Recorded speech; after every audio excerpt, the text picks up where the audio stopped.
Chapter 101. 1 week later, at Launching Media. The Director of Talent Agency's office. It snowed heavily today. As soon as Muji arrived, Jibingha had her assistant bring in a cup of hot coffee. Sitting down opposite Muji, Jibingha asked, "Have you finished reading all the scripts?" "Yes, I have." She postponed the advertising shoot. She spent a whole week at home reading them. Jibingha looked at Muji with interest and asked, 6 scripts in total, 1 large-scale historical romance drama, 1 suspenseful web series, and 4 movies. There's suspense, comedy, crime, and romance. Almost every genre is covered. By the way, I also received several scripts for satellite TV dramas in the last couple of days, all spy dramas. Muji sighed. Unless the script was a rare gem, she had no interest in taking on another spy drama while her lead role was airing. "Gigi, you're thinking of taking on a movie role, right? For scripts, have you found one you like?" The production team and cast of the movie scripts she's received this time are a significant improvement over what she had before filming Countdown. However, they still fall short of Muji's expectations. Currently, she's still a newcomer to the film industry, lacking box office appeal. Therefore, the scripts and roles offered are not from the protagonist's perspective, meaning the male lead will have more screen time. Muji doesn't care about screen time or billing order. But she's not a complete newcomer, and her standards and criteria for choosing roles won't be easily lowered. I hope the script is interesting, and the role offers some room for development and challenge. I don't like playing decorative or stereotypical characters. Jibingha noticed Muji's long silence and wondered, "Really? Not a single script is to your liking?" Muji spoke up, "Out of the 4 films, the one I'm interested in is the suspense film Twins. This script is adapted from a foreign film." Synopsis: Twin sisters. The older sister is a reclusive, unstylish novelist who often isolates herself at home, currently serializing a best-selling novel. The younger sister is a top editor at a publishing house, acting as her sister's agent. Completely opposite to her sister, she is sociable, glamorous, and has a handsome boyfriend. The story begins with the older sister's death. She overdoses on sleeping pills at home, the door locked from the inside. The housekeeper's testimony suggests the sister's relationship is strained, with frequent arguments recently. However, the younger sister has an alibi, stating she was discussing a collaboration with a suspense novelist nearby on the day of the incident. Just as the police were about to determine that the deceased's death was a suicide due to excessive pressure from serializing a novel, a suspense novelist provided the police with a clue. The plot of Twins has multiple twists and turns. Although the supporting characters have a bit more screen time, it's generally exciting, especially with the challenge of one person playing 2 roles. If this were an original script, Muji would have accepted it without hesitation. But she specifically watched the original film, a highly rated classic from abroad. To be honest, the localized adaptation isn't as stunning as the original. The characters aren't as well developed, the supporting characters have too much screen time, and the plot isn't as logically consistent as the original. In some places, the adaptation even avoids the important parts, discarding the essence and keeping the dross. She showed the script to her agent, several parts underlined in red and marked with question marks. "Regarding this film, I have some questions I need to discuss with the director, to hear his answers and his thoughts on the production." Jibingha knew Muji was very careful about accepting roles. "Okay, I arrange it." After talking with her agent, Muji, holding the script for Twins, walked out of the agency director's office and felt a gaze on her from behind. Turning around, she saw someone standing by a window not far away, making a phone call. An unfamiliar face, perhaps a new staff member for one of the artists. New employees seeing artists at the company inevitably glance at them curiously. Muji walked towards the elevator and pressed the down button. After waiting for 2 minutes, the elevator finally started to ascend from the first floor. She thought, perhaps one of the artists was coming up, and the staff member pressed the elevator button in advance, but the artist arrived late, causing the elevator to linger downstairs for a while before finally coming up. As the elevator doors opened, it was indeed the celebrity, Lu Rui, and her staff standing inside. Muji greeted her as usual. "Teacher Lu, long time no see." Hearing Muji's greeting, Lu Rui, wearing sunglasses, didn't simply nod and walk away as she usually did, nor did she chat with Muji as warmly as before. Her expression was somewhat cold as she replied, "Teacher Mu, what a coincidence." She then stepped out of the elevator. Turning her head, she urged her assistant, who was carrying things behind her, "Hurry up, what are you dawdling about inside?" Hearing this, the assistant quickly stepped out of the elevator, her elbow accidentally bumping into Mu Ji's arm as she hurried along. The impact was strong, causing Mu Quan's arm to sting, and the script he was holding fell to the ground. Mu Ji bent down to pick it up, but Lu Rui's assistant swiftly picked it up first. "Sorry, it's a little dirty. Ms. Mu, let me dust it off for you." She wiped the script several times, front and back. Lu Rui scolded the assistant impatiently. "You can't even do such a small thing right, always so clumsy. Apologize now." "Ms. Mu, I'm sorry." The assistant apologized again, handing the script back with both hands. Lu Rui's stern reprimand of the assistant left Mu Ji speechless. Picking up dropped items was a minor matter. After taking the script, Mu Ji glanced suspiciously at Lu Rui and her assistant.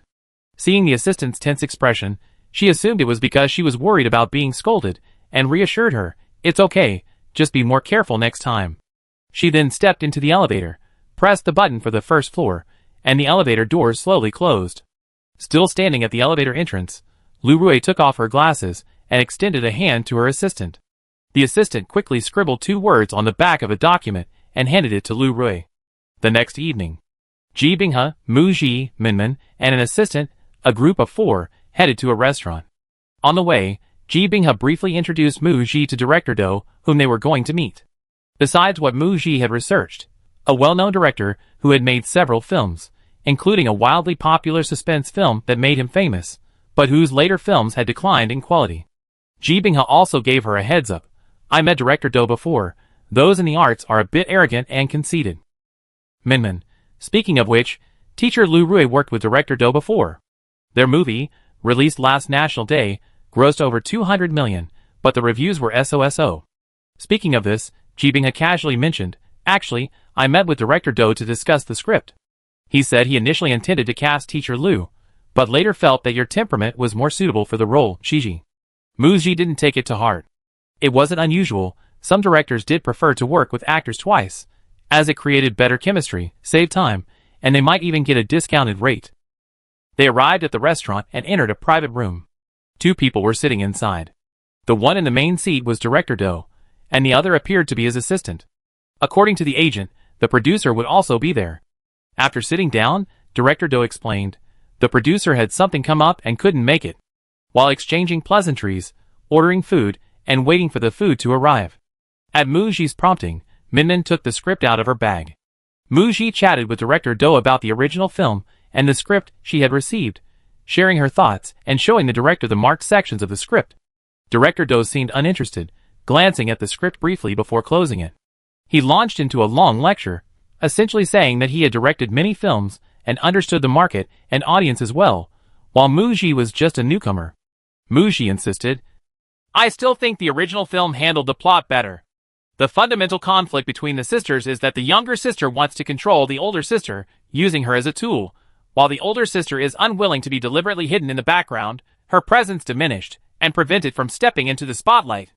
The currently updating best-selling novel is the catalyst, but the adapted script uses the younger sister's boyfriend as the catalyst for their falling out, prompting the older sister to harbor murderous intent towards her younger sister and begin implementing her plan.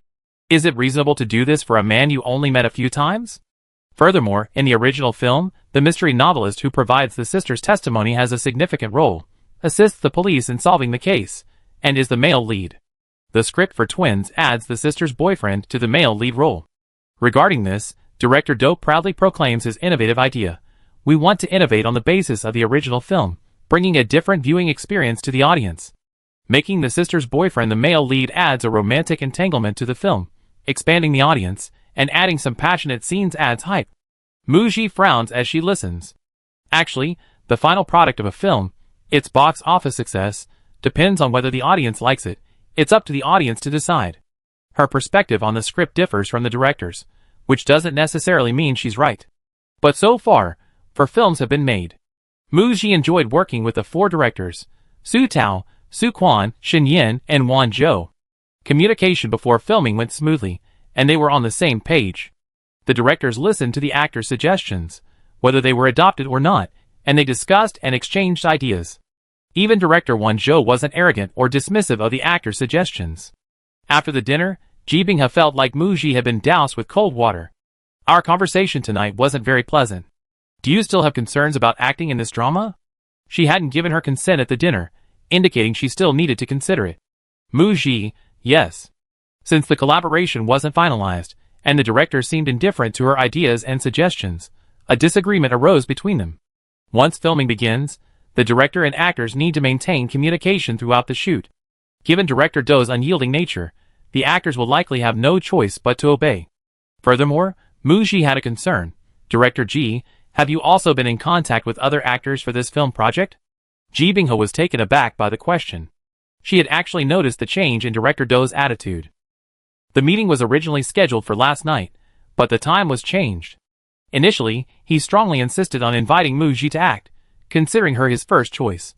Today, however, it seemed he wasn't absolutely necessary for Mu Ji, and even hinted that Mu Ji's salary could be lowered. What happened with such a quick change of heart? 2 days later. Launching Media, General Manager's office. Lu Rui's hair, makeup, and outfit were all meticulously styled. She entered the boss's office in a good mood. She always valued and looked forward to every meeting with Hee-ji-woo. She walked over to the sofa, hesitated slightly, then remembered that her boss always sat on the opposite sofa, and sat down next to his usual spot. She sat elegantly. She wore a tight-fitting short skirt that reached just above her knees, revealing her beautiful legs clad in sheer stockings when she sat. Men, after all, are visual creatures. But the next second, her assistant, Luke, brought in a blanket for her. Lu Rui was about to say no, when Hee-ji-woo approached. It's snowing today, below zero. Was he worried she was cold? This was the first time her boss had proactively spoken to her about anything outside of work, expressing concern for her. Thank you, Mr. He. Lu Rui took the blanket from Luke, gazing at her boss with tender eyes, wondering if it was just gentlemanly courtesy, or if this unromantic block of ice was finally thawing a little. Hee-ji-woo avoided eye contact. Glancing at Lu Rui's seat, noticing her usual spot on the sofa was taken, a flicker of displeasure crossed Hee-ji-woo's eyes, but she said nothing, and sat down on the sofa opposite Lu Rui.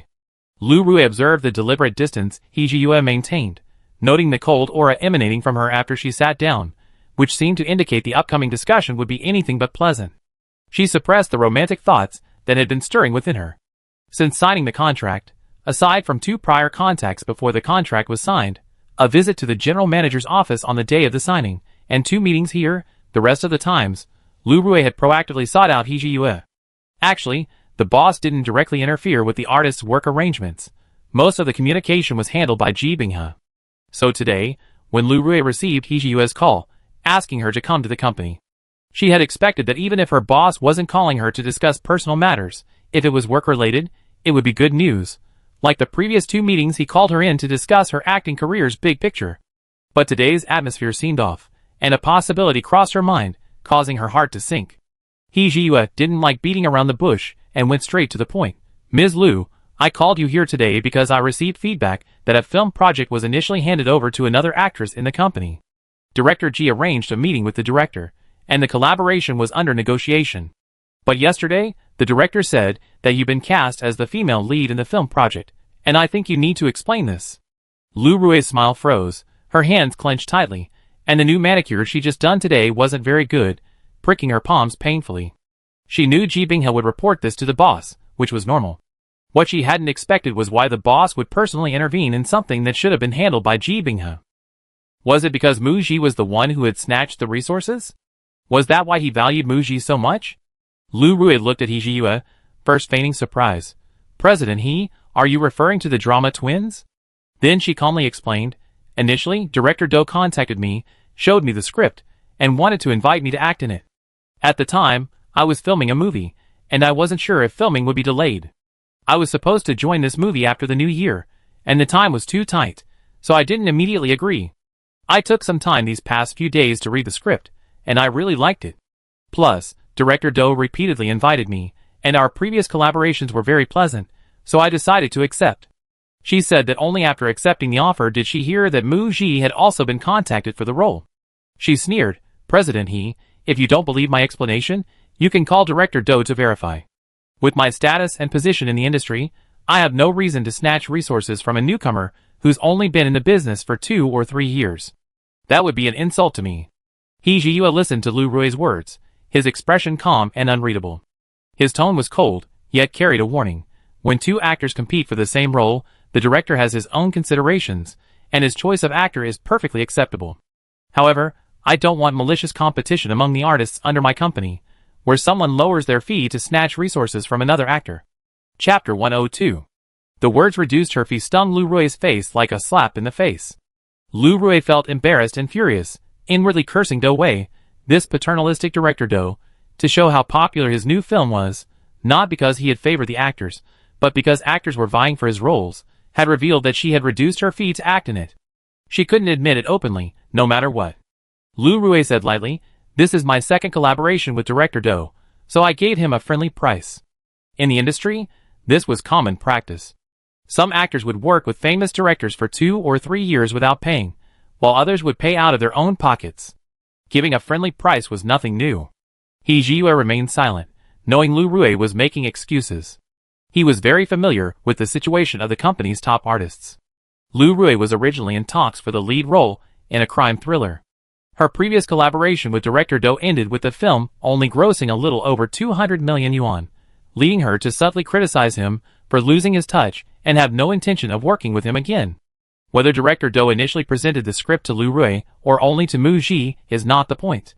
The point is whether Lu Rui only decided to take the role because Mu Ji was negotiating a collaboration on the film Twins, and whether she was taking it not for the role itself, but to steal Mu Ji's resources. He Jiayue had no intention of arguing with Lu Rui about this.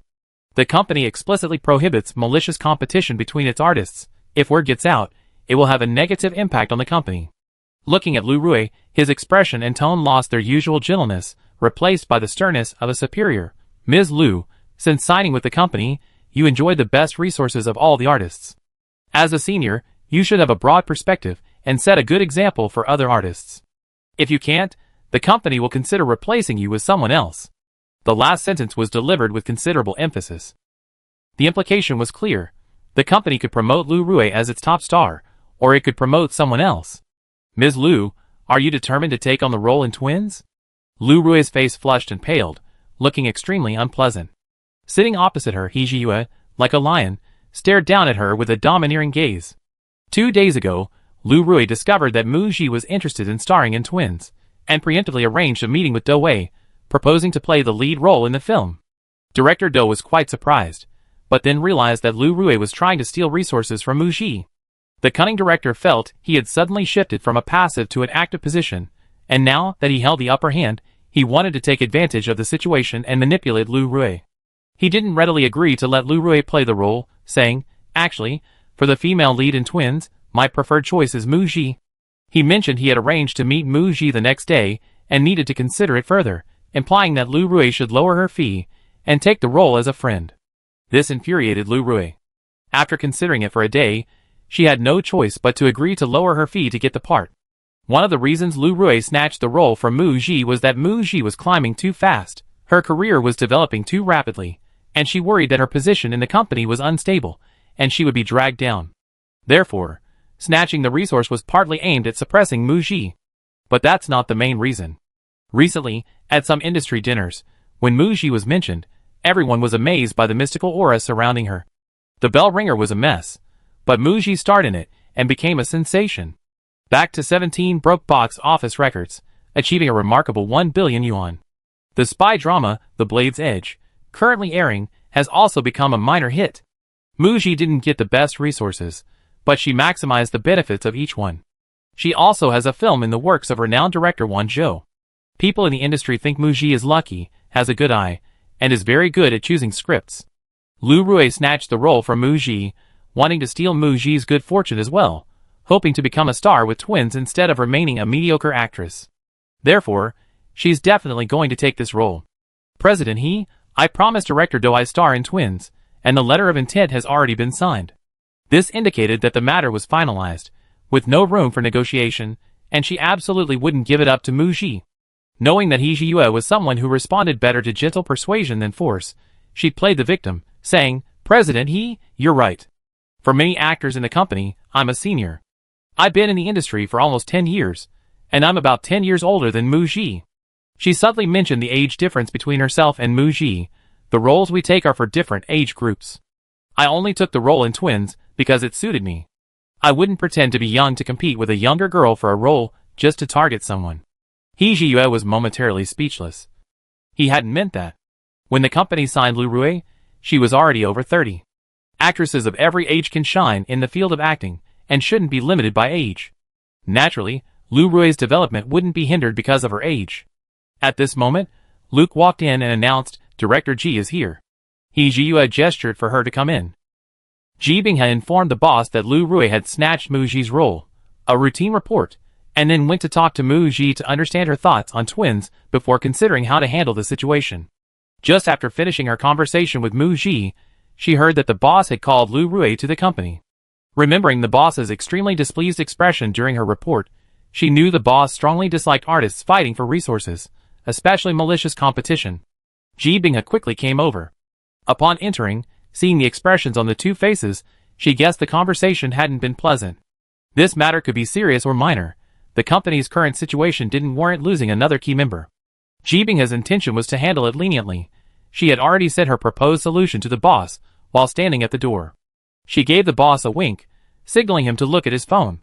Ji Bing immediately acted as a peacemaker, giving Lu Rui a way out. Lu Rui, being sensible, also gave Ji Bing some face, saying that she would discuss future roles with her agency director beforehand to avoid such misunderstandings from happening again. After Lu Rui left, Ji Bing noticed that her boss's expression was still somewhat unpleasant. Actually, He Jiyue usually handled things with a maturity beyond his years, not bothered by trivial matters, yet sometimes intolerant of injustice, and quite arrogant. In the end, he was still a bit young, too idealistic. "Mr. He, I've spoken with Mu Ji." Mu Ji wasn't very satisfied with the script for twins to begin with, and wasn't very willing to take the role. She learned that twins had cast other actors. Mu Ji simply said "oh," and added, "then let's look at other scripts." Not at all regrettable. So if Lu Rui wants to act, let her act. To put it bluntly, Mu Ji and Lu Rui do have an age gap, and their future roles are unlikely to overlap, so this situation won't happen again. Ji Bing knew her boss was being very strict because of another matter. The company had invested a lot of effort in Lu Rui, and if an artist caused trouble behind the company's back, she might become the next. After hesitating for a moment, she still asked her boss, "President He, what are your plans for handling Mao Hongjun's matter?" He Jiyue frowned upon hearing the name. He said somewhat coldly, "If his heart isn't in launching, there's no need to keep him." Ji Bing sighed inwardly. The company has invested the most in its actors, with Lu Rui being the female lead and Mao Hongjun the male lead, but currently, it's not as much as Mu Ji has brought in revenue for the company. All talent agencies face a common problem: the issue of whether their actors stay or leave. Contracts are expiring, and renewal is a problem. Some companies even run away before their contracts expire. Ji Bing felt a headache coming on at the thought of the impending news of Mao Hongjun's contract termination with launching media. She estimated the uproar online would be significant. Mu Ji received a call from Yuchan. "Are you free, Mu Ji? Can you treat me to dinner?" "Sure." Yuchan was quite outgoing. Yuchan said she wanted hot pot, so the two of them went out for hot pot. Mu Ji, Zhou Jingzhu, and Lu Kai went out to eat. Because the three of them were developing in different fields, they didn't have much in common and didn't often talk about their work. Most of the time, they just ate together. Mu Ji instinctively felt that Yuchan's invitation wasn't just for a meal. The hot pot broth was served, along with all the meats and vegetables they ordered. As soon as the waiter left, Yuchan gossiped, "Sister Mu Ji, I heard Lu Rui snatched a movie role from you." "Mu Ji, that happened 2 days ago. How did you get such good news?" Yuchan gave her a knowing look. "You wouldn't know this, would you? Some news, if neither side wants it to be known, can be kept tightly under wraps. But if they want it to be known, it can spread in minutes." She was implying that someone deliberately leaked the news. Then, mysteriously, she added, "I also heard that Lu Rui came to the company yesterday and went into Brother Jiyue's office." Curious, she asked, "How do you think Brother Jiyue will handle this?" Mu Ji was curious about why she addressed He Jiyue that way. "I worked with Grandpa Feng before. He played my grandfather in a movie. My own grandfather visited the set and played chess with him. We became good chess friends, which created a slight family connection, which is why my family felt comfortable letting me sign with launching media." Yuchan rested her chin on her hand, a sly smile on her face. "Don't you think calling him president, he, or boss is too formal and old-fashioned? It's so boring. Brother Jiyue is so approachable, we don't have a generation gap. He's older than me but looks young, not old enough to call me uncle, so I just call him brother." Back to the main topic. Yu-chan, I bet Lu Rui is deliberately trying to steal your resources. I used to call her a best actress, thinking she was the kind of low-key, unpretentious actress who was dedicated to her craft. I really admired her. What a mistake. Hearing Yu-chan defend her, Muji explained, Lu Rui could also play the role in this movie. Although the other party's act of lowering her price to snatch the resource was unethical, after meeting with director Do, they couldn't reach an agreement on the script because they weren't on the same page. After considering it, Muji decided to give up on twins. Then she received a call from her agent informing her that Lu Rui had been cast as the female lead in Twins. Yu-chan laughed happily. So Lu Rui took a movie you decided not to take. Ha ha ha, that's so satisfying. Will she regret it if she knew the truth? That was none of Muji's concern. The two hadn't ordered much food and stopped eating when they were almost done. Yu-chan dropped her second exclusive piece of news. Sister Gigi, did you know that Mao Hongjun is going to terminate his contract with the company? Muji, ? She had reminded her agent about Mao Hongjun's private meeting with the vice president of the He Group when filming for Countdown began. Several months have passed, and Mao Hongjun wants to terminate his contract with the company? She knew nothing of the reasons or the specifics of what happened. Yu-chan noticed Muji's surprise upon hearing the news. Sister Muji, you're really so adorable. You're so focused on filming, completely oblivious to all the gossip and rumors about the company. Usually on set, the staff would occasionally gossip with Muji about the company's artists or trending topics while waiting for their turn. But the two pieces of news Yu-chan heard tonight weren't gossip that the staff would easily hear. Muji simply smiled. I don't pay much attention. Yu-chan hesitated, then tentatively asked, Sister Muji, I'm not quite sure why Mao Hongjun terminated his contract. What do you think he did? She then laughed it off, saying she was just asking casually. Muji shook her head. I don't know either. Everyone has different opinions. 2 days later. Muji had recently taken on a furniture endorsement and needed to shoot an advertisement and promotional photos. Ji Binghe accompanied Muji to the shoot. After work, the company car took Muji back to Donghua Mansion. Ji Binghe and Muji went upstairs together. They had something to discuss. Back home, Muji told her manager to make herself comfortable. She poured her manager a glass of warm water. Ji Binghe had visited Muji's home many times, and each time she saw it spotless, a stark contrast to Muji's own living conditions. After sitting down on the sofa, she took the water Muji offered and took a sip. They first got down to work. You just finished filming the lead role in Director Won Zhou's movie, and your career is booming, unlike last time when you had so much downtime. There's a patriotic film coming out these days, what's called a multi-director anthology film online. This means a film revolves around a single overarching theme, but is divided into several stories. For example, it might be divided into 3 chapters, directed by 3 different directors. Role Models of the Times is a patriotic film with 5 chapters, directed by 5 different directors, each focusing on a role model from a different profession.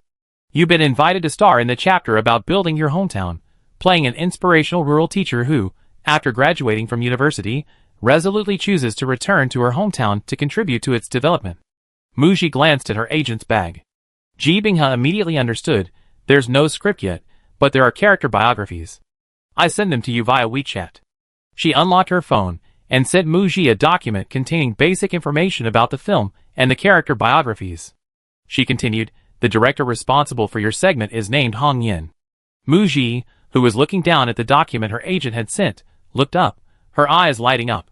She knew Hong Yin, a very famous and talented director, also a screenwriter, producer, and actor. Hong Yan's films had a very distinctive personal style. He had directed many classic martial arts films and won numerous awards. I hope you take this role. This will give you an opportunity to connect with Hong Yin. He has a martial arts film in pre-production, expected to start filming in the second half of next year. The document on her phone was very short. She finished reading it in 2 or 3 minutes. The role she was invited to play was based on a real person. As an actor, sometimes choosing roles isn't just about personal preference. For example, Hong Yin almost exclusively makes martial arts and action films, yet she accepted this role. As an artist, she also carries a responsibility. Muji immediately decided to take the role. Filming will begin in January and is expected to last about a month, finishing just in time for the Chinese New Year. Ji Binghe was very pleased. Okay, I get back to Director Han right away. This gave her some time to properly choose Muji's next project. Otherwise, Another 3 or 4 months without filming would overwhelm her with criticism from fans. She didn't discuss work at the company today, choosing to visit Mu Ji at her home after work. Ji Binghe had a personal matter to discuss with Mu Ji. By the way, there's something going on at the company recently. Mu Ji, about Mao Hongyun's contract termination? Chapter 103. Ji Binghe nodded and recounted the process of Mao Hongyun's contract termination with launching media. It all started a few months ago. Ji Binghe received a tip from Mu Ji about Mao Hongyun's private meeting with the vice president of the He Group. After returning from Lhasa, she began to pay attention to Mao Hongyun's situation and conducted some investigations. She discovered that Mao Hongjun had several private dealings with the boss's older brother, He Juanji. Initially, she couldn't figure out the intentions of these two meeting. She said to Mu Ji, "Since you know that the boss's biological mother isn't the chairman's wife of the He Group, you should also know that the boss and He Juanji aren't blood brothers. In stories of wealthy families, even blood brothers can turn against each other to fight for inheritance. He Jiyue and He Juanji aren't blood brothers. Judging from He Juanji and his mother's first appearance at the annual meeting, the two were adversaries." Ji Binghe asked Mu Ji, "Do you want to guess why Mao Hongjun terminated his contract with the company?" Mu Ji hadn't even bumped into Mao Hongjun more than 3 times at the company. They had practically no interaction. Her understanding of Mao Hongjun was extremely limited. She only knew that he became a sensation after starring in a primetime TV drama, had good acting skills, and after signing with Launching Media, he focused on film, with several successful movies, earning a nomination for Best Actor for a high-grossing comedy. After 3 years with Launching Media, he rose from a second-tier actor to a first-tier actor. Mao Hongjun was a highly promoted actor at Launching, and his career took a significant leap after signing with the company, with a bright future ahead. If he were to sign with another company after leaving Launching Media, such as Xingyu Media, his career development would be similar to what he expected from staying at Launching. Mu Ji tried to put herself in Mao Hongjun's shoes. What else did he want? Is Mao Hongjun planning to go solo? Ji Binghe looked at Mu Ji with admiration. That's right. Mao Hongjun has already registered his own film and television company, which should be a collaboration with He Juanji. He Juanji saw that He Jiyue had successfully built up Launching Media, and its performance this year was quite good. Meeting the performance target wouldn't be a problem.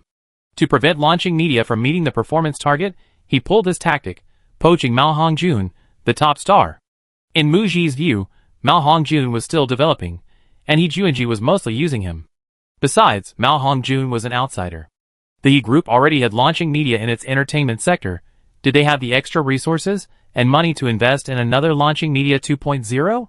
Perhaps He Juanji was just exploiting Mao Hongjun's ambition to become a capital player. After Mao Hongjun left Launching Media, whether the new company could succeed was irrelevant. Ji Binghe sighed, "I've spoken to Mao Hongjun twice, but I couldn't persuade him. Perhaps He Juanji offered Mao Hongjun empty promises. Launching Media is mine, He's Group is mine too. Even if you go it alone and fail, as long as I'm here, everything is negotiable. I definitely won't let you lose." Mu Ji remained silent. It seemed a seed had been successfully planted in Mao Hongjun's heart, flourishing under the nourishment of ambition. Some people, once they made up their minds, are unyielding. What about the company's decision? Ji Binghe, president, he is quite angry. He probably prefers to ignore it, and doesn't want to drag Mao Hongjun into a lawsuit. He's agreed to terminate the contract, making Mao Hongjun pay the penalty and leave. In a couple of days, before the news of the contract termination is leaked by marketing accounts, the company and Mao Hongjun will release a statement online to officially announce the termination. Mu Ji instantly understood that her agent had told her this because they were worried that Mao Hongjun's termination would affect the company's artists. Especially herself, who at first had resources snatched away, and now a key artist from the company was leaving. Seeing her agent hesitate, Mu Ji proactively reassured them. "My cooperation with Launching Media has been quite pleasant so far. My contract hasn't expired, so I won't consider leaving." Ji Binghe has worked with Mu Ji for so long, and has a certain understanding of Mu Ji. Mu Ji possesses many excellent qualities, and isn't the kind of artist who uses the company as a stepping stone, taking resources, and then leaving. Thanks to Mu Ji's reminder, the company wasn't in even greater trouble with Mao Hongjun. As Mu Ji's popularity grows and her future prospects are excellent, other companies are already eyeing her, worried that He Juanji might repeat his old tricks. Therefore, she told Mu Ji the detailed process and reasons for Mao Hongjun's contract termination. Now, hearing Mu Ji's clear statement from her own mouth, Ji Binghe was very pleased. Mu Ji had become a valuable asset for launching media, and Mu Ji's commitment to the contract was crucial to the company. Mutual trust between the company and the artist is essential for a better and more sustainable future. 2 days later, Launching Media's official Weibo account released a statement announcing the termination of its contract with artist Mao Hongjun. This was the first artist to terminate his contract with Launching Media.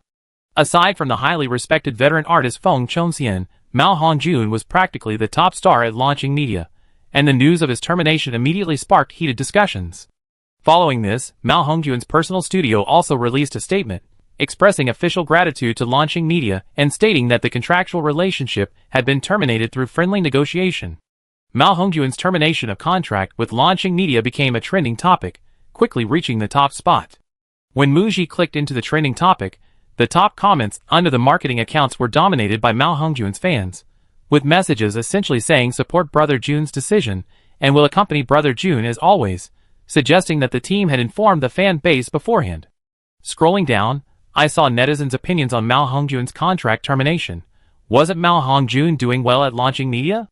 Why did he suddenly terminate his contract? Surprised, which company will Mao Hongjun sign with after terminating his contract? Launching Media worked so hard to make Mao Hongjun a top star, investing a lot of resources, and he actually terminated his contract? I feel sorry for him. On the forum, netizens started threads discussing Mao Hongjun's contract termination, focusing on the reasons for his departure. Someone revealed in a post, Launching Media, on the surface, has the backing of the He Group. Upon entering the entertainment industry, it flourished within 3 years, with artists like Mao Hongjun, Lu Rui, Mu Ji, and Xia Xinyan experiencing significant career growth and rising in status. However, the company's investment was huge, and the boss signed a performance-based agreement. It's hard to say whether it's profitable now. Why did Mao Hongjun, who is doing well at Launching Media, have to pay a large sum in breach of contract fees to quickly terminate his contract and leave? You can guess for yourselves. An account claiming to be an insider exposed the Launching Media betting agreement and then deleted itself. The netizens who left comments on the post made various negative speculations about Launching Media, which were then amplified on Weibo by marketing accounts. Launching Media's betting agreement became a trending topic. This trending topic was poorly timed. It's not uncommon for companies or artists in the industry to sign betting agreements, but placing Mao Hongjun's contract termination and Launching Media's betting agreement together inevitably has a negative impact on the company. Mu Ji's first thought: it's fortunate that Launching Media isn't listed. If it were, the news of its important artists terminating their contracts plus the betting agreement might have caused its stock to plummet that day. She noticed a new topic on the trending list: Xia Xinyan's Weibo post. Curious, she clicked in to take a look. A few minutes earlier, Xia Xinyan updated her Weibo. Xia Xinyan V. archived photos of the first snow in Beicheng. She posted 9 pictures. The one in the middle is a cute photo of Xia Xinyan tilting her head and making a V sign with the Launching Media logo behind her. She specifically posted a photo taken at the company entrance. Some interpreted this as Xia Xinyan standing up for Launching Media. Others misinterpreted it, suggesting that Xia Xinyan posting a photo of snow meant things were about to get even worse, and that the peace sign she made represented a clean break, implying she was also terminating her contract and leaving. That's completely off topic. Xia Xinyan's fans, of course, understand their idol's meaning. Xia Xinyan has repeatedly mentioned the company at her birthday party, farewell concert, variety shows, and interviews, expressing gratitude to the company and her boss for their support and cultivation. She was mocked for creating a grateful to the company persona. Before Five Flowers disbanded, fans of the other members frequently criticized the company. Xia Xinyan's fans haven't really been aggressive, and most they criticized her studio. Because Xia Xinyan was the only idol among the first batch of artists officially announced by Launching Media, her resources after forming the group, including endorsements, variety show appearances, magazine features, and OSTs for films and TV dramas, are better than other members and many senior idols. Now she's a top female idol in the industry, and the company plans to hold a solo concert for her next year. Fans can see whether the company cares about their idol's career. Seeing their idol post on Weibo defending the company, Xia Xinyan's fans rushed to the front lines of the Launching Media betting agreement topic to protect the company. Mu Ji's fans initially didn't intend to get involved.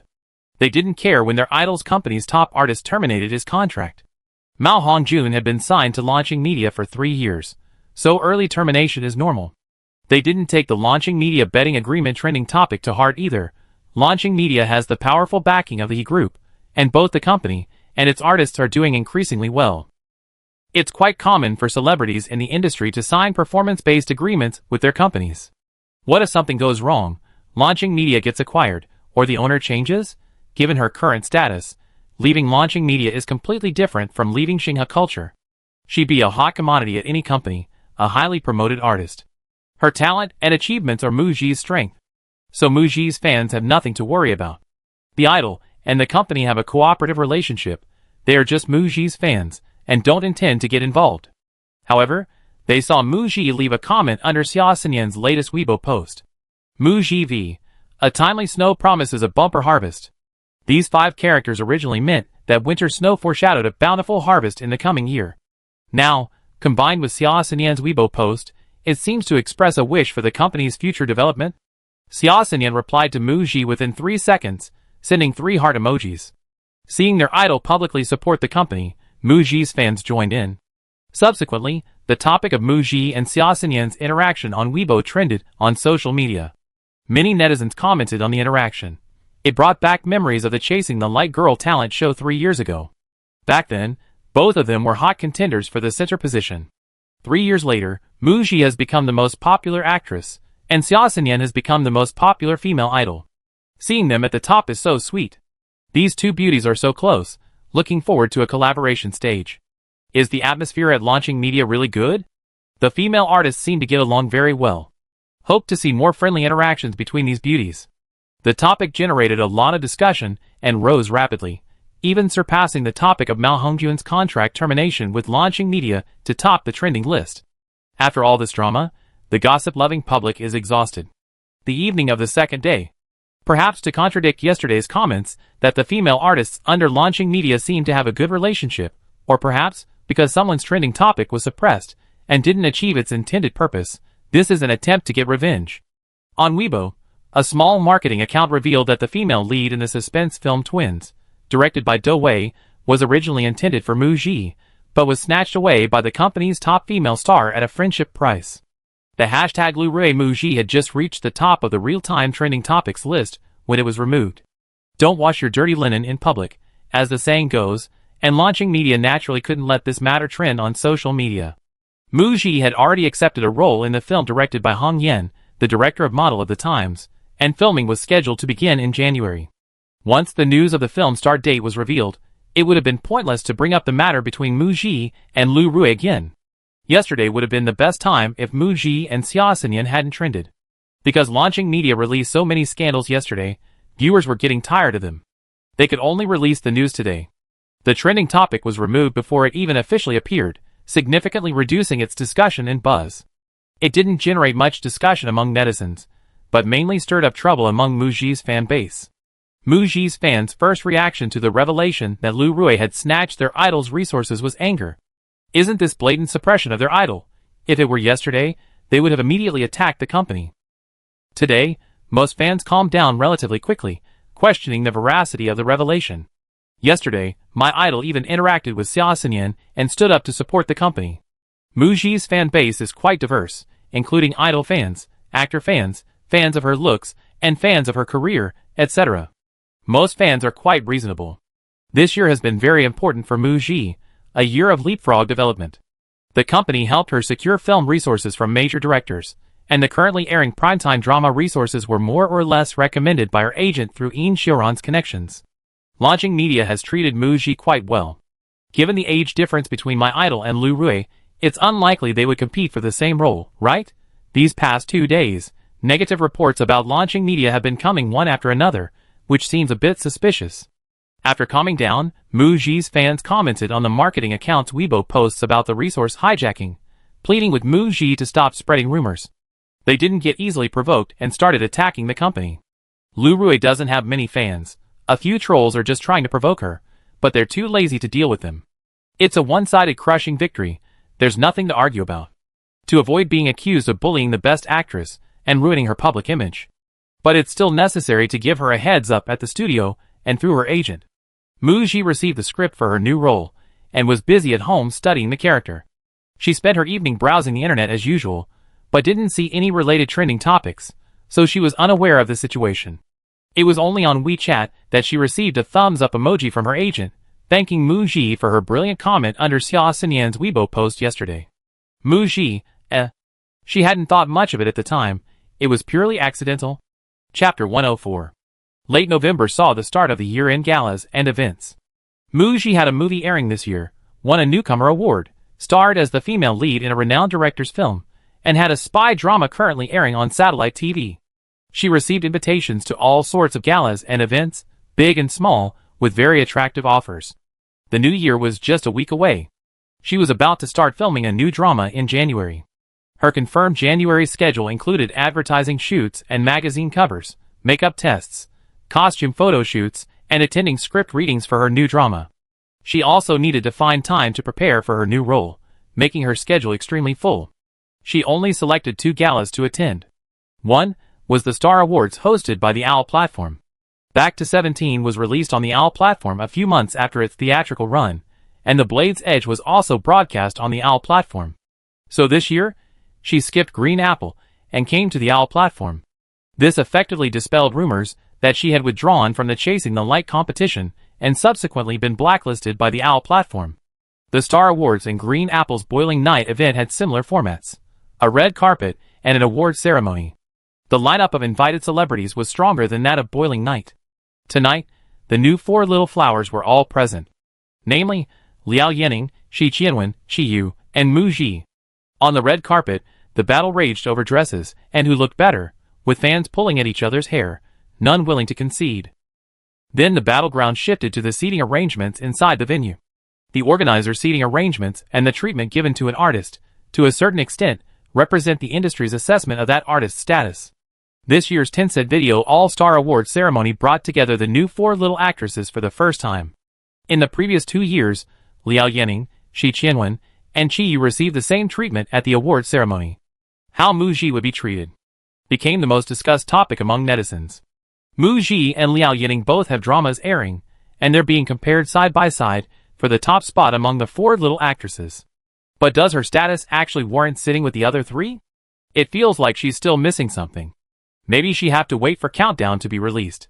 She's played the lead role in a big-name director's film, and when The Bell Rings aired, it outperformed Shi Qianwen and Du Qianqian. Her currently airing The Blade's Edge also surpassed Liao Yanning's new drama in ratings. With such a strong upward trend, there's no reason why her treatment shouldn't be better than the other 3, right? This is Mu Ji's first time attending a Tencent Video All-Star Award ceremony. After walking the red carpet, Mu Ji changed into a gown, styled her long hair, and gracefully entered the venue in a white halter-neck dress. Noble, pure, elegant, and charming, she resembled a white swan. She walked directly to her seat in the second row. She sat in the same row as Liao Yanning, Shi Qianwen, and Qi Yu. Mu Ji knew about the online buzz surrounding her status. Many netizens felt her rise was too rapid. Only a little over a year had passed since The Bell Ringer aired, yet she was already on par with Liao Yanning, Shi Qianwen, and Qi Yu, who had been famous for several years. But for Mu Ji, it had been over 2 years since she came to this world. Was it fast? No, it was slow. Finding her seat, Mu Ji sat down calmly. Netizens noticed that Mu Ji showed no sign of being flattered, overwhelmed, or embarrassed by sitting with these senior figures. It was as if she was entitled to sit there, as if sitting there was no big deal. Amazing. This must be what they mean by being famous. Such a powerful aura. During tonight's award ceremony, Mu Ji won 2 awards: Newcomer Film Actress of the Year and Most Popular TV Actress of the Year, representing both film and television. The much-anticipated battle of the new 4 little actresses didn't happen. But Mu Ji was undoubtedly the most dazzling female artist tonight. Whether on the red carpet, in her seating arrangement, or on stage accepting awards, her beautiful face radiated confidence, poise, and elegance, exuding a calm and composed air as if she were in her own living room. She was an extremely dazzling presence among the many big-name stars, leaving a deep impression. As the award ceremony drew to a close, Mu Ji, like other popular artists, went to shoot promotional materials for the Star Awards. The footage taken will be released gradually over the next day or 2 after the event concludes.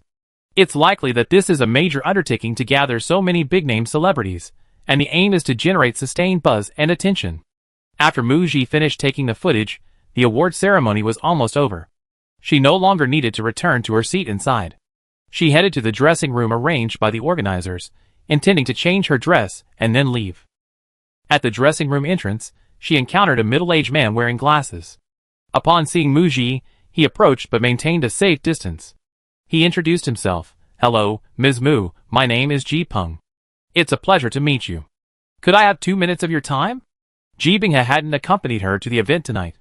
Minden glanced at the man, took 2 steps forward, and whispered in Muji's ear, "He's Liao Yining's manager, the director of talent management at Shengyu Media." Muji exchanged a glance with the manager, Ji Peng. He wore a gentle smile and showed great patience and composure despite Muji's lack of immediate response after their greeting, quietly awaiting her reply. It seemed that if Muji said no the next second, he would reply, "It's all right." There would be another chance to meet. Muji didn't even offer him a professional smile, politely replying only with a calm expression, "Manager Ji, hello? There are people coming and going in the corridor. It's not appropriate for you to linger outside the dressing room, where I need to change." "I'm sorry, I'm busy." The manager said apologetically, "I'm sorry, it was my oversight. Because it's so difficult to see Teacher Mu, I could only try to get to know her through this grand event, in a rather impolite way. I hope you won't mind." Ji Peng adjusted his glasses, indicating that there was a staircase at the end of the corridor leading down to the lobby on the first floor. He asked Muji if he could say a few words over there. "It won't take more than 2 minutes. I hope Teacher Mu will do me the honor." Muji came out after changing into her dress, her long hair down, wearing a black turtleneck sweater under a black down jacket. After a moment's hesitation, she walked towards the stairwell. She was used to resolving problems quickly. The stairwell had a large platform with a wide view, overlooking the lobby below, where artists and their entourages were constantly walking towards the entrance. Before Muji could speak, Ji Peng extended an olive branch. "Teacher Mu, your company has Lu Rui and Yuchan, both focusing on film, so resource conflicts are inevitable.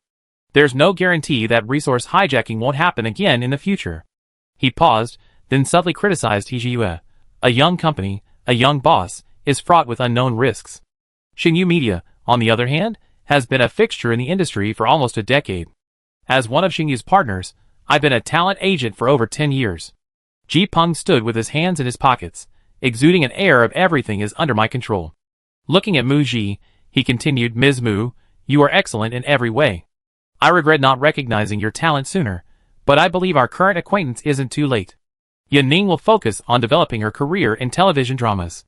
If you join, there won't be any resource conflicts. I can guarantee, with my over 10 years of experience as a talent agent, that I will make you the most popular female artist in the country." Muji glanced at her phone after listening. "Exactly 2 minutes. Thank you for your appreciation, Agent Ji, but I have no plans to switch companies." Ji Peng maintained his gentle smile despite being directly rejected, seemingly having anticipated Muji's response. "No rush, I can wait. I just wanted to formally get to know Teacher Mu today. This is my business card. Please feel free to contact me anytime if you change your mind." He handed Muji a business card with both hands. Muji looked at the card without moving, and he maintained the same gesture. After waiting 6 seconds, Muji reached out to take it. This scene was captured by someone with ulterior motives. Donghua Mansion underground parking lot. He Jiyue parked the car, and was about to turn off the engine and get out when he noticed his phone screen light up, showing a received image. He opened it, and saw Muji receiving a business card from a middle-aged man. After a careful examination, she recognized the middle-aged man as Ji Peng. He Jiyue had previously researched top agents in the industry when recruiting a suitable talent manager for launching media, and she remembered Ji Peng. For the talent manager of a rival company to hand over his artist's business card was clearly more than just admiration. This was an attempt to poach his talent. He Jiyue glanced at the time on her phone. It was almost midnight. Estimating Muji would be back soon, she wasn't in a hurry to get out of the car and go upstairs. 12:30 a.m. After leaving the Star Awards venue, Muji and her team went out for dinner. After the late-night snack, she drove home. After getting out of the car, Muji felt a chill in the underground parking garage, as if a gaze was following her. As she hurried towards the elevator, she subconsciously put her hand in her pocket and pulled out a business card. Oh, it was the business card Ji Peng had handed her. She knew the meaning behind Ji Peng's words when he handed her the card.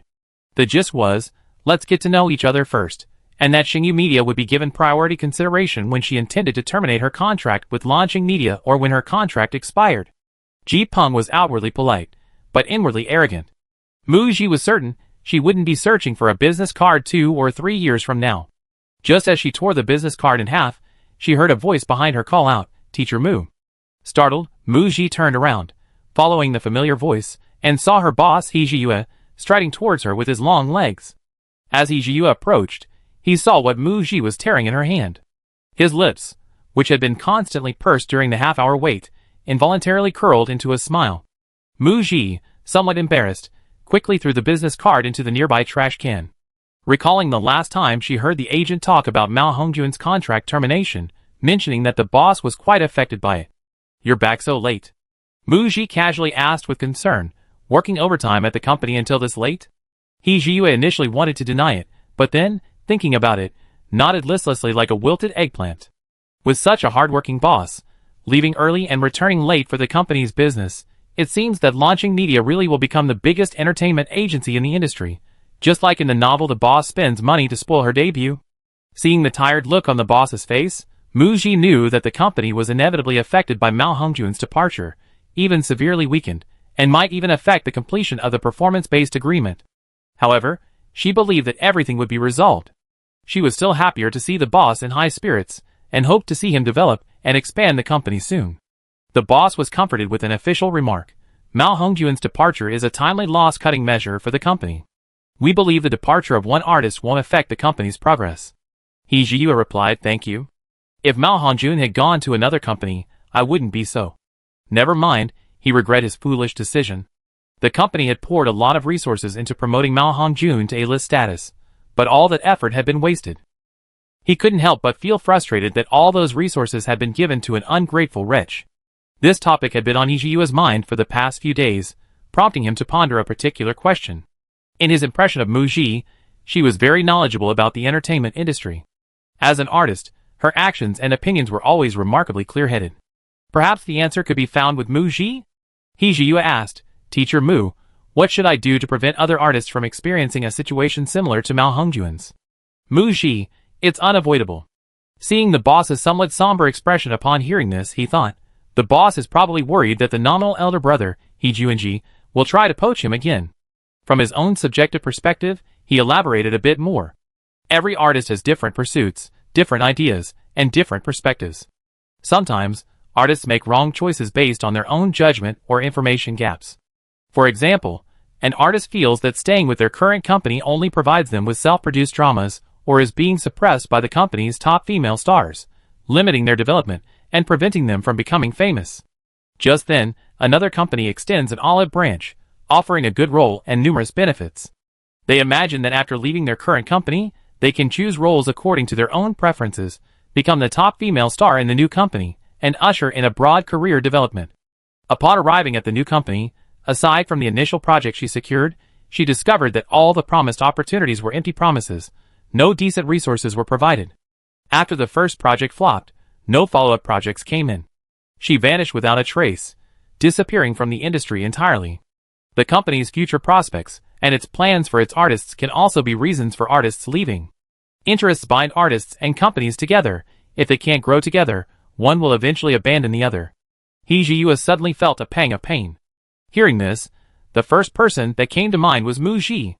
Even without launching media, Mu Ji would still have achieved her current status and success. Realizing this, He Jiyue's mood became heavy. Mu Ji smiled brightly at him. "Don't worry about it. Just like an artist's popularity, no one can maintain their popularity forever. Many fans say they always support you, but after a few months, a year, 2 years, they disappear. But that's okay, new fans are constantly joining on their way." November 29th, Wednesday. The Blade's Edge has 3 days left until the finale. Tonight, Mu Ji's character will leave the show early. Chapter 105. After the show airs, the actors also need to cooperate with the production team on Weibo for follow-up promotion. Mu Ji manages her own Weibo account, and she writes most of her posts, except for a few advertising posts. Before posting, the edited content is sent to a small group of 3 people. Her agent and a staff member responsible for content review will check it to avoid inappropriate wording, misinterpretation, or typos. Of course, Muji's posts are generally fine. Outside of work, her posts are mostly pictures with very little text, very concise. She doesn't deliberately manage her account or create any persona, she just treats it as a place to occasionally send postcards to her fans. During the show's airing, she's more active online. She posts about once a week. To prepare for the weekly promotional posts for The Edge of the Blade, Muji takes time out of her busy work schedule to catch up on the show on the Eaglehead Cat platform before each post. After all, one needs to be fully aware of the plot's current status to post meaningful content on Weibo. In the blink of an eye, The Blade's Edge has been airing for over half a month. The character she plays is about to leave the show.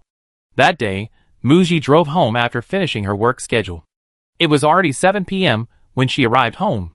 She quickly made herself a bowl of noodles and ate a few bites. She sat down on the sofa, turned on the TV, and watched the show live with other viewers. 7:26 p.m., 6 minutes to go.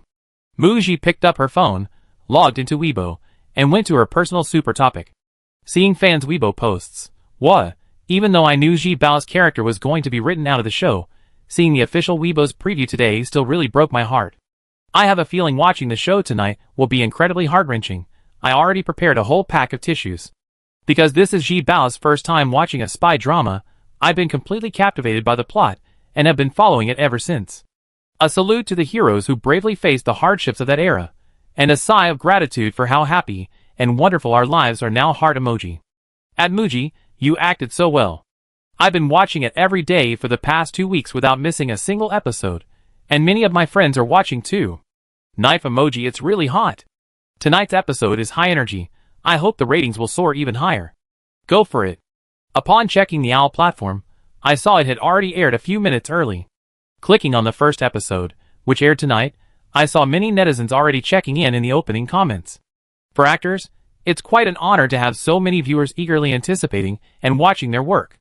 Movies are usually only 2 hours long, while a TV series has dozens of episodes. Watching and accompanying a series for over half a month provides a completely different experience. The opening theme song for The Edge of the Blade started playing on the TV. Muji put down her phone and focused on watching the show. It was filmed a year ago, but Muji still vividly remembered the scene where her character's character died. This vividness wasn't just due to the plot design and the character's perilous situation, but also because it was a crucial climax in the entire series. The character's inner turmoil was immense, yet she had to maintain absolute restraint on the surface, acting with complete control. But she also had to make the audience feel the character's inner emotions. Watching this scene as an audience member, Muji once again entered the character's inner world and experienced it alongside her. She couldn't help but give a thumbs up to director Shen Yin. The Blade's Edge was edited by director Shen Yin and the editor in charge. The female lead is tortured in front of the male lead to force her to confess her accomplices. She refuses, gets shot in the shoulder and leg, is then shot in the head by the male lead, and finally shot in the heart by him. To protect the male lead, she cannot reveal any of her emotions. The male lead watches his beloved woman suffer before his eyes, his heart bleeding, yet he must pretend to be indifferent. The editing skillfully captures the audience's attention through subtle details such as the male and female leads' gazes, the fleeting emotions beneath their calm expressions, and their minute gestures, conveying their pain.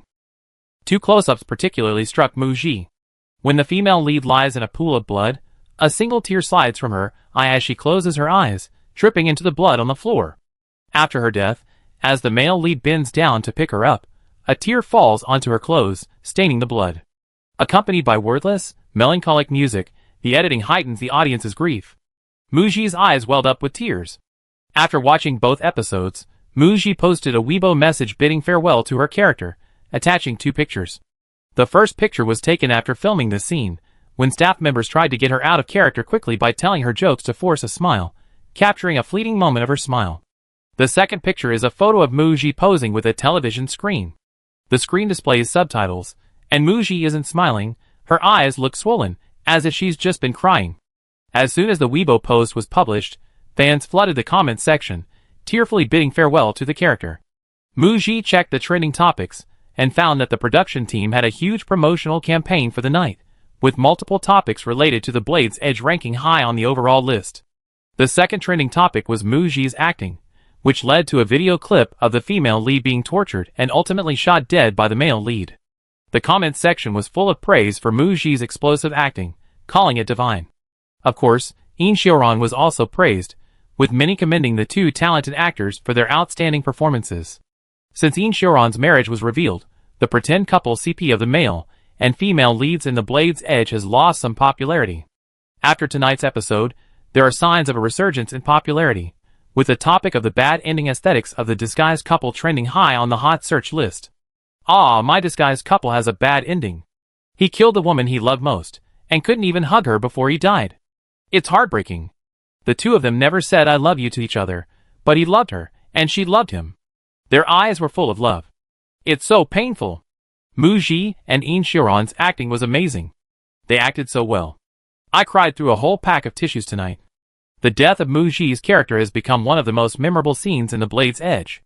Thanks to the production team's heavy promotion, this video clip is being widely shared on various hot search topics for The Blade's Edge tonight, making it a huge hit. After briefly browsing the related topics on the hot search list, Mu Ji remembered to check tonight's ratings. A few minutes ago, Minmin sent her a screenshot. Tonight's peak viewership rating on the unofficial live stream reached 2.25%, a new record, precisely the moment Mu Ji's character died. The viewership ratings for The Blade's Edge on Tomato TV and Beicheng TV were 1.92% and 1.47% respectively, with market shares of 12% and 8%, also setting new records. Tomato TV almost broke 2%. Currently, the average viewership ratings for both TV stations have exceeded 1%. The fans' second small goal has been achieved. The urban drama Bread and Love, starring Liao Yining, aired its finale on Sunday. Yesterday, Tuesday, the CDB ratings came out, and the final average viewership rating was 1.24%. This result is only SOSO. But compared to other dramas airing at the same time, it was completely overshadowed by The Blade's Edge. On December 2nd, the spy drama, The Edge of the Blade aired its finale. The drama's plot was full of twists and turns, its logic rigorous, and its sets and props realistically recreated that era. The protagonist walked a tightrope, constantly facing the crisis of his identity being exposed, continuously maneuvering against the villainous forces, and overcoming one crisis after another. Every episode gripped the audience's attention. It successfully transported viewers back to that era, allowing them to experience the fates of different characters. The protagonist's patriotism, placing the nation and its people above his own family, love, and personal safety, is awe-inspiring and serves as a guiding force for younger generations, helping them understand that period of history, remember it, and cherish the hard-won happiness of today. This is a truly excellent work worthy of repeated viewing. Based on ratings, the final average viewership ratings for Tomato TV and North City TV were 1.66% and 1.28%, respectively. The average viewership ratings for The Blade's Edge on both provincial satellite channels ranked first and second this year, making it the top-rated drama of the year for both Tomato Satellite TV and Beicheng Satellite TV. It is also the highest-rated drama for both channels in the past 3 years. Both satellite channels were extremely satisfied with the ratings results, issuing multiple ratings bulletins. Besides the ratings, The Blade's Edge consistently ranked in the top 3 in various online viewership and overall online popularity charts after its premiere a week ago. Both satellite channel ratings and online streaming data achieved excellent results. Most importantly, judging from the ratings and audience reviews, this is a critically acclaimed drama. The day after the finale, the official Weibo account for The Blade's Edge announced that it would be broadcast on local satellite channels for a second run in a couple of days, and hinted at subsequent third and fourth runs on multiple local channels. The extensive promotion by Duomei has yielded excellent returns. The drama has essentially recouped the company's losses for the year. Although Mu Ji's role in the drama, The Blade's Edge, was small, it garnered significant discussion and popularity, topping the drama character new media index list for half a month. Minmin, Sister Gigi, you gained quite a few new fans. Mu Ji's character can be described as beautiful, somewhat strong, and tragic. While she's somewhat strong, she relies on the male lead's help to exact revenge, yet she never holds him back. Intelligent and calm, she repeatedly helps him overcome crises. Finally, she bravely sacrifices herself to protect the male lead's identity, evoking empathy and sympathy from many viewers. Furthermore, since Yin Xiaoran is already married in real life, fans of the drama, out of affection for him, tend to focus more on Mu Ji.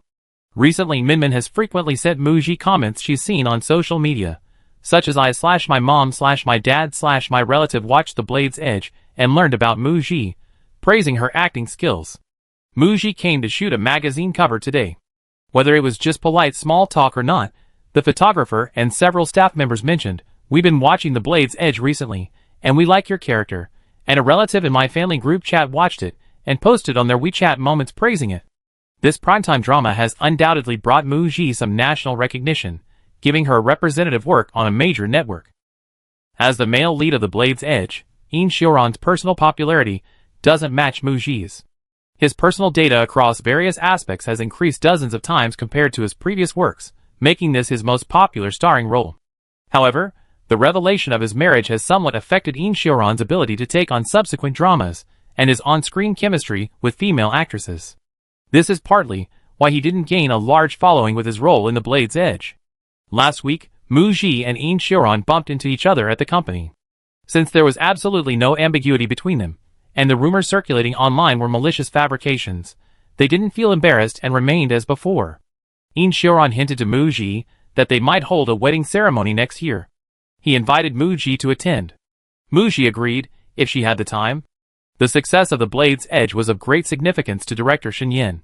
With a truly representative work that garnered critical acclaim, he became a rising star in the television industry, and many actors were eager to work with this talented director. This year had been a fruitful one for Mu Ji. A film and a primetime drama both achieved great success, and she even directed a film by a renowned director. She hoped to continue encountering good scripts and roles in the new year. This thought had barely crossed her mind. The next second, Mu Ji's phone received a message from director Su Quan. "Congratulations on the wrap of her new drama." Everyone in the entertainment industry is busy, and Mu Ji had a gut feeling that director Su Quan wanted to talk to her. Sure enough, the chat window displayed typing at the top. A few seconds later, she received an invitation from Su Quan. He asked if Mu Ji was free to have dinner together tomorrow night. He said he needed to talk to her. A director looking for an actress? Mu Ji's first thought was, a role offer? Chapter 106. The next evening, Mu Ji, accompanied by her staff, went to meet director Su Quan. Upon entering, she saw director Su Quan, producer Wang, and two familiar assistants in the private room. Of the four directors she had worked with, Mu Ji had the most interaction with Su Quan. Although filming for Back to 17 had wrapped more than a year ago, she had still spent half a month in February doing voiceover work and touring with the main creative team. The last time they met was in June at the Golden Actors Awards ceremony. So this reunion didn't feel awkward. However, Mu Ji was still somewhat surprised. Director Su Quan's signature long, flowing hair had been replaced with dreadlocks. His once slender face was now fuller, and he'd grown a beard. Had the artsy young man transformed into a decadent rock youth? Mu Ji's thoughts wandered. Could director Su Quan be working on a rap show or preparing to shoot a high-energy, youth-oriented dance movie? Teacher Mu, you become even more beautiful in the past few months. It's true that fame makes one more attractive. Your aura is getting better and better. You exude the presence of a top-tier star the moment you walk in. Mu Ji's lips twitched at the compliment from producer Wang, who seemed to thrive on success. At the same time, the thought that had just crossed her mind about director Su Quan working on a rap show was immediately dismissed. Producer Wang was also there. He and director Su Quan were teaming up again, clearly to collaborate on a film project. Director Su Quan greeted Mu Ji briefly. He explained his outfit. I've been busy with a very challenging and interesting film project lately, and on a whim, I changed my personal style. Mu Ji's focus was on a challenging and interesting film project. Director Su Quan, beaming with excitement, introduced the new project in preparation. This is my second work after Back to 17. Actually, I initially wanted to make this film, but unfortunately, as a new director with no representative works, I couldn't attract investment. He glanced wistfully at producer Wang beside him. Producer Wang, Don't look at me, your film didn't just struggle to attract investment, it's barely hanging on now, Su Quan continued. He explained that the success of Back to 17 finally allowed him to restart this project. He had been busy preparing for this film for over a year. The script is adapted from a popular Infinite Flow novel, Escape from the Game. It wasn't serialized online, but published as a physical book, a total of 6 volumes. The film only covered the first volume. The plan is to make it a series, with a second and third film. He asked Mu Ji if she had read the novel. Mu Ji shook her head. Su Quan immediately stood up and beckoned to his assistant to bring over the items resting on the chair beside him. It was a cloth bag. As the assistant handed it to Su Quan, the weight of the contents became apparent, revealing that it contained several books. This contains the complete set of 6 volumes of Escape from the Game. I thought you could order it online, but it would take 2 or 3 days to arrive. 3 days ago, I pre-ordered the whole set online, brand new. Here, take it home and read it at your leisure. Muji's inner monologue. Director, could you please give me a detailed introduction to the story of the film you're making, and the role I'm being offered? The important details haven't even been covered yet, but the book has already been presented. She said thank you, accepted the book, and had her assistant move it aside. Then, Director Su Quan began explaining the script for the film Escape from the Game to Muji. Producer Wang chimed in, Ms. Mu, Director Su, and I are completely in agreement. We both believe that this female lead is perfect for you. There's simply no other actress in the industry who could play this role. Su Quan also explained the current state of the film's preparation. Actually, I wanted to talk to you about this film when we met at the award ceremony last time. No opportunity. On the day of the award ceremony, after receiving her award, Muji had dinner with her team. She flew back to Lhasa the next day. Another reason, this movie requires building a lot of sets, and the post-production special effects will also cost a considerable amount. The investment is large, the money spent is high, and the risk of breaking even is high. It's not easy to secure funding, and I always been unsure if it can even be made. Now, before he could finish, producer Wang interrupted him with a smile, saying, Don't worry about the funding, it's almost there. He gave a thumbs up and forefinger in a heart shape. Just a little bit more, just a little bit more. Su Quan chose Mu Ji for the lead role because of her suitability for the character. Producer Wang valued Mu Ji because she had just finished filming the lead role in director Wan Zhou's movie and was now a popular actress in the industry, with each project bringing in more revenue than expected. Insiders privately call Mu Ji a lucky star. With Mu Ji cast as the lead in Escape from the Game, securing investment is a sure thing. Once the lead actress's film by the renowned director is released and becomes a box office hit, Escape from the Game will follow suit, and its box office performance will undoubtedly be impressive. With Mu Ji involved, the film is already halfway to success. Director Su Quan also had a staff member print out a copy of the script and brought it over, giving it to Mu Ji on the spot, placing it in his cloth bag. He told Mu Ji, I'm confident that after reading the script, you agree to take the role. He revealed the film's start date, expected to be the end of March. That means filming won't begin for about 4 months. It won't affect Mu Ji's next project, the patriotic film Model of the Times. After listening to director Su Quan's synopsis of Escape from the Game and the character design of the lead actress, and considering the novel's subject matter, something she had never acted in before, Mu Ji was quite interested in the film. Just now, director Su Quan only mentioned the production team when introducing the project's preparation, without mentioning the cast. So he asked who the actors would be in the cast. Producer Wang, who was drinking water, choked instantly, grabbed a few tissues, covered his mouth, coughed lightly, and explained with a smile the tea. The tea is a bit hot. Su Quan, ignoring producer Wang's cough, stated bluntly, we have actors tentatively invited for the main roles, but... Producer Wang interrupted, but the female lead is the most important. We finalized the casting for the other roles, after we decided on the female lead. Mu Ji, She understood, that meant the other roles weren't decided yet. Perhaps the other tentatively invited actors were still observing, lacking confidence in the project's subject matter, and had reservations about the undecided male and female leads. That's understandable. Mu Ji wasn't too concerned about this, saying she'd go back and review the script first, then give director Su an answer. That evening, Mu Ji read the entire script for the film Escape from the Game in one go. She briefly told her agent about her meeting with director Su Quan and receiving the offer to play the female lead in the Infinite Flow film Escape from the Game. She asked her agent to conduct a background check on the published novel to see if there were any problems. The next day, she had no work scheduled. Mu Ji spent the morning reading the first volume of Escape from the Game. Since she didn't have much free time recently, she only searched online for summaries and reviews of volumes 2 through 6. She had a general understanding of the entire story. Novel adaptations inevitably involve changes, and the script for Escape from the Game was significantly altered from the original novel. Fortunately, director Su Quan explained that the adaptation was a collaborative effort between the original novel's author and the screenwriting team, so it wasn't drastically altered, the essence and highlights were retained. Mu Ji personally felt the adaptation was quite successful, the story's pacing was tight, and the characters were more fully developed. The female lead she was invited to play was mysterious, intelligent, aloof, and possessed maximum fighting skills. In the early stages, she was morally ambiguous. The female lead's first appearance was as a mysterious messenger delivering a letter to the male lead.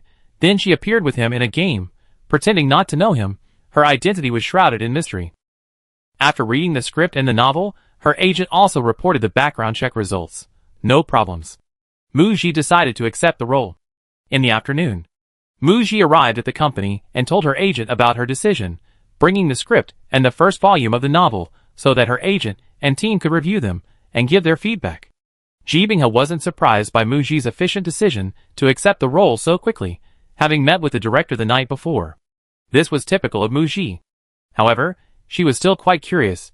Is the script for this movie really that good? Actually, the other film scripts Muji had received were all directed by well-known directors with several representative films, and the production teams were better than Su Kwan's new film, with strong casts and many big-name actors. The ancient costume drama offered a very high salary, comparable to the salary for 2 movies. But this didn't pique Muji's interest. She prioritized the script and the role. The subject matter is novel, the story is good, and I like the character's design. It was rare to find a script and role she liked, so she accepted without hesitation. Ji Bingha casually asked about the film's cast. Upon learning that only Muji had been confirmed so far, an idea stirred within him. To Muji's face, he frankly stated, "Shiji, everyone in the industry is saying you're incredibly lucky. All the scripts you choose are hits. I know very well that you're always very cautious about accepting roles. You rather take a break for months than settle for something you're not satisfied with." Regarding director Su Kwan's new film, if Muji were to confirm her participation, based on what Muji had learned from the director and producer about the current preparation status, funding hadn't yet been secured. The company's previous investments in Muji's starring roles had all been profitable, and they would consider investing in this one as well. "Would you mind if I recommended a suitable male actor from the company to compete for a role in this movie?" Ji Bingha asked first, seeking clarification. Muji shook her head, "No. If the director decides an actor is suitable for a role after an audition, and that's it, she accepted. As long as the actor has no scandals, and it won't affect the film's release, she has no objection." Her agent had given prior notice, showing respect for the artist. She guessed that her agent had also spoken to Yin Xiuran beforehand about securing the audition opportunity for The Edge of the Blade. Muji put herself in Yin Xiuran's shoes. Even if she ended up working with a newcomer from the company, she wouldn't object. After agreeing to take on Escape from the Game, Muji entrusted her agent and team with coordinating subsequent work with director Su Kwan. Her focus now shifted to preparing for filming Model of the Times. She would be starting filming in a little over 2 weeks. The character has a real-life counterpart, and Muji has recently been researching to better understand the role, watching films and documentaries on similar subjects, trying to capture the character's spirit and temperament, and to get closer to the character. Mid-December. Muji had her makeup test for the role. Director Hong Yen explained why he invited Muji to play the role, saying, "I seen the youth film you starred in, you played a teacher, and you had a very scholarly air." Hearing that a director she admired had seen her film made Muji quite happy. She had indeed been puzzled by director Hong Yan's invitation to play the real-life counterpart, but now she understood the reason. After changing into the character's costume, the next issue was the hairstyle. She had searched for pictures of the real-life counterpart. She had short hair. One piece of information she had read stated that she initially had 2 braids, but later, to save time on hair care, she cut her hair short after returning to her hometown to teach for a period. To accurately portray the character, 2 hairstyles were designed for Muji's role, 2 thick braids and a short hairstyle. The hairstylist prepared several short wigs, each with different lengths and bangs, and tried them on Muji one by one to see the effect. Director Hong Yen watched silently. After trying on all 5 wigs, director Hong Yen spoke up. "Even with real hair, the wigs still look a bit unnatural on Muji.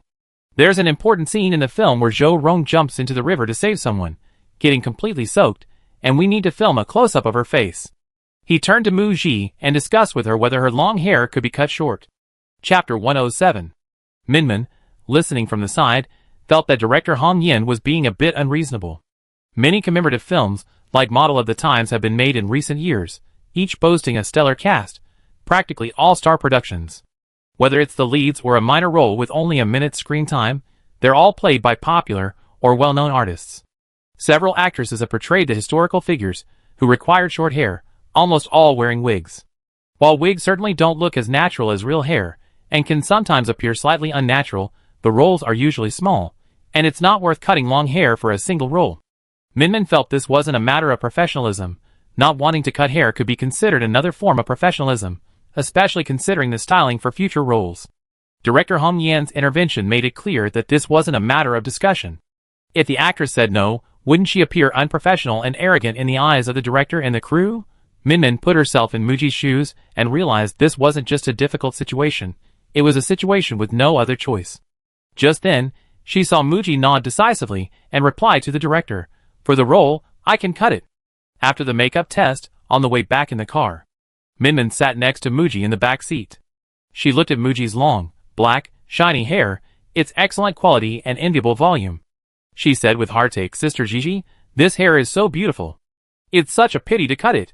After filming started, there were scenes requiring long hair, so Muji hadn't cut it yet. She would cut it after those scenes were finished. Muji picked up a small section of her long hair and combed the ends with her fingers. A love of beauty is a woman's nature, and naturally, she was reluctant to cut her beautiful long hair. But as an actress, serving the role meant that cutting her long hair was nothing. Since she had taken on this role, and the one based on a person awarded the title of role model of the times, she had to do her best. She comforted Minmin, saying, "Your hair will grow back later." Muji's quick agreement had another reason. Her next project, Escape from the Game, described the female lead in the novel as a cold, cool, and sophisticated woman with short hair. Wasn't this perfect? She planned to discuss with Su Quan about styling the character according to the description in the original work. So cutting her long hair would be killing two birds with one stone. On January 3rd, the role model of the Times Most Beautiful Teacher episode began filming in Shanghai. The crew will be filming here for about a week. This chapter, directed by Hong Yan, features not only Muji, but also several leading middle-aged actors, veteran performers, and popular celebrities. She bumped into someone at the filming start ceremony. Muji roughly guessed the person's role, and the word bad luck immediately popped into her mind. The person seemed to have forgotten all past grievances, grinning as they walked towards her, politely extending their hand in greeting. "Hello, Ms. Muji, it's been a long time." Muji glanced at Jin Ziqian standing in front of her and nodded slightly, "Hello." She then walked away with the staff. Jin Ziqian wasn't annoyed, he still had scenes to film with Muji, so there was no rush. After the opening ceremony, Muji, having finished her makeup and styling, arrived at the filming location. On set, the crew was busy setting up the set. Muji sat under a tent while waiting for her turn, reading the script. Minmin, a staff member who had always been with Muji, knew that Jin Ziqian had once pursued her. She had no liking for this playboy second-generation heir who was good at appearing on variety shows, but terrible at acting. Judging from the way Jin Ziqian greeted Muji earlier, he was still harboring feelings for her. Minmin knew that anthology films like to invite popular celebrities to bring buzz and attention to the movie. Popular celebrities are willing to act even in roles lasting only a minute or two, hoping to enhance their acting careers through film and gain a positive boost. But it's incomprehensible why someone like Jin Ziqian would be invited to act in a film. Muji, his scenes in the movie might not even be a minute long in the final cut. In a 2-hour film, Jin Ziqian's screen time of less than a minute or two is negligible. While Jin Ziqian's acting is lackluster, as a regular guest on several variety shows, he has a fan base. When the film is released, his fans will definitely support him, giving him some influence. Using an ordinary extra would obviously not achieve the same effect. Film is art, but for investors, it's also a business aimed at box office profits. Speak of the devil, and he appears. Jin Ziqian arrived with 2 staff members. His casting in this role was somewhat serendipitous. The director of a certain variety show was an old friend of the producer of The Most Beautiful Teacher, and Jin Ziqian got the role through this connection. It was a minor role, played for free, and director Han Yen turned a blind eye. Jin Ziqian took the role largely for Muji. Upon meeting Muji today, he couldn't help but feel the trip was worthwhile. She had captivated him from the first glance. Muji, now dressed in her character, with 2 braids and a white dress, was looking down at her script, a picture of elegant, intellectual, and gentle beauty. Muji was captivating in every way. Perhaps it truly is true that what you can't have always seems more alluring. After sitting down next to Muji, Jin Ziqian first apologized to her directly. "Ms. Muji, I was ignorant before, I'm sorry. If you would do me the honor, would you like to have dinner together after work tonight? It's my treat. Just tell me what you and your staff would like to eat, it's on me." "No need." Muji didn't even look up, not even sparing him a glance. Jin Ziqian felt humiliated. If it were before, he would have definitely tried to force Mu Ji to change her attitude towards him. Now Mu Ji was a first or second-tier celebrity, much more famous than him. She had the arrogance to ignore him. Jin Ziqian thought for a moment, then had no choice but to bring up Hijiyue. Ms. Mu, I swear I sincerely apologize to you. Your company's boss, Brother Yu, is a friend I often meet up with privately, eating and drinking together. Hearing the boss's name, Mu Ji raised her head. Are Hijiyue and Jin Ziqian just fair-weather friends? Then she needs to reevaluate her impression of her boss. Unaware of what was happening, Jin Ziqian's face lit up when Mu Ji finally responded. He continued, apologizing again for the offensive content of the message he had sent Mu Ji. He also tried to clear his name, saying, I originally wanted the production team to cut your scenes, but brother you persuaded me otherwise, and I immediately changed my mind. I'm essentially a good person. Mu Ji, ? She had deleted Jin Ziqian from her friends list, prepared for her scenes to be cut. However, when the show aired, her scenes weren't cut. She thought Jin Ziqian still had some professional ethics, not seeking personal revenge. It seemed she had overthought things. She had intended to say that what's past is past, and considering Jin Ziqian's sincere apology, they should just finish filming and have no further contact anyway. Now, Mu Ji looked away and continued reading her script. Jin Ziqian, did I say something wrong? Seeing that Mu Ji wasn't going to pay attention to him, and had lowered her head again to concentrate on the script, he helplessly took out his phone, found Hijiyue's WeChat profile picture, and sent several voice messages, hoping Hijiyue would say a few good words for him. Recently, his messages had all gone unanswered. This time, the reply was quite quick. First, she replied with a simple okay. Then she sent a 10-second voice message. Jin Ziqian didn't have time to think much about what the message contained. He turned on the audio, held the phone up to Mu Ji's face, and opened it. Hijiyue's deep, pleasant voice came through.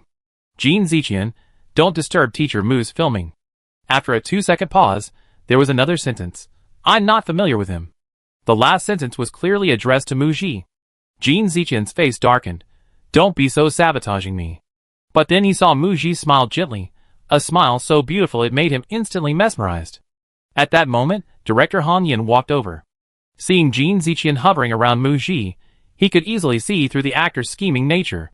With a serious expression, he asked in a deep voice, have you memorized your lines? We'd be rehearsing soon. Jin Ziqian's forehead was sweating. I memorized them right away. After filming began, Jin Ziqian's face clearly showed 2 words. Regret. He played the boyfriend of the protagonist, Zhou Rong. After graduating from university, he wanted Zhou Rong to study abroad with him, but Zhou Rong told him she wanted to return to her parents' hometown to become a teacher. The boyfriend couldn't understand and broke up with Zhou Rong. The first scene of filming was their encounter. He asked Mu Ji if she had changed her mind, or if she was still determined to return to that rundown rural village to teach, burying her talents. Zhou Rong shook her head and said directly, let's break up. She resolutely turned and left. It was a very simple scene. Jin Ziqian thought he had finished his lines, and that all he had to do was show a disappointed expression after Mu Ji said goodbye. But the director criticized him, your acting is too superficial. Ultimately, the scene was taken 13 times before it was approved. This completely destroyed any remaining confidence Jin Ziqian had in acting. Originally, after the scene, Jin Ziqian's role was finished. Han Yin planned to add a scene for Jin Ziqian. For years later, Zhou Rong's ex-boyfriend returns from studying abroad and comes to the village where she was teaching to find Zhou Rong and ask her if she regretted her choice. This part of the scene has been filmed. Whether it will be cut later is uncertain. Jin Ziqian desperately didn't want to be scolded by the director again, but even with his spoiled nature, he dared not refuse the director Schrodinger's cat of adding scenes, otherwise he would be seen as a diva. Even if he stopped acting, he had to maintain his image as an artist. He could only agree with tears in his eyes. Mu Ji didn't want to see Jin Ziqian on set again, nor did she want to act with him again, but seeing Jin Ziqian's speechless, bitter expression was quite satisfying. She believed that next time Jin Ziqian accepted a role, he would have to consider his own worth, not just take on any role he felt like wanting to play without preparation, and not just treat it with a perfunctory attitude, only to end up embarrassing himself. After filming in Shanghai for a week, the crew moved to a small village in Guicheng for location shooting. Guicheng was Zhou Rong's hometown, so they specifically came here for location shooting. Mu Ji portrays Zhou Rong, a role model of the times. After graduating from university, She defied the objections of her family and boyfriend, resolutely choosing to return to her parents' hometown to teach. The teaching conditions there were poor, and many children lacked access to education. Teacher Zhou Rong taught there for a full 10 years, dedicating the best years of her youth, ultimately sacrificing her life one winter, while saving a student who had fallen into the water. One of the students she mentored and sponsored was admitted to a top university in China, and later became a teacher like Zhou Rong, choosing to return to her hometown to teach. A spirit of inheritance is present. The film crew stayed in a hotel in the town, traveling to and from the small mountain village for filming day and night. After filming there for 3 days, Muji's long hair needed a cut. The crew hired a professional hairstylist to come to the hotel to cut Muji's hair, and Minmin recorded the entire process on her phone. The director was also present during the haircut, constantly communicating with Muji and the hairstylist about the desired length and the bangs. The bangs are currently covering her eyebrows. She looks too pretty, too young and immature. Muji then cut them shorter, so they show my eyebrows. Director Hong Yin, seeing Muji's cooperation, was increasingly impressed with this young actress. Over the past week of filming, Muji had not only demonstrated excellent acting skills, but had also largely captured the essence of the character, seizing the soul of the role. Furthermore, she wasn't at all delicate or pretentious. After the haircut, Muji looked at herself in the mirror. Short hair, wearing the character's costume, a heroic air emanated from her brows, and her demeanor had matured. Compared to her character in Shanghai, she looked almost 10 years older. Director Hong Yin, standing nearby, said with satisfaction, "Very good. Muji has temporarily shed her celebrity aura, the glamorous side of her, and instead, she's imbued with the real texture of the character. In layman's terms, she's become down-to-earth, a vivid, believable figure." After filming the video, Minmin picked up her fallen hair, clutching her chest, and asked, "If the fans knew, they feel as heartbroken as I do about the hair you cut, Sister Ji." "Sister Ji, should we take this hair back to Beicheng?" Muji, "No need, just throw it away." The day after the haircut, Muji left the hotel early in the morning for work. To keep her character's look a secret, she wore a black bucket hat, and her assistant held an umbrella to shield her from the fans waiting at the door. Logically, they shouldn't have been able to see her hair. But the fans had sharp eyes, and still noticed something from the photos of her arriving at work. Holy crap! Ji Bao cut her hair? Chapter 108. In the afternoon, a fan got concrete news. Muji really did cut her hair short. The fan posted on Weibo, "I have a relative who works on the set of The Most Beautiful Teacher, and I confirmed with him that Ji Bao did indeed cut her hair short for her role." There was no official announcement on the day The Most Beautiful Teacher started filming.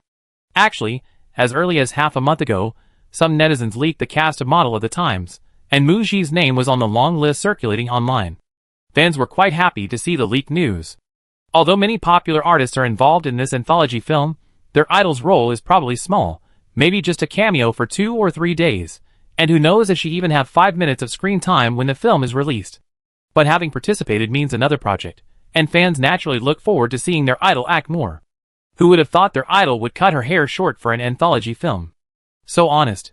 For a time, fans were all discussing Muji's short hair, feeling sorry for her cut long hair while also wanting to see what Muji would look like with short hair. It's the 3rd day since Muji cut her hair. A paparazzi marketing account released photos of Muji with her short haircut in the movie. The photos showed Muji on set, wearing her costume and drinking water from a thermos, only her profile visible. The paparazzi claimed it was taken with a drone, hence the blurry photo. Only this one photo was released. As soon as the photo was released, Muji's fans immediately shared it in her fan community, and soon, Muji's social media feed was flooded with this photo. "Ah, give me back my baby's beautiful long hair. I can't wear it with pretty dresses and create all sorts of beautiful looks anymore. Wah, my daughter's flowing, seaweed-like hair has been cut so short. Director, you're so cruel. With short hair, her aura seems different, but my baby's looks are amazing. She can pull off any style. Looking forward to seeing Zhou Rong. The photo is blurry, and I can't see her face clearly, but I noticed that Ji Bao used to hold her thermos with one hand while drinking water on set, but this time she's holding it with both hands. She looks so cute. An actress who can unhesitatingly cut off her beloved long hair for a role, suppressing her superstar aura to wholeheartedly portray an admirable yet ordinary person, and Muji. She loves acting, and is taking each step steadily. Heart. Then a prominent fan posted a reminder. The movie's styling needs to be kept secret. Those who forwarded the leaked photos, please delete them immediately and stop spreading them. We need to protect Ji Bao's hard work. When Muji filmed Back to 17 last time, because it was filmed on various university campuses, it was inevitable that students would take leaked photos. Unable to stop it, Muji's student look was similar to her image in other campus movies. But this time is different. The real-life figure she's playing needs to maintain a certain level of mystery, plus the movie hasn't been officially announced. Fans weren't quite sure either. After the prominent fan posted, they all deleted the leaked photos and went to paparazzi accounts and marketing accounts that were reposting them to urge them to delete them as well. It was discovered that many marketing accounts were reposting the leaked photos with the hashtag #MujiShortHair. A fan with extensive experience in following celebrities posted a warning on Weibo. So many marketing accounts are using this hashtag, it might trend on Weibo soon. We can feel sorry for Ji Bao behind closed doors, but don't go out and talk about it, and don't praise Muji's dedication or anything like that. Whether it's other actresses who have also filmed anthology movies or starred in Model of the Times, whether or not they cut their hair is the director's and actor's business. Don't drag others down and create enemies for Muji. Fans' words reflect on their idol. Focus on your own idol. Focus on your own idol. Focus on your own idol. Let's all look forward to Muji's portrayal of teacher Zhou Rong. Soon after, the topic of Muji's short hair indeed trended on Weibo. Filming for the Most Beautiful Teacher segment has been underway for less than half a month. Movies need to keep the actors' look secret and won't release leaked photos like TV dramas do. Besides, the photo released by the paparazzi today is very blurry, clearly not from the production company. The trending topic seemed ominous, but Muji's fans were only half right. Clicking into the trending topics, I saw marketing accounts posting comments on Weibo about Muji's appearance.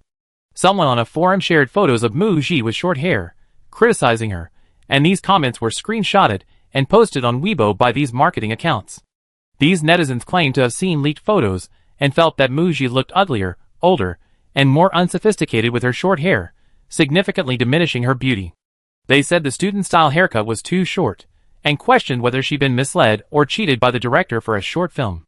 Muji's fans responded with a question: does Muji herself have anything to do with being ugly, old, or unsophisticated?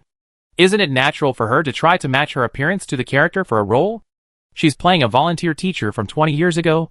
Does she have to look like a model straight out of a magazine? They actually dared to smear Muji's looks. I'm furious. Minmin is also angry seeing the marketing accounts stirring up trouble on the trending topics. Although ordinary people are discerning and won't be easily swayed by blatant lies and trending topics, this particular smear campaign is just too shameless. Muji is a top-tier beauty in the entertainment industry. Using a blurry photo to distort the truth, and even subtly trying to incite fans to attack the director, is so despicable.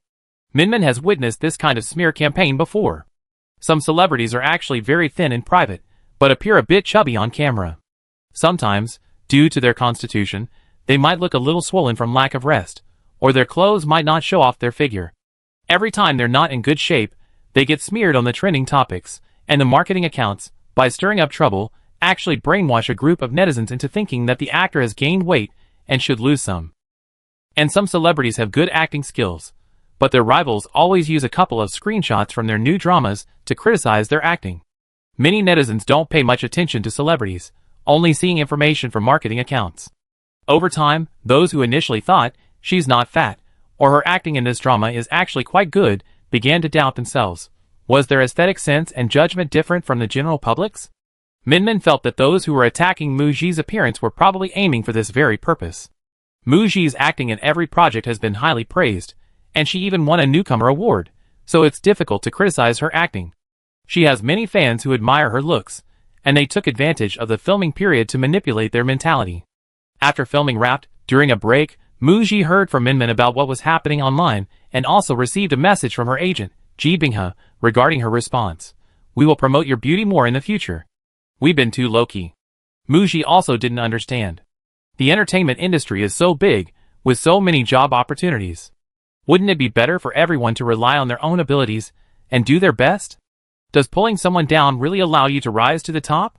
Instead of wasting time on this, you should focus on improving your professional skills. Because of the online trending topic, director Han Yen coldly instructed all departments of the crew to strengthen management. That afternoon, they shot down a drone that had flown in to secretly film. In mid-January, Filming for the movie, The Most Beautiful Teacher had been underway for half a month. After filming for a few days in a small village in Guicheng, a group of very special extras joined the crew, a group of children aged 5 to 7. The filming set suddenly became lively. Before moving to Guicheng, Mu Ji bought a lot of snacks in Shanghai and brought them over. Minmin was puzzled. Sister Gigi isn't someone who likes snacks. On the day the child actors joined the crew, Mu Ji had her team bring snacks to the set and gave each child a snack. The children, receiving their delicious snacks, politely and sweetly said thank you.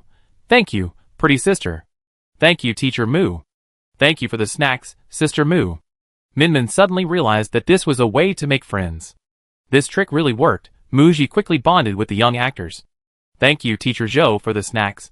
Mu Ji looked at the bright and well-behaved little girl in front of her. She was the only one who called her Teacher Zhou. She had quickly gotten into character, and her gaze, unlike the other children's, didn't show curiosity, timidity, or shyness. On the contrary, she possessed a maturity beyond her years. Are you the little actress playing Xiaocaidi? The mother standing next to the little girl quickly answered yes. Hello, Teacher Mu. She patted her daughter's arm gently, reminding her to introduce herself to Mu Ji. The little girl tilted her head, thought for a moment, and readily replied, Hello, Teacher Mu, my name is Zhou Zhuwe, I'm 6 years old.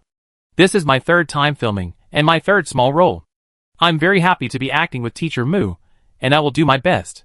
She recited this sentence fluently in one breath. Mu Ji smiled and said, Hello, yeah, I'm also very happy to be acting with you. She let the little girl call her Teacher Zhou or Sister Mu on set. The character Zhou Zhuwe plays, Xiaocaidi, is one of the students nurtured and sponsored by Teacher Zhou Rong, who was admitted to a top university in China, later became a teacher, and chose to return to her hometown to contribute to its development. Mu Ji and this little girl have several scenes together. Teacher Zhou Rong was Xiaocaidi's first teacher. Xiaocaidi's family was poor, and she had a younger brother. After 2 years of schooling, her family wouldn't let her continue. Zhou Rong walked over 10 kilometers of mountain roads to visit Xiaocaidi's home, persuaded her family, and sponsored the little girl, allowing this academically gifted girl to continue her education. Zhou Rong changed this little girl's destiny.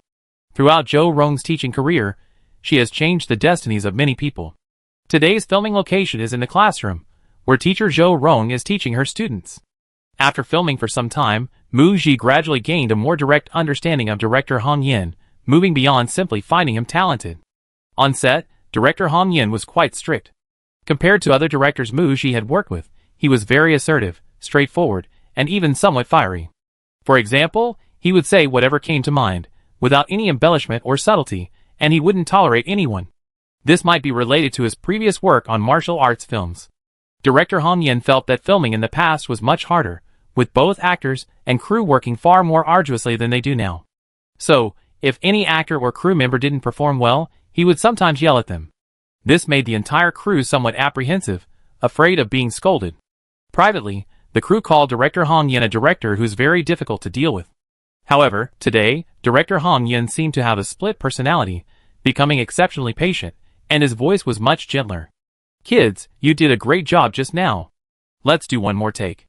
Sit still, all of you, and keep your attention on the stage. It's hard to imagine anyone resisting an adorable human baby. During a break after filming the first scene, director Hong Yin saw a mischievous little boy running around, almost bumping into the equipment. He simply walked over, patted the boy on the head, and said, No running around on set. The director's gentle and easygoing side surprised many of the crew members. Mu Ji was also a little surprised to be acting opposite the young actress here. The little girl's acting was a bit immature, but she wasn't at all shy in front of the camera, acting opposite Mu Ji. Minmin had searched online. Sister Gigi, this little girl is quite impressive. She has over 300,000 followers on the Chanla short video platform, and her videos get a lot of likes. She's a little internet celebrity. She frequently updates her daily life. She's probably used to filming in front of the camera so often.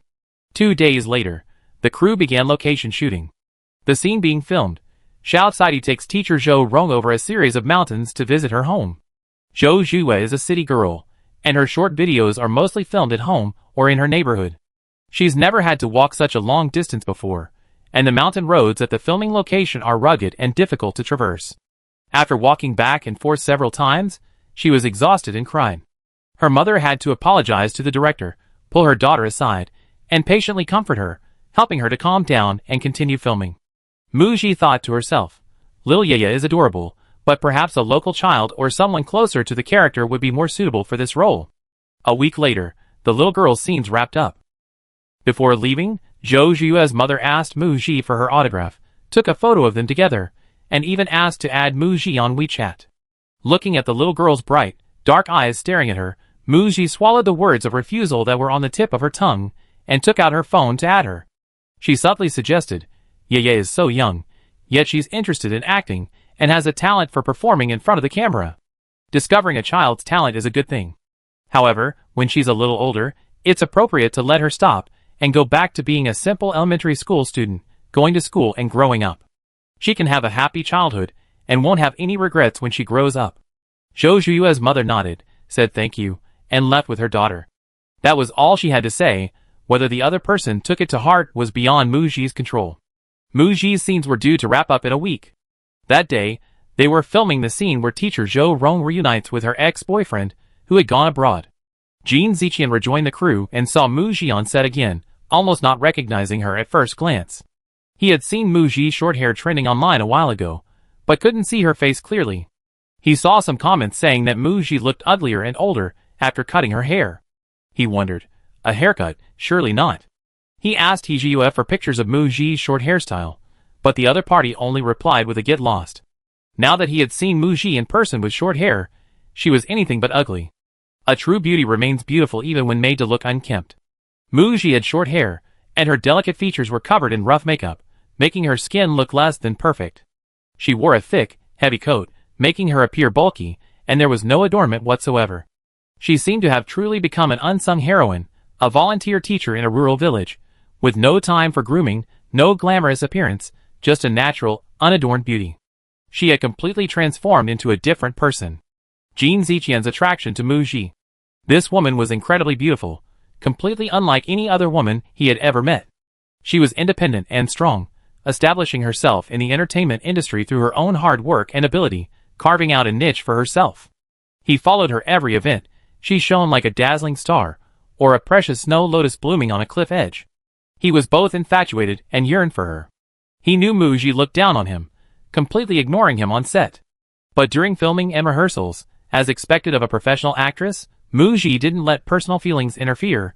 She quickly immersed herself in her role, wholeheartedly performing her part. This time, seeing Mu Ji, he sensed her reverence for acting, her ambition, and her utmost dedication to her characters. She wasn't acting for fame, it was genuine passion, a desire to leave a lasting mark on the industry. A surge of respect rose within him. At the same time, Jin Ziqian suddenly realized the gap between himself and Mu Ji, an insurmountable chasm. This woman was someone he could never win over in this lifetime. Mu Ji noticed a burning gaze fixed on her. Looking up, she saw Jin Ziqian, his face filled with melancholy and sorrow as he looked at her, letting out a deep sigh. Mu Ji, was he out of his mind? This time, joining the filming crew. Contrary to his expectations, Jin Ziqian wasn't going to be harshly scolded by the director. During his performance, he integrated his own reaction to seeing Mu Ji and his realization that a relationship with her was impossible into the character. He added his own genuine emotions to the performance, and with director Hong Yan's guidance, it was almost a lucky break. He nailed it. At least, he wasn't called wooden or expressionless like last time. After filming the scene, his scenes were finished. Jin Ziqian felt that his connection with Mu Ji had also ended. He attended the wrap-up ceremony prepared for him by the crew. The crew still had scenes to film, and Jin Ziqian didn't even get a chance to speak to Mu Ji alone before his manager pulled him into the car and they left. Thinking that he hadn't even had a chance to confess to Mu Ji, his impulsive love ended without a trace. Jin Ziqian looked up at the gray sky outside the car window and posted a melancholy message on his WeChat Moments. Jack of Spades, she's like the bright moon in the sky, unattainable. His friend Zhou Chung liked it instantly, then posted a question mark. Jin Ziqian replied instantly, I'm heartbroken. Ignoring the teasing comments that followed, he opened his WeChat chat with He Zhiyue. He Zhiyue, far away in Beicheng, sat in his office, having just replied to a business partner's WeChat message. He received a message from Jin Ziqian. Jack of Spades, I'm giving up on pursuing teacher Mu.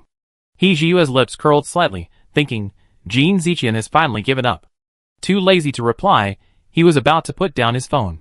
The next second, Jean Zichian sent another message. Jack of Spades sigh. People like us are from a different world than Teacher Mu. Hijiyua. ? Don't include me. Chapter 109. At the end of January, Muji had her last 2 days of filming. The day before filming wrapped, they were shooting the water scene that director Han Yin had mentioned during the makeup test. January in Guicheng is the coldest time of year. Today's temperature was -5 degrees Celsius. Muji didn't want a stunt double. She went into the water herself. Minmin had been frowning and looking worried since she left home that morning. In this freezing weather, just standing on the set with the cold wind blowing like this would make anyone shiver. She knew Muji was very sensitive to the cold. Imagine being submerged in sub-zero water, surrounded by bone-chilling cold. How cold would that be? If filming went smoothly, it would be fine, but what if... Pa! Sister G's acting is so amazing. One take is no problem. God bless. I hope the filming goes smoothly later. Hearing Minmin's self-talk, Muji also hoped that today's water scene would go smoothly. Actually, she was afraid of the cold because in a previous film in her world, she had to go into a river in the dead of winter, just like today. The experience of being frozen to the bone, then completely stiff and numb was awful and unforgettable. Especially after filming that scene, she caught a cold, and it took her half a month to recover. As a result, to avoid affecting the filming schedule, she had to continue filming while sick, making each day feel incredibly long. So unless it's for a red carpet event or other formal occasion, Muji usually prioritizes staying warm in winter to avoid catching a cold. Muji was wearing a wetsuit underneath for warmth this time, which should have helped a little. Whether to comfort Minmin or herself, she said, "It's okay, there's a 7-year-old taking pictures with me. It would be terrible for a child to be soaking in the water in the dead of winter. I'm an adult." The assistant director, somewhat embarrassed, scratched his head, which was covered by a woolen hat. "Teacher Mu, don't worry. The young actor we found, he has a special constitution. He enjoys swimming in winter and isn't afraid of the cold. He'll only be filming 2 or 3 scenes. Our 2 safety officers, they're also winter swimming enthusiasts." Muji, ? So only her injured world was achieved. Even if she was afraid of the cold, she could only grit her teeth and go for it. Today's scene. A student from her class ran to tell Zhou Rong that some male classmates were playing on the frozen river near the school. Zhou Rong, worried about the student's safety, hurried over, but she was still too late. When she arrived at the riverbank, she saw 3 male students just running ashore. The ice had broken open, and one student was struggling in the water. She ran so fast that she tripped and fell on the riverbank. After getting up, she told the terrified students to find an adult, then quickly took off her thick coat and jumped into the icy river without hesitation. In the end, the students were rescued, but Zhou Rong sank and drowned. This scene of jumping into the river to save the students was filmed according to the storyboard. Considering the little boy was still a child, Muji suggested filming the child scenes first. The little boy's scene was falling into the water, thrashing about with his hands above his head. Muji, already in the water, reached out and grabbed him, pulling him by the back of his collar and swimming towards the shore. With all her might, she pushed the little boy towards the bank, where he was caught by an elderly villager. The little boy hadn't been in the water for long. Muji had been in the bone-chilling water for over half an hour. When the director yelled cut, she was completely disoriented from the cold. Who am I? Where am I? She couldn't tell what day it was, or how she got from the water to the shore. A flustered crew member helped her to a folding chair under the tent, where a large electric heater was blowing warm air. Minmin and her 2 assistants, along with the crew, had prepared some things beforehand, including over a dozen towels. As soon as they got ashore, they wrapped towels around Muji's head and body to absorb the water. Then, the crew divided the work. One dried Muji's hair, another helped her take off her shoes and soak her feet in a basin of hot water. Minmin dried Muji's hands and vigorously rubbed her red and stiff hands. Another crew member fed Muji small sips of hot ginger tea. After a flurry of activity, a sliver of color returned to Muji's pale face and frostbitten lips, and her stiff, icy hands and feet slowly regained feeling. Minmin breathed a sigh of relief and wiped her eyes. Sister Gigi, you finally ended your hibernation. Muji, just coming back to life, While soaking in the icy water, her hands and feet stiff and numb, she felt like a withered tree stump buried deep in the snow. She didn't know how much time had passed, but finally, she endured the cold winter and welcomed spring. The weather warmed, the ice and snow melted, and she finally regained her vitality. Muji's voice trembled with cold. Don't worry, I'm fine. She had Minmin and her female assistant help her to the changing tent to change out of her wet clothes. On the way back to the hotel in town, Muji sneezed several times and touched her forehead, finding it a little hot. Back at the hotel, she took her temperature, 37.5 degrees Celsius. Her head started to ache, and her throat felt uncomfortable. It seemed she couldn't escape the fate of catching a cold and fever. Ji Binghe called to check on Muji's health and asked Minmin to get some cold and fever medicine from the first aid kit for her, telling her to get some rest early that night. She woke up early the next morning. The fever hadn't subsided, and Muji felt listless, her head felt heavy, and her throat hurt. Fortunately, today's scenes were simple, only 2, and filming would be finished soon. There was no need to worry about affecting the filming schedule. On the set of The Most Beautiful Teacher, Muji finished filming her last scene and wrapped up her work. The crew still had a few days of filming left. Once the entire crew wrapped up, it would be New Year's Eve in 2 days. Muji's role was the most important in this chapter, the main character. The crew prepared a more elaborate wrap-up ceremony for her compared to others. The cake was bigger, the bouquet of flowers was larger, and she received a lucky red envelope containing 200 yuan. After taking photos with the entire crew and saying goodbye, Muji and her team were almost ready to leave the set. Director Hong Yin called Muji back. After nearly a month of filming together, Muji's impression of Director Hong Yin was that he was even more of a workaholic than Director Shen Yin on set. During breaks on set, Director Shen Yin would talk to Muji about tango, wondering how she could dance so perfectly and whether she had received formal training. Perhaps because The Most Beautiful Teacher was a tribute film, time was tight, and the task was demanding. Director Hong Yin and Muji didn't discuss anything other than the role in filming. Her scenes were finished, and her work was over. Suddenly being called away by Director Hong Yin, Muji was a little confused. What did he want to see her about? After filming, Muji changed out of her costume and into her casual clothes. She wore a white baseball cap, revealing a section of her short hair, and a short black down jacket paired with black trousers and knee-high black leather boots. Her legs were long and slender, and she looked very cool and stylish. Director Hong Yin walked towards Muji and extended his hand. "Teacher Mu, it's been a pleasure working with you." Muji, with a hint of doubt in her eyes, politely extended her hand and shook it. "Thank you, Director. It's been a pleasure working with you."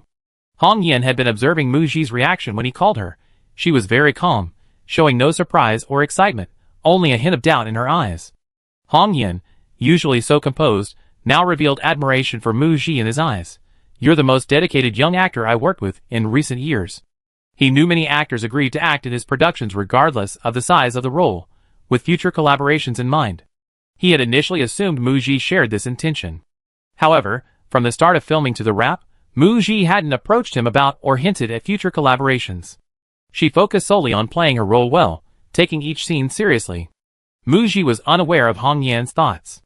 She didn't approach the director to pave the way for future collaborations because she felt it unnecessary, believing her role in The Most Beautiful Teacher was the best self-recommendation. "If a suitable role comes along, I believe the director will consider contacting me." Then the director mentioned, "Among this generation of young actors, you are one of the rare ones who can endure hardship." The filming environment was quite different from Shanghai to the small village of Guicheng. Not only did Zhou Rong have to adapt to the harsh environment of rural teaching, but Muji, as an actress, also needed to adapt. But no matter where she was, Muji remained calm and composed on set, never complaining. An actor's ability to endure hardship can be faked for a while, but not from the start of filming to the end. Muji, feeling a sense of unease at the praise, sensed that Director Hong Yin's words were foreshadowing something. She said very frankly, "Director Hong, you flatter me?" Actually, the filming environment for The Most Beautiful Teacher wasn't that harsh. It was much better than Countdown, which she starred in. The experience of filming Countdown in Tibet truly tempered her. The countryside here is just underdeveloped and desolate, unlike high-altitude areas where altitude sickness can cause altitude sickness. Having to continue filming despite altitude sickness symptoms is much more serious than her cold and fever today. Director Hong Yin remembered that Muji's last film was shot in Tibet, and knew that what she said wasn't modesty, but the truth. Being chosen by Wan Zhou to play the female lead, and persevering through 5 months of filming in Tibet. Through this collaboration, he had gained a general understanding of Muji.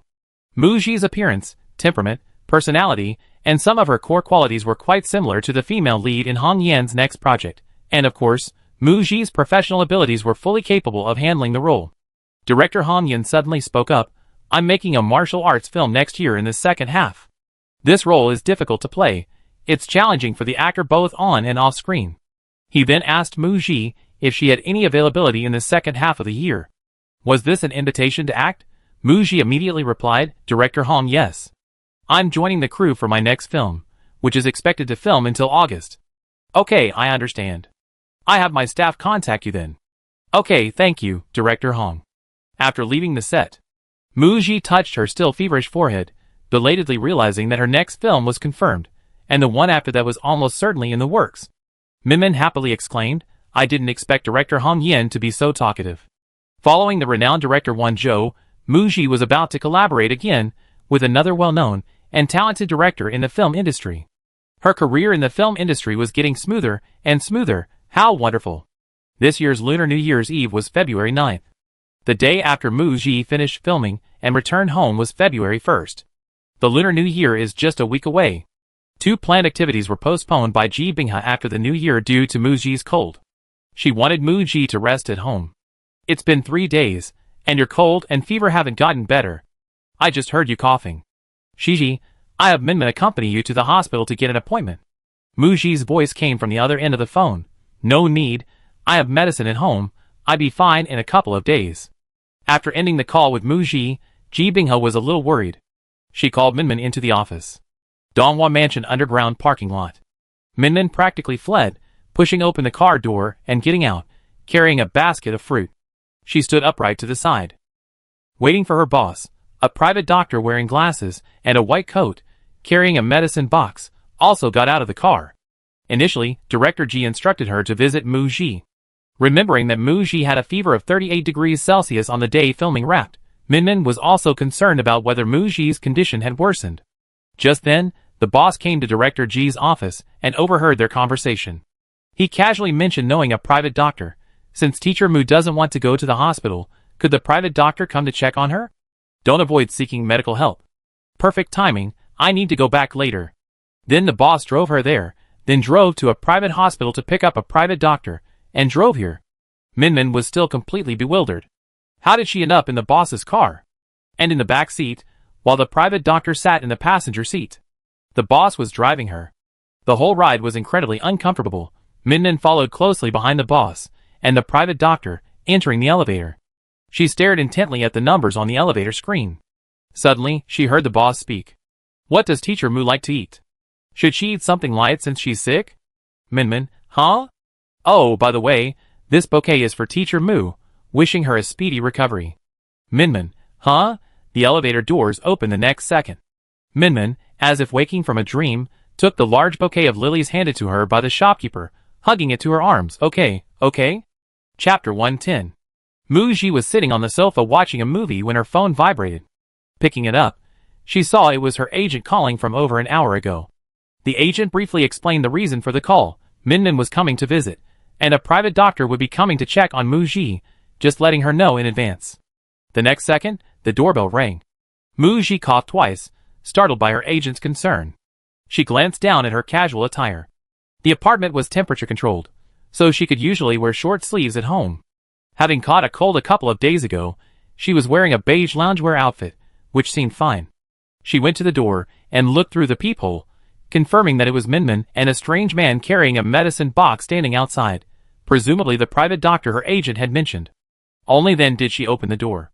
Sister Gigi, are you feeling better? Minmin was carrying a large bouquet of flowers in one arm and a fruit basket in the other, looking a little strained. Mu Ji took the fruit basket from Minmin and invited the two of them in, leaving the door open. Minmin noticed Mu Ji sizing up the private doctor carrying the medicine box and introduced him. This is Dr. Zhou? His surname is Zhou, right? I think that's what the boss called him. Private Dr. Zhou Jing introduced himself to Mu Ji with a gentle smile. Miss Mu, hello, my name is Zhou Jing. I'm a doctor at Beicheng Kongjing Hospital. Zhou Jing was Zhou Cheng's older brother, and he had played ball with He Jiyue a few times. Before coming to the hospital to see him, He Jiyue had called ahead and described Mu Ji's general condition: a fever for several days, a sore throat, and a slight cough. Zhou Jing had prepared some medicine in his first aid kit beforehand. Initially, he thought the patient he was supposed to see was a difficult and uncooperative one. hence the reluctance to come to the hospital. However, on the way there, He Jiyue revealed that the sick person's name was Mu Ji. Zhou Jing didn't follow the entertainment industry, but he knew Mu Ji. He had recently watched the drama, The Edge of the Blade, and was a fan of spy dramas. Before meeting Mu Ji, his impression of her was, this female celebrity was quite pretentious, unwilling to go to the hospital when sick, having her boss arrange for a home visit. Now, he saw Mu Ji's surprise mixed with a hint of helplessness at their arrival. Clearly unaware beforehand, she maintained excellent composure, showing no emotional outburst, politely pouring them water, and regarding the home visit. Since she was already there, she cooperated by explaining her illness and agreeing to the examination. After examining Mu Ji, Zhou Jing found that her illness wasn't very serious, guessing it was just a case of someone's concern causing her distress. A persistent high fever will likely lead to a speedy recovery with 4 fluids at the hospital. Miss Mu just has a common cold. She should recover on her own in 3 or 4 days with medication and rest. After checking Mu Ji's medication, he found it wasn't effective enough and took several new boxes from the medicine box, along with some cough medicine. Before leaving, he instructed, take your medicine after meals, get plenty of rest, drink lots of hot water, and keep warm. Zhou Jing, carrying the medicine box, came out and saw He Jiyue waiting around the corner. Brother Jing, how are you? Zhou Jing, just a common cold. He Jiyue breathed a sigh of relief, noticing a hint of sarcasm in Zhou Jing's tone. Under the other's quiet gaze, he touched his brow. Teacher Mu caught a cold and suffered from altitude sickness in Tibet last time. She developed pulmonary edema the next day. As the company boss, I heard she hadn't recovered from her cold for several days, so... Zhou Jing had a "do you think I believe that?" look on his face, but he wasn't as gossipy as his younger brother, Zhou Cheng. Next time we play ball, let me have 2 balls. Okay. Mu Ji arranged the flowers Minmin had given her in a vase. Each lily seemed carefully chosen, blooming beautifully, with a few dewdrops clinging to its petals, emitting a delicate and refreshing fragrance. Minmin, thank you for the flowers, they're very pretty. Minmin lowered her head slightly, waved her hand, and smiled. No, you're welcome. Mu Ji glanced at the clock on the wall. It was lunchtime. Since Minmin had gone to so much trouble, and it was her first time being a guest here, she decided to let Minmin stay for a meal before returning to the company. For the past few days since returning from filming, Mu Ji had been ordering takeout or buying groceries online to be delivered, simply cooking porridge and noodles for herself. She opened the food delivery app on her phone, planning to order separately from Minmin, so they could sit at opposite ends of the table without worrying about her cold spreading to Minmin. Minmin, what do you want to eat? I ordered takeout. Just then, Minmin's phone rang. The caller ID showed, delivery driver. Minmin knew it was the restaurant owner who had ordered takeout for Mu Ji, and had left Minmin's phone number. So, the delivery driver called Minmin after the food arrived. Sister Gigi, no need to order anymore.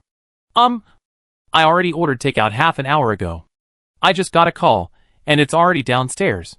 Give me your access card. I come downstairs to pick it up. Mu Ji, ? Minmin seemed a bit strange today. When did she order the food? Minmin usually discussed things with her before doing anything. Today she seemed unusually proactive. Mu Ji guessed that Minmin probably knew she had a cold and shouldn't eat out, so she would most likely order takeout, and probably just ordered it because she knew Mu Ji's food preferences. So she didn't think much of it, and gave Minmin her access card. Before going downstairs, Minmin hesitated for a moment, then tentatively asked, Sister Gigi, I heard the boss also lives on this floor. Do you often run into each other? Mu Ji had lived in Donghua Mansion for a year, and had only bumped into the boss a handful of times. Rarely. Why? Nothing at all. I'm just worried about running into the boss. It'd be so awkward, haha. Then I go get my takeout. Minmin wasn't good at lying, and didn't dare look Mu Ji in the eye. She quickly went downstairs after saying that. Taking the elevator downstairs, Minmin wondered uncertainly, did the boss have feelings for Sister Gigi that she suspected? But just now, Sister Gigi's expression when she mentioned the boss was normal, as if they weren't very close in private. Aside from the special care and concern the boss showed Sister Gigi today, he didn't seem to do that at other times. Right, she remembered last time in Tibet. The boss was very anxious taking Sister Gigi to the hospital, and even stayed to watch over her overnight. That was definitely unusual. So, the boss really does have feelings for Sister Gigi, right? Minmin felt she had discovered a huge secret. To be precise, the boss's feelings for Sister Gigi seemed to be an unspoken secret. A crush? He was different from other rich kids on TV or in real life. Other rich kids, if they had a woman they liked, would immediately make a high-profile declaration of love, showering her with gifts to win her heart. The boss was very low-key. He didn't want anyone to mention the flowers he sent, the private doctor he arranged, or the takeout he ordered, saying he didn't want to cause any trouble for Sister Gigi. Unexpectedly, the boss wasn't playing the domineering CEO role, but rather the quietly devoted, warm-hearted man? Or perhaps, he didn't want to disrupt the current harmonious relationship. Minmin knew that Muji was currently focused on filming and had no interest in dating. Since the boss had asked her to keep it a secret, well, the boss's crush on Sister Gigi would remain a secret. Let Sister Gigi focus on her career. However, one of the most painful things in the world is discovering a secret and not being able to tell it. So painful. February 7th, the day after tomorrow, is Lunar New Year's Eve. Muji's cold finally cleared up, and she came to launching media. She talked to her agent about work arrangements after the new year. Speaking of which, this was Muji's first meeting with Ji Binghe after joining the cast of The Most Beautiful Teacher. The first thing she said to Ji Binghe upon meeting her was, "You lost weight. You lost weight." They smiled at each other. Ji Binghe scrutinized Muji's short hair. "Even if you shaved your head, you still be a beauty." Muji, If the role required a shaved head, she'd have to use special effects makeup. She sat down on the sofa. They began to formally discuss work. Muji's most important filming schedule for the new year included Su Kwan's Infinite Flow film, and a tentative role in Han Yan's martial arts film.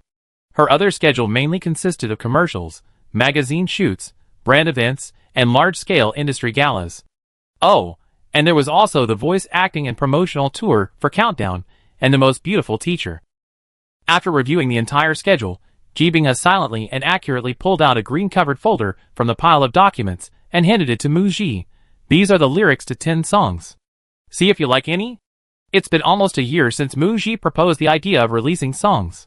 These 10 lyrics were written by several musicians. Muji was asked to review them first to see if any were satisfactory, and then music would be composed based on the lyrics to create demo tracks. There are still 3 months until director Su's movie starts filming. I was thinking of seeing if you could release a single during this period, or try to release one this year. Muji, okay, I choose carefully during the Spring Festival holiday. She put the folder away. During the filming of The Most Beautiful Teacher, her manager didn't visit the set, and there was little phone contact with Muji. Her schedule was extremely busy.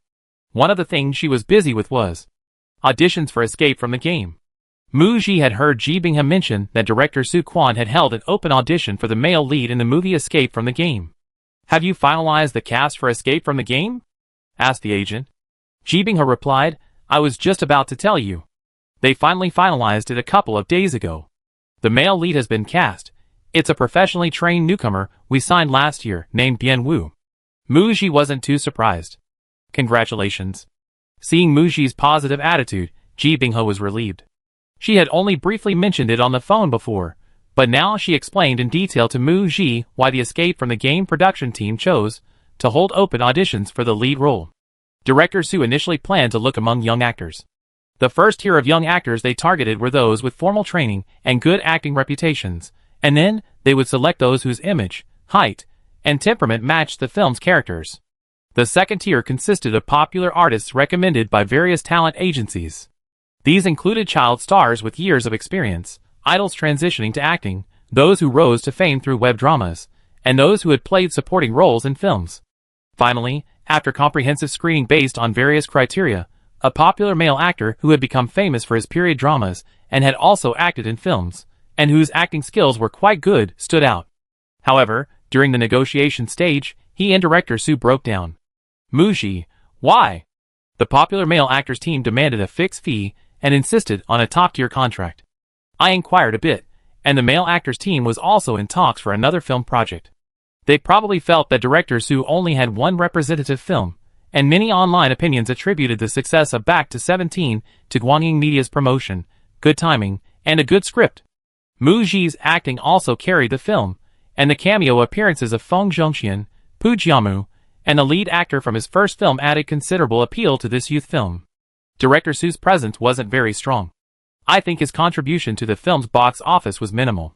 The Infinite Flow genre is risky, and the male lead might not have been very confident about the film project. Ultimately, the collaboration fell through. Su Kwan, frustrated with the casting, believed that for a major IP like Escape from the Game, the most important thing was to faithfully recreate the novel's world, maintain high standards in post-production, and ensure the male and female leads delivered strong performances with a good sibling-like chemistry. The male lead didn't necessarily need to be a box office draw or popular. The key was to portray the character well. After weighing the options, Soo Kwon decided to use a newcomer, intending to use the saved cast fees for post-production. Ji Bing-ha. Bien Woo was chosen for the male lead not only because he met all the requirements for the role and performed well in the audition, but also because the company added leverage. Moo Ji plays the female lead, Launching Media is one of the investors, and 2 actors from the company will make cameo appearances. After several rounds of negotiations with Soo Kwon, the collaboration was finalized. Bien Woo happens to be at the company today. I call him in so you can get to know each other? Moo Ji nodded, sure. Director Soo Kwon personally auditioned and selected the male lead, so Moo Ji naturally had no objections. Since the collaboration was already finalized, getting to know each other beforehand would help them establish a better relationship and build rapport more quickly during filming. 5 minutes later, a tall young man wearing a denim jacket over a black hoodie walked in. The male and female leads in Escape from the Game are in a relationship where the female lead is older, meaning the male lead is younger. Bien Woo has a pair of clear, bright eyes, a high nose, and thin lips. He's a handsome, sunny young man with 2 adorable dimples when he smiles, his smile seemingly harmless. He's quite suitable for playing a seemingly naive, but actually cunning male lead. Hello, Teacher Moo. I've seen all your works. I'm a fan. It's great to meet you. He greeted Moo Ji politely, neither humble nor arrogant, displaying a fearless, youthful energy. Moo Ji smiled faintly. Thank you for your support. Keep up the good work. I look forward to our collaboration. Bien Woo knew he was a newcomer, while Moo Ji was already a top-tier actress. Before meeting Moo Ji, he had mentally prepared himself for a potentially unfriendly attitude, and even feared that his impression of her might be shattered after meeting her privately. Unexpectedly, Moo Ji truly lives up to her reputation as his role model. She's incredibly nice. Bien Woo's eyes lit up, 2 adorable dimples appearing on his face. He clenched his fist and said, Thank you, Teacher Moo. I definitely work hard. After Bien Woo left, Ji Bing-ha chuckled as she recounted to Moo Ji the process of the company signing Bien Woo. He submitted his resume to the company himself. We screened 10 newcomers, but only 1 was signed. President, he personally reviewed the materials and made the final decision, saying Bien Woo seemed like a good fit. Moo Ji, Ji really does have the aura of a leading man. The moment she saw Bien Woo, she had a premonition that this younger brother would become famous soon. However, once the cast of the movie Escape from the Game was revealed, Moo Ji could already foresee another round of criticism about her film resources being lacking. Hopefully, her fans would believe in her. Chapter 111. It's very cold in Beicheng this year. Moo Ji, still recovering from a cold, had been thinking about going on vacation for the new year even before filming wrapped. Art imitates life, after all. Actors can't be like high-pressure work machines constantly running at high speed. She needed to let actress Moo Ji return to her daily life, go out for a walk, and clear her mind. The day before New Year's Eve, Moo Ji flew alone to a seaside tourist city in the south, Lucheng, for a vacation. Before boarding the plane, she was shivering in the cold wind in Beicheng, wrapped in a long down jacket, her neck constantly hunched. After getting off the plane, she took off the down jacket and draped it over her hand. Even wearing a sweater, she felt a little warm. The outdoor temperature in Lucheng today was 22 degrees Celsius, a very comfortable and pleasant temperature. The hotel she checked into was right next to the beach. Moo Ji pushed her luggage into the room, and as soon as she opened the curtains of the floor-to-ceiling window, she could see the azure sea not far away. She took a picture of the view outside the window, and sent the hotel address to the Botanical Garden Beauties group. Tomorrow is the first day of the Lunar New Year, and Zhou Jingju and Lu Kai will also be flying over. Xia Xinyan will be there too.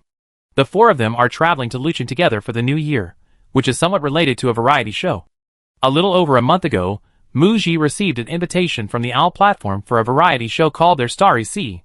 The invited guests included Moo Ji, former member of the girl group Five Flowers, Lin Xian from Xinghe Culture, and 2 idols who debuted early as center positions in talent shows and transitioned to acting, a total of 9 people. The format of the show is for them to travel together and film for 15 days.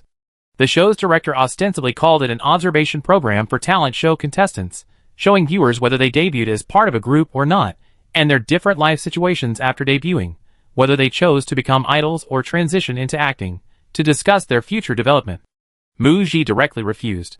Firstly, she had little interest in variety shows. Secondly, appearing on this show wouldn't benefit her career, she would only be exploited by the program. She wouldn't take on acting roles for high pay, nor would she take on variety shows for pay.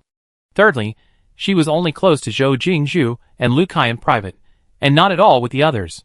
She wasn't on the same level as Lin Xian, Lu Yi, and Zhang Mingyu. The production team had obviously done background checks on the guests. Ultimately, it was run for KPI purposes, and they were hoping for a conflict between the contestants. The director persisted, inviting her repeatedly, but Muji had her agent firmly refuse, citing scheduling conflicts. To force Muji to accept the show, a batch of press releases about their stars and C's appeared recently. On one hand, they expressed their anticipation for Muji's appearance on the show, believing her to be the most successful example of an idol transitioning into acting among female artists, who debuted through talent shows in recent years, an indispensable representative figure. On the other hand, they leaked information claiming the show's producers were trying to recruit Muji, but she refused. They argued that since she came from a talent show on the OWL platform, her success had made her arrogant. They subtly tried to manipulate public opinion and sway Muji's decision. Muji, no. Zhou Jingzhu and Lu Kai had already agreed to participate. However, they supported Muji's decision, believing that if they were in her position, they would likely make the same choice. Moreover, Muji is serious, sincere, and dedicated to her work, but not slick or worldly. She expresses herself authentically in front of the camera, being herself. Now that she's so popular, she's easily targeted and maliciously interpreted. Every word and expression can be twisted. They consider Muji a true friend. Their star AC is just a TV show. The show started filming in early March. Zhou Jingzhu and Lu Kai intended to travel together before filming to prepare, because frankly, they hadn't seen each other much in the past year and hadn't traveled together. When they asked Muji about her plans for the Lunar New Year, and heard she had vacation plans, they suggested they go together. As for Xia Xinyan, over the year from Five Flowers formation to disbandment, they had a lot of work-related contact, and Zhou Jingzhu, Lu Kai, and Xia Xinyan had a good relationship. Xia Xinyan also wanted to get to know them better before appearing on the show. Zhou Jingzhu and Lu Kai asked Muji's opinion, and Muji said she wouldn't mind Xia Xinyan joining. So, the 4-person trip was decided. Zhou Jingzhu and Lu Kai in the group received Muji's photos, and were eager to fly over that very day. Zhou Jingzhu, it snowed again in Beicheng this afternoon. I hope the weather forecast is accurate, and it will be good weather tomorrow, so it won't delay Kai Ji and me flying to Lucheng. Lu Kai Xian Yin is flying from her hometown to Lucheng. She arrived tomorrow morning, earlier than us. Muji and Xia Xian Yin are managed by the same agent. They added each other on WeChat a long time ago, but haven't chatted yet. They were thinking that the 4 of them would be spending a week together in Lucheng. Muji had just found Xia Xian Yan's WeChat when she received a message from her. Xia Xinyan and I arrive in Lucheng tomorrow morning, around noon at the hotel. Want to have lunch together? Muji replied, okay, I contact you then. She sent her phone number.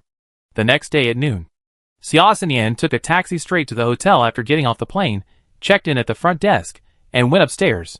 5 minutes later, she changed her clothes and quickly came out of her room.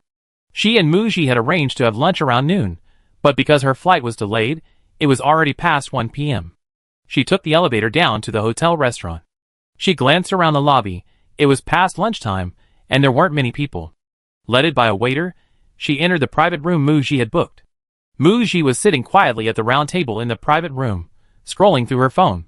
Hearing someone push open the door, she immediately turned around. Although she was wearing a mask, her eyes radiated kindness. The waiter behind her left, considerately closing the door behind them. Xia Xinyan took off her mask and walked towards Muji. She said apologetically, I'm so sorry to have kept you waiting for over an hour. Muji also took off her mask. It's alright, I just got downstairs.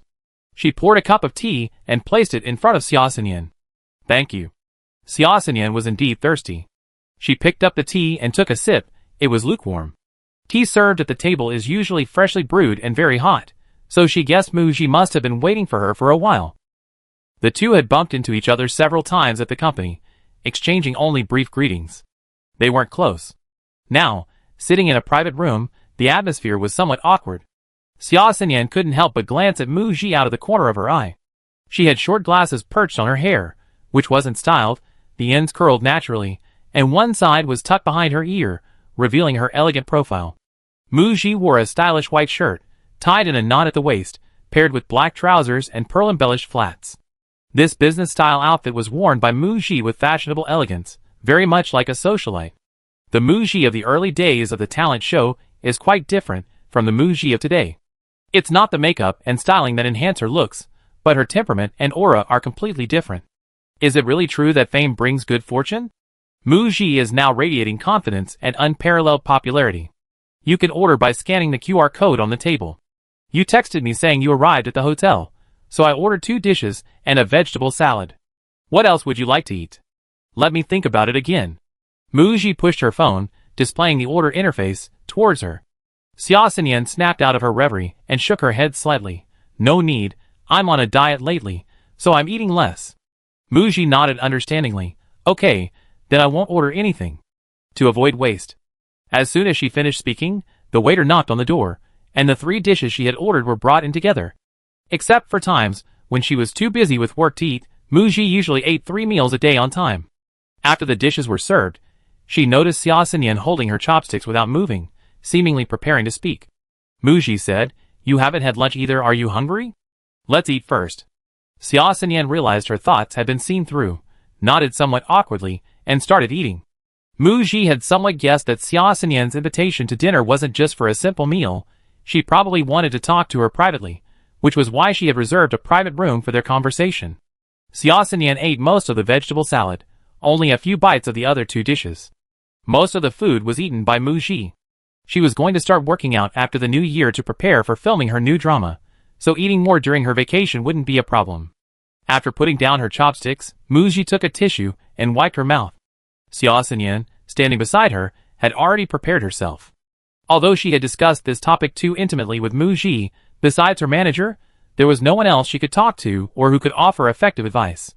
Perhaps it was from the snippets of information Zhou Jingju and Lu Kai had given them that Mu Ji had offered some helpful advice, making her feel that Mu Ji was trustworthy and could perhaps provide her with answers.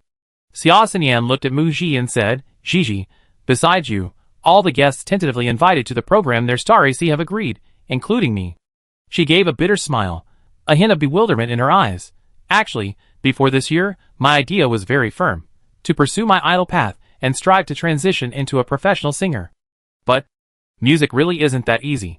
I released several singles, but only one can be called a breakout hit, not a fan-exclusive song." She had already begun her decline. Despite being mentally prepared, it wasn't so easy to accept when it actually happened.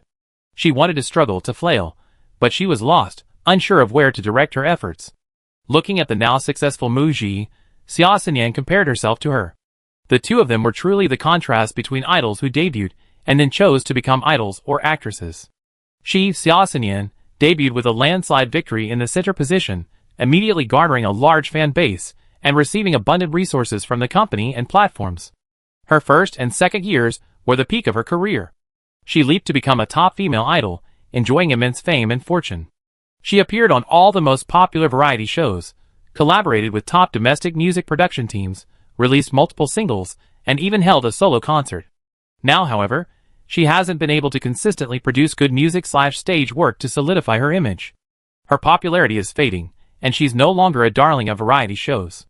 Mu Ji, not a member of a group, was not valued by her company. Her transition from idol to actress was met with ridicule and skepticism. Later, she signed with a new company and, through a series of projects, rose from obscurity to become a top-tier actress. With leading roles in major directors' films in hand, Mu Ji's career was reaching its peak. An actor's career is long. Perhaps for the next 10 years, Mu Ji would still be a popular and active actress. Mu Ji was somewhat surprised by Xia Xinyan's words. She wasn't close to Xia Xinyan, at least not to the point where they could discuss such an important topic as career development. She could control her own career and take responsibility for her choices, but she couldn't easily make pronouncements about others' careers, and couldn't guarantee that her advice would be wise. "Xinyan, you should have a good talk with Director Ji." "Xia Xinyan, I talked to Director Ji. She gave me a lot of analysis, but she made me think clearly about what I want in the future." Hearing this, Mu Ji understood. She asked Xia Xinyan, You considered trying acting? But you're hesitant, wondering if you should take that step? Xia Xinyan nodded honestly. I saw that Kaigu also tried acting, and the next 2 or 3 years are the best opportunity for me to try and fail. Director Ji said that if I decided to try acting, she can keep an eye out for scripts for me, but Mu Ji knew about Lu Kai's acting career. A few months ago, she heard Lu Kai mention in a group chat that Yima Media had gotten her a role as the 4th female lead in a comedy film, a cameo role as a seriously funny and talented anchorwoman. Her talents included dancing, singing, and wielding swords and sticks, basically, a role she played herself. It wasn't a large role, but it was quite a likable one. Of the 5 members of 5 Flowers, only Zhou Jingzhu and Xia Xinyan are currently acting, the other 3 are either acting in films or trying their hand at acting. Mu Ji understood Xia Xinyan's inner turmoil and anxiety. Since you already decided to try acting, why not give it a shot? What are your concerns? Xia Xinyan bit her lip. I'm afraid of becoming the second Lin Xian. Chapter 112. After Mu Ji left Xing'e Culture, her last impression of Lin Xian was. After the broadcast of The Legend of the Flying Immortal, she and Lu Yi were arguing over billing order on the trending topics list, criticizing each other's acting skills and blaming the drama for its failure. The Legend of the Flying Immortal's performance was far below expectations, and Lin Xian received mostly negative comments. Her acting debut was a failure, and it was foreseeable that as she continued acting, the resources she could get would likely not be very good. Since then, Lin Xian's online presence has plummeted. Mu Ji hasn't seen any information about Lin Xian online. Xia Xinyan said, Lin Xian transitioned from idol to actress, filming 3 dramas. 1 ancient costume fantasy drama, The Legend of the Flying Immortal, 1 remake of an old idol drama, and 1 workplace drama on a major network where she played the 3rd female lead. The first one, The Legend of the Flying Immortal, was a huge flop, ridiculed as a bad movie, and Lin Xian's acting was widely criticized. The second remake of the idol drama also flopped, with dismal viewership and criticism that it was incomparable to the original. Lin Xian's acting was once again ridiculed. The third workplace drama, broadcast on a major television network, was poorly made, resulting in dismal ratings and online viewership. This time, even the criticism of Lin Xian was less intense. The public had lost interest in her. Now, when Lin Xian is mentioned online, it's not with a touch of regret as that faded idol, but rather with comments like this idol's acting is terrible, the threshold for becoming an actor is really low, and don't come here to pollute the audience's eyes. Fans were already critical of Lin Xian's transition to acting, and with each flop, many have become disillusioned and switched allegiances or unfollowed her. Lin Xian's transition from idol to actress not only ended in failure, but also negatively impacted her idol career, further exacerbating her decline. Mu Ji listened and fell silent. She knew what Xia Xinyan was worried and afraid of. She wasn't just afraid of a failed career transition, but of following in Lin Xian's footsteps, having to return to the idol business only to lose her current empire. All her efforts over the past few years would have been in vain. Shiji, if you were me, what would you do? Mu Ji, Her thoughts drifted slightly at the question, thinking, if the author of the novel The Boss Spends Money to Spoil Her Debut hadn't given it a bad ending, Xia Xinyan, as the female lead, probably wouldn't be having these troubles. Maybe she started dating her boss, He Jiyue, the invisible male lead? In the world she was currently experiencing, both the male and female leads seemed to prioritize their careers, having no time for romance or love affairs. Perhaps because she had a good impression of Xia Xinyan, Mu Ji sometimes saw a bit of herself in her. So, seeing Xia Xinyan so deeply troubled by her anxieties about her future career, she felt a pang of pity. She finally spoke. If I were you, I would first understand myself. What is my self-positioning? Idol? Singer? Actress? A triple threat in film, television, and music? Mu Ji looked at Xia Xinyan and said, you got the idea to act. Have you asked yourself if you're interested in acting? Do you enjoy acting in front of the camera? Also, how much determination are you willing to make to become an actor? What level of commitment are you willing to go through? Xia Xinyan was taken aback by the questions, and couldn't answer immediately. Mu Ji didn't expect an immediate answer and continued. If I were you, without any acting experience, I would at least take a year of acting classes, starting with supporting roles while attending. Or I would study acting. When I stand in front of the camera, it's because I'm ready and confident I can do well. It's not a let's give it a shot attitude. Behind overnight fame lies years of hard work and preparation. The acting profession is incredibly competitive, with countless people vying for limited spots. If you're not good enough, How can you stand out? Muji's secret weapon. For years of acting school plus. She'd been acting for several years. Otherwise, she wouldn't have become a sensation with her very first project.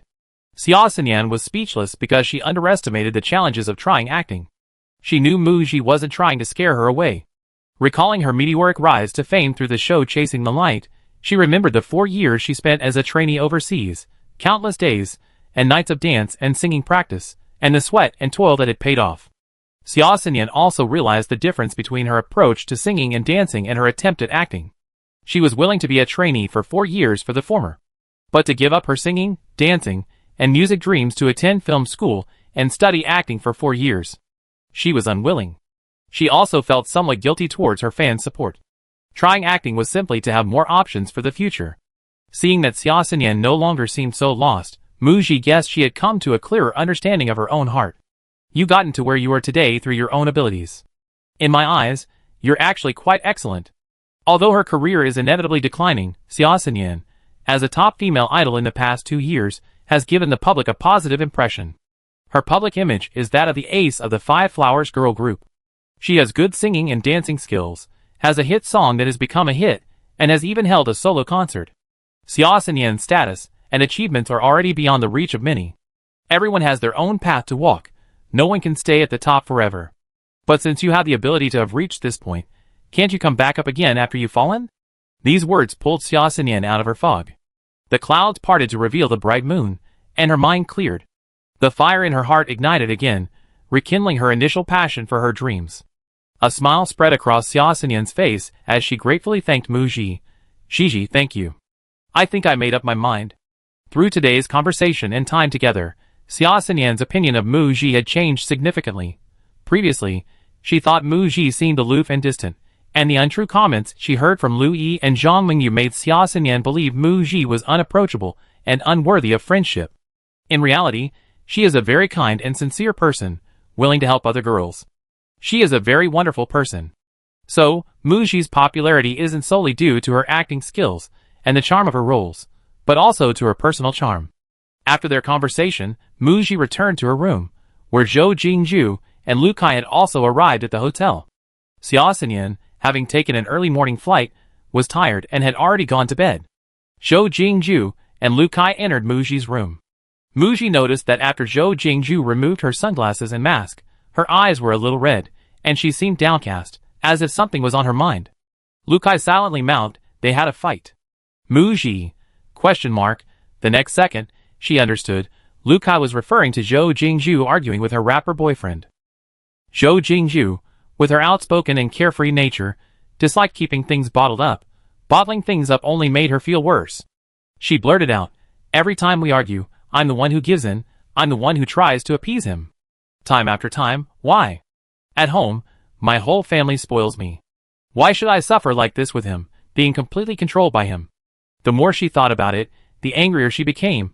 This time, if I'm the first to back down and beg for forgiveness, I'm not Zhou anymore. Ha, the illusion is crumbling. He's just an ordinary man. He really thinks he's a god because of the fans and the people around him. What a jerk. Muji and Lu Kai exchanged a glance, not daring to speak. Firstly, they didn't know much about Zhou Jingju's relationship situation. Zhou Jingju did one thing well. She didn't flaunt her relationship with Muji and Lu Kai. Secondly, if they joined in the criticism, they would be the ones embarrassed if the couple made up later. Fortunately, Zhou Jingju had vented her emotions after speaking out and felt a little better. Muji comforted her. "Focus on your career." Lu Kai nodded in agreement. Zhou Jingju shared the same sentiment. Her boyfriend said she was too clingy, her love too overwhelming, sometimes making him feel suffocated. Fine, after the new year, she'd have her agent fill her schedule with work. Her trendy brand store, which she'd been preparing for a year, was opening this year, so she wouldn't have time for him then. Having figured things out, Zhou Jingju felt a sense of relief, a feeling of relief washing over her. Right, time to get down to business. Zhou Jingju took out her phone, opened the memo app, and sat down to Muji's left, while Lu Kai sat to her right. "Shiji, Kaiji, and I will cover your travel expenses in Lucheng. Are you free now? Could you give us a lesson?" Muji, what lesson? Lu Kai coughed lightly. "The Spring Festival holiday is over, and Jingju and I will soon start recording their stars and seas. The production team gave us an interview outline, and several of the questions are quite sharp. Could you help us take a look? This show will be a battleground for each team when it airs. Generally, getting the scripts approved is the team's job. They prepare a sample answer in advance. However, the team's thinking is too official. The staff aren't the real people, and often what they write is boring. It's like they talk a lot, seem to answer something, but actually don't answer anything, just a pointless answer. Regardless of what gimmicks the production team uses to gain attention and buzz, since the show is going to. The stated purpose was to experience the real them through this journey, and to discuss the future development of talent show contestants. They hoped their answers would avoid the pitfalls of attracting negative attention while still being substantive. Zhou Jingju and Lu Kai's request for help was similar to Xia Xinyan's. Mu Ji, although I rejected their grand ambitions, I feel like I still participated. During their week in Luqing, Mu Ji temporarily put work behind her and spent her holiday leisurely exploring less crowded places with Xia Xinyan, Zhou Jingju, and Lu Kai. On the 8th day of the Lunar New Year, everyone went back to work. The four of them flew back to Beicheng from Luqing and entered work mode. During their time in Luqing, they were spotted by passers-by and tourists, who took blurry photos and posted them online. Fans of Mu Ji, Zhou Jingju, and Lu Kai weren't surprised to see the three of them hanging out together, as they met up several times before. They were quite surprised by Xia Xinyan's first appearance. To keep their trip secret, Mu Ji and the others didn't post any photos during their vacation. Upon returning to Beicheng, the four of them simultaneously posted a group photo.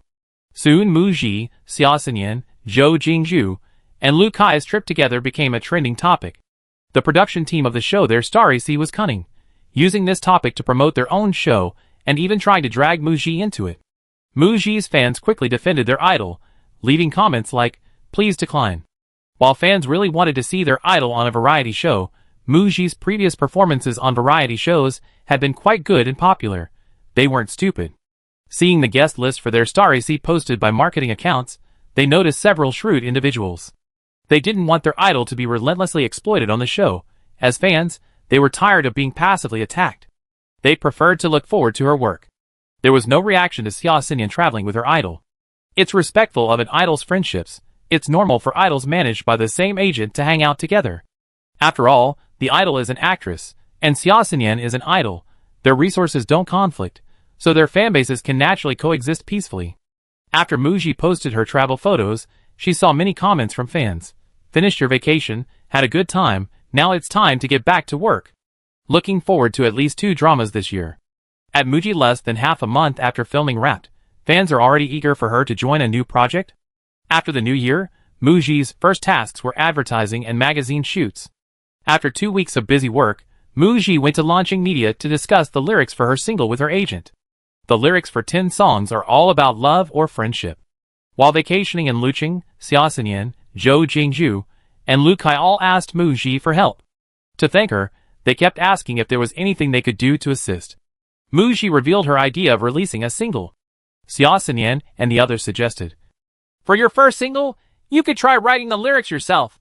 Write down your thoughts and feelings about your journey since your debut, what you want to say." Mu Ji was intrigued and accepted the suggestion. So today, she came to the company and discussed this idea with her manager. Ji Binghe listened and nodded. "Okay, let's go with your idea then. You can try writing first. If you have any difficulties, you can contact a lyricist later. They can discuss it with you and write a lyric based on what you want to express." Taking advantage of the single topic, Ji Binghe mentioned Xia Xinyan. Xinyan told me a few days ago that she wanted to go to a music academy.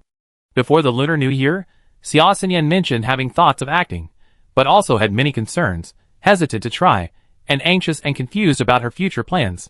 After a trip to Luqing, she changed her mind and decided to give up acting.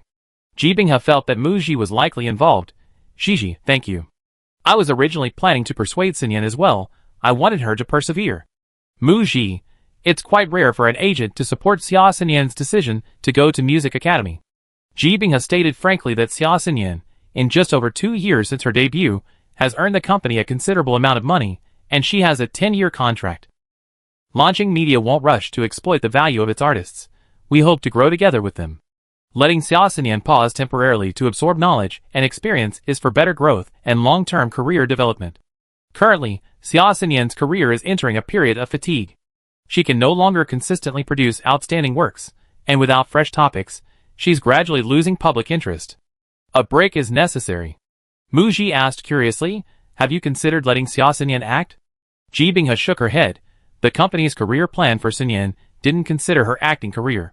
Everyone should specialize in their own area. If Xia Xinyan were to act, half her fans would immediately leave. Because after Five Flowers disbanded, currently only Xia Xinyan is focusing on her idol career, and many of the other members' fans have switched their allegiance to her. Xia Xinyan's fans are proud of her dedication to singing and dancing, her focus on being an idol, and their belief that she embodies both knowledge and action, has no inflexible dreams, hasn't let them down, and hasn't followed the crowd. If Xia Xinyan gets accepted into a music academy abroad and goes to study there, most fans will likely continue to support her. This decision to study at a music academy will also bring Xia Xinyan new topics and buzz.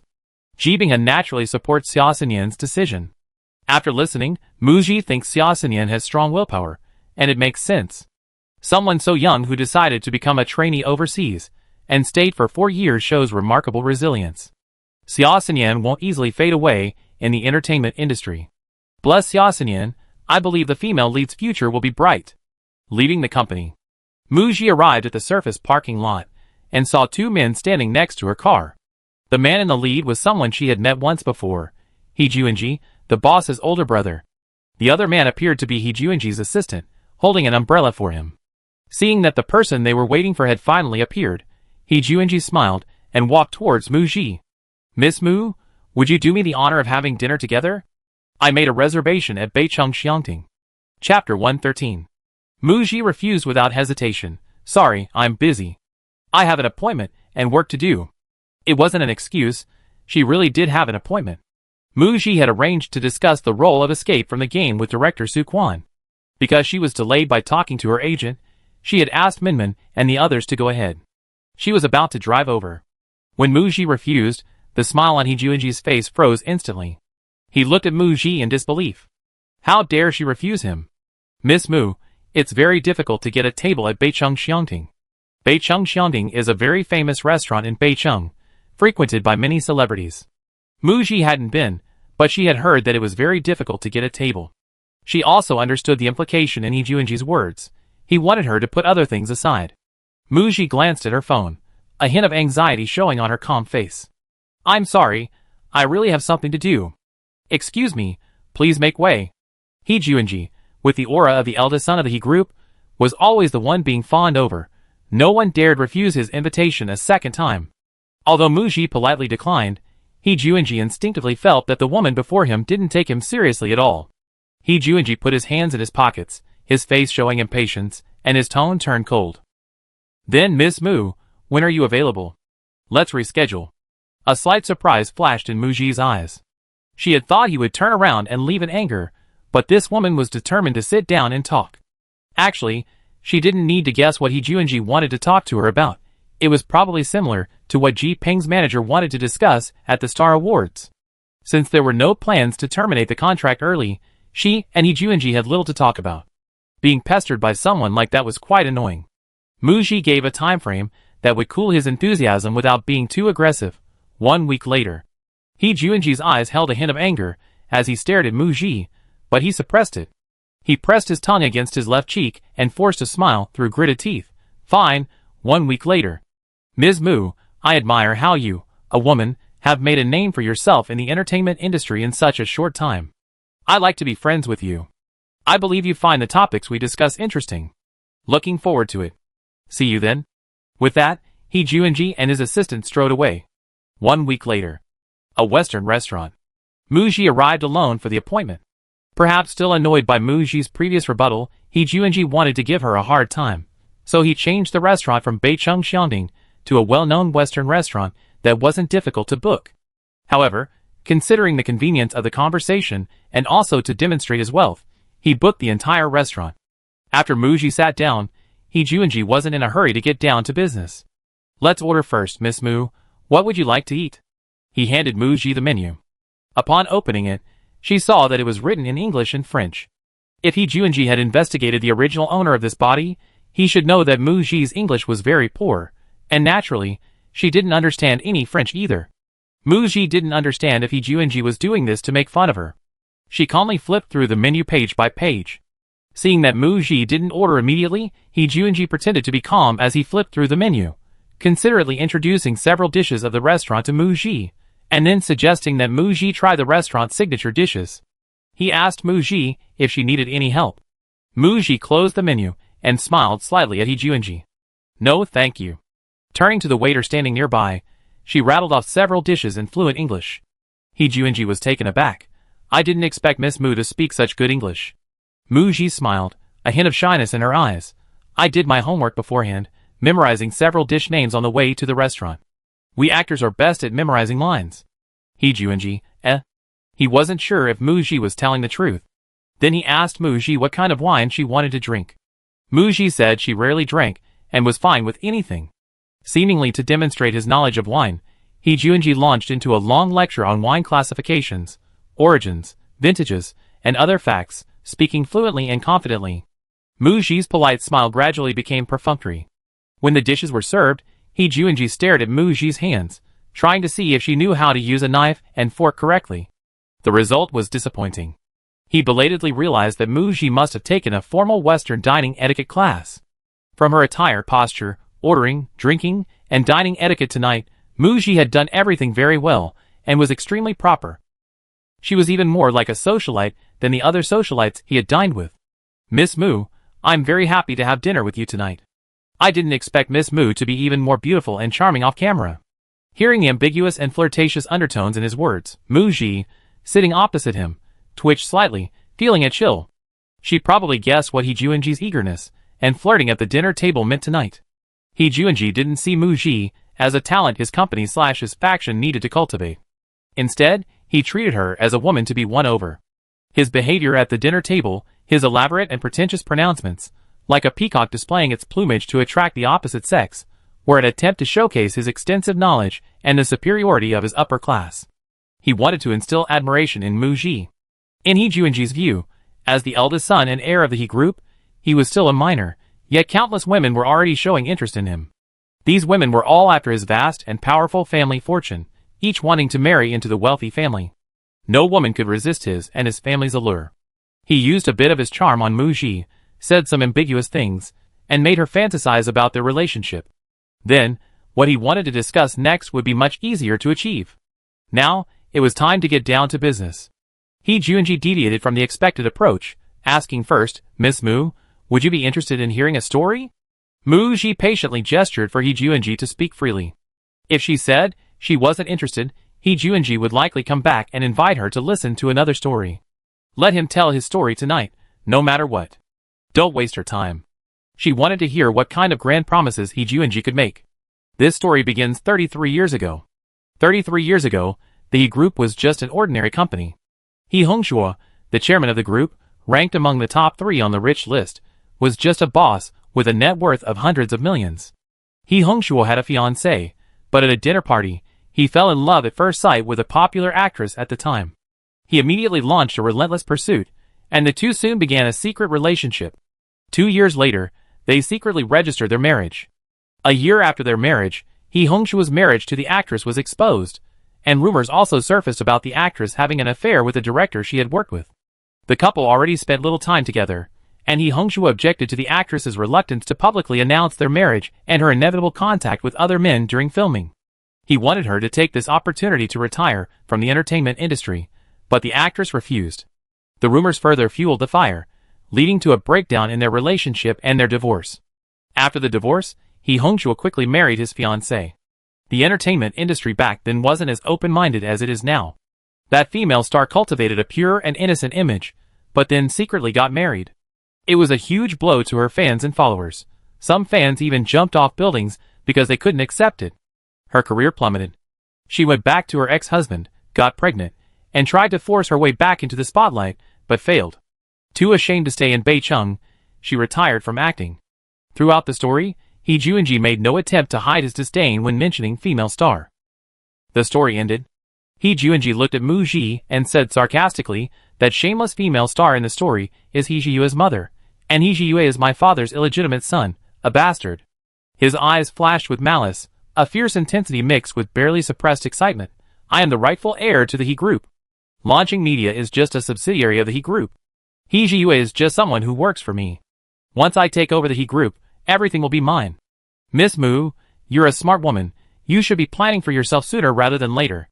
Mu Ji listened, her face remaining calm, only slightly furrowing her brow as she looked at He Jiunji.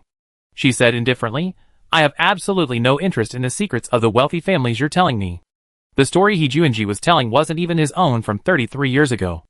It was obvious which character in the story he was referring to had told him. A story told from his own perspective would naturally be in his favor. One-sided accounts shouldn't be taken at face value. The most ridiculous thing was, did He Jiunji want to ruin Mu Ji's impression of the boss by putting down He Jiue, thus forcing her to leave Launching Media? Mu Ji said seriously, Mr. He, if I may be so bold, if you were to inherit the He Group, it would be at least several years before you do, by which time my contract with Launching Media would have expired. He Jiunji choked, but Mu Ji didn't give him a chance to waste words. Continuing, I hope you can be clear that, both now and in the future, my choices aren't limited to Launching Media and Zhongxing Media. There are many other companies in the industry. I will prioritize which company can best support my acting career. Your stories about wealthy families are irrelevant to me. She wanted He Jiunji to show some sincerity if he wanted to poach her, instead of spouting nonsense. He Jiunji thought to himself, the woman sitting in front of him truly deserves her reputation for rising through the ranks in just 2 or 3 years. She's clear-headed and realistic, not as easily led as he imagined. He had no choice but to lay out his tempting offer. Ms. Mu, I waited a week for this opportunity to meet you, and of course, I come with sincerity. Zhongxing Media has reserved a partner position specifically for you. Once you join, you be a boss at Zhongxing Media, just like Teacher Mao. I add another 10% to the profit share Launching Media offers you. He then pressed on, creating a sense of crisis for Mu Ji. The entertainment industry is very realistic and cruel, especially for female artists. Once you get older, it's hard to get leading roles after 30. In another 2 years, you be playing mothers. Ms. Mu, you be 24 after the new year, right? You still have a few years. You need to start planning for the rest of your life. Mu Ji, He Jiunji didn't notice the slight ripple in Mu Ji's calm expression, continuing to present the facts with a I know your situation look on his face. At Launching Media, you're just an employee. At least half of your earnings go to the company's cut. You have to pay taxes, buy costumes, and give out bonuses and red envelopes to the team during holidays. I checked, and you're going down the movie route for the sake of prestige. He paused, a mocking smile playing on his lips. By the way, I heard your next film is already booked. A second collaboration with a new director, and the male lead is a newcomer from the company. You just finished playing the female lead in a big director's film, and they're already eager for you to mentor newcomers. If you stay with Launching Media, will you have a good future? The combined salary from the few films you've taken since your debut isn't even as much as a single-period drama film starring actresses of your generation. Most of your earnings come from endorsements, right? In a couple of years, when younger girls emerge, brands will probably look for someone else. Hearing this, Mu Ji began to have doubts. Was this guy really trying to poach her? Finally, He Jiunji abruptly changed the subject, saying, Ms. Mu, I really look forward to you joining Zhongxing Media. With a capable wife like you by my side, I believe Zhongxing Media will quickly grow and thrive. I mean it from the bottom of my heart. Every word he uttered was a ticking time bomb. Mu Ji endured it, trying to remain calm, before she immediately got up and left. She forced a smile and asked gently, Mr. He, you just mentioned wanting me to become a partner in Zhongxing Media. I'd like to know how many shares you can offer me. He Jiunji laughed heartily. That's not a problem. Everything's negotiable. As long as you're willing to join us, everything is negotiable. At this point, Mu Ji understood. He Jiunji hadn't even considered how many shares he offered. He hadn't even properly promised a share. He was completely focused on getting something for nothing, just luring her in. It seemed Mao Hongjun wasn't very bright. After listening to He Jiunji's unappetizing pie in the sky, Mu Ji immediately replied, Mr. He, since I signed with Launching Media, from a newcomer to my current position, the company has greatly helped my career. For example, the resources in film and television, and the career planning, are all tangible and real. I am very grateful for the company's cultivation and currently have no intention of terminating my contract. You claim to be the future successor of the He Group, and Launching Media, as a subsidiary of the He Group, is developing better and better. Isn't that a good thing? There's no reason for me to poach someone from my own company. Her refusal was firm and clear. I'm sorry, I have no intention of joining Launching Media. Muji's words were not tactful at all, leaving He Junji no room for politeness. His face was extremely grim, his tone carrying a warning. Miss Mu, has our negotiation fallen apart? That's right. And there's no need for another meeting. I have to go now. Thank you for dinner. Muji finished speaking, placed the napkin on her lap on the table, picked up her bag and coat, and stood up. As she passed by He Junji, he turned and stared at Muji. Wait. Miss Mu, I'm giving you one last chance. Think it over. Do you think He Junji can protect you if you dare offend me? You'll... Before he could finish, Muji already guessed what He Junji was about to say. Her patience had run out, and she turned and left. Trying to scare her into terminating her contract and siding with the empty shell of Zhongxing Media? What era is this?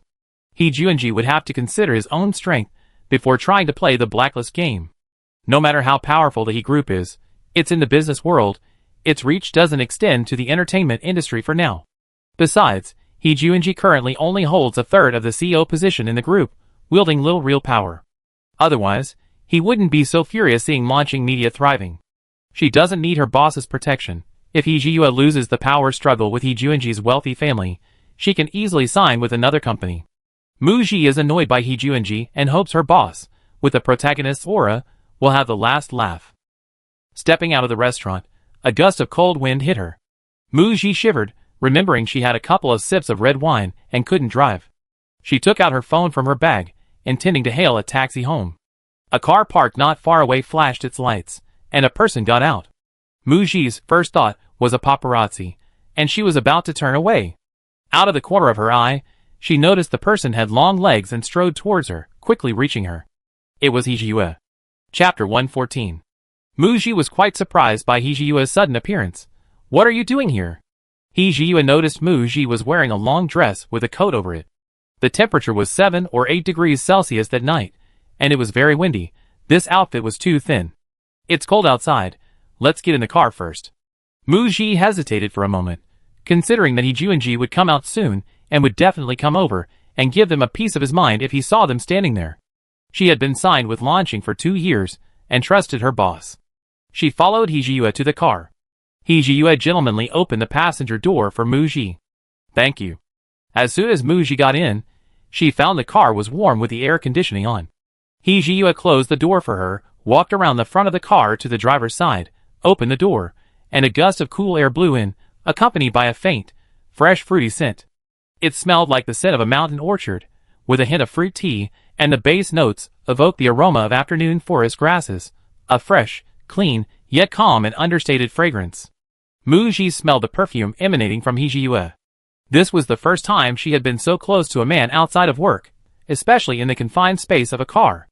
After getting into the car, He Junji appeared completely at ease, not glancing in Muji's direction.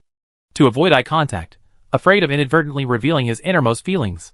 When Muji asked, "Why are you here? Did you know He Junji invited me to this restaurant?" He Junji turned his head slightly. Yes, He Junji texted me. Half an hour ago. He received a provocative message from He Junji, saying he was having dinner with Muji. 10 minutes ago, He Junji arrived by car, but didn't get out. He waited outside. I'm confident he won't poach you. He Junji's tone was very certain. Muji asked, why? He Junji and Mao Hongjuan's Zhongxing Media is just an empty shell. It has nothing. It can't offer anything better than Launching Media. The film and television resources you want can only be lured with company shares. But I know you entered the entertainment industry not to make a lot of money. You don't care about the pay when you take roles, and you don't have the ambition to become a capitalist. He Junji looked directly into Muji's eyes, his eyes full of admiration. Teacher Mu, you just want to act well, to have good scripts and roles. Jin Ziqian had 2 cameo roles in the movie Model of the Times, and could see Muji's love and pursuit of acting. Feeling ashamed, he gave up pursuing Muji. As the boss, how could He Junji not understand? Hearing He Junji's words, Muji felt a slight pang in her heart. His eyes were too bright. She lowered her eyes, averting her gaze, and sat up straight, looking out the car's windshield. From where the car was parked, one could see the restaurant entrance directly from inside. You guessed right. He Junji offered me a partner position at Zhongxing Media, wanting me shares, but those promises are all empty promises that can't be fulfilled right now, and I already refused. When I left the restaurant, he was very agitated. He Jiyue frowned upon hearing this, and solemnly said to Mu Ji, "If you don't want to deal with someone, tell me next time, and I handle it." After saying that, she realized her words seemed to carry a different meaning. She tried to smooth things over, saying, "He Juanji is looking for you because of me. I'm his target. My mother and grandfather are both actors, and I know actors only want to focus on filming, and don't want to waste their energy on other things. So, in the future, if He Juanji comes looking for you again, or if you encounter anyone like this that you don't want to deal with, tell Director Ji and me, and we handle it with the company." Mu Ji nodded. She was used to solving problems herself. She believed that He Juanji was looking for her, and if she avoided him, even if his agent blocked him, he might still find a way to come after her. Now that she thought about it, if she had just passed the problem on to her boss from the beginning, he probably wouldn't have come to her. She wondered what trick He Juanji was playing by revealing their meeting to the boss, creating a rift between them. And what about revealing the boss's background? Was he trying to make her have a bad impression of him? Mu Ji asked He Jiyue, "Aren't you curious what He Juanji told me?" Curious. This wasn't what she expected He Jiyue to say. She thought he'd say something like, "If you're willing to tell me, I'm happy to listen. If you don't want to, that's fine too." He Jiyue turned to look at Mu Ji, a silent smile playing on his lips. "Actually, I could guess. He Juanji must have mentioned me to you. Nothing good can come out of a dog's mouth." Mu Ji thought. It seems He Jiyue knows He Juanji quite well. Feeling the sudden chill in the aura of the person beside her, she turned to see He Jiyue staring coldly ahead. Following his gaze, it was He Juanji who stepped out. Attracted by their car with its lights on, he seemed to guess who was inside, and walked towards them with one hand in his pocket. "Teacher Mu, sit down." He Jiyue then started the car and drove straight ahead, stopping only a meter away from He Juanji. He then turned the steering wheel to the right, swerving into the lane, and quickly driving away from the parking lot. Startled, He Juanji stumbled backward, only catching a glimpse of the car's rear end before it disappeared from sight. Mu Ji, sitting in the car, murmured, "Eh." He Jiyue's maneuver of leaving He Juanji behind made her start to seriously examine He Jiyue. How to put it? He was quite enigmatic. His unpretentious, humble, gentle, and composed demeanor was merely a facade. She seemed to glimpse a dangerous side to him. He could patiently lie in wait for a long time to catch his prey, and even after losing most of his chips at the gambling table, he could still smile, calmly plotting his comeback beneath the surface. But He Jiyue gave her the impression of being upright. Not aloof, not gloomy, not aggressive. Unlike some rich second-generation heirs who are arrogant, domineering, conceited, flaunting their wealth, engaging in various schemes, and constantly involved in scandals. He Juanji said that He Jiyue was an illegitimate child. After He Jiyue's mother passed away, He Hongchuo learned that he had a biological son who had been living away from home. Several years ago, against his family's wishes, he brought He Jiyue back to the He family. After returning to the He family, He Jiyue didn't try his hand at any company. He spent 2 years developing a project plan called Launching Media, persuading He Hongchuo to invest and expand his business empire into the entertainment industry. To single-handedly build Launching Media into such a large company, with such a bold and decisive approach, is something no novice in business could possess. He Jiyue grew up with his mother, likely in a loving and affluent environment. His provision of benefits to female employees suggests this upbringing and influence. However, He Jiyue's mother, He Shui, married but kept it secret. How much love could she possibly have for her ex-husband? At the very least, her career outweighed her husband's. After retiring from the entertainment industry, He Shui never returned. Would such a proud person go back to her ex-husband, using pregnancy to force her way into his position? It sounds unbelievable. The underground parking lot of Donghua Mansion. He Jiyue parked the car, put it in neutral, engaged the handbrake, and turned on the overhead headlights. On the way back, Mu Ji reflected on her conversation with He Juanji that evening, her mind filled with the story He Juanji had told, and she felt a strange curiosity about the version of the story He Jiyue knew. Mainly, she was curious about He Shui. Mu Ji secretly felt it was a pity that He Shui had ruined her promising career in the entertainment industry because of a man. Just as she hesitated to ask, He Jiyue, as if sensing her intention, spoke first. "Would you like to hear the version of the story I know?" Mu Ji immediately nodded. He Jiyue frankly said, "A week before my mother passed away, she told me her story with He Hongchuo in a casual tone, as if discussing the weather. After my mother passed away, I found a notebook while sorting through her belongings. Later, I came to Beicheng to meet He Hongchuo, and he also told me his story with my mother. In the end, I pieced together what I believe to be the closest to the truth, the original version of the story. The story told by He Jiyue is primarily told from the perspectives of his mother and He Hongshuo. He Shui attends a film celebration party, and there she meets He Hongshuo by chance. He Hongshuo falls in love with He Shui at first sight, but when he learns she's a very popular actress with many suitors, his advantages aren't obvious, and he's already engaged. His engagement to Miss Dong was arranged by their parents when they were children. The two families were old friends, but due to the Dong family's recent business difficulties and near bankruptcy, they wanted the two to marry as soon as possible. However, he had no intention of marrying Dong Jingwan. After meeting He Shui, he found a way to break off his engagement with Dong Jingwan. He never forgot He Shui, and even knowing he might not be able to have her, he still launched a relentless pursuit. A year later, He Shui accepted He Hongshuo's advances. 2 years later, He Shui and He Hongshuo secretly registered their marriage. Hearing this, Mu Ji asked curiously, "Your mother was at the peak of her career at the time, why?" He Jiyue replied, "At that time, my grandmother was seriously ill and didn't have much time left. Her wish was to see her daughter get married. She didn't like my mother being a star and wanted her to get married while she was still young. She felt that only when her daughter was married would she truly have someone to rely on. The older generation's ideas were traditional and rigid. My mother said she got married for my grandmother's sake. A month later, my grandmother passed away peacefully. To ensure their careers wouldn't be affected and could continue developing, He Shui and He Hongshuo made a 3-point agreement before registering their marriage. No wedding ceremony, no public announcement of their marriage, and to keep their relationship a secret, planning to announce it in a few years. The story that follows is quite dramatic. He Hongshuo and He Shui rarely saw each other, and their meetings were often clandestine. A wealthy businessman like He Hongshuo, naturally, didn't want his marriage to be a secret, and his growing dissatisfaction with the clandestine relationship led to numerous arguments about announcing their marriage and holding a wedding, resulting in a Cold War. Then, the cliched plot of the drama unfolded. The second female lead, He Juanji's mother, appeared. He Shui was away filming, unaware that her husband had a former fiancée, Dong Jingwan, who was now showering him with attention. After rumors of an affair between He Shui and director Wan Zhou surfaced, Dong Jingwan even went so far as to seduce the drunken He Hongshuo and sleep with him. He Hongshuo, however, didn't immediately get involved with Dong Jingwan, claiming he was drunk and knew nothing, and vehemently denying any connection. He deeply loved He Shui. No other woman could catch his eye.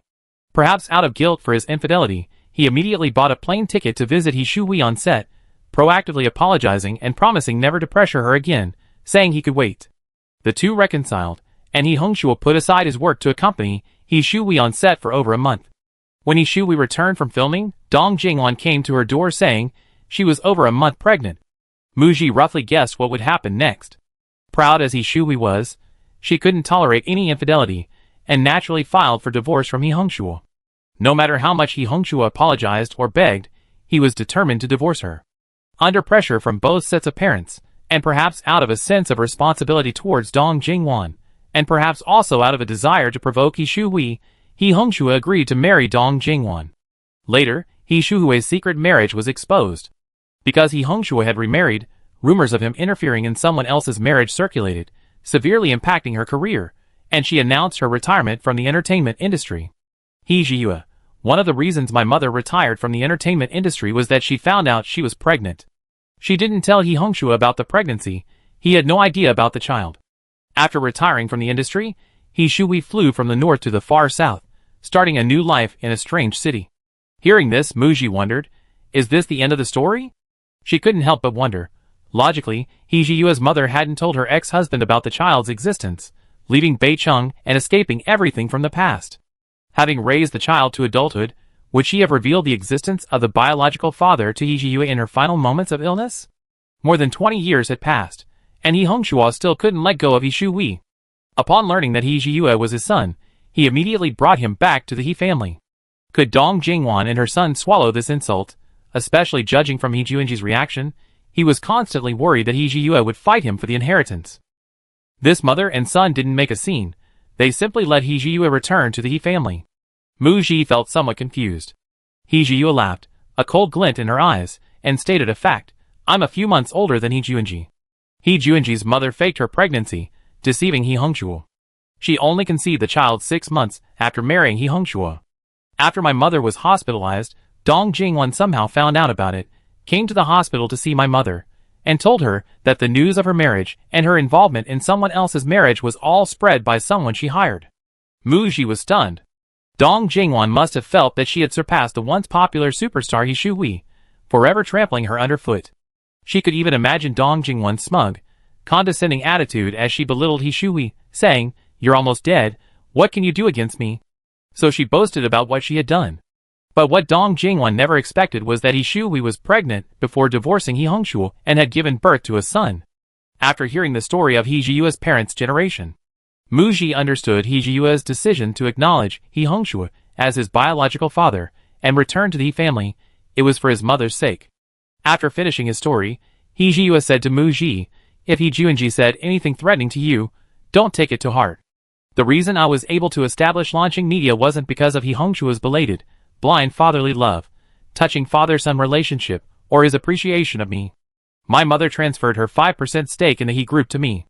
If the outcome of this game had been decided long ago, I wouldn't have needed to return to the He Group." Chapter 115. Muji returned home. She was still processing the story He Jiyue had told her. Summary: He Shuhui's misfortune in the latter half of her life began with meeting He Hongshuo. For the sake of her career, she must stay away from men. Back home, He Jiyue took off his coat and casually tossed it on the sofa. Thinking about what Muji had said on the elevator ride upstairs, he felt both helpless and amused. "President He, I believe you will be the ultimate winner. Although I have no intention of dating, thank you for your advice. I will learn from your mistakes and not repeat them." The love he kept hidden in his heart, unable to be expressed, was buried even deeper. Late February. Muji's endorsement advertisements, promotional photos, and magazine covers, taken after her Spring Festival holiday, were gradually released online. Her short hairstyle unveiled its mystery. The advertisements for mobile phones, throat lozenges, and lipsticks all feature different personal images of Muji, reflecting the varying styles, positioning, and content of each product. These range from elegant and capable business attire to a gentle and homely look, and even a meticulously made-up girlfriend ready for a date. Each advertisement also showcases a different short hairstyle. The blurry photos released by paparazzi last time made it difficult to see her face clearly. However, with the release of these advertisements for multiple brands, Muji's short hairstyle has been a pleasant surprise for fans. Her already striking features are undeniable, and Muji looks absolutely stunning with short hair. The straight bangs give her a youthful, fresh, and playful appearance. The side-parted short curly hair gives Muji a powerful presence and a more fashionable edge, highlighting a different kind of charm compared to her long hair. Unveiling more facets of their idol. In short, both are beautiful. While fans were busy praising and buying, the topic of Muji's short hair trended again. Fans were admiring her newly released photos with her short hair, fueled by the hashtag. However, some marketing accounts used the same topic to promote a new one, Muji's long hair versus short hair comparison photos. The photos of Muji with short hair were screenshots from an advertisement video. Some of the screenshots were taken from unflattering angles. While Muji's beauty is undeniable, some angles didn't showcase her stunning looks, or even her true beauty. That wasn't the main issue. The key problem was the photos of her with long hair, which were candid shots from previous events and brand activities. These photos, showing a clear difference between her long and short hair, were juxtaposed, and a poll was created on Weibo asking, "Do you think Muji looks better with long or short hair?" With nearly 100,000 votes cast, the result, long hair won an overwhelming victory. The marketing account's posts subtly hinted at a backlash. Muji's short hair lowers her attractiveness.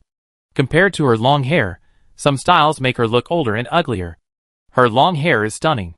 Beautiful lady, don't be so capricious with short hair, hurry up and grow it long. Fans, ? Utterly speechless. Using Muji to belittle Muji, is that even acceptable? Mind your own business. Short hair or long hair, what's it to you? Muji cut her hair short for a movie role. Can these stupid marketing accounts do some research? If you're out of material, go find a factory job. Don't embarrass yourselves online. How shameless. JPG Muji's looks are amazing. No matter the length of her hair or what style she has, she looks incredible. Muji herself, upon seeing this online, was equally speechless. She wasn't going to play any particularly beautiful role. So what's the point of stirring up trouble again by belittling her short-haired looks? I don't understand. Ji Binghe responded, let's focus on preparing for the fashion gala in March and shut them up. This is your last event before joining the film crew, and it might be your last gala this year. Let's make a big splash. Muji, True, she's expected to be filming at the end of the year and won't be attending any year-end galas. The fashion gala she's attending is hosted by Harper's Bazaar, one of the top 5 women's magazines. Speaking of which, this is Muji's third collaboration with the magazine. The first time she appeared on Harper's Bazaar was during the Chasing the Light Girl competition, alongside 47 other girls. The second time was after the movie Back to 17 finished its run last year, when she was invited to shoot for the magazine and appeared in its pages. The third time was this February's magazine cover shoot, promoted by the brand. Having collaborated so many times, and with Muji free from filming commitments, I accepted the invitation. The top 5 domestic fashion magazines usually hold their annual fashion galas at the end of the year, but Bazaar magazine postponed its event to March to coincide with its anniversary celebration. In early March, the Bazaar Fashion Night arrived. Ji Bingha accompanied Muji to the event. On the way to the red carpet, Ji Bingha mentioned the guest list for the evening, saying that besides top-tier celebrities, there were 2 business tycoons and a superstar making a grand entrance. Bazaar attaches great importance to this anniversary event. Judging from the guest list, they put in a lot of effort. The presence of top-tier and second-tier celebrities wasn't particularly impressive. After all, for such events, celebrities with available time, or those filming, would take time off to attend, all for the sake of exposure and media attention. The difficult ones to invite are business tycoons, who significantly elevate the event's prestige. Superstars are also extremely hard to get. By the way, Tai Feng is also attending tonight's event. He rarely attends these kinds of fashion events when he's not filming. Compared to other popular actresses of her generation, Muji also rarely attends such events. Her rise to fame was short-lived.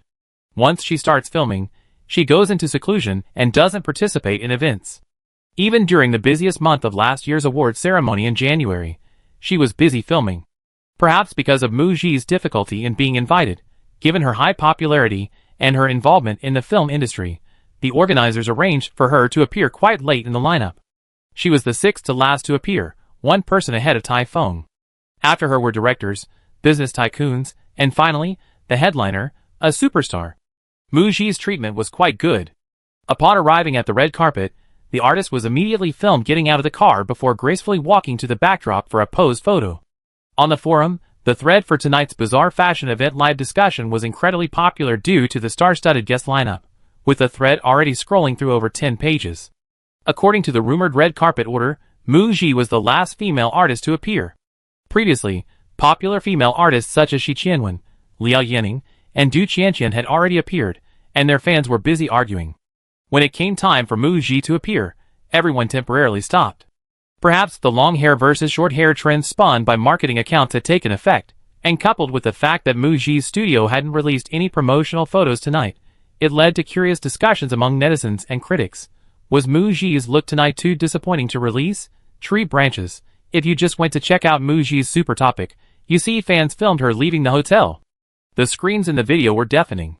Get ready to be amazed by her beauty. Next, let's welcome Muji. Before the host's announcement was even finished, the live stream camera immediately cut to a luxury car parked in front of the red carpet. A staff member in a black suit and white gloves stepped forward and opened the car door. A pair of red-pointed high heels stepped onto the carpet. The camera panned up, revealing a section of her fair, jade-like leg and a glimpse of a red dress shimmering with starlight.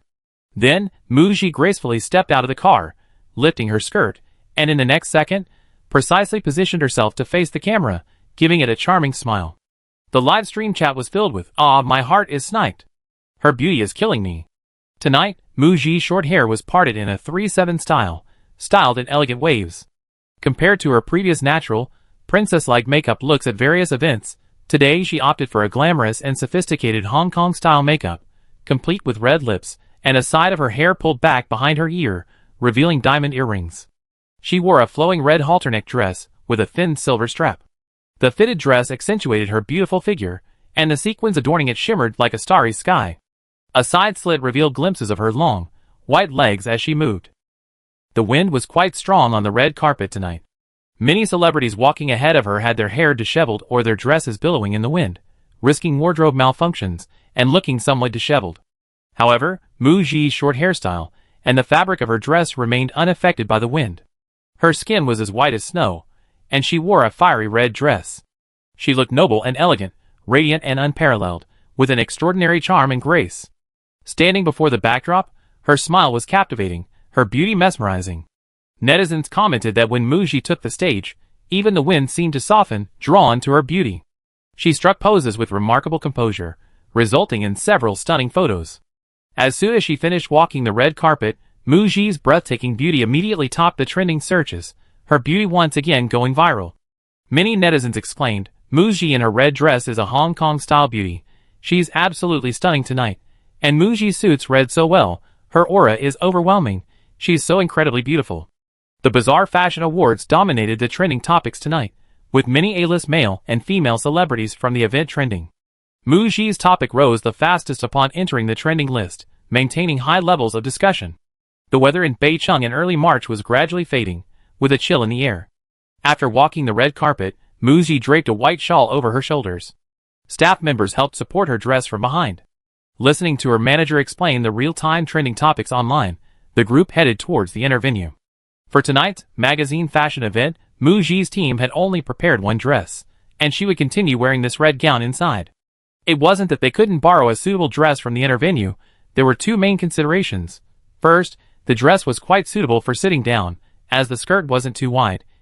Second, her hairstyle was perfect with the red dress tonight, but less flattering with other dresses, especially since she would be going on stage later to accept an award with other actresses. Therefore, they decided not to change dresses, saving time and effort. The inner venue was decorated in the style of an evening banquet. Guided by the staff, Mu Ji arrived at her table and found her seat according to the table number. She smiled and nodded to the others at her table. Aside from the magazine's editor-in-chief, she didn't recognize anyone else present. They seemed to be sponsors of the event. She remembered a business tycoon at her table who hadn't finished walking the red carpet yet. There was another person she recognized, Tai Feng. His name was on the nameplate next to her. A few minutes later, Tai Feng and his staff entered the inner area. They sat down in the seats next to them. Mu Ji greeted him proactively. "Mr. Tai, long time no see." Tai Feng turned and nodded to Mu Ji. "Long time no see." After the greeting, they didn't speak again, each looking towards the stage. They had walked the red carpet quite late, and the inner area activities began soon after. Although the banquet seating arrangement was less formal than rows of seats, and the atmosphere seemed more relaxed, everyone had to be on high alert in front of the cameras. She still had to maintain her composure at all times, sitting in the audience as a mere clapping machine. Tonight's Grand Bazaar event was packed with celebrities, sure to generate plenty of buzz and discussion. Mu Ji's red carpet appearance contributed significantly to the buzz, and she wasn't spared from attention inside the event either. The rare feat of appearing together in the same frame that wasn't achieved at the last Star Awards event hosted by Owl was accomplished tonight. During the award ceremony inside the event, Mu Ji went on stage with Shi Qianwen, Liao Yanning, and Du Qianqian to receive their awards. The editor-in-chief presented them with the title of Bazaar Charity Ambassador, a neutral award that wouldn't cause fan wars. Among the awards distributed like pork, artists are quite willing to receive these charity awards, as they enhance their reputation. After receiving her award, Mu Ji went to the restroom. When she returned, Liao Yanning's agent, Ji Peng, suddenly appeared. "Ms. Mu, it's a pleasure to see you again. I heard about Ms. Mu's new film project. How about we grab a bite sometime?" Mu Ji was about to reply when her agent, Ji Binghe, appeared. "Mr. Ji, is there something you need from Ms. Mu? You can talk to me first." Ji Peng smiled and said he was just saying hello, telling Ji Binghe not to be nervous, and walked away with the champagne. Mu Ji found it somewhat amusing and said to her agent, "He seems a little afraid of you?" Ji Binghe and Mu Ji walked back to their seats. Chuckling softly, he openly flirted with another artist. He knew he was in the wrong, so he quickly disappeared as soon as he saw me. This scene was witnessed by another agent. Qian Sheng turned to Tai Feng and said, "I've been observing her all night. Mu Ji has been sitting in her seat the whole time. She's quite proud at heart. Our last collaboration was quite enjoyable. Your acting was good, you're hardworking, and it was pleasant. Director Hong has booked you for the second half of the year. If you work with her again, I wouldn't object." Tai Feng didn't speak, withdrawing his gaze from Mu Ji and thoughtfully staring at the champagne in his hand. That night, Mu Ji gained tens of thousands of followers thanks to her stunning beauty on the red carpet. She probably touched a nerve with someone again. The next morning, paparazzi accounts posted photos of Mu Ji having dinner with director Soo Kwon. Chapter 116. In the photos released by the paparazzi, Mu Ji was accompanied by several staff members, but there was no physical contact between her and Soo Kwon, preventing any speculation about a romantic relationship. The first reaction of netizens was this a meeting to discuss a collaboration? They quickly discovered that director Soo Kwon was preparing a film project, adapted from the published novel of the Infinite Flow genre, Escape from the Game. In January, there were rumors that the film was holding auditions for the male lead. Soo Kwon was a new director with no established reputation. At the time, a thread discussing Soo Kwon's plan to make an Infinite Flow film only had a few dozen replies, indicating that the genre was difficult to film, the special effects would be expensive, and even the male lead was a newcomer rather than a well-known actor. What was there to talk about? It seemed destined to flop. Now, Mu Ji had crossed paths with director Soo Kwon, and the film project suddenly received a lot of attention.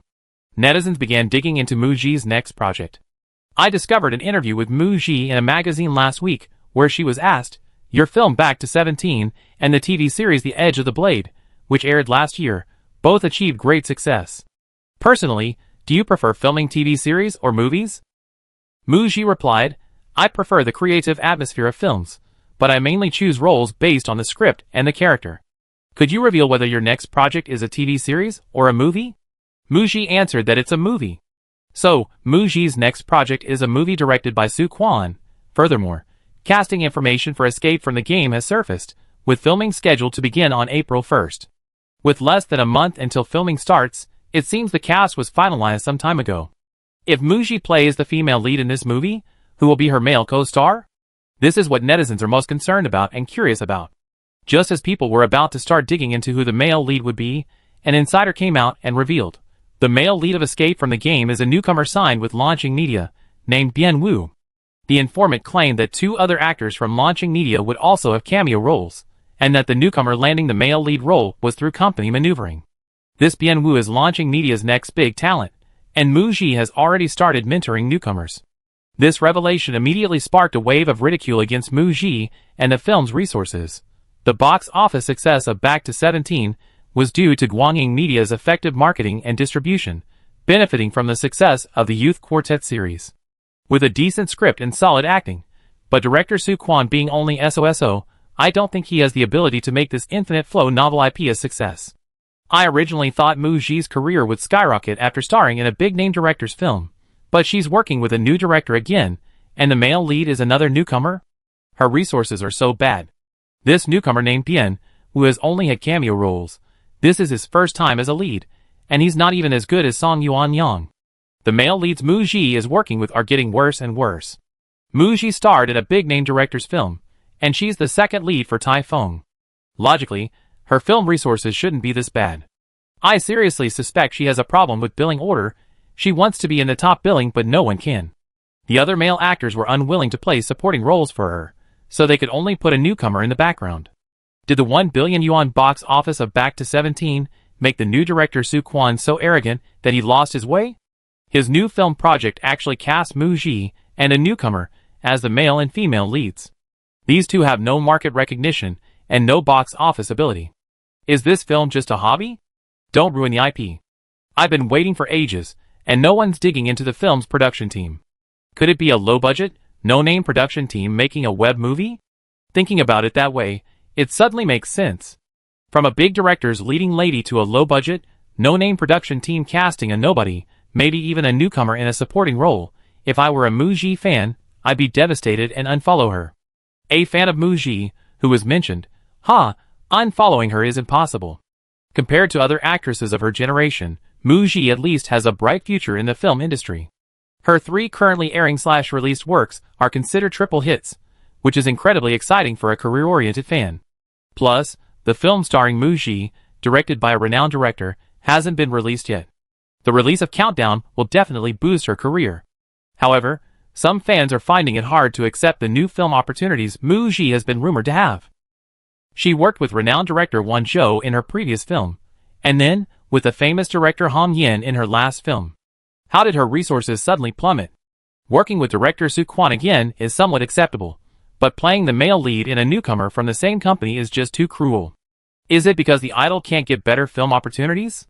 Or is it, as the whistleblower claims, that the idol is just trying to promote new talent to the company? A fan stepped forward to reassure her, Muji's new film hasn't been officially announced yet. Don't panic and let the haters stir up trouble. Regarding accepting roles, Ji Bao has addressed this in previous interviews and a recent magazine interview. She accepts roles based on the script and the character. Everyone trusts Ji Bao's decisions. She's definitely more professional than us fans when it comes to choosing scripts and roles. The investment and escape from the game must be substantial, judging from Ji Bao and director Su's previous promotional tours. I really admire the director. I looked into it, and Bien Wu, a newcomer in the company, got first place in the entrance exam for the acting major and also won first place in his graduation play. He's a top student. I'm not exaggerating when I say he's a newcomer. He's not as bad as the haters make him out to be. Let me state my opinion. If Ji Bao really takes on this movie, I support her. Rather than working with big-name directors as a supporting actor, playing a minor role, I much rather Ji Bao and her character become the biggest selling point of the entire film. If the movie is a hit, she gradually become an actor with box office appeal. This reassurance had some effect. However, a small group of fans still don't want Muji to work with newcomers from the company, feeling that pairing with newcomers is too low-class and lacks prestige. Especially since rumors circulated before the Lunar New Year that Muji's film opportunities were snatched away by Lu Rui, a fellow actress from the same company. Could this be related to this, forcing their idol to settle for this infinite flow film? They believe Muji deserves better film opportunities. Fans went to the studio and agents' Weibo accounts to question and warn them not to exploit Muji to promote newcomers, but to properly plan Muji's acting career. The film hasn't started filming yet, and usually, once filming begins, it's done discreetly, preventing the release of much information, such as the production team, cast, and post-production special effects team. These details are usually revealed during the promotional phase. Most of the online leaks are selective and purposeful, exploiting this time lag to spread rumors and create drama. Minmin exclaimed, Sister Gigi, I think you have a knack for stirring up trouble. Every time a new project's resources are revealed, it sparks heated discussions. Her career path is like Schrodinger's cat, good or bad. Before release, she's heavily criticized. After release, good results make it a valuable resource. Muji, It was pretty much the same in her original world. She's used to it. Director Su Quan must be quite frustrated too. His first youth film grossed 1 billion, but he didn't instantly become a top-tier director. Now his second film is in pre-production, starting filming next month. Not only is it not well received, but it's also being attacked as a film with no talent or resources. At this stage, neither the cast nor the production company can clarify anything regarding the online discussions. In fact, post-production for Escape from the Game is crucial, and it's hard to say how well the film will ultimately turn out. Muji likes the script and the character, and has had private discussions with the director. She trusts the director and the entire crew. For the 2 months leading up to filming, she's been preparing for the role, eagerly awaiting the start of production. Minmin, Sister Gigi, this is definitely the last time you be criticized for your resources. Her next project will most likely be a second collaboration with director Han Yen. Once this news breaks, the current criticisms of Muji, absolutely terrible resources, only able to work with newcomers in the company, not optimistic about her future in the film industry, will be proven wrong. Actually, Minmin saw fans mentioning that she was snatched away from the film Twins. She couldn't help but think, if Muji's latest project was the suspense film Twins, a collaboration with director Do, where she plays 2 roles, a true female-led film, she probably wouldn't be criticized for her resources, and her fans wouldn't have any complaints. Filming for Twins started at the end of February. She wondered if the 2 films would be released around the same time. That would inevitably lead to comparisons. Thinking of Lu Rui, Minmin mentioned, Teacher Lu's suspense web series finished airing on the Green Apple platform a few days ago, but the viewership and reviews weren't very good. She tried to replicate the success of award-winning actor Tai Feng, but failed. Muji was busy with her own things and hadn't paid attention, so she didn't react much. Minmin excitedly said, Sister Gigi, Countdown is directed by a great director and has an art house film theme, with award-winning actor Tai Feng as the male lead. The chances of it winning awards are very high. If you win Best Actress for Countdown, when the movie is released, our company will have 2 Best Actresses. You also be the first to win a Best Newcomer award since signing with the company, and the first to win Best Actress. Minmin's reminder made Muji realize she needed to find out when Countdown was scheduled for release. The voice acting work was manageable. she could take 2 days off and fly back to Beicheng. The promotional tour would likely take at least half a month. If it conflicted with the movie she was currently filming, she'd be overwhelmed and have a headache. 2 days later, Mu Ji had her makeup test for the lead role in Escape from the Game. Her character in the film was a cold, elegant, and cool young woman, with the most costumes in the movie. Her outfits were mostly black and white, featuring a cool, futuristic fitted, and long-sleeve style. For example, the outfit Mu Ji was just wearing was the one the female lead wore when she first entered the game. The overall look: a black baseball cap, a white tank top under a black fitted short sports jacket, black trousers with cleats, and black fingerless leather gloves. This outfit made Mu Ji's arms and legs appear long, and as she walked out with the cap pulled low, she looked both cool and mysterious. After changing, Mu Ji discussed her makeup with the director and makeup artist. The original novel described the female lead's appearance very little, using terms like ice queen and cold, alluring red lips, suggesting heavy makeup. However, after discussion, they decided against heavy makeup. Director Su Quan felt that Mu Ji's natural beauty was already striking enough, and that clean makeup would blend well with the special effects in post-production. The focus would be on the special effects interface, and the emotions conveyed through the actress's eyes. Mu Ji agreed, and her makeup for her first appearance in the game was finalized. Then she tried on over a dozen outfits in one go. After Mu Ji finished her makeup test, it was Bien Wu's turn to change and try on makeup while waiting on set. Before leaving, Mu Ji confirmed the martial arts training schedule for next week with director Su Quan. Since the Spring Festival holiday, Mu Ji has been working out. The martial arts training is for her character's several fight scenes in the movie. Before joining the crew, she will train with the stunt team under the guidance of a martial arts instructor. Besides having maximum fighting power and being a formidable fighter, her character in the game also has an archery skill. Mu Ji has enrolled at an archery range and will be attending class tomorrow to master archery, so she can immediately apply it during filming. Director Su Quan knew that Mu Ji had been preparing extensively for the role. Just like when she was filming Back to 17, her preparations before joining the crew were thorough and meticulous. He told Mu Ji, after the male lead was cast, "Bien Wu came to my studio several times in the past month. His script is practically worn out, covered in annotations. Whenever I have free time, he talks to me about the character and the plot, showing the attitude a newcomer should have." The photos released by the paparazzi a couple of days ago were from the time Mu Ji and Su Quan met. Director Su Quan explained to Mu Ji in person why he chose Bien Wu for the male lead. The male lead is a top student, highly intelligent, quick-witted, good at solving puzzles, observant, sunny, tall and handsome, physically strong, and a fast runner. All of these match Bien Wu himself. He said he mainly felt Bien Wu was very suitable for the role, which is why he was cast. Including today at the costume fitting, Su Quan mentioned to Mu Ji Bien Wu's dedication to the film. "Ji, you're not fighting alone." This was to boost Mu Ji's confidence and escape from the game. Mu Ji smiled knowingly and nodded, "Director Su, don't worry, I have confidence in you and this film." Bien Wu was personally mentored by Ji Binghe, who had recently been mentioning his preparation for the role to Mu Ji. His agent had strongly promoted the casting of the male lead, and before filming began, she was strictly supervising Bien Wu to ensure he was fully prepared for the role. This film is quite important to Mu Ji, Bien Wu, and even launching media. Therefore, everyone is taking it very seriously. The creation of a good film requires the entire crew to work together with one heart. April 1st. The film Escape from the Game held its opening ceremony at the Qingdao Film and Television Industrial Park. Chapter 117. Director Su Quan and producer Wang, along with lead actors Mu Ji and Bien Wu, appeared at the opening ceremony. On the day of the ceremony, the production company did not officially announce the cast. They intentionally wanted to keep the filming low-key and maintain an air of mystery. The venue for the opening ceremony was cordoned off, preventing unauthorized personnel from entering. However, the online attention to the cast of Escape from the Game was overwhelming, and staff shot down several drones. As a result, photos from the opening ceremony were still taken by interested individuals and posted online.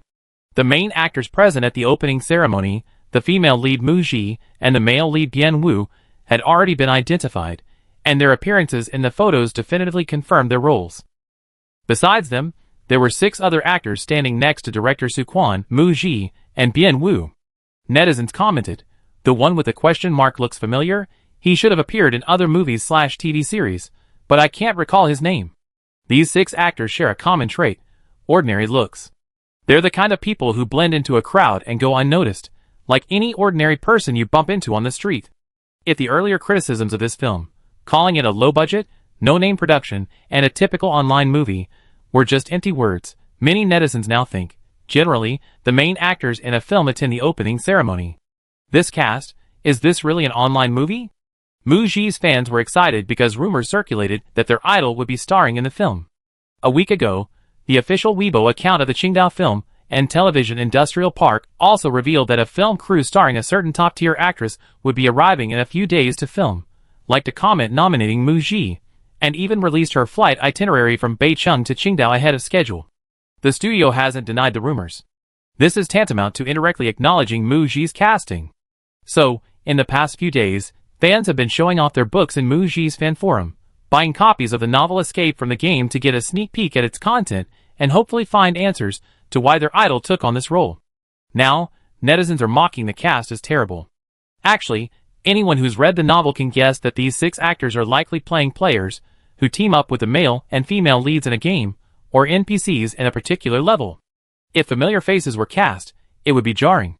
The most important thing is the chemistry between the actors and their roles, and the ability to draw the audience into the story. There's no need to blindly pursue a star-studded cast.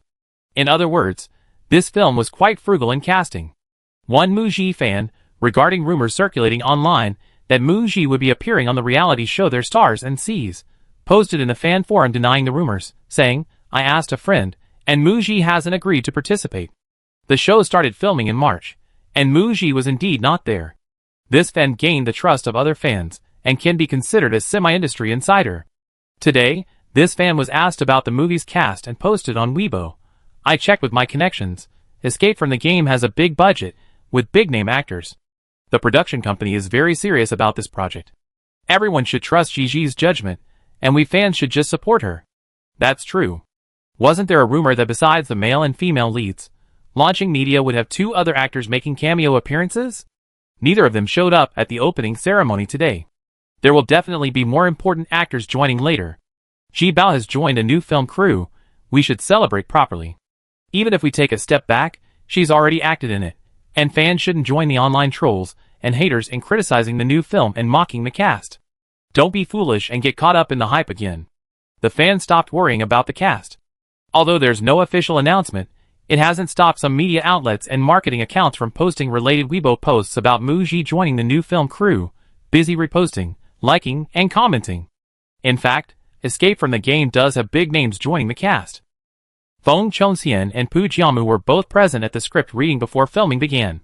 Muji thinks director Su Quan is quite impressive, managing to invite Mr. Feng Chongxian and Mr. Pu Jiamu to collaborate again. Several other talented actors will also join the crew later. As a commercially viable film with a significant investment, the director and producer of Escape from the Game have big ambitions and want to make a sequel series. Naturally, the cast won't be overlooked. After all, most movies are made with profit in mind, so the production company will definitely try every means to improve the film's quality to attract audiences to buy tickets. However, the cast of Escape from the Game isn't like Muji's previous film Model of the Times, which attracted audiences with its super strong star-studded cast. The subsequent promotional focus isn't on the cast, but rather on the special effects and the IP itself. Escape from the Game started filming today, and after the first wave of discussion about the cast, the news of Escape from the Game starting filming quickly became a trending topic, and a second wave of discussion ensued. Entering the site reveals a massive online outcry from book fans regarding the film's casting. Did they cast Muji as Wuxi? She looks too young, not mature enough, and simply can't handle the role. Wah, my righteous yet wicked, super powerful Shijia. Although Muji's acting is good and she's beautiful, she's really lacking. There are so many handsome male actors in the industry. Why cast a newcomer as Zhongtae? Is she going to be another talentless pretty boy? As a fan who has read all 6 volumes in 3 years, I say, the casting of both the male and female leads is unsuitable. Please don't ruin my fictional characters. Seeing the complaints, fans joined in, defending the film and their idols. Then, a heated debate erupted on the trending topics. Escape from the Game on set. After the opening ceremony, Muji, dressed and ready for her role, arrived on set to wait. Minmin and her assistant discussed the trending topics online. Regarding the book fans' complaints about the casting. Assistant Xiaoling, why are there so many book fans all of a sudden? A while ago, it was announced that this novel was going to be adapted into a movie, and Sister Gigi would be playing the lead role. A lot of people were criticizing the novel, saying it wasn't suitable for adaptation. She muttered, back then, I didn't see any book fans defending it. Minmin, I checked the profiles of several accounts, and they're all fans of other actresses. Some of the criticisms were copied and pasted, and I saw them in the comment sections of several marketing accounts. Today is Monday, a workday, during the daytime working hours. This novel IP is a physical publication, not serialized online, so there shouldn't be that many online book fans. It's possible that some genuine book fans are criticizing it, but I estimate that half of them are paid trolls, fans of other actresses joining in the celebration. Original scripts are still the most user-friendly. Adapting novel IPs can't satisfy all book fans. Minmin has read all 6 volumes of Escape from the Game. She's also a book fan, and after seeing Muji's makeup and styling without any filters, she's practically Wuxi herself. Netizens' understanding of Muji is limited to her past works. Because Muji hasn't played this type of role before, they subjectively feel she's unsuitable. As a staff member working with Muji, Minmin watched Muji's performances in Countdown and The Most Beautiful Teacher on set. The contrast with her previous roles was quite significant, and she felt Muji's potential was extremely high, possessing a unique mysterious aura. She believes Muji can play any role, and is confident she can play them well. However, even if Muji performs well when the movie is released, there will definitely be people who are dissatisfied. Everyone's imagination of a character is different. She saw a comment suggesting that actress XXX was more suitable to play Wuxi than Muji. The comment received over 1,000 likes and over 1,000 replies, with many netizens disagreeing with the nomination and feeling that Muji would be a better choice. While they were dissatisfied with Muji's casting, they couldn't say who in the industry would be more suitable. In short, you can't please everyone. However, let's look on the bright side. This is the first film adaptation of Escape from the Game. There's no precedent, no actors have acted in it, and no point of comparison. Audiences won't have preconceived notions. Currently, the film hasn't officially announced its cast, and there aren't any promotional photos or stills. Perhaps once the film is officially announced, the trailer is released, and it's released, the current criticisms will turn into positive feedback. Muji only listened to her team's retelling of the online discussions. She didn't go online to check. She didn't care about the current comments. Just as Minmin and the others finished their discussion, Bianwu and his assistant arrived. As soon as they sat down, Bianwu's assistant finally had a chance to go online, and saw the trending topics, instantly glaring angrily. Muji had a large number of fans protecting her, so thankfully. As a newcomer and relatively unknown, Bianwu's Weibo posts from a few days ago had been flooded with comments and criticisms, all saying he was unsuitable for the role of Zhongtae. Muji glanced at Zhongtae sitting diagonally opposite her, scrolling through his phone. Her mood was written all over her face, her brows furrowed. She listened to Minmin comforting her, telling her not to pay attention to the online comments. Yes. For actors, many times, the attitude towards online comments is best to accept them as criticism and strive to improve. The best way to respond to criticism is to prove with actions. I can do it. Bianwu, sitting beside her, heard this and felt that these words seemed to be directed at him as well. Looking up at Muji, he saw she was already engrossed in her script. He quickly put his phone away, took a deep breath, cleared his mind of all the distracting thoughts, and focused on the script. Synopsis of the movie Escape from the Game. Zhongtae receives a handwritten letter from his long-lost father, who states that everything he wants to know can be found in a game. To uncover the truth behind his father's disappearance, Zhongtae enters the game as a novice player. He begins in an ancient mountain village and meets several other players, including a short-haired woman named Wuxi wearing a baseball cap. He immediately recognizes her as the mysterious person who delivered the letter, but she pretends not to know him. Also, this small mountain village is inhabited by strange villagers, and he received a very strange game quest. With many questions in mind, he began his first game challenge. The production crew rented several green screen studios at the Qingdao Film and Television Industrial Park and built sets. After Muji, Bianwu, and other actors joined the crew, they would be filming in the studios for about 2 months. That is, filming would take place in green screen studios throughout April and May. This filming schedule arranged by the production team was much more favorable for the actors than the hottest months of June and July. However, it wasn't so favorable for newcomer Bianwu. An actor's immersion in their role partly comes from the set design. Realistic life scenes help actors get into character. Green screen sets. Well, they really test an actor's imagination and conviction. The first day of filming. Even professional actors need a process of finding their character and getting into character. When they first join the crew, some actors are quick, some need a little more time. Despite thorough preparation before filming, Bien-woo, standing in front of the camera for his first film role, struggled to keep up with Moo-ji's performance. His facial expressions were unnatural, his movements slightly forced, and his acting details fell short. The first scene required about 10 takes, and Bien-woo repeatedly apologized, sweating profusely. Director Soo-kwon announced a 10-minute break, then, with a stern face, went back to patiently explain the scene to Bien-woo and correct his shortcomings from the previous take. Seeing this on set, Ji Bing had told Moo-ji, "Shiji, just treat Bien-woo like a professional actor. Don't be lenient with him. If he doesn't perform well and drags you down, scold him if necessary. Say what you need to say. This time, I'm on set because I'm worried about the newcomer. I hope Moo-ji will be stricter with Bien-woo, so that Bien-woo, this newcomer, can grow quickly." For the first period after filming started, Bien-woo's main co-star was Moo-ji. Ji Bing-ha knew that Moo-ji had worked on several projects and was generally tolerant of other actors, never throwing tantrums on set, and had excellent manners. But not everyone is Moo-ji. Other established actors aren't obligated to tolerate younger actors. Frequent NGs delay the filming schedule and affect the wrap-up time. If an established actor gets angry, Ji Bing-ha, the agent, has to apologize and appease them. Moo-ji told her agent, "New actors all have a growth process. No actor likes frequent NGs from their co-stars, having to accompany them for take after take. The time wasted is secondary. The main problem is that it depletes the actor's own acting talent. When patience runs out, some actors will lose their temper. This is a very common phenomenon on set. However, most actors, especially veterans with decades of experience, know that getting angry doesn't help their co-stars get into character faster. Instead, it makes them more nervous, embarrassed, and pressured, hindering their performance. The director is the same. They oversee each actor's performance and observe them closely, deciding whether to yell or not based on each actor's individual situation. For example, Bien-woo was incredibly nervous and guilty, and what he needed most was to calm down and relax. After 15 takes, the scene was finally done. After a day of filming, Ji Bing-ha finally figured out a bit of the tricks of the trade.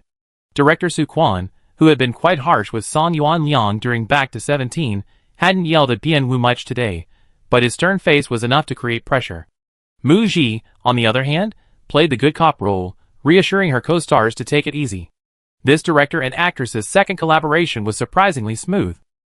It made me recall Moo-ji's experience filming Back to 17, being scolded and given the cold shoulder. That was a thing of the past. Director Soo-kwon's face only showed satisfaction, even more satisfaction. I couldn't help but think, there's only one genius like Moo-ji. Looking at Bien-woo beside me, he was wiping away sweat. This kid sweats buckets when he's nervous. I wonder how many packs of tissues he's used today. But towards the end of filming, Bien-woo gradually found his footing in acting and the character. That night, I urged him to prepare well for tomorrow's scenes. 1 week after filming began. On April 6th, the variety show Their Starry Sea premiered. It airs every Saturday night at 8 p.m. on the OWL platform. That day, 3 hours before the show's premiere, Moo-ji, who was filming on set, used a few minutes of downtime after dinner. She posted a Weibo message to support Xia Xinyan, Zhou Jingju, and Lu Kai. Firstly, she wanted to promote the show to her colleagues and friends. Secondly, she had refused the production team's offer so many times. Although it was highly unlikely she would film web dramas or satellite TV dramas in the next few years, and her projects wouldn't involve deep collaborations with the platforms, the entertainment industry was only so big, and the OWL platform was backed by a massive capital structure with intricate relationships between its various departments. She didn't want to strain her relationship with the platform too much. After posting on Weibo, Moo-ji went offline, busy reviewing the script to prepare for the next scene. Before filming began, a staff member mentioned she was trending, but she knew the production team wouldn't miss the chance to use her to promote their new show, so she didn't take it seriously. At 9 p.m., after filming wrapped up, Ji Bing had told Moo-ji, "Shiji, you're trending again." Moo-ji, ? How come she's trending again? And her manager's expression was grim. Chapter 118. On the way back to the hotel, Min Min recounted the details of her 2 appearances on trending topics today. The first trending topic today was Muji promotes Xia Xinyan, Zhou Jingzhu, and Lu Kai's new show, a widely used promotional headline. Muji had seen a similar trending topic last night. XXX promotes XXX's new drama. It's common practice in the industry for big-name/popular artists to promote another artist's new drama or show, and then get their names trending. Muji's first trending topic was unsurprisingly orchestrated by the show's production team to drive traffic to their starry sea. For Muji, who is currently filming in seclusion, a free trending topic providing exposure wasn't a bad thing. This trending topic was fine. The second trending topic appeared after the variety show Their Starry Sea premiered, actually just 5 minutes before Muji finished filming. Minmin. This show aired 30 minutes early, and by 8 p.m., it was trending on several hot searches. The first episode is over 90 minutes long. Basically, the production team had already prepared trending topics based on the first episode's content before the show even aired. Because I was really hoping Muji would participate before filming, I was curious if the production team would bring Muji up, or if anyone would mention her on the show. I fast-forwarded through some boring parts, and finished watching the first episode. Minmin's impression. Aside from the sharp interviews, the interactions between the 9 people were quite boring. A trending topic aptly describes it. Their starry sea is awkward. Is this trending topic a deliberate attempt at reverse marketing by the production team? Also, she had a sudden unease while watching Lin Xian and Zhang Mingyu's interviews. Their interviews seemed to subtly criticize Muji. She quickly clicked into the trending topics to check. In the comment sections of the show's official Weibo account and marketing accounts, fans from different groups were battling it out over the number of likes. Scrolling down, I saw some real-time comments from casual netizens about the show. 5 Flowers girl group just disbanded last year, and they're already on a re-employment program this year? Besides Xia Xinyan, Lu Kai, and Zhou Jingzhu, who gained fame through her relationship, everyone else is practically forgotten. The first episode was boring. Take them away. Their starry sea is awkward. The biggest awkward thing about this show is its boredom. These people aren't from the same cohort, so they're forced together and have nothing to talk about.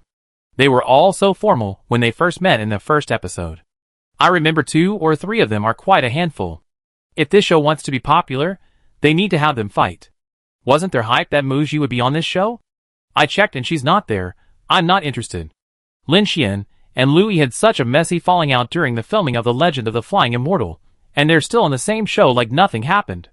Celebrities really have thick skin, haha. The interview segment was quite good, the questions were sharp and to the point, but their daily interactions were too awkward and boring. Their starry sea should be renamed. They all went into acting. After watching the interviews of the 9 of them, it turns out that only Xia Xinyan has remained a full-time idol. One has faded into obscurity and retired from the entertainment industry to become an ordinary person. One has focused on developing her career in the fashion industry, and the remaining 6 have all gone into acting. Judging from the above posts by netizens, most of them have watched previous talent shows and have some understanding of the guests. The trending topics on Weibo had only moderate discussion volume. They were mostly just fans of each celebrity frantically trying to boost their online presence. In Jibing's words, the show failed to generate widespread attention and discussion. Minmin breathed a sigh of relief when she didn't see anyone paying attention to Lin Xian and Zhang Mingyu's interviews. Just as she was about to leave Weibo, her worst fears came true. A trending topic suddenly appeared on the entertainment chart. Lin Xian and Zhang Mingyu seemed to be talking about the same person. Clicking in, the top trending topic was a screenshot of a post from an entertainment gossip forum, reposted by a marketing account. Someone had started a thread. After watching Their Starry Sea, Lin Xian and Zhang Mingyu's interviews seemed to be subtly criticizing a certain 2-character top female star. The post included long screenshots of Lin Xian and Zhang Mingyu's interviews. In an interview, Lin Xian was asked, "You and Lu Yi worked together on a fantasy drama before, and it seems things didn't go very well?" Lin Xian replied, "Actually, a lot of what's circulating online isn't true. We were just standing on different grounds, reasonably fighting for our rights. So after receiving the invitation from the program team, we met privately and had dinner together." She shrugged. If we were so incompatible, would we still be appearing on the same program? She could have stopped there. But Lin Xian sighed helplessly and continued, "I'm not good at expressing myself, and my tendency to explain things is a disadvantage. Like the rumors about me suppressing a female artist in the same company, causing her to terminate her contract, that's not true. In fact, when my agent arranged for me to try acting, the first role she got was with someone who was just a newcomer at the time. She competed for the same role with me in her own way, and I didn't say anything. We compete fairly based on our abilities. I wouldn't use my status to suppress someone. Another question was asked. Everyone says that going into acting was a mistake. Do you regret it now? Lin Xian shook her head and said calmly, no regrets. I won't turn back until I hit a wall. Because I haven't tried, I always want to try. But I'm truly grateful to my fans for their endless tolerance and support. Netizens highlighted the key points: contract termination, competition for the same role, and previous reports that Lin Xian and Mu Ji auditioned together for The Legend of the Flying Immortal. So the person Lin Xian mentioned is Mu Ji? I'm curious, how could Mu Ji, a newcomer at the time, compete for resources with Xinghe Culture's top star? Did she have someone backing her? The second person is Zhang Mingyu. When asked, why did you transition from idol to actress? Zhang Mingyu played the victim, saying she was a recycled contestant from the Chasing the Light Girl talent show, and older than everyone else. My agent at the time told me, you can't compete with others, they're all 3 or 4 years younger and better looking than you. In 2 years, you won't be able to dance anymore. Hurry up and take advantage of your current popularity to transition into acting, that's more promising. You transitioned into acting, but after a few roles, nothing seems to have made a splash. Zhang Mingyu nodded silently, her eyes reddening, fanning herself with her hand. She replied that she hadn't received systematic acting training, had no connections or backing, and the resources she received were poor. She didn't want to act in bad films. I had no way out but to diligently seek work opportunities, recommending myself everywhere. Later, I contacted an artist friend who was very famous at the time, hoping to use her connections to get an audition for a supporting role in a film. I completely let go of my pride and self-esteem. Before, her career wasn't as successful as mine, but now I'm playing a supporting role to her, not even the second female lead. I don't care anymore, as long as I have a role to play. But she said I wasn't good enough for her, and that hurt me a lot. A gossip blogger once revealed that Zhang Mingyu wanted to compete for the third female lead role in The Edge of the Knife, but was ruthlessly rejected. Now, considering Zhang Mingyu's interview, the person who refused to help with the introduction and said Zhang Mingyu was unworthy is undoubtedly Mu Ji, right? Therefore, the person Lin Xian and Zhang Mingyu were talking about is Mu Ji. The comment section is full of questions. Is it Mu Ji? 1 minute later, Mu Ji also became a trending topic. Minmin, that's what happened. After listening to Minmin's explanation, Mu Ji felt that the screenshots on the trending topic might be taken out of context, so she went to the OWL platform to find and watch the 2 interview videos of Lin Xian and Zhang Mingyu. After watching them, like her manager, her expression turned sour. Back in her hotel room, looking at the trending topic again, the topic of Mu Ji had already topped the entertainment trending list. Ji Binghe put her phone on the coffee table. The director of the program sent me a message, denying that the trending topic of Lin Xian and Zhang Mingyu was arranged by the program team, saying it had nothing to do with the program team. It was tolerable for the production team to previously capitalize on Mu Ji's popularity. But now, with only the first episode aired, bringing in unrelated individuals to create hype and gain attention, if this was truly the production team's doing, they offended not only Mu Ji's team, but also launching media. Ji Binghe is both Mu Ji's and Xia Xinyan's manager. In the show Their Stars and Seas, Xia Xinyan, as the most popular artist, is unlike the other fated guests. She's currently very popular, and both of her endorsements are with sponsors of the show. The production team and Ji Binghe have had a falling out, and whether the artist's team will cooperate with the production team's subsequent publicity is crucial. The production team needs to consider this carefully.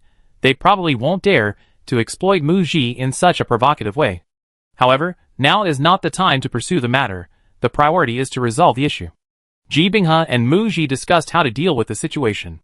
Although Lin Xian and Zhang Mingyu didn't name names, the comment section was full of mentions of Mu Ji, and Mu Ji even topped the entertainment trending list. Fueled by online trolls, Mu Ji is currently the subject of heated discussion. Powerful background. No wonder she rose to fame so smoothly, mocking others for not being worthy. She also transitioned from idol to actress. What's with the arrogance? She won't even help with an audition? She's so materialistic. Didn't some minor actors sincerely praise Mu Ji for taking care of lower-level actors? That was just a persona, wasn't it? If she simply removes the trending topic and ignores it, netizens will see it as a sign of guilt, which will only confirm Lin Xian and Zhang Mingyu's comments. However, if Mu Ji responds and clarifies, it will increase the heat and discussion of the matter, making it known to more people. Lin Xian and Zhang Mingyu, who instigated all this, could simply come forward with a pure statement. I wasn't talking about Mu Ji, It was someone else. Sorry for causing the misunderstanding. This matter can be brought up in front of the camera because it's in the past. Please don't discuss it anymore. And we don't want to waste public resources. The implication was clear. Muji had taken it personally, and it had nothing to do with me. Therefore, Muji couldn't respond by posting on Weibo. Some people in the industry came forward to expose the allegations, refusing to name names directly, mainly to leave themselves room to maneuver, not to cover for anyone else. Minmin couldn't help but say, people in the industry have to maintain a facade of respectability. It seems like those two conspired to deliberately target Sister Gigi. Muji was equally puzzled. She had left Xinghe culture for over 2 years, and had long since lost contact with Lin Xian. Lin Xian was rarely seen online now. Xinghe culture's momentum had waned, and they had long since changed their promoters. The only connection between Lin Xian and Zhang Mingyu is even more outrageous. Over a year ago, Lin Xian directly demanded a role from Muji at an exorbitant price, only to then fabricate baseless accusations to smear Muji. After Five Flowers disbanded, Zhang Mingyu lost all exposure and popularity, becoming the worst performing member of the group. This show is a rare opportunity for Lin Xian and Zhang Mingyu to gain exposure, even a chance to revive their careers. Jibinghe, most artists in the industry wouldn't dare to openly offend other artists like they did. Because it's not just about openly offending the artist's team and company. Such behavior will make them wary among their peers. Who would dare associate with you, collaborate with you, or become the next victim of your machinations? Where did Lin Xian and Zhang Mingyu get the audacity to act so recklessly? Chapter 119. Back in her hotel room from the film set, Muji, who had been quiet all along, spoke. It's not appropriate for me to come forward and clarify. Someone else can. She remembered the conversation Zhang Mingyu had when she asked for a role, mentioning that she had decided to transition into acting before participating in the Chasing the Light Girl talent show. And Zhang Mingyu's statement on the new program Their Stars and Seas was that she was being manipulated by her manager into believing that being an idol had no future, and was being forced to act. She said to Jibinghe, before the Five Flowers farewell concert, Zhang Mingyu changed managers. So, Zhang Mingyu lied on the new program, using her former manager to play the victim and shift the blame. Would the former manager be willing to take the blame? Jibinghe's eyes lit up. I find a way to contact Zhang Mingyu's former manager right away. Just as she picked up her phone, it rang. She was about to instinctively hang up to deal with the immediate matter. The caller ID showed, Luku. The boss's special assistant rarely contacted Jibinghe by phone unless it was something important. Jibinghe answered the phone. The call lasted less than 2 minutes, mostly Luke talking on the other end. Jibinghe listened silently until the end, then said, okay, I understand. After ending the call, Jibinghe's previously gloomy face brightened, as if the sun had cleared after a storm. Her tightly furrowed brows relaxed, and a smile appeared in her eyes. She briefly recounted Luke's conversation. Luke just called and told me 2 things. First, Zhang Mingyu has terminated her contract with Xingyu Entertainment and signed with Zhongxing Media, though it hasn't been officially announced yet. Lin Xian is in contact with Zhongxing Media, and it should be soon too. Secondly, Zhang Mingyu's former agent has relevant evidence, and will soon post on Weibo to accuse Zhang Mingyu of lying. We wait and see. Muji, I see. No wonder Zhang Mingyu and Lin Xian are sticking together. It turns out He Juanji is behind it all. Minmin breathed a sigh of relief and exclaimed happily, great. Sister Gigi just mentioned Zhang Mingyu's former agent, and didn't have time to contact her, and the boss's assistant brought good news. Isn't this like divine intervention? Muji, the mantis stalks the cicada, unaware of the oriole behind. It can also be called an eye for an eye, a tooth for a tooth. After talking with the boss He Jue last time, I learned that the boss's ambitions go beyond just making launching media bigger and stronger. The struggles within a wealthy family are all about give and take. The debt He Juanji incurred by poaching launching media's top star, Mao Hongjun, and his continued attempts to poach artists from launching's roster. With these lessons learned, the boss can't afford to be passive again. It seems they hired someone to monitor He Juanji and Zhongxing Media's movements, waiting for an opportunity to settle scores. Upon learning that Zhongxing Media had signed Zhang Mingyu, they decided to start with the signed artist, aiming for an eye, a tooth for a tooth. After He Juanji made his move, He Jue also played her hand. Jibinghe understood the key point after her call with Luku, and hearing Muji's words, she knew Muji had also guessed it. She admired Muji even more. Dedicated solely to acting, she was also familiar with the schemes and intrigues of the entertainment industry, seemingly having experienced them all. Having experienced so much, she could quickly find solutions. Even without the boss's foresight, tonight's troubles could still be easily resolved. Within just a few minutes of logging back onto Weibo, a new trending topic appeared on the entertainment list. Zhou Jingzhu comments, "Stop spreading rumors." Clicking through, it was Zhou Jingzhu's comment on a popular Weibo post about Mu Ji. The marketing account's post included the line, "Lin Xian and Zhang Mingyu seem to be talking about the same person. Someone nominated Mu Ji?" Zhou Jingzhu commented, "It has nothing to do with Mu Ji. Mu Ji didn't offend anyone. What are you spreading? Stop spreading rumors." This comment was a direct attack on the marketing account, but some netizens interpreted it as a dig at Lin Xian and Zhang Mingyu. Zhou Jingzhu's stand up against the marketing account and support for Mu Ji added to the battle, drawing even more attention and discussion. Actually, this was the perfect opportunity for Zhang Mingyu and Lin Xian to respond and clarify. Perhaps seeing no movement from Mu Ji's studio, they decided to let things develop and didn't immediately post anything. They really are stubborn, not giving up until they see the consequences. Minmin exclaimed excitedly. Zhang Mingyu's former manager posted on Weibo. Zhang Mingyu's former manager posted a long Weibo post titled "Zhang Mingyu Should Stop Lying." The post began by introducing their relationship with Zhang Mingyu, former manager, working together for 4 years until their separation in mid-June of last year. Then it went straight to the point, claiming that before participating in chasing the light girls, Zhang Mingyu was aiming for a career comeback through acting, wanting to make a fortune in the entertainment industry and achieve superstardom. All that talk about for her dreams and music and the stage or my life was just empty rhetoric to deceive fans. The manager claimed that after Zhang Mingyu debuted in the group, she advised her to focus on being an idol, cherish the hard-won opportunity, and consider acting later, since so many fans wanted to see her perform and hear her sing. Zhang Mingyu ignored these suggestions and demanded that her agent quickly find her scripts. She insisted on scripts with breakout potential, good pay, and appealing character portrayals, clearly failing to understand her own limitations. During the time her agent managed Zhang Mingyu, she filmed 3 dramas, 2 of which flopped without making a splash, with fans blindly praising her acting. Zhang Mingyu believed her agent was incompetent, failing to select good scripts and providing inadequate publicity, listing over a dozen problems with the agent. Finally, the two terminated their working relationship. "I know you crave an agent with access to film and television resources to help you. Our frequent conflicts have exhausted me, and I'm willing to part ways amicably, hoping you have better opportunities. But after our collaboration ended, you told your fan club, your partners, and others that I was the one who held you back, and you called me trash behind my back. You always think it's someone else's problem, and that you're blameless. Without my unwavering support and dedication to helping you, even paying out of my own pocket for your promotions during the competition, you probably would have already retired from the entertainment industry and become an ordinary person, and you might not even have made it into the final group. Zhang Mingyu, you have no heart."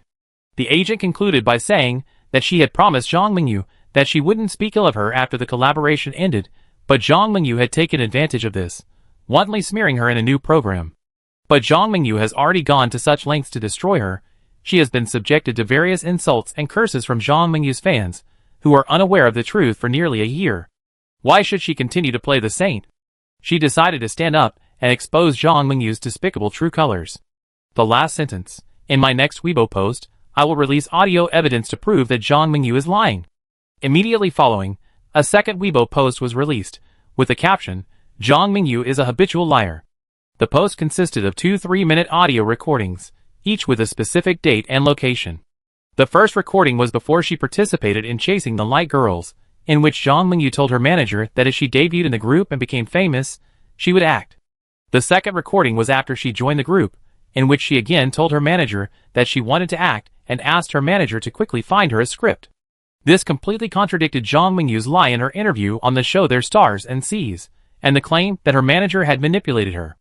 On the contrary, after joining the group, she was impatient and arrogant towards her manager. Ji Binghe had already prepared beforehand, waiting for Zhang Mingyu's former manager to speak out. As soon as she spoke out, she immediately created a trending topic. The entertainment news trending topic was number 1, Zhang Mingyu's former manager's voice recording, followed by the word hot. The entertainment news trending at number 3, Zhang Mingyu is a habitual liar. Zhang Mingyu's former agent posted a third Weibo post, responding to the claims made by the artist Zhang Mingyu mentioned in an interview, questioning the veracity of her statements. After Zhang Mingyu joined the group, she had no private contact with that artist. Seeing that the other artist had already secured a lead role in a drama, she thought the drama was good and asked me to contact the production team, exaggerating her relationship with that female artist in an attempt to use that connection to get the role. However, the director politely declined, saying she wasn't suitable for the role. Undeterred, she went to the female artist again, without informing her of her failed audition, asking her to help her get the role. The agent claimed that after Zhang Mingyu returned, she complained about the artist, who only agreed to help secure an audition, saying she didn't have the authority to decide who played the role. That was the decision of the production team and director. The person was willing to help secure an audition opportunity, which was already more than enough, but Zhang Mingyu completely lost her temper and kept going crazy, cursing the female artist. Now she's on a show distorting the facts and smearing others, saying that others mocked her for not being worthy? That's fabricated, it didn't happen. A liar like her doesn't tell the truth, her persona is all fake. These 3 Weibo posts from her former manager made Zhang Mingyu the focus of netizens' discussion. Soon, Zhang Mingyu responded on Weibo. First, she explained that she was filming on set, and had just finished filming when she saw the news online. Then she explained that the artist she mentioned in the interview was not Mu Ji, and she had never auditioned for Dao Jian.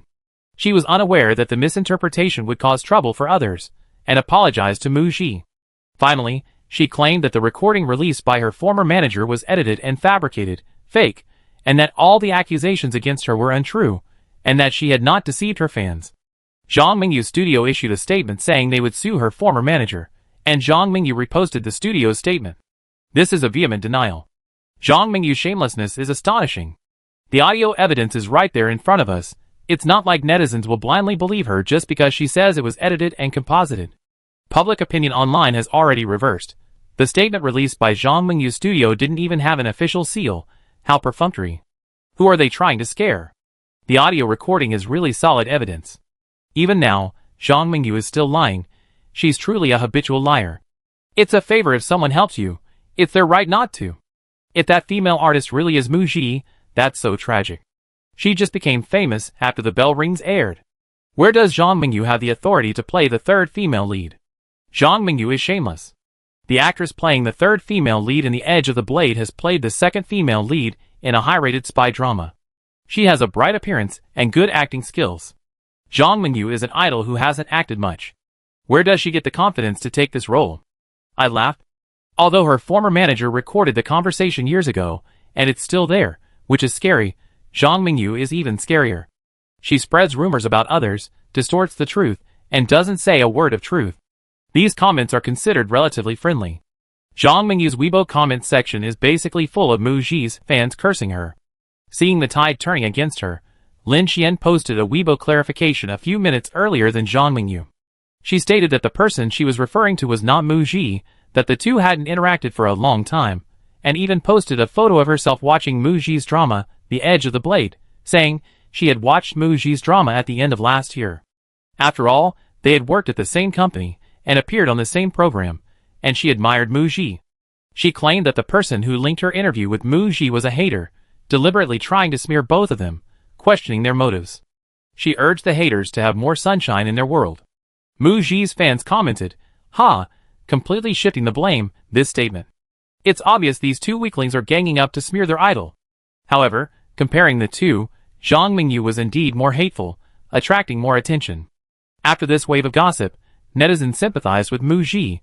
She was inexplicably used and attacked all night, only for the two involved parties to say, "I wasn't talking about her," and it's all the netizens' fault for making wild guesses. Mu Ji was a complete victim. Watching the whole thing tonight, Minmin sighed. Before the show aired, if she were asked to guess who was the troublemaker, the first person she'd think of was Lu Yi. During the competition, Lu Yi repeatedly targeted Mu Ji. After the group was formed, she auditioned for the same role as Mu Ji, even though Mu Ji's acting was clearly the best, but Lu Yi and Lin Xian ended up playing the part. Later, when they met at the awards ceremony, she didn't give her a friendly look. When Zhou Jingju announced her relationship, Lu Yi even jumped on the bandwagon to ride on her coattails. She's someone who's always causing trouble, but this time she didn't get involved at all. Perhaps because Lu Yi has resources and still gets acting roles, she wouldn't go crazy? Besides, Mu Ji has now reached A-list status, and her company, Launching Media, is thriving. No artist would dare to offend someone like this. Zhang Mingyu signed with Zhongxing Media, and Lin Xian is in contact with Zhongxing Media. So were these two instructed by that person? They didn't wait until the show was almost over to pull this stunt. They attacked Mu Ji in the first episode's interview. Minmin guessed that these two might have finished filming the show and felt their performance wouldn't make them famous. Tonight, the first episode aired, and the production team invested heavily in marketing, resulting in high viewership. Lin Xian and Zhang Mingyu watched the show and felt they had little screen time and low initial discussion, so they came out to smear her, hoping for a lucky break. If Mu Ji doesn't respond or responds, they later clarify, it wasn't about Mu Ji. They think this matter will be over, and they gain popularity and attention? Mu Ji, not necessarily. They're adults. They won't easily be instigated by He Juanji to gang up on someone. They just want to smear her. Ji Binghe hit the nail on the head, out of jealousy, I suppose. They're mainly after Mu Ji, wanting to ruin her. The evil in human nature. They hate what you have, laugh at what you don't, despise your poverty, and fear your wealth. In the entertainment industry, even people with no resource conflicts or competition can be your shills. They're simply jealous of your success, and want to bring you down. That night, countless industry insiders were watching the drama unfold online. Even so late, Ji Binghe received a message from the director of the program Their Stars and the Sea, stating that after a meeting, the team unanimously decided that, given Zhang Mingyu's negative online presence, starting with the next episode, they would limit Zhang Mingyu's screen time. In other words, Zhang Mingyu's scenes will be cut. She'd probably just be used as background scenery, to show the production team's stance. Zhongxing Media, General Manager's Office. After posting her response on Weibo, Lin Xian scrolled through the trending topics, and found that Mu Ji's fans and netizens were focused on Zhang Mingyu, paying little attention to her. Fewer people were criticizing her, and a smile crept onto her face. She secretly breathed a sigh of relief. She put down her phone. However, she couldn't help but question Zhongxing Media's PR strategy this time. Zhang Mingyu was indeed filming on set, playing a small supporting role in Mao Hongjuan's new movie. What kind of screen time could she possibly have? She was probably watching online tonight, just like her, keeping an eye on Mu Ji's team's every move, ready to take further action and respond promptly. She hadn't expected Zhang Mingyu to be caught off guard by her former manager's sudden appearance. Now public opinion was overwhelmingly against her. Zhang Mingyu had been so heavily criticized by Mu Ji's fans and netizens that she had even closed her Weibo comment section. She couldn't help but look at the man sitting next to her, He Juanji. After finishing his call with Zhang Mingyu, he instructed his staff to handle the online issues. Lin Xian, who had overheard the whole thing, had Zhang Mingyu's studio create a statement without an official seal and post it online. TSK. He Juanji noticed the gaze on him and put down his phone. Teacher Lin, have you made up your mind? When are you coming to Zhongxing? He reached out and touched Lin Xian's thigh. Chapter 120. Lin Xian glanced down at He Juanji's hand, then placed her own hand on top of his. She smiled alluringly. Mr. He, tonight's incident has offended Mu Ji. She left launching media without a word, terminating her contract quickly. She's not a simple character. And Mu Ji's agent isn't someone to be trifled with either. I was counting on the show Their Stars and Seas to revive my career, but now, because of you, I ruined my public image. Tell me, how are you going to compensate me? As she spoke, she lightly hooked her little finger around He Juanji's. He Juanji thought Lin Xian was teasing him, and felt a slight tickle, but Lin Xian removed his hand from her thigh. He Juanji sneered inwardly. He only said he wanted to mess with Mu Ji. Lin Xian and Zhang Mingyu jumped down. He wasn't stupid. He knew these two women had long wanted to sabotage Mu Ji, and they felt emboldened by his words, believing they had someone backing them up. He Juanji remained outwardly calm, extending his right arm to pull Lin Xian into his embrace, comforting her. Teacher Lin, it's just a lousy show. I invest in 10 better shows in the future, making you the main star, and Mu Ji will be your supporting actress. The same old rhetoric again. In the past 2 years, Lin Xian's career had plummeted from its peak. She experienced the harsh realities of being forgotten after leaving a job, and even when she tried to approach former production teams, each promising to contact her as soon as their new show started, nothing came of it. But nothing came of it. She used to be quite demanding, but now she's much more level-headed. She's been in the entertainment industry for years. She's not so easily fooled anymore. He Juanji kept urging her to sign with Zhongxing Media, but the contract he prepared was all empty promises and grandiose rhetoric. None of the actual resources and benefits she wanted were there. Even a fallen camel is bigger than a horse. No matter how down on her luck she is now, for Zhongxing Media, as long as she's signed with the company and gets work, the company can sit back and collect at least half the money. A surefire profit. How wishful thinking. However, Lin Xian can't stay at Xinghe Culture anymore. Her contract is about to expire. She and her idiot manager Shang Jian had already fallen out. Shang Jian, seeing Mu Ji become a top star, is filled with regret. He blames Lin Xian, feeling that if she hadn't caused trouble, he wouldn't have let such a top-tier talent slip away. Lin Xian mocked Shang Jian, "You're just unlucky. You didn't know that this stone, once cut open, contained jade. You mistaken a few large, broken stones for precious gems. The boy band she's been promoting hasn't even broken even yet. What a stupid manager." Looking at the man beside her, she might not understand business, but she certainly understood men. Through their interactions over this period, she gotten to know He Juanji a bit better. Leaving aside whether he could truly inherit the vast He Group's fortune, he was, just as he said, a hypocrite. Although he was considered good-looking and young among the top wealthy people she knew, he was incredibly stingy with women. He loved making empty promises, unwilling to give away houses or cars, always thinking about getting something for nothing. Lin Xian finally saw things clearly tonight. He Juanji wasn't a good place for her emotions, nor was he a good career destination. She had decided to leave. Leaving Zhongxing Media Company, Lin Xian got into her car. She was once again thankful that Zhang Mingyu had taken the lead tonight. Mu Ji's team couldn't make it too obvious. Taking down 2 people in one night allowed her to escape unscathed. Thinking about how Mu Ji managed to escape unscathed after being targeted like that, and that she herself wasn't harmed, her methods were truly brilliant. Her team was incredibly capable. Lin Xian wouldn't dare to provoke Mu Ji again, but her hatred and resentment towards Mu Ji remained undiminished. From the first moment she saw Mu Ji at Xinghe Culture, she disliked her. Now, watching this former newcomer become a top star, unparalleled in the industry, completely overshadowing and trampling her underfoot. Her career had plummeted, her fans had almost all disappeared, and if it weren't for her new show, she would have been completely forgotten. How could she accept this? How could she possibly accept it? A week later, on the set of the drama Escape from the Game, Mu Ji had just finished filming a scene. She took a half-hour break. Her assistant had to leave for a moment, and Minmin came forward and handed Mu Ji a thermos. With a mysterious look and barely suppressed joy, she said with a hint of relief, "Sister Gigi, Lin Xian is trending. She was photographed behaving intimately with a man in an underground parking lot last night." She held the phone out to Mu Ji. Mu Ji, who was unscrewing the lid of her thermos, glanced up at the trending topics. Lin Xian's relationship followed by the word explosive. She looked away and tilted her head back to drink her water. Minmin continued, "That man's been exposed. He's a real estate tycoon, looks well-maintained, but he's over 50 and still has a wife and kids. Rumor has it they're getting a divorce, TSK. Hearing this explosive news, Mu Ji reacted as if her team was discussing dinner plans, offering a nonchalant "oh." After finishing her water, she handed the thermos to Minmin. Actually, Mu Ji had already learned about this from her agent a couple of days ago. This wasn't the first time Lin Xian and this man had been photographed together. Other paparazzi had caught them before, but the incident was suppressed. Her love life was far more complex than what had been exposed. She was juggling multiple relationships. In the entertainment industry, nothing stays secret forever. Lin Xian probably thought she was past her prime, and no one was watching her anymore, so she decided not to act recklessly, or she'd have to pay the price.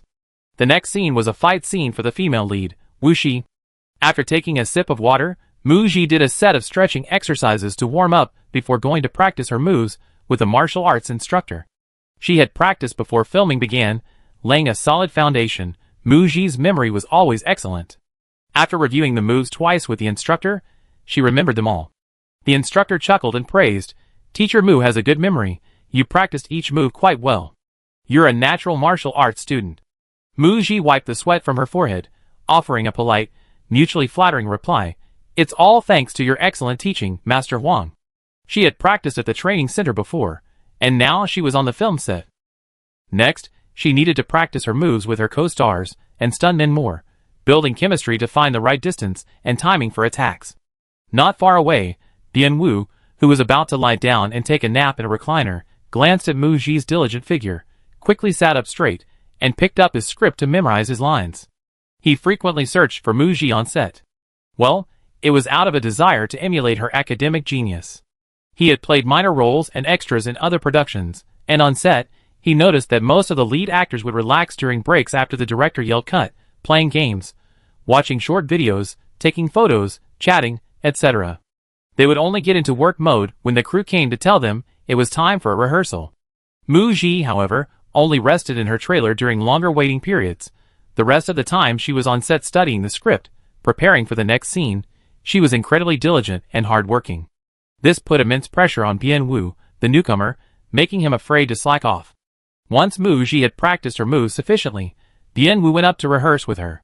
The scene they were filming had a premise. The male and female leads, both new players, were tricked into a trap by other players and tied to an altar by villagers who were about to set them on fire. In a critical moment, the female lead untied the ropes, and the male lead, carrying her, swiftly broke through the villagers' encirclement and escaped. Then, they returned to the safe house where the players were resting. The male lead went up to kick down the door, while she single-handedly took on 4 men, the 4 men who had orchestrated their capture by the villagers, and defeated them all. The female lead, Woo Shi, is the film's combat specialist, while the male lead, Jong Tae, is the brains and escape expert. During rehearsals, Bien-woo, hiding behind Mu Ji and watching her film fight scenes with other actors, felt as if he and Mu Ji's character had switched genders. After the rehearsals, the makeup artist came to touch up Mu Ji's makeup, asking if she wanted some setting spray. Many actors worry about their image on the big screen, fearing their bangs will look messy and ruin the shots. No need. Mu Ji has a great hairline, and besides, a full head of bangs would look fake in action scenes. All actors were in position, and all departments were ready. Filming began. 3, 2, 1, action. The clapperboard sounded. Woo Shi and Jong Tae stood in front of the safe house. Jong Tae went forward and pushed the door, only to find it locked from the inside. He pounded on the door, trying to get the players inside to open it. The people inside remained silent. No one responded. Woo Shi crossed her arms and raised her chin slightly, kicked the door open. Under Woo Shi's oppressive aura and out of anger, Jong Tae took a running start and kicked the door hard. The door shook, but he didn't open it. Just as he was scratching his head sheepishly, thinking of trying again, move aside. Woo Shi took off her hat and handed it to him. Jong Tae instinctively reached out and took the hat. He was surprised and, thinking Woo Shi was about to try kicking the door herself, wanted to dissuade her from acting impulsively and to consider her limits. Woo Shi pressed her temple, put on a pair of contact lenses, then took a small bead from her pocket and tossed it under the door. A moment later, coughing sounds came from inside, and pale green smoke drifted out from under the door. Just as the door opened, someone inside shouted, "It's just green mist. It's not poisonous. It dissipates soon. Close the door." Someone, covering their mouth and nose and cursing, "There are only 2 of them. What's there to be afraid of?" rushed out. Then Woo Shi kicked him hard in the stomach, sending him flying back into the room. This was Mu Ji's first fight scene on set. Her movements were fluid and effortless, each punch and kick full of power and energy. Combined with the cooperation of her co-stars, the fight scene was incredibly exciting. It exceeded director Soo Kwon's expectations. He was very satisfied. When Bien-woo and Mu Ji came to watch the playback, they heard the director specifically praise Mu Ji's expressive eyes. He watched several close-ups of Mu Ji's eyes. The ruthless emotion in her eyes was palpable even through the screen. She looked at the players as if they were ants, not even human. She was extremely ruthless, beating the players to death. A cold glint in her eyes, her aura was terrifyingly villainous. There was a scene where Bien-woo was clinging tightly to Mu Ji's waist. Jong Tae was trying to stop Woo Shi from continuing the fight. The players were about to be killed and logged off. Before filming, he was a little embarrassed. But when filming started, and he went to hug Mu Ji's waist, he immediately forgot everything else. The thoughts that Jong Tae had written in the script flashed through his mind. He felt like he was holding a wild horse that was about to gallop off at any moment. Mu Ji was incredibly strong. After filming the scene, a panting Bien-woo's respect for Mu Ji rose even higher. Teacher Mu was not only a great actress, but also a master of memorizing lines, possessed precise character portrayal, and was very considerate and nice to her co-stars. He hadn't expected her to be so skilled at action scenes either. Mu Ji felt the intense gaze beside her, and turned to see Bien-woo staring at her with adoration. Mu Ji? ? Escaped from the game half a month after filming began. Poo Jiamu joined the cast, playing a mysterious NPC role in the film.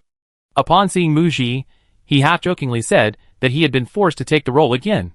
Director Su Quan bluntly exposed him. My sister is a fan of Teacher Pooh. After the release of her last film, she praised Teacher Pooh's performance and wanted to see him continue acting. Teacher Pooh knows I'm preparing for a new film, implying that Pooh Jiamu had approached her for the role. However, in public, he still gave his brother-in-law face. This role is perfect for Teacher Pooh. I personally invited him to take the part. Pooh Jiamu then smiled with satisfaction. Mid-May. Feng Chongxian also joined the cast. This time, he plays the ultimate villain, the big boss who appears throughout the entire book. This film is mainly adapted from the first volume of the novel, so Feng Chongxian's role is small, and filming only lasts half a month. June 1st, the boss, He Jiyue, visited the set as an investor. Chapter 121. The last time He Jiyue visited the set of Back to 17 was a private visit, and he kept a low profile. This time, he came as an investor, arriving in person and with a support vehicle, treating the entire crew to drinks and desserts, and even bringing a truckload of watermelons. Eating watermelon in the hot summer is refreshing and thirst-quenching. The crew said that anyone who wanted a watermelon could take one home after filming wrapped. Many crew members and extras happily laughed. We received a Children's Day gift today, a big watermelon, so satisfying. He Jiyue prepared energizing coffee and fruit salad for the director and several lead actors, along with a bouquet of flowers. Ji Binghe also received a bouquet of the same flowers from her boss. This was the first time her boss had brought flowers during a visit to the set. She looked down carefully at the flowers in her hand. 3 sunflowers, 2 white roses, 2 champagne roses, accompanied by white lisianthus, pale blue flowers, and green leaves. The bouquet was beautifully wrapped. But something felt off. Curious, Ji Binghe took a picture of the flowers with her phone and searched online for their meaning. The search results read, "The direction of love? On the way to see you, even the wind is sweet." She frowned. What did that mean? Luke, who hadn't left after delivering the flowers, smiled and approached, asking, "Director Ji, is there something wrong with this bouquet?" Ji Binghe put her phone away. "Oh, nothing."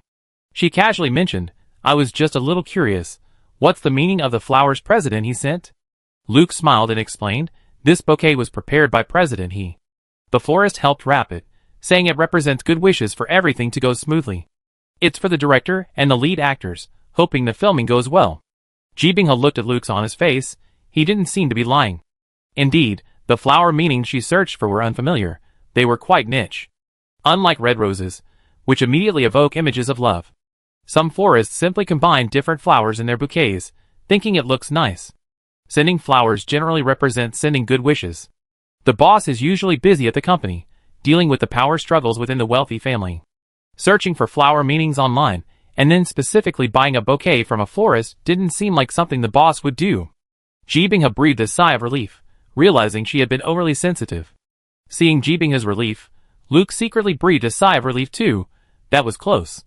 If Director Ji were a little more observant and perceptive, she would have noticed that Teacher Mu's bouquet was more beautiful than the others. Every single flower in Teacher Mu's bouquet was personally selected by the shop owner, the best blooming ones in the store. "Sister Gigi, these flowers are so beautiful." Minmin presented the bouquet to Mu Ji. "Yes, every single one is gorgeous." Mu Ji lowered her head to smell the fragrance, then reached out to touch the champagne-colored rose petals. Looking at the vibrant flowers, the fatigue from the previous action scene, and the frustration of being stuck in the character's emotions and struggling to complete the game, instantly dissipated. It just so happened that the flowers in her hotel room needed changing, so she asked Minmin to remember to take this bouquet back to her room after work. "Okay, leave it to me." Minmin looked down at the flowers in her arms, thinking, as far as she knew, since arranging the private doctor before the new year, the boss hadn't shown any interest in Sister Gigi. She thought the boss had changed his mind. So he's still secretly in love, she suspected. No, she was pretty sure the boss had sent flowers to all the main cast members, just to send flowers to Sister Gigi. This subtle, secret affection seemed a bit out of place with the boss's imposing image. Minmin decided to keep it a secret for the boss, not so much for him, but mainly to avoid causing trouble for Muji, who was focused on her career. She was also curious how long the boss's secret crush would last. On set, it was a break between the actors. Director Su Quan and producer Wang sat in front of the monitor, reporting the current filming progress and some shooting situations since filming began to investor He Jiyue, who had come to visit the set. This included discussing the actors' performances. Producer Wang enthusiastically praised Mu Ji and Bian Wu's acting skills and dedication to filming, with a particular focus on Mu Ji. Ms. Mu, this is your second collaboration with director Su, and you two have a fantastic working relationship. The director never has to worry about her scenes, and it's all thanks to her mentoring Bian Wu. Noticing He Jiyue's attentive and interested listening while praising Mu Ji, producer Wang became even more enthusiastic, recounting various anecdotes about Mu Ji on set. Although Launching Media's investment in the film Escape from the Game was only the third largest, Mu Ji, Bian Wu, along with Mr. Feng Chongxian and another male actor, made up a total of 4 actors involved. The investment money arrived promptly, just a few days after filming began. If the film enters post-production or distribution and faces funding shortages, producer Wang believes that securing additional investment from Launching Media has the highest success rate. Therefore, they must dote on this major investor. After chatting with director Su Quan and producer Wang for over 10 minutes, He Jiyue got up and left, not wanting to disturb the director's preparations for the next scene. He went to see his maternal grandfather, Feng Chongxian. Few people knew about his kinship with Feng Chongxian. Since his grandfather was a contracted artist with the company, his visit was perfectly legitimate. Grandpa Feng had been on set for almost half a month and would wrap up filming tomorrow.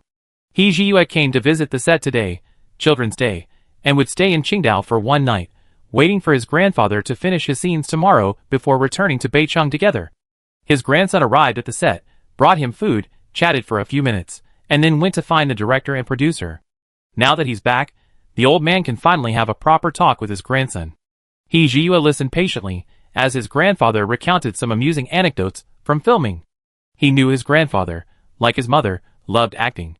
However, the initial reason for signing his grandfather to Launching Media was to leverage his grandfather's fame to endorse the company. Now, considering his grandfather's age of over 70, he could only take on 1 or 2 projects a year at most. He also had to coordinate with the production team beforehand, ensuring the filming schedule was manageable and that the elderly man's health wouldn't be overworked. As he spoke, the old man sighed with lingering enthusiasm. I didn't get to fully enjoy acting this time. He only been on set for half a month. Filming was in full swing, and he just started to bond with the actors and crew. Filming was wrapping up tomorrow.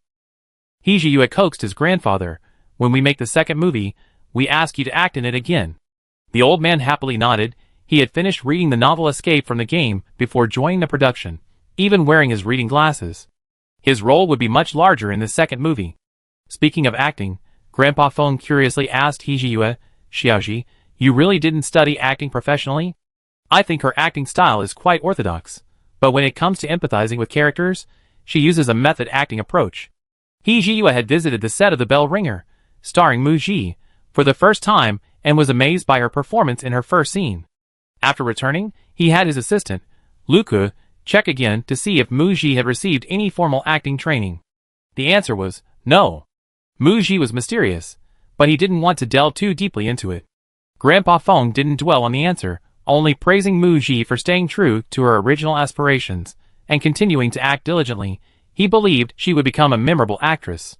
He instructed his grandson, if your company wants to thrive, you need to retain its talent. He Jiyue replied, I understand. He would strive in both his career and personal life. Seeing his grandfather mention Mu Ji, he had a bad feeling, wondering if his grandfather was going to. Grandpa Feng silently observed his grandson. From his observations during his time on set, and how his grandson always flatly refused when the topic of dating came up, he couldn't help but have a bad feeling.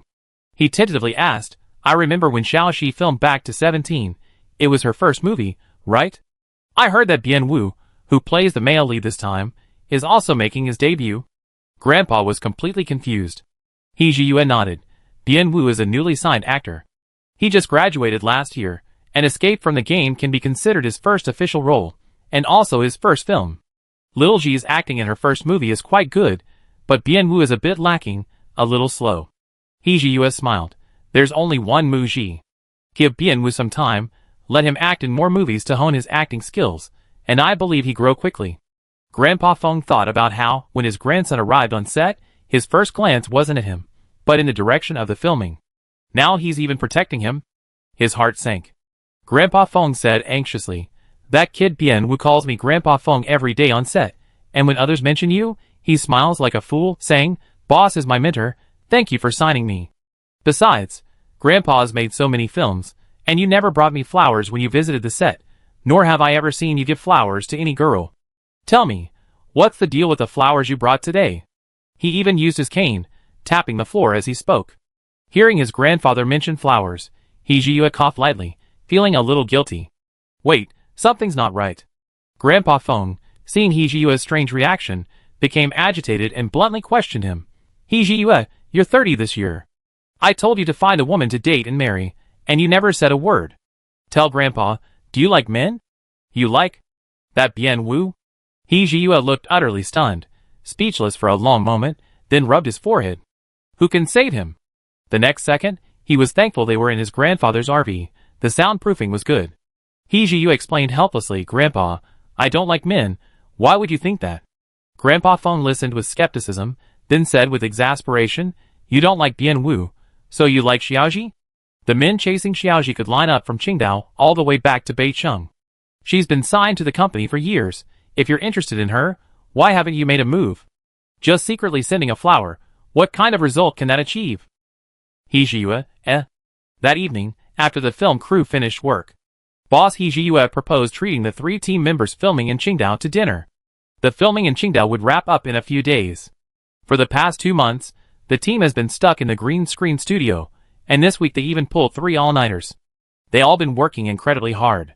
When Muji heard that several teams were having a get-together, their eyes lit up, and they readily agreed to join.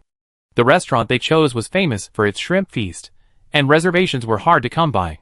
Ji Binghe asked Lu Ke, did the boss have assistant Lu make reservations before coming to Qingdao?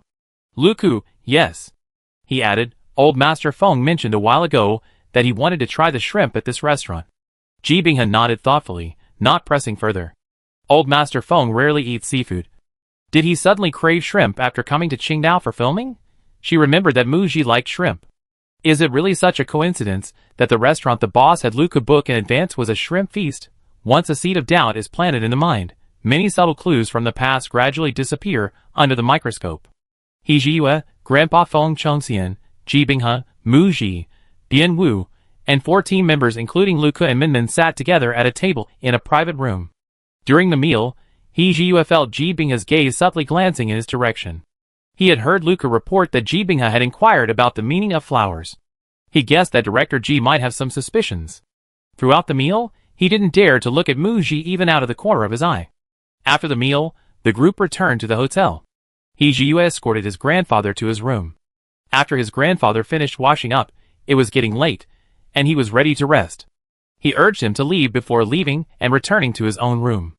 He didn't confess his feelings for Muji to his grandfather, worried that if his grandfather knew, he would inevitably try to matchmake them, putting pressure on Muji and himself as well.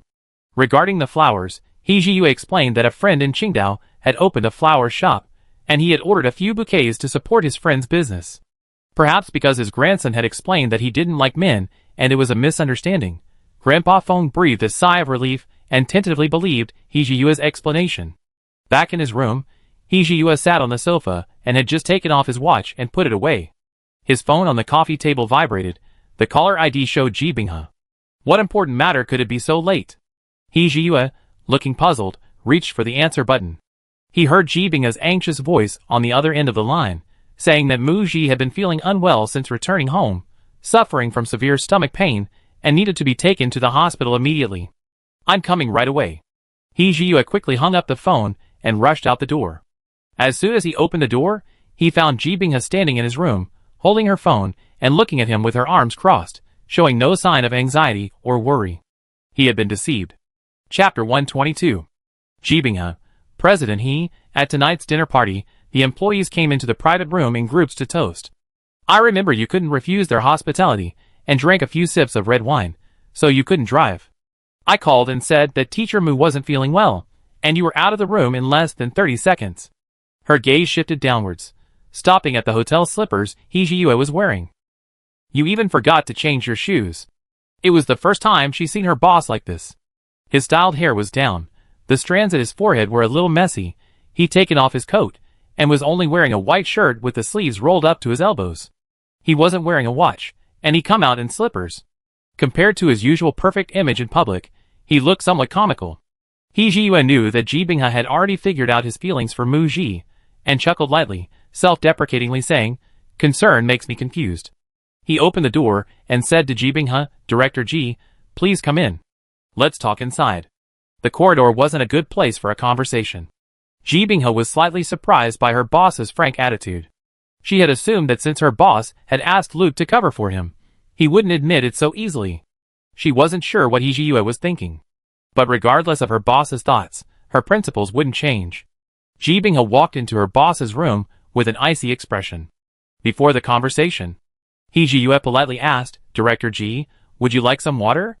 "Thank you, Mr. He, but I'm not thirsty." While saying polite words, her tone was less polite than usual. Seeing Ji Binghe's serious expression, He Jiyue adopted a businesslike demeanor to indicate that the topic of discussion was professional, not personal. He was somewhat amused and exasperated. As soon as he sat down, Ji Binghe's question was thrown at him directly. "President He, do you like Mu Ji?" Under Ji Binghe's scrutinizing gaze, He Jiyue nodded solemnly and confessed without hesitation, "Yes, I like Teacher Mu." Hearing He Jiyue's self-admission, Ji Binghe's face remained expressionless. When she saw He Jiyue anxiously emerge from the doorway, she already knew what was going on. To be honest, the moment her suspicions were confirmed, she wasn't particularly surprised. Her first thought was that her boss was quite good at hiding it. In Ji Binghe's eyes, her boss was like a work machine, focused only on work, and had been single for the past few years.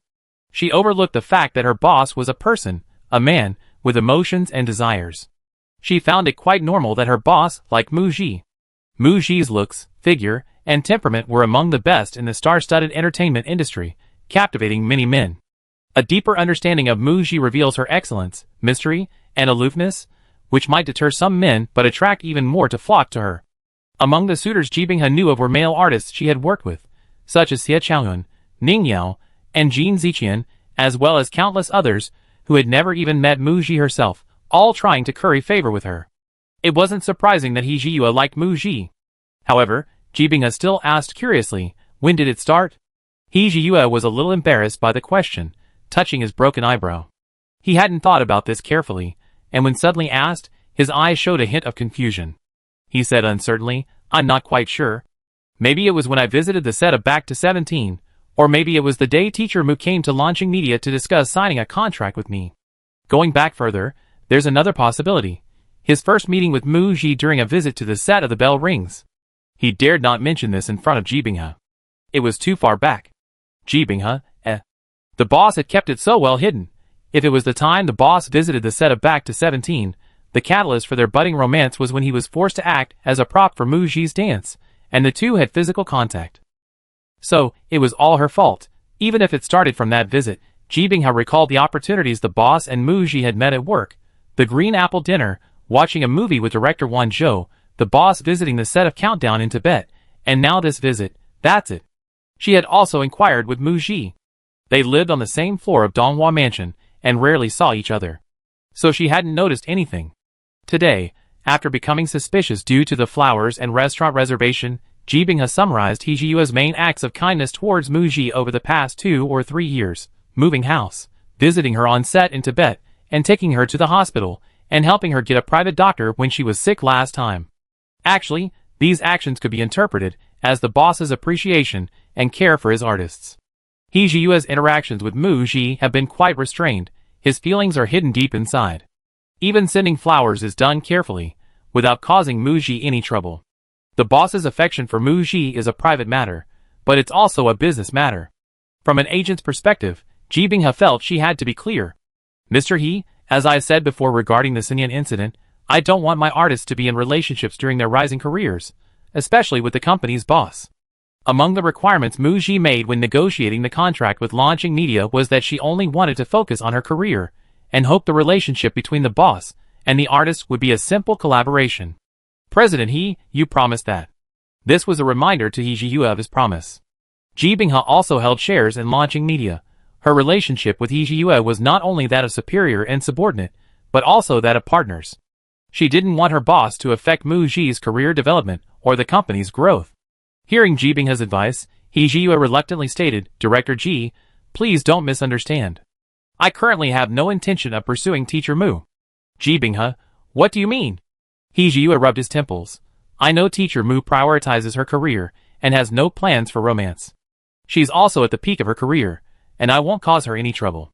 I'm currently also busy with my career and can't provide the same level of companionship or emotional support as a partner, so I won't take that step of pursuing her for now. Director Ji, you can rest assured, I'm just like you, I will protect teacher Mu's career.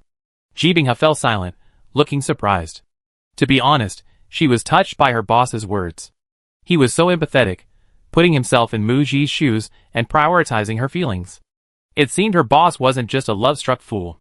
Ji Bingha felt slightly relieved, given her boss's honesty. For many female artists in the entertainment industry, focusing on their careers brings them a sense of security, while love doesn't. She paused here. The following words were a hint to her boss, or perhaps another attempt to dissuade him. Shiji might be someone who desperately lacks security, which is why she's so focused on her career, throwing herself into acting, which she loves. She's emotionally detached. This detachment isn't about rejecting others' advances, but rather that she doesn't need others to provide her with emotional support and finds it difficult to build close relationships.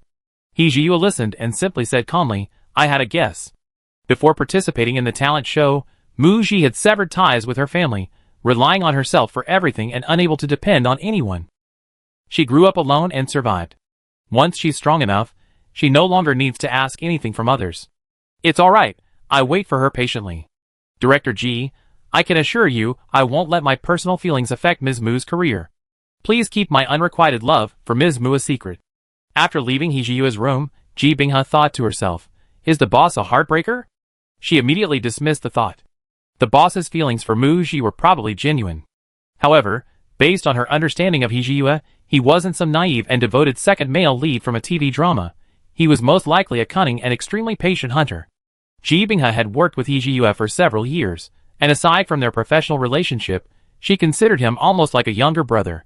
But she didn't have any blind faith in men. She knew Hee-ji's feelings for. After considering Mu Ji's thoughts, I have to keep a closer eye on things from now on. The next morning, Grandpa Feng's scenes wrapped up. Hee-ji returned to Beicheng with her grandfather Feng Chongqian's team. 3 days later, the filming of Escape from the Game at the Qingdao Film and Television Industrial Park was completed, and they would move to the next location for filming. Some time ago, director Wan Zhou contacted Mu Ji to prepare for dubbing work for the film Countdown. After communication, they chose this time of location change, which would not affect the filming of the movie. Mu Ji took advantage of a few days off during the film crew's relocation trip to return to Beicheng. The day after returning to Beicheng, Mu Ji, along with her agent and other team members, went to the dubbing studio for the film Countdown. It was early June. The film started shooting on June 3rd of last year, marking its one-year anniversary. She met director Wan Zhou, producer, and Tai Feng, among others, again. Mu Ji didn't feel like a stranger. Perhaps it was because filming in Tibet for nearly 5 months was the most arduous project she had ever done. Many scenes from that shoot still felt like yesterday, leaving a deep impression. Most of the filming for Countdown was done on location, with dubbing only needed for scenes shot in Lhasa, back in Beicheng, and some establishing shots with narration. The workload was light, and Mu Ji had already reviewed the script after returning to Beicheng the day before. She completed her individual dubbing work in about an hour. During the dubbing process, I saw many beautiful empty shots of Tibet in the film. The natural scenery was stunningly captured. I believe the film will deliver a powerful visual impact to audiences after its release. When the producer said, Ms. Mu, I think you win an award for this film. Mu Ji humbly thanked director Wan for filming her so beautifully, but said that her performance in the film would have to wait until the release to be judged by the audience. As for winning awards, she said she was still young and not in a hurry. Her responses were mostly polite. Ji Bingha also accompanied me for today's dubbing. Besides the dubbing work, I need to discuss the promotional tour schedule with the film company. The film Countdown is confirmed for a summer release, scheduled for August 9th. With many films releasing during the summer holiday season, the competition is fierce. The main creative teams will need to do at least half a month of promotional tours, meaning a nationwide promotional tour will begin in late July. Tai Feng just finished filming a movie last week and won't be joining any new projects for the next few months, indicating his schedule is okay and he can fully cooperate with the promotional tour for Countdown. As for Mu Ji, the dreaded scheduling conflict has finally arrived. Her current film, Escape from the Game, won't wrap up until early August at the earliest, making it impossible for her to participate fully in the Countdown promotional tour. She can only guarantee availability for the week leading up to the film's release. When Muji filmed Countdown, she was still a newcomer to the film industry. Director Won Jo's decision to cast her as the female lead truly launched her into the film industry, improving her film opportunities. Therefore, she should fully cooperate with the film's promotional tour. A couple of days ago, she and her agent discussed this. The film will be released on August 9th, and the 10th is Qixi Festival, Chinese Valentine's Day. On Qixi, various film crews will undoubtedly be busy with promotional tours. Box office revenue typically peaks a few days before and after holidays. Muji proactively offered, after the film's release, "I have the time to continue participating in the film's promotional roadshow." This means the film will undergo approximately 1 month of promotional activities. She'd be doing this for about half a month. Generally, after a film's release, far fewer film crews continue their promotional tours, avoiding the peak season when everyone is rushing to do so. However, this requires the film to be of high quality. Otherwise, with other films competing fiercely after release, if the film's quality is poor, its screenings will be low, and its box office will be weak, falling far behind other films. In that case, the promotional efforts will be largely pointless, wasting the production company's resources. Currently, the production company has only roughly finalized the pre-release promotional roadshow plan. The post-release promotional roadshow proposed by Muji is still under consideration and undecided. There are still 2 months left. The final release date for the film Countdown depends on its censorship approval, and the final promotional roadshow plan will have to wait. Muji's team is waiting for further instructions from the production company. After finishing the dubbing work, Muji and her group left. Just as they reached the parking lot, Muji received a call from director Hong Yen. He asked if she was in Beicheng today, and if she had time to have lunch together. It was probably related to director Hong Yen's new film, which was scheduled to start in the second half of the year. It was noon, and Muji had booked an evening flight. Half an hour later, Muji and her group arrived at the restaurant address that director Hong Yen had sent them. Upon entering the private room, they saw several people they had met half an hour earlier. It was Tai Feng and his team. Chapter 123. Director Hong Yen wasn't there. When Muji and her group saw Tai Feng and his team sitting in the private room, they wondered if they had entered the wrong room and hesitated. Just as they were about to ask to confirm, they heard Tai Feng say, "We're not in the wrong room." Tai Feng's agent, Xin Sheng, explained, "Director Hong's studio is a bit far from here, it'd be a few more minutes." He politely greeted them, "Ms. Mu, Director Ji, please come in." Since they hadn't entered the wrong room, there was only one possibility for Tai Feng's presence. He would also be participating in director Hong Yen's new film, which was scheduled to start filming in the second half of the year. Muji, is this a second collaboration with Tai Feng? After waiting a few minutes, director Hong Yen arrived with his assistant, the film's producer, and the screenwriter. "Sorry I'm late, I kept everyone waiting." After apologizing for his lateness, Hong Yen explained the reason for hastily booking this dinner, saying that the film script had just been finished that morning, and he had held a meeting with the screenwriter, producer, and other project team members. After the meeting, they decided to talk to the actors. He first called Tai Feng and learned that Muji was also in Beicheng, so they decided to meet at noon today. Then he rushed from his studio to this restaurant. Muji? ? She hadn't expected director Hong Yen to be so decisive and efficient. But if he was an impatient person, he had invited her to star in this martial arts film back in January, and almost half a year had passed, and today there was finally some official progress. Finally, she could see the script. Through director Hong Yen's introduction, Muji learned that the producer's surname was Tian, and he had collaborated with director Hong Yen on several films. They were old partners. The screenwriter was a top screenwriter in the film industry, and he had worked with director Hong Yen 3 times. Actor Tai Feng and director Hong Yen had collaborated a few years ago, and this time, unsurprisingly, Tai Feng was invited to play the male lead in their second collaboration. Director Hong Yen looked at Muji and Tai Feng and said, "You are both excellent actors. You two have already worked together on director Won's film, so you're familiar with each other. I believe this second collaboration will be even more seamless." Muji and Tai Feng's collaboration on Countdown was indeed quite pleasant. Tai Feng is a good actor and dedicated. Working with him is easy. There's no need to worry about him not being able to keep up with your performance or being lazy during filming. Everyone brings a professional attitude, working together to make the film a success. Plus, this is a martial arts film, so there will definitely be action scenes. Tai Feng's strong physique won't be a hindrance. Mu Ji said, I look forward to working with Mr. Tai again, if I'm satisfied with the script and the role. Tai Feng, me too. Mu Ji, ? After more than 4 months of collaboration last year, dealing with Tai Feng this time didn't seem as unapproachable as before. At the dinner, the screenwriter explained the synopsis of the film project, and director Hong Yan introduced the film's preparation progress, with filming expected to begin around mid-October. He also revealed to Mu Ji that the tribute film Model of the Times would be released during the National Day holiday. Since Mu Ji was only the lead actress in one of the unit stories, she would likely be involved in about a week of promotional activities with the production company, which was fine. Therefore, Mu Ji's schedule was perfectly fine for starring in director Hong Yan's new film. After the dinner, Mu Ji asked director Hong Yan for a printed copy of the script. On the way home, her agent Ji Binghe also gave Mu Ji a printed copy of the script for a suspense film from her bag. Because director Hong Yan's new film has made no substantial progress in the past few months, it remains undecided. Mu Ji's team has been selecting and paying attention to scripts. This suspense film was chosen from a mountain of submitted scripts. Ji Binghe, Gigi, take some time these next few days to read director Hong's new script. We need to give him an answer as soon as possible. Frankly, Ji Binghe wasn't sure if Mu Ji would be satisfied after reading director Hong's script, or if she would decide to proceed immediately. Okay, we have a result tonight. After returning home and packing her luggage, Mu Ji and her team headed to the airport to wait for their flight. Mu Ji finished reading the martial arts film script in the airport's VIP lounge and during the flight. At 6 p.m., the plane arrived at Qionghai Airport. Mu Ji and her team disembarked and headed to the hotel.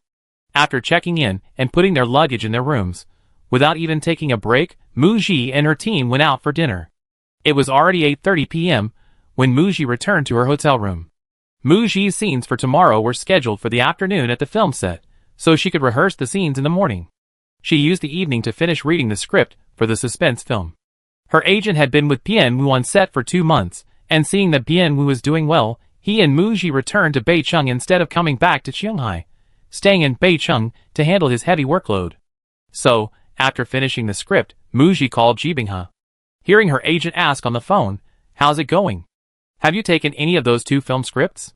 Is it director Hong's martial arts film or another director's suspense film?" Mu Ji, I decided to take director Hong's martial arts film. Ji Binghe was a little surprised.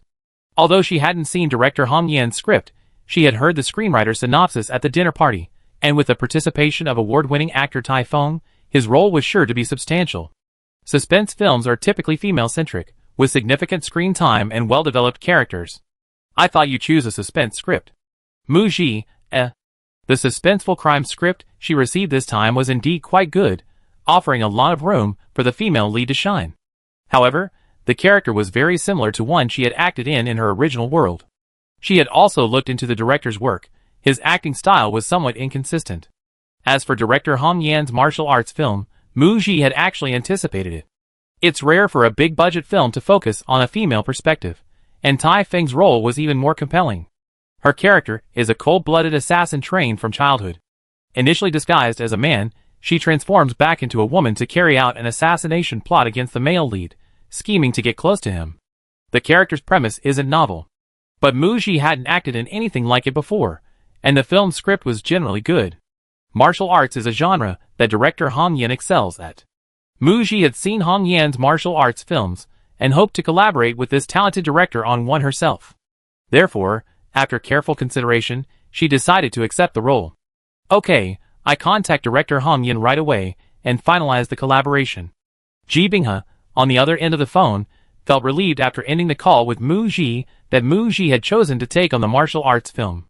If Mu Ji reads the script and politely declines, as her agent, she'd have to find a way to explain things properly to director Hong Yan's team. If the director is generous and reasonable, then if the collaboration falls through, they can find another actress. This role is a great opportunity for actresses in the industry. But what if the director's team feels that Mu Ji's refusal will waste time finding a suitable replacement, leading to a falling out and a potential estrangement? If this gets out, it could be portrayed as Mu Ji being arrogant and refusing to act, even looking down on director Hong Yan's resources. This could be maliciously exaggerated, creating a negative impression on other directors and potentially affecting her future acting opportunities. Ji Binghe doesn't know if Mu Ji has considered this. In her view, Muji's choices aren't just about being picky about scripts, they're often the best decisions made after careful consideration of all factors. Muji truly always puts her at ease. The following afternoon, Muji and Minmin, along with their team members, emerged from the hotel and were startled. Two long lines of fans were standing at the entrance. Muji's studio issued a statement and informed her fan club, discouraging fans from picking her up or dropping her off at the airport or for commuting. She filmed for almost 2 months in a green screen studio at the Qingdao Film and Television Industrial Park, and for a week at an airport in Qingdao. Her hotel had an elevator that went directly down to the parking lot. Initially, some fans did sneak into the parking lot to wait. Because her manager was there, she was repeatedly warned against it, and the fans eventually stopped coming. It's likely that her flight arrived at Qionghai Airport yesterday, and the fans took photos there. Knowing her manager wasn't there, they dared to gather again? As soon as Muji emerged, the fans at the entrance enthusiastically chanted in unison, "Go Ji Bao!" Keep filming. One isn't enough, make another. Muji? ? Once she was in the car, Minmin, who had just been lurking in the Super Topic Online, explained, "It's like this, our fans received a tip that Countdown will be released during the summer season, and the tribute film Model of the Times will be released during National Day. Muji's 2 films in the pipeline will be released in a few months. Sister Gigi, what about the Infinite Flow movie you're currently filming? I wonder if it will be released next year. I think post-production special effects will take a long time. The earliest it could be released is next National Day." Actually, director Su Quan had mentioned this topic briefly, considering the Spring Festival release next year. This means Muji won't have any films released next year, a gap in her filmography. Especially, Sister Gigi, after you finish filming one movie, you usually rest for 3 or 4 months before joining the next film crew. Fans are worried that after you finish filming Escape from the Game, you rest for a few months, and then it'd be Chinese New Year, and you won't be joining any more films. So Muji only filmed 1 movie this year. Muji, She wanted to defend herself. I filmed The Most Beautiful Teacher in January, and counting Escape from the Game which I'm currently filming, haven't I already filmed 2 this year? Minmin coughed lightly. Shaw, fewer scenes, so the fans overlooked it? However, Sister Gigi, if you join director Hong Yan's film crew in the second half of the year, you indeed have filmed 3 this year, quite the workaholic. It seems you've broken the record for the most films filmed in a year? Some actors actually work non-stop, filming 4 or 5 projects a year. That's terrifying.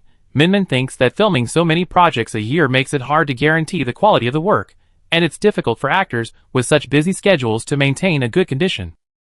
It's better to be like Muji, who values personal reputation and focuses on the quality of her work, filming one project and resting well before starting the next. That's much healthier. Fans hope their idols can film many projects, and that each project is a good one, which is quite difficult to achieve. Muji, my goal is to film at least 2 projects a year.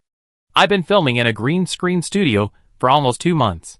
The crew of Escape from the Game came to a seaside village in Qionghai for location shooting, and is expected to film there for about half a month. Although the crew set up cordon tape and arranged for crew members to guard the location to prevent unauthorized personnel from entering, Muji and Bien, who were still photographed on location, and the photos were uploaded online. In the photos, Bien Wu is seen wiping sweat from his forehead with a tissue in one hand and using a small fan in the other. Standing next to him, Muji, wearing a baseball cap, long sleeves, and trousers, is also using a small fan. The director is standing opposite them, giving instructions. The leaked photos quickly went viral online that evening, prompting a flood of comments from book fans, who felt the two didn't fit the image of the male and female leads in Escape from the Game. Muji's fans commented, "The photos are so blurry, you can't even see their faces clearly." Holding small fans, it's obviously not filming. Is it really necessary? While they were somewhat skeptical of Bien Wu, a newcomer, being paired with their idol as the male lead, they couldn't deny that the photos somehow created a good on-screen chemistry. With all of their idols' other projects scheduled for release this year, fans' anticipation for Escape from the Game has increased significantly. Muji saw the trending topics after finishing filming. It wasn't arranged by the production company. I suspect He Juonji bought it, right? He Juonji felt that since launching media invested in this film, and several actors were in it, he was trying to ruin the movie to affect launching media's development, but the trailer hasn't even been released yet, so we can't see the film's quality. Creating hype like this is pointless. It's just spending money to generate buzz for the film. 2 weeks later, The crew of Escape from the Game finished filming their scenes in Shanghai. They moved to their final filming location, Shushi, for shooting. Chapter 124. At the end of June, Muji received a call from her agent. The movie Countdown has passed censorship. The trailer will be released in a few days, officially announcing its release date of August 9th.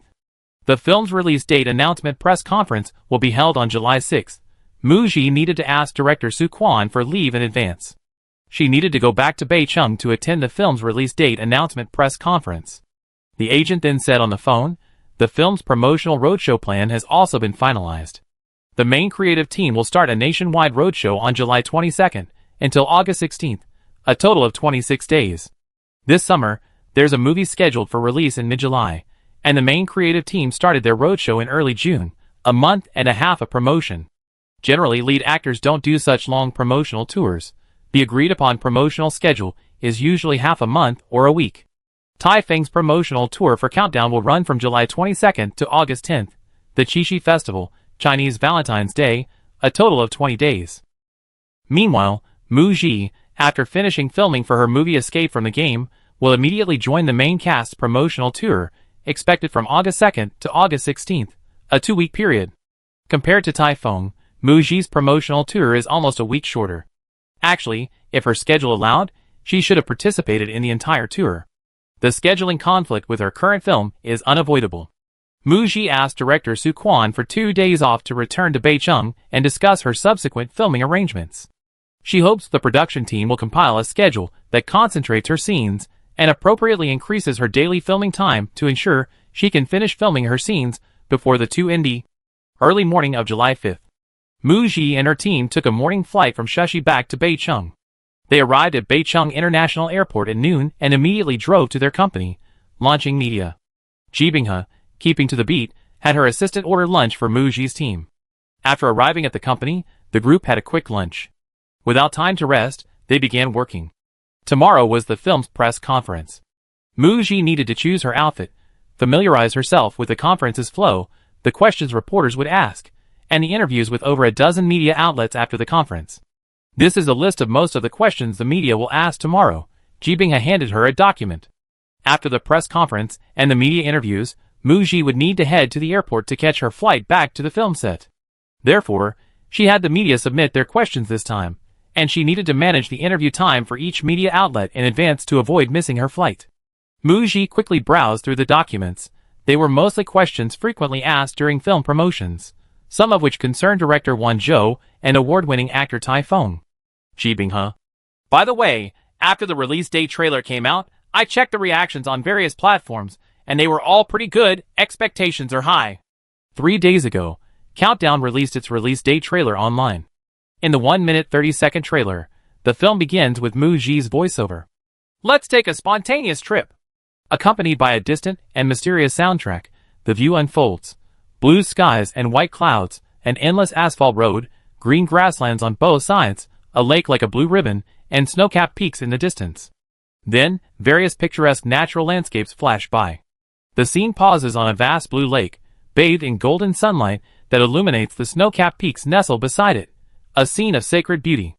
The music stops, and the voice says, "Nanso, I arrived." The next second, the music shifts to upbeat tunes.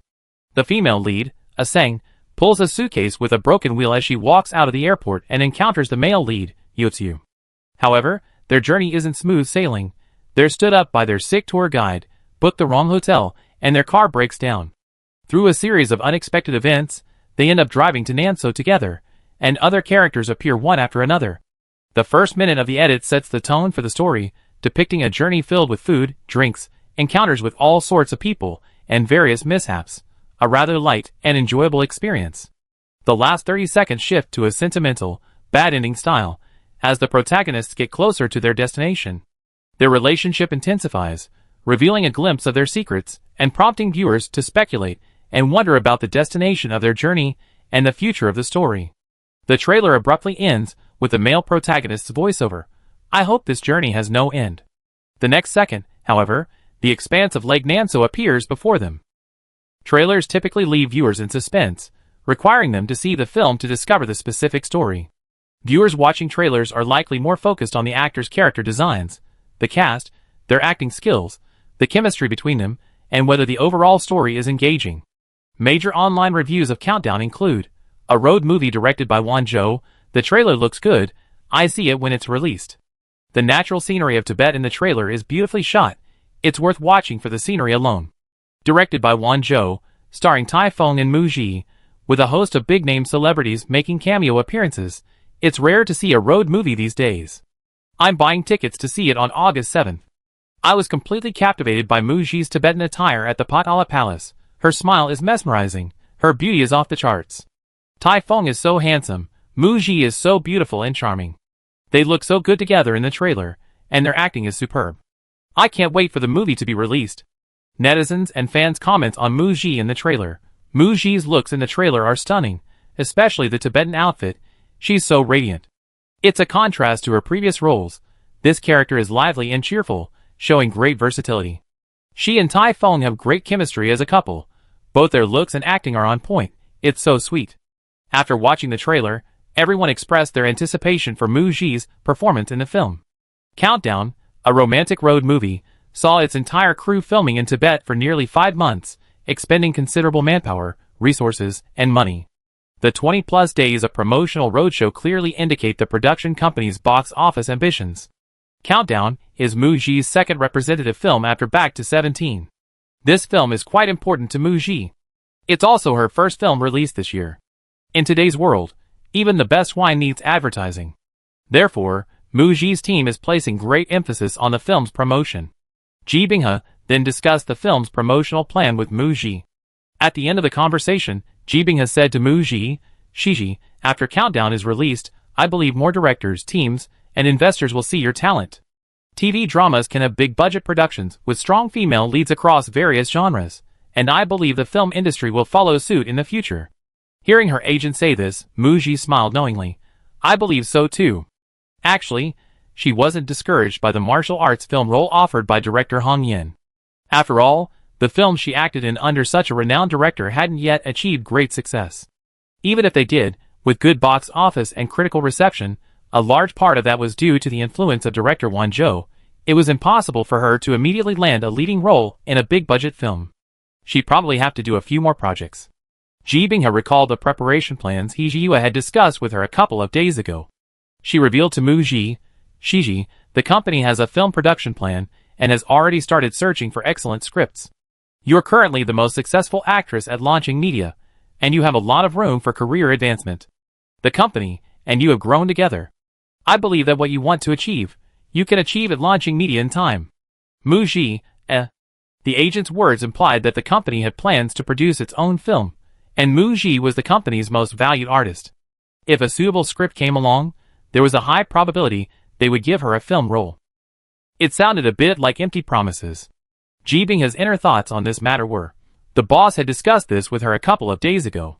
While Mu Ji's work achievements, professional skills, and commercial value undoubtedly made her the company's most valued and promoted artist, plus, her contract was expiring in 2 years and a few months. The boss had also stated bluntly, it's highly likely this is a renewal gift prepared for teacher Mu.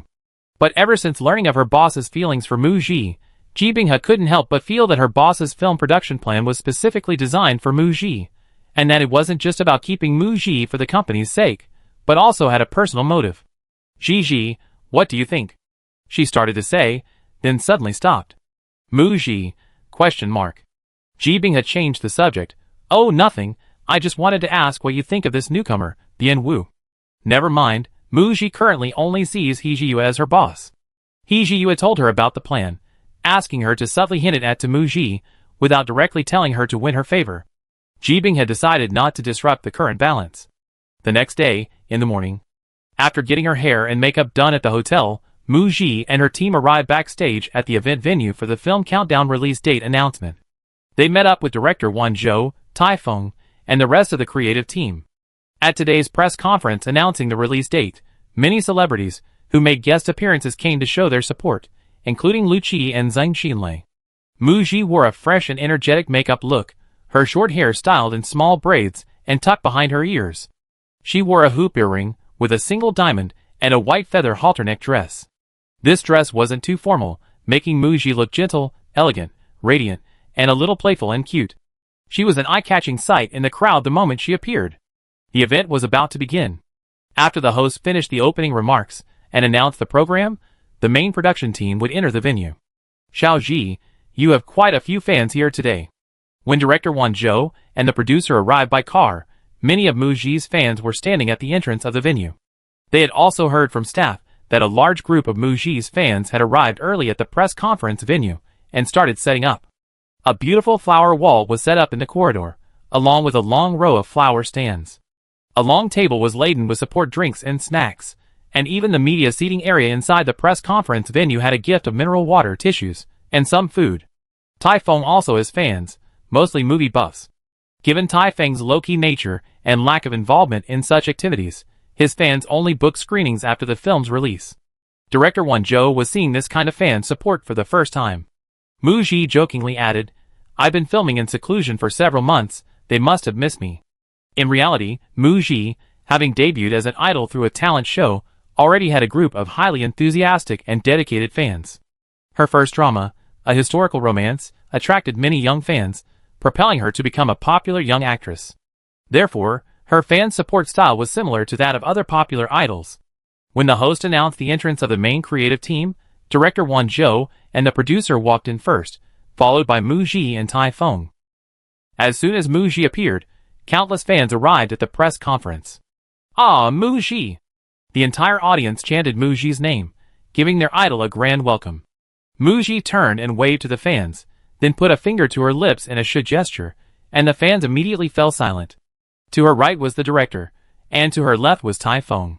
As soon as she sat down, director Wan Zhou turned to her and whispered, "Very good, very energetic." Mu Ji, A second later, understanding, she smiled and replied, "Thank you, Director Wan. Thank you for praising my fans." Chapter 125. The press conference for the film countdown officially began.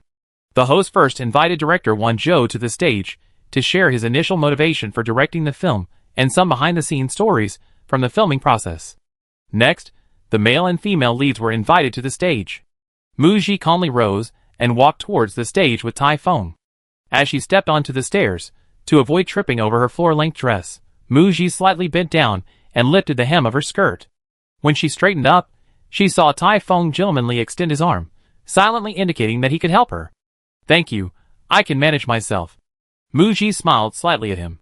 Her silver high heels landed steadily on the stairs, 1 step, 2 steps, until she stood on the stage.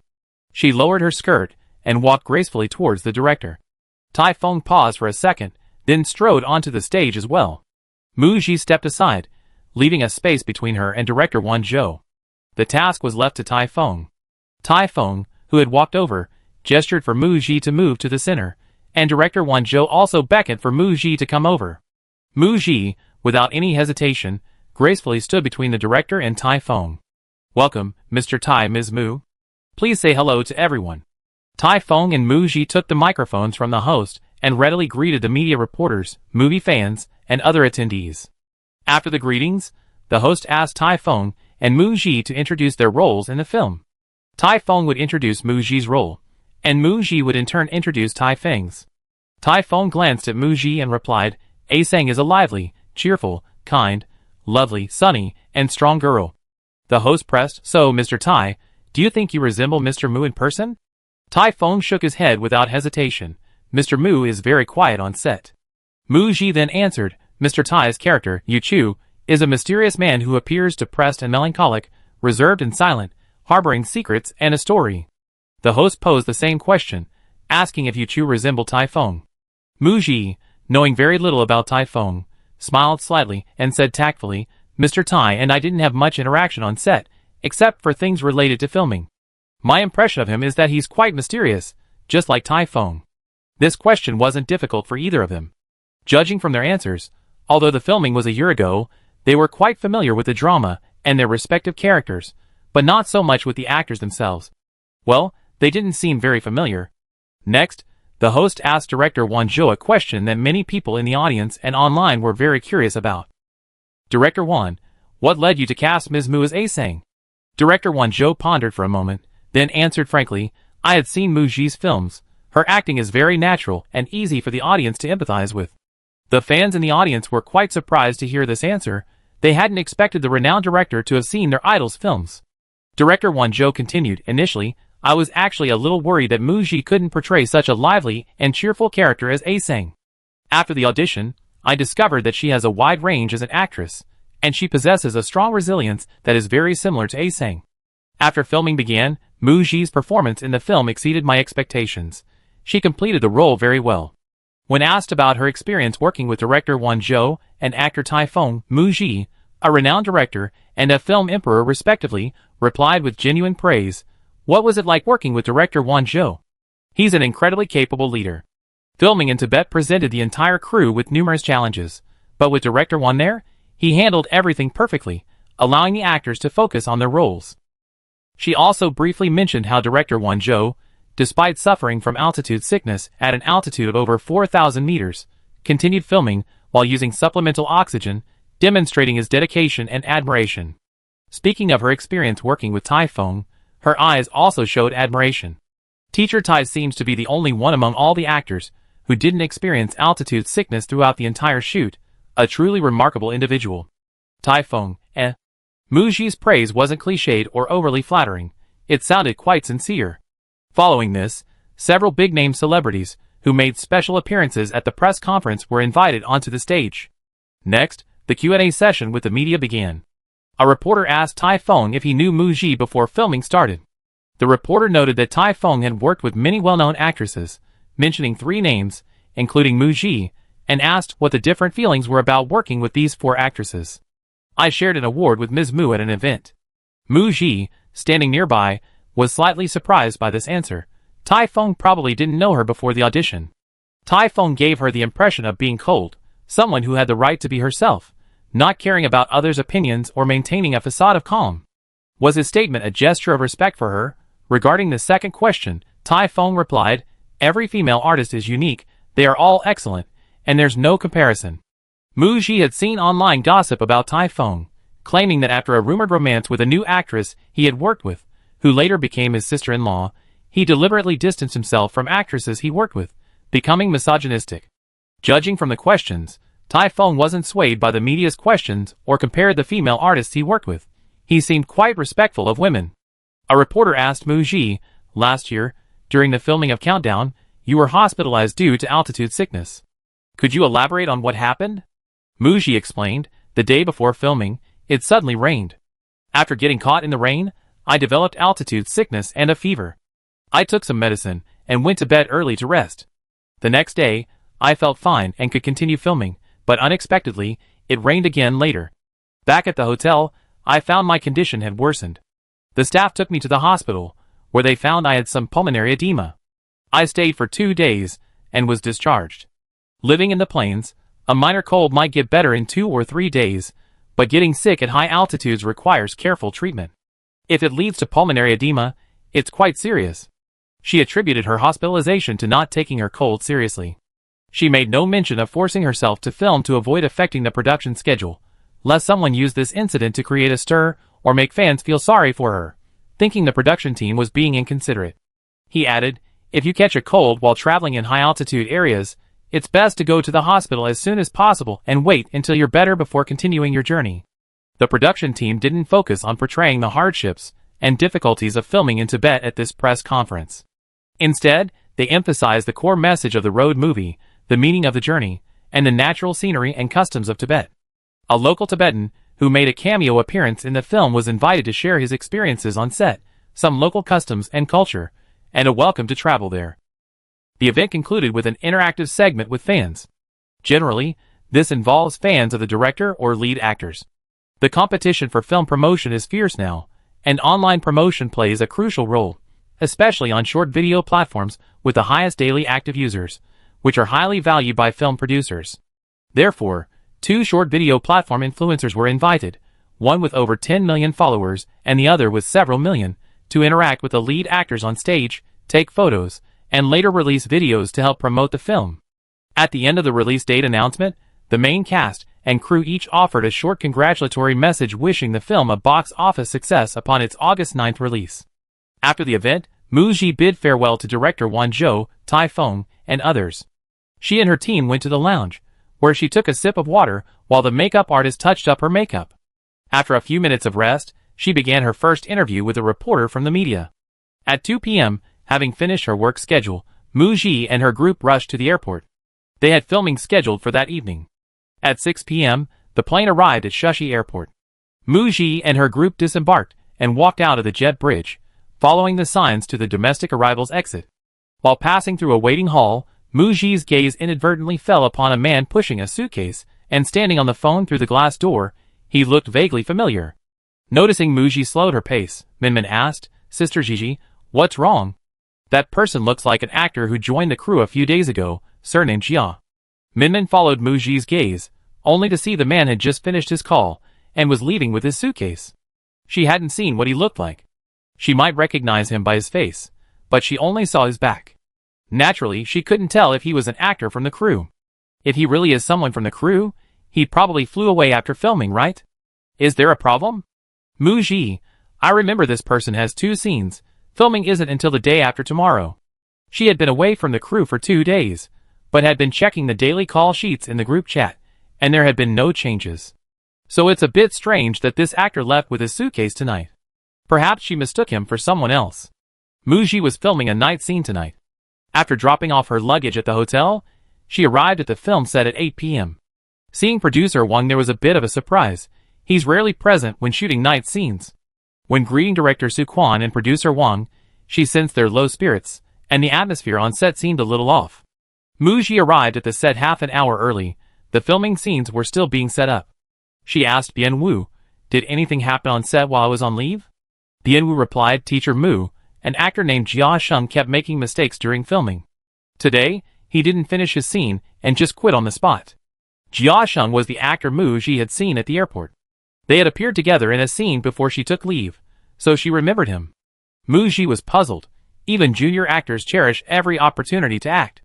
How could Jia Sheng have such a poor mental fortitude? Such a bad temper? Couldn't the director point out his poor acting? He just stormed off the set. Such an unsightly scene on set. If word gets out, which production team would dare hire him again? Jia Sheng's behavior suggests he's protected, has a backup plan, and is deliberately provoking. Let's shift our focus away from the actor. This incident will at most anger director Su Quan. Jia Sheng plays a minor NPC in a game scene filmed in Shushi, with very few scenes. His 2 already filmed scenes will be cut. A replacement actor can be contacted immediately, and will report to the set tomorrow. It will slightly affect the filming schedule, but the impact will be minor, not enough to upset the director and producer. What's likely causing producer Wang's displeasure is related to money, and could it even seriously affect filming? Mu Ji was about to go over and ask when she saw producer Wang pacing over, looking worried. So she asked. From producer Wang, she learned that an investor had withdrawn their funding. The funds that were supposed to arrive hadn't been transferred, and rumors were circulating in the industry that the film's production quality was poor. Other investors are observing. Producer Wang finished speaking with a frown, then realized he had spoken out of turn. He shouldn't have told Mu Ji all this. He smiled at Mu Ji.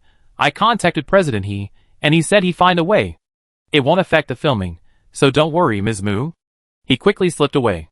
Mu Ji thought, is he Juanji behind this? Does he not want the film project to wrap up smoothly? The night shoot ended at 7 a.m. the next morning.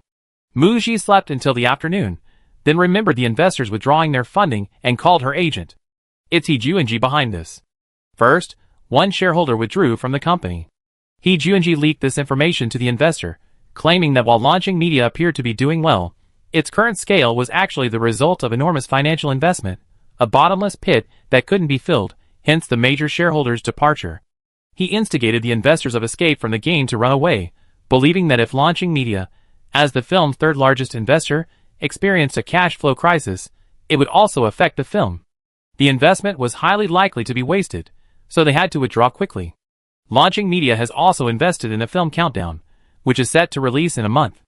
If the big director's film performs well at the box office, and Gigi, as the lead actress, performs well, it will have a positive impact on the film currently in production. He Juanji's move exploited a time difference. A particularly insidious point is that the film Escape from the Game is entering its final month of crucial filming. If the film is affected, the losses will be the greatest. This is all interconnected, all for the ultimate goal. A failed gamble. So, launching media was handed over, and Hee Ji-yue was kicked out. It seems that Hee Ju-inji's position as vice president at the Hee Group truly carries little real power, and he hasn't achieved anything significant. He can only keep a close eye on Hee Ji-yue, doing everything he can to bring her down, just to make Hee Ju-inji seem less incompetent. Hearing her agent say on the phone, "You guys focus on filming on set." The boss said he handle it, don't worry. After ending the call, Moo-ji sat on the sofa, holding her phone, recalling her agent's last words. Hee Ji-yue said he handle it, perhaps that was the only way. Chapter 126. I heard Hee Ji-yue mention before that he held shares in the Hee Group left by his mother. This was Hee Ji-yue's trump card. By simply selling a portion of these shares, the predicament Hee Ju-inji had painstakingly created would be easily resolved. Moo-ji guessed that Hee Ju-inji and his mother probably didn't know Hee Ji-yue held shares, but she wondered what Hee Ji-yue's biological father's attitude was towards his two sons' secret struggle. However, none of this concerned her as an outsider. The agent was right. She should just focus on filming on set. A week later, she met producer Wan on set. "Good morning, Ms. Moo. Good luck with today's filming, Mr. Bien Woo." Seeing producer Wan's furrowed brows relax, and his usual cheerful, smiling demeanor returning to normal in front of others, it seemed the problem had been solved. Surprisingly, Moo-ji checked the stock price of the Hee Group, and found no evidence of large-scale share sales causing price fluctuations. This meant Hee Ji-yue hadn't touched his shares. How he resolved the issue remained unknown. Hee Ji-yue resolved the crisis affecting the company and the film investment, demonstrating his capabilities to those who were watching. Hee Ju-inji's sabotage plan failed, and he was unlikely to launch a second attack in the short term. At least it wouldn't affect the filming of the movie Escape from the Game. Escape from the Game was nearing its end. Moo-ji had half a month of filming left. Most of the scenes filming in Shushi were location shooting. The air here is dry, and the sun's rays are intense, bringing back memories of filming in Tibet last year. The crew painstakingly filmed in various locations, including the Gobi Desert, the Thousand Buddha Caves, and ancient cities. Each scene filmed at a different location might only last 2 or 3 minutes in the final cut. During a break on set, Bien Woo couldn't help but sigh to Moo-ji. "I can understand why producer Wang keeps talking about money. This movie is definitely a big money pit." Producer Wang has worked on at least 8 or 10 films. He's a seasoned veteran. Yet he was still worried, concerned about whether the film would break even. This was because, to recreate the many scenes from the novel as faithfully as possible, the crew built several sets in multiple green screen studios on Qingdao Island. While filming on location in Qionghai and Shushi, they frequently changed shooting locations, like switching maps in a game. This prevented the scenes from becoming monotonous, and provided a better visual experience for the audience. But all this fuss has consumed a lot of manpower, resources, and money. It's bound to cost a fortune. One of his favorite suspenseful adventure novels has been adapted into a web series, which recently premiered. The male and female protagonists and their group go on an adventure together, and they spend most of the episode talking in one filming location. Perhaps to save on production costs, the result is naturally unsatisfactory to the audience. After more than 3 months of filming, Moo-ji agrees with what Bien Woo-gong said. The film industry desperately needs new directors, like Su Quan. The infinite flow genre of Escape from the Game is inherently risky. Director Su Quan, in order to create the film he envisioned, has set high standards and requirements for sets and props, demonstrating not only a tremendous amount of effort, but also a willingness to go all out. Producer Wang complained that director Su Quan was spending too much money, but he still managed to secure investment and persuade investors to allow for such an extravagant filming schedule. A few days later, the crew arrived at their final filming location, Yansha Mountain in Shushi, known as the Desert Zone. Before them stretched an endless desert. When the wind blew, if you stood facing the wind with your mouth open, you get a mouthful of sand. That's how Yansha Mountain got its name. In late July, the daytime temperature reached 32 degrees Celsius, and most of the crew members wore light, breathable short-sleeved shirts and shorts. Moo-ji's character wore long sleeves and trousers. Filming at Yansha Mountain involved wearing a light green overalls, which was quite stuffy. The crew's filming was scheduled to begin at 5 p.m., when the sun was no longer so intense. During rehearsals, even with staff holding umbrellas and small fans to cool Moo-ji, she felt like she was sitting by a fire under the scorching summer sun, her undershirt soaked with sweat. Luckily, her work jacket was thick enough to prevent the sweat from seeping through. The sweat on her face wasn't too bad. Standing opposite Moo-ji, Bien Woo, wiping the sweat from his forehead, asked, "Teacher Moo, aren't you hot?" Whether it was being cooped up in a green screen studio in April and May, or filming outdoor scenes in June and July in temperatures over 30 degrees Celsius, he always wore short sleeves, which were more breathable and cooler. Mu Ji, on the other hand, was always dressed in long sleeves and pants, looking incredibly hot. Yet, he didn't see Mu Ji sweating much. Mu Ji, she's human too, of course she gets hot. Regarding ways to cool down, Minmin tried tying popsicles to Mu Ji's body, but they melted quickly and soaked the costume. He could only tough it out with his bare hands. He told Bien Wu, a calm mind brings coolness. You can think of a few really lame jokes. Bien Wu grinned at this, but then immediately deflated, thinking of something. Haha, my brain capacity is limited, I need to save it for memorizing lines.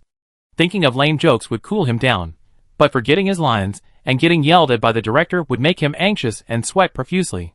In the months since joining the crew, he didn't know how much sweat he shed, how many packs of tissues he used, and he lost several pounds. However, he was now much more at ease with the daily filming. He and Zhongtae had gradually integrated, and there weren't so many takes anymore. Occasionally, 1 or 2 takes were enough for the director to approve. Compared to when he first joined the crew, he had become increasingly confident. On July 31st, the night before Mu Ji's scenes wrapped, they rehearsed a long night scene.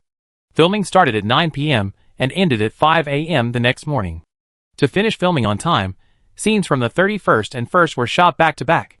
The ending scene of the movie has already been filmed in the green screen studio on Qingdao Island. In the battle against the game's final boss, Wuxi dies to save the male lead. Tonight's scene involves them working together to complete multiple levels of the game, experiencing many hardships. They are being chased by hordes of zombies, and are about to reach the game's final stage. After defeating the final boss, the game will be completed. However, the male lead, Zhongtae, has not yet found his father's whereabouts in the game. He also cannot understand Wuxi clearly. She is mysterious, harboring many secrets, and this strange game world has a strange sense of familiarity. Just when he thinks he is getting closer to the truth, he grasps only emptiness, becoming even more confused. Zhongtae decided to find Wuxi and get to the bottom of things. Escape from the game on set. Tonight's filming location is on a hilltop in Yansha Mountain. It's unbearably hot here during the day, but the temperature drops to only 18 degrees Celsius at night. Mu Ji is wearing a one-piece suit similar to a spacesuit tonight, which fits perfectly, neither too hot nor too cold. Although it's night, the crew has turned on several large lights, illuminating the filming location like daytime. Mu Ji and Bien Wu are sitting on the sand dune, with the director squatting behind them explaining the scene. Mu Ji couldn't help but think of a song. The next second, Bien Wu started humming. We sit beside the high mound of earth, listening to Mom tell stories of the past. Su Quan, who was explaining the scene, stopped. Bien Wu? ? Curious why the director stopped, he turned around and saw the director's murderous glare. Realizing that his singing had made the director feel involved, he quickly stopped humming. Director Su, please continue with the scene. After the rehearsal, filming quickly began. Tonight's scene, Wuxi sits atop a desert hill, a lamp beside her. Zhongtae walked over, sat down beside her, propped one leg up, rested his hands on his knee, and recalled his first meeting with Wuxi and the many life and death experiences they had shared over the past few weeks. He expressed his gratitude to Wuxi for saving him from danger several times. Having laid the groundwork, he took a letter from his pocket. Turning to Wuxi, he said, Axie, there's something I asked you twice, and you avoided answering each time. Of all the players, only the 2 of us have made it this far. We soon be finishing the game, or perhaps I be logging off. I don't have time. Can you tell me, are you really the mysterious person who delivered this letter to me? Wuxi turned her gaze from the distant darkness. She turned to meet Zhongtae's eyes, and this time readily admitted, it was me. Zhongtae grabbed Wuxi's arm, his voice trembling with emotion, and held the letter up to her face. But I haven't found my father since I entered the game. He's not even in this game, is he? All the emotions that had been building up inside her exploded at this moment, voicing her many questions. Was this letter fabricated? What was your purpose in tricking me into entering the game? Who exactly are you? Why are people constantly hunting me in this game? You? Wuxi glanced at the letter in Zhongtae's hand. The letter is a forgery of your father's handwriting, but the content is genuinely from his mouth. Who I am is unimportant. Are you sure those people are after me? Zhongtae, can't you remember anything? Zhongtae looked shocked. What do you mean? Have you considered the possibility that you claim your father is missing, but actually you are missing, And your father has been searching for you? Have you ever doubted yourself? The last 5 words. The world of life. Wuxi didn't speak aloud, she lip-read. But Zhongtae heard it clearly, feeling Wuxi's words like a cold hand stroking his spine, gripping his throat, sending chills down his spine, rendering him speechless. A thread appeared in his muddled mind, about to connect everything. You know everything when you reach the end of this game world. Wuxi waved her hand, extinguishing the lamp. They're coming, let's go! She stood up nimbly, and seeing Zhongtae still processing her words, she bent down, grabbed Zhongtae's collar, and pulled him to his feet. Zhongtae glanced at the dense horde of zombies approaching in the distance and, terrified, quickly followed Wuxi. The two ran from night until dawn, pursued by the zombie horde, as the east began to lighten. The light-sensitive zombie horde finally disappeared. Wuxi pointed to where the sun was slowly rising, where a city gate appeared. The big boss is over there, we arrived. The last shot showed the two walking towards that city gate. Hearing the director yell cut, Mu Ji and Bian Wu stopped. As soon as Mu Ji turned around, the crew members on set applauded. Director Su Quan stepped forward with a bouquet of flowers. Congratulations, Teacher Mu, on wrapping up filming. Thank you, director, thank you everyone. She accepted the flowers from the director. Bian Wu turned around with a forlorn expression, watching the actors wrap up filming one by one, feeling rather sad. She smiled and stepped forward to congratulate her. Teacher Mu, happy wrap-up. It was an honor to work with you. You helped me a lot these past 4 months, thank you so much. She finished speaking and bowed to Mu Ji. Seeing the reluctance to part on Bian Wu's face, and the sadness in his eyes, we're from the same company. We see each other again during the dubbing and promotional periods for the movie. She told Bian Wu to continue filming well.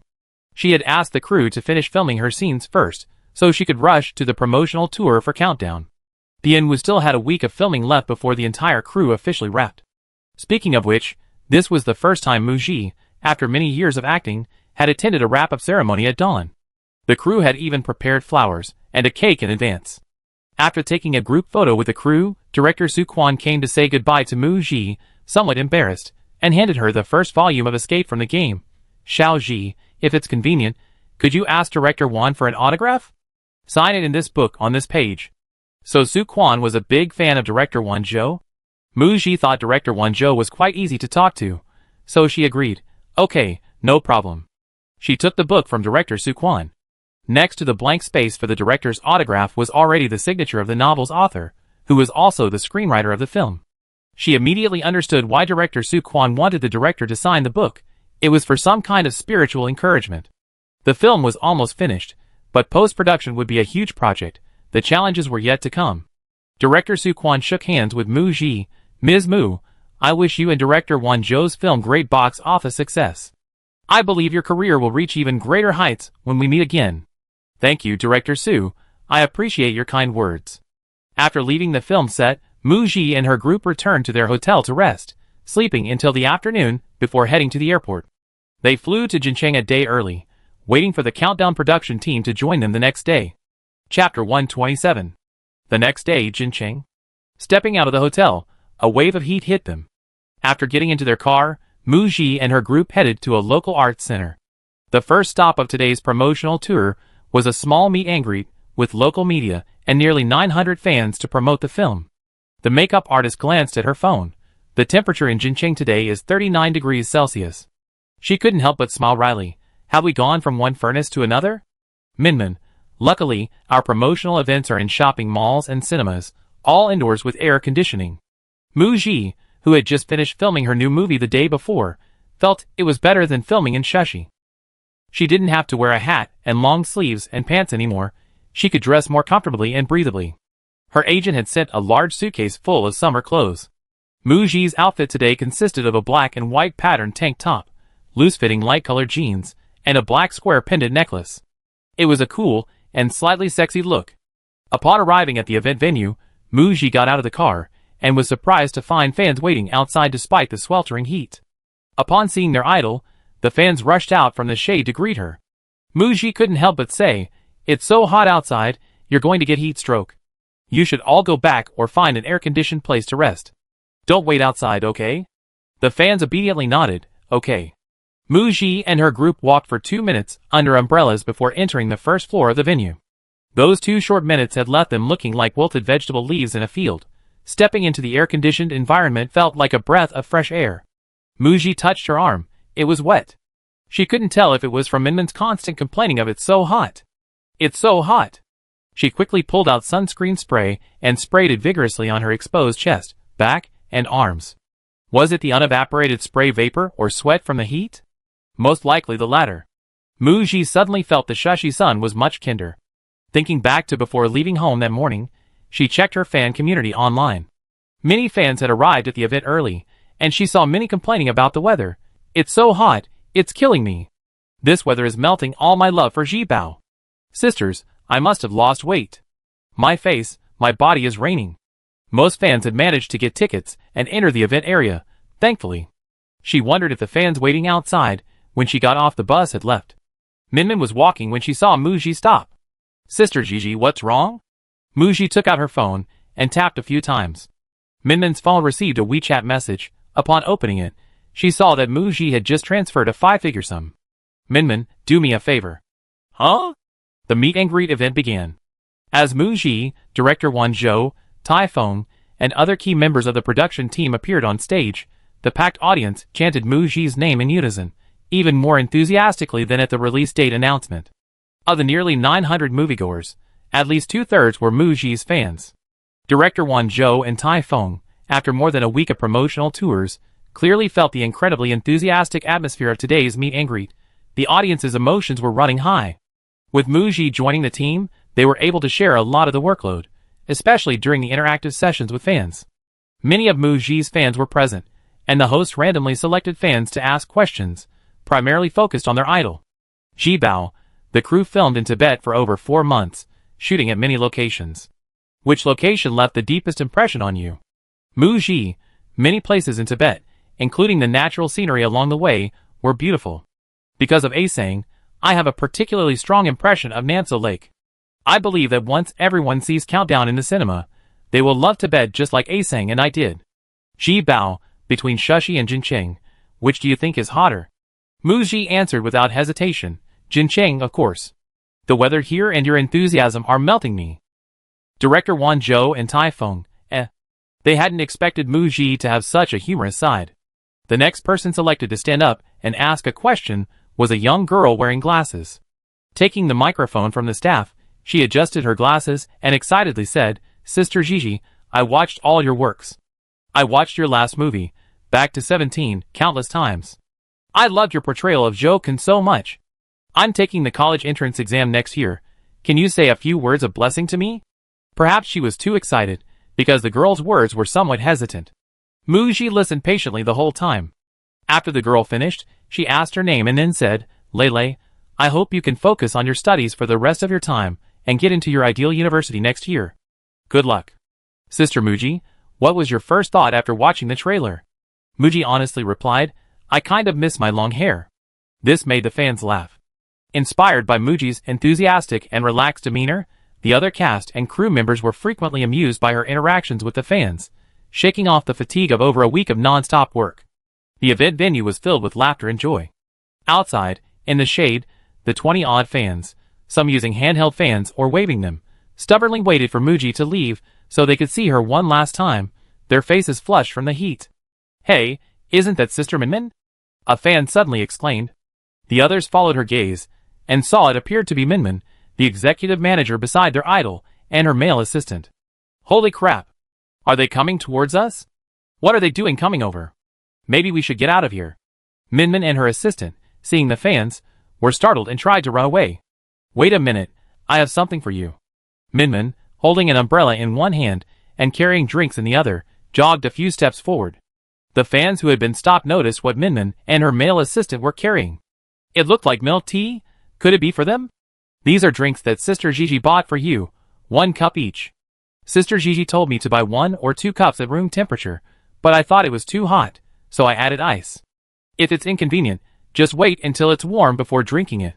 Seeing that the fans were a bit reserved, Minmin didn't immediately come forward to take the drinks. Instead, she handed out 2 cups, and then gave the fans 2 large bags of milk tea to share. Before leaving, he only reminded them, take care to avoid the heat. He didn't say anything more about urging the fans to leave quickly or go home. Minmin herself had been a fan, and knew that many fans had probably liked Muji for 3 or 4 years. This was the first time they had the chance to see their idol in person, especially since he had come from their city. Some fans had even come from neighboring cities or other cities. They had come all this way and didn't want to leave immediately, wanting to see him a little longer. To those who don't follow celebrities, being a fan might be incomprehensible, even considered brainless. But Minmin understood. For many fans, their idol was a source of spiritual nourishment, a little sweetness in their repetitive and monotonous lives, like stars in the sky, unattainable yet illuminating their own world. Not only were the fans waiting outside given milk tea, nearly 900 moviegoers inside the event area also received some. Muji had spoken with director Won Jo before the event. The end of the meet and greet. Director Muji and director Won Jo, along with Tai Feng, gave a few words of advice to the audience. Please remember to protect yourselves from the sun and heat when you go out later, then waved goodbye and left. The host announced, the temperature outside is very high today. Our countdown production team has thoughtfully prepared a surprise for everyone. Please be patient and sit in your seats for a moment. Then, staff carried several large insulated boxes filled with ice to the front and back doors, allowing the audience inside to leave in an orderly fashion, row by row. As they exited, staff randomly distributed ice cream, milk tea, bottled drinks, and canned beverages. Fans at the scene posted photos of the milk tea, ice cream, and drinks they received on their social media feeds. Other fans online were incredibly envious. Ah, Ji Bao bought me a drink? I'm so jealous. I want a drink from Sister Gigi too. Wah, my daughter is so sweet. It's a two-way love between her and her fans' heart. Muji really spoils her fans. Last time at a brand event, it rained, and she had her staff buy umbrellas and raincoats for the fans. Actually, many of Muji's fans attended the countdown release date announcement and today's fan meeting. Besides wanting to see and support their idol, another reason was to outdo Tai Feng's fans and give their idol a bigger boost. Previously, when they received awards together at the Boiling Night event and trended on social media, Tai Feng's fans made sarcastic remarks, causing some unpleasantness. Now that their movies are about to be released, and the director is a big name, Muji's fans are determined to send a large number of people to overwhelm Tai Feng's fan base. Recently, some friction has also occurred. Tai Feng's fans were usually quite laid back, and he typically worked with actors who weren't considered mainstream stars. However, this time they were subtly competing with Muji's fans. At the film's release date announcement, Muji's fans stole the spotlight, trying to gain some verbal advantage. They used Tai Feng's status as the lead actor in Countdown to attack Muji's fans, and flaunted their superiority by mentioning that a renowned director had consistently brought Tai Feng to promotional events, while Muji's role in the film was questionable. This angered Muji's fans. Yes, their idol wasn't the lead in Countdown. They were really keen on giving their all to support him. But thinking about it carefully, and perhaps unluckily, if Countdown flops, it won't significantly impact Tai Feng's film career, but it would be crucial for Muji. They need to demonstrate their idol's box office appeal, and the strength of Shuji's support for the film to flex their muscles for potential future collaborations. Stepping outside the fandom's perspective, Muji is stunning in the trailer, and their acting in the film is sure to be even more outstanding. If the film's quality holds up, she definitely reaped more benefits than Tai Feng. The other film in their pipeline, Model of the Times, will be released during the National Day holiday. Mainstream patriotic films rarely generate much profit, and many stars are already involved, so there's no need to fully support it. This year, they only have Countdown left. The fans have finally unanimously decided to fully support Countdown. Fans who received drinks today are even more excited and are actively recommending the film to everyone they know. At 10:30 p.m., the Countdown production team finished their promotional tour at the last theater. After a day of roadshows, director Won Jo and Tai Feng have a deeper understanding of Muji. At the last press conference announcing the release date, Muji left a rather quiet and reserved impression. She would only respond when prompted by the host, director, or media reporters, and her answers were very official and conventional. Today, however, she seemed very relaxed. Won Jo exuded authority without anger, and Tai Feng was aloof, while Muji was the one who would cheer them on and liven up the atmosphere when it cooled down. She was particularly approachable and patient with fans' questions. Muji simply smiled and said, "Press conferences are formal occasions with a lot of attention, so there's pressure to avoid making mistakes." Promotional events were held in shopping malls and cinemas, not in a very official manner, and the audiences were very enthusiastic. Actually, during these promotional tours, Those who buy tickets to support the film are mostly fans who like the director or actors. Most of their questions are very friendly, full of praise. Therefore, Muji always reciprocates with the utmost goodwill during promotional tours. August 6th, 3 days before the film's release. The film Countdown held preview screenings in over a dozen cities across the country. This shows the production company's confidence in the film's quality and their desire to capitalize on the tail end of the summer movie season and secure more screenings.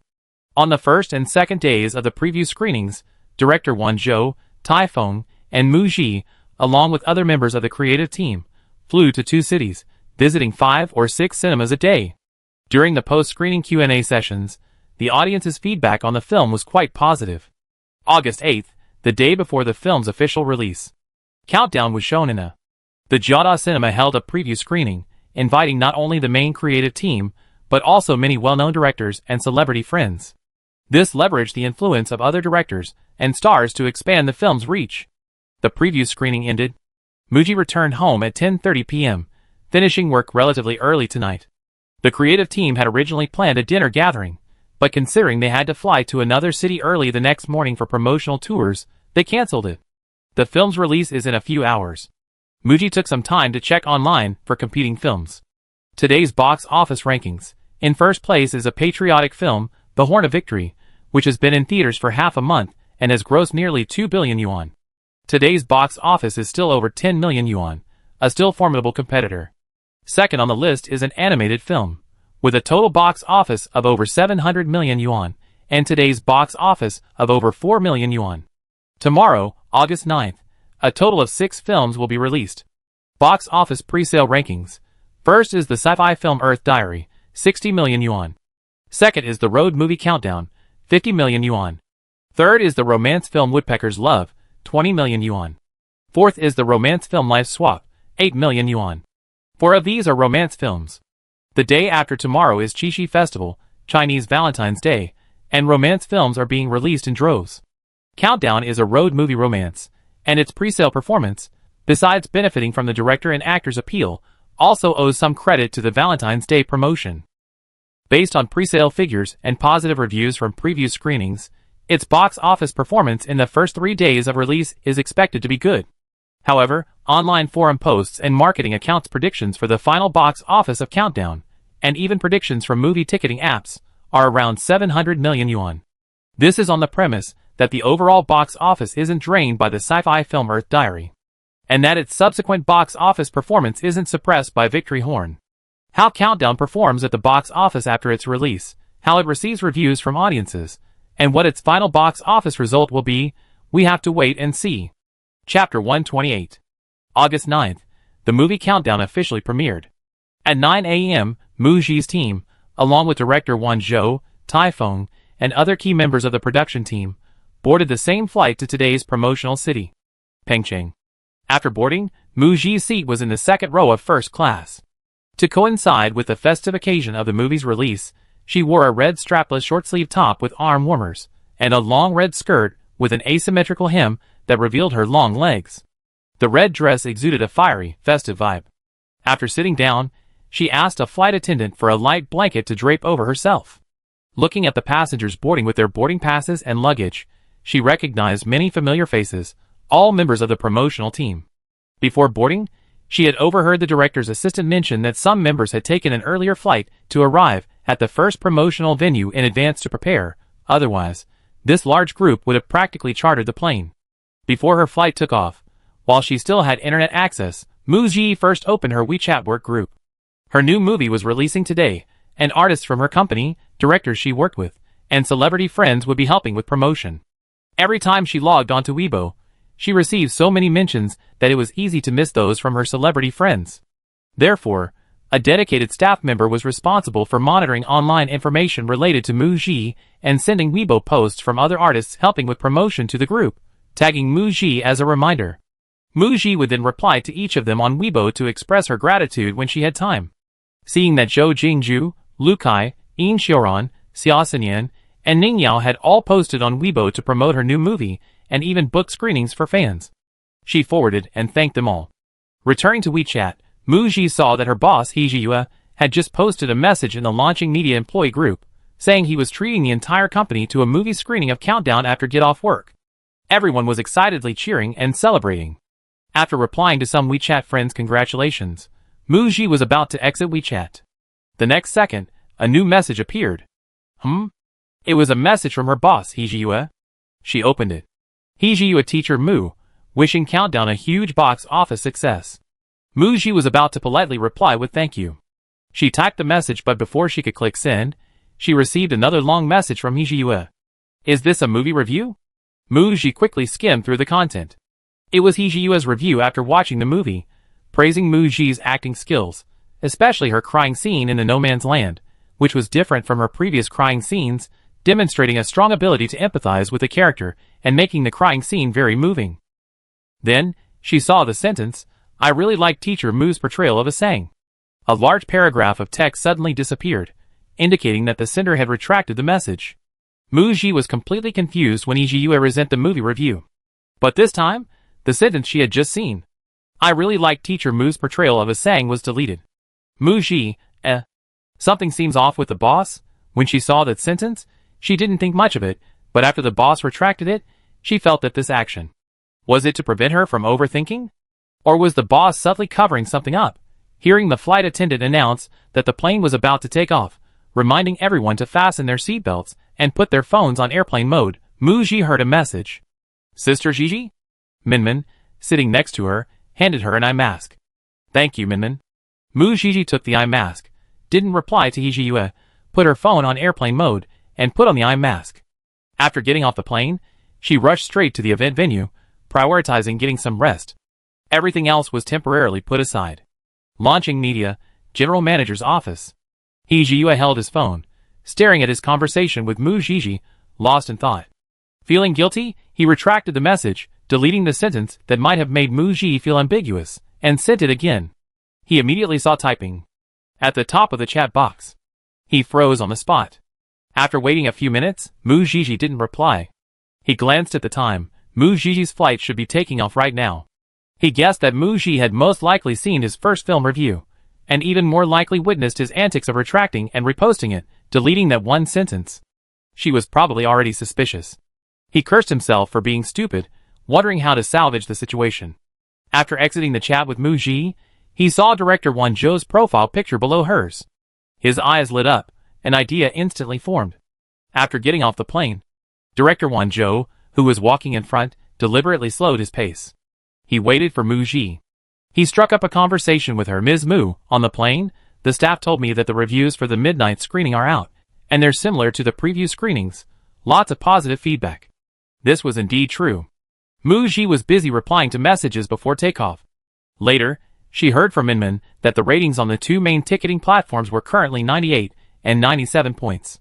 Generally, the rating drops by 1 or 2 points after 2 or 3 days of official release, so it's expected that Countdown will eventually reach around 96 points on the ticketing platforms.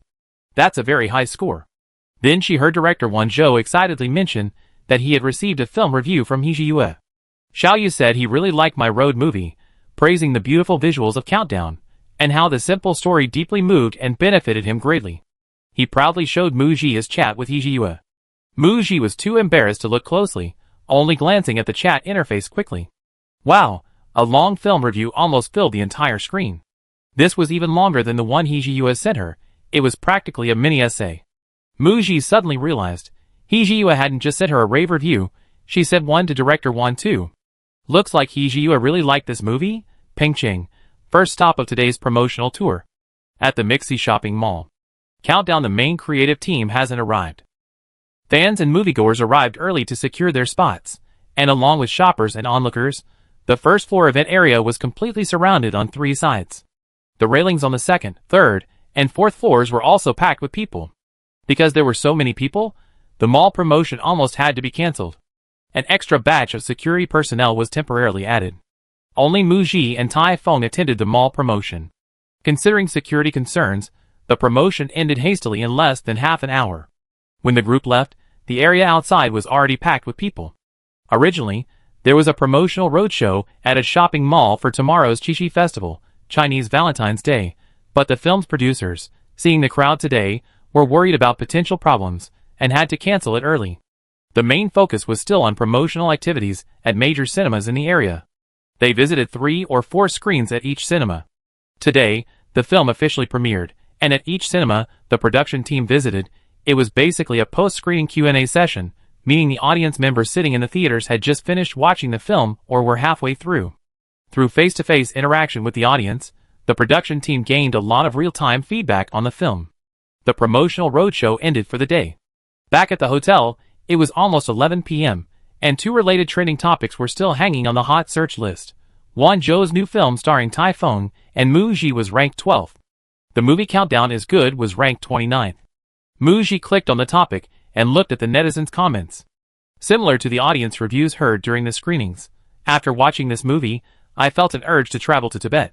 Thank you, Director Won, for presenting the culture and beautiful scenery of Tibet on the big screen. The scenery is so beautiful, it rekindled my love for the world. Thank you, Countdown. It's been a long time since I've seen such a refreshing film in a theater. I was completely immersed in the movie, as if I were a tourist traveling with the male and female protagonists, enjoying the picturesque scenery along the way, laughing and crying at times while watching their story, and also having some new thoughts about life. I've seen many people praising the scenery, the director, and the cinematographer, but I want to focus on praising the actors. The combination of Teacher Tai and Teacher Mu is amazing. Handsome man and beautiful woman, a feast for the eyes. Their acting is also excellent. I know Typhoon is an award-winning actor, but I didn't expect Mu Ji to act opposite him, and not be overshadowed at all. I had a feeling Mu Ji would win an award for Asang. While watching the film, I kept thinking, the director and cinematographer must really love this actress. They captured her face, the depth of her eyes, her charisma. After watching the film, even with my eyes closed, several iconic scenes of Asang would still come to mind. Her smile as she looked back at the Potala Palace in Tibetan clothing, her sitting in the passenger seat, leaning against the window, a gust of wind blowing, a few strands of hair fluttering, her eyes closed, feeling the wind caress her face, her graceful dance by Nanso Lake, like a fairy, and that heart-wrenching crying scene that moved many of us to tears. The female lead, terminally ill and nearing the end of her life, embarks on a spontaneous trip. The male lead, with ulterior motives, approaches her for his sister's sake. The female lead's countdown journey is his chance. The two gradually fall in love during their time together. In the end, the female lead dies, and the male lead, with his sister, who has regained her sight, revisits the place to mourn her.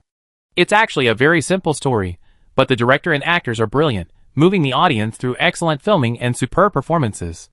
Or perhaps, seemingly about a romantic encounter on a trip, it actually conveys 2 attitudes towards life. One is seizing the time to be yourself.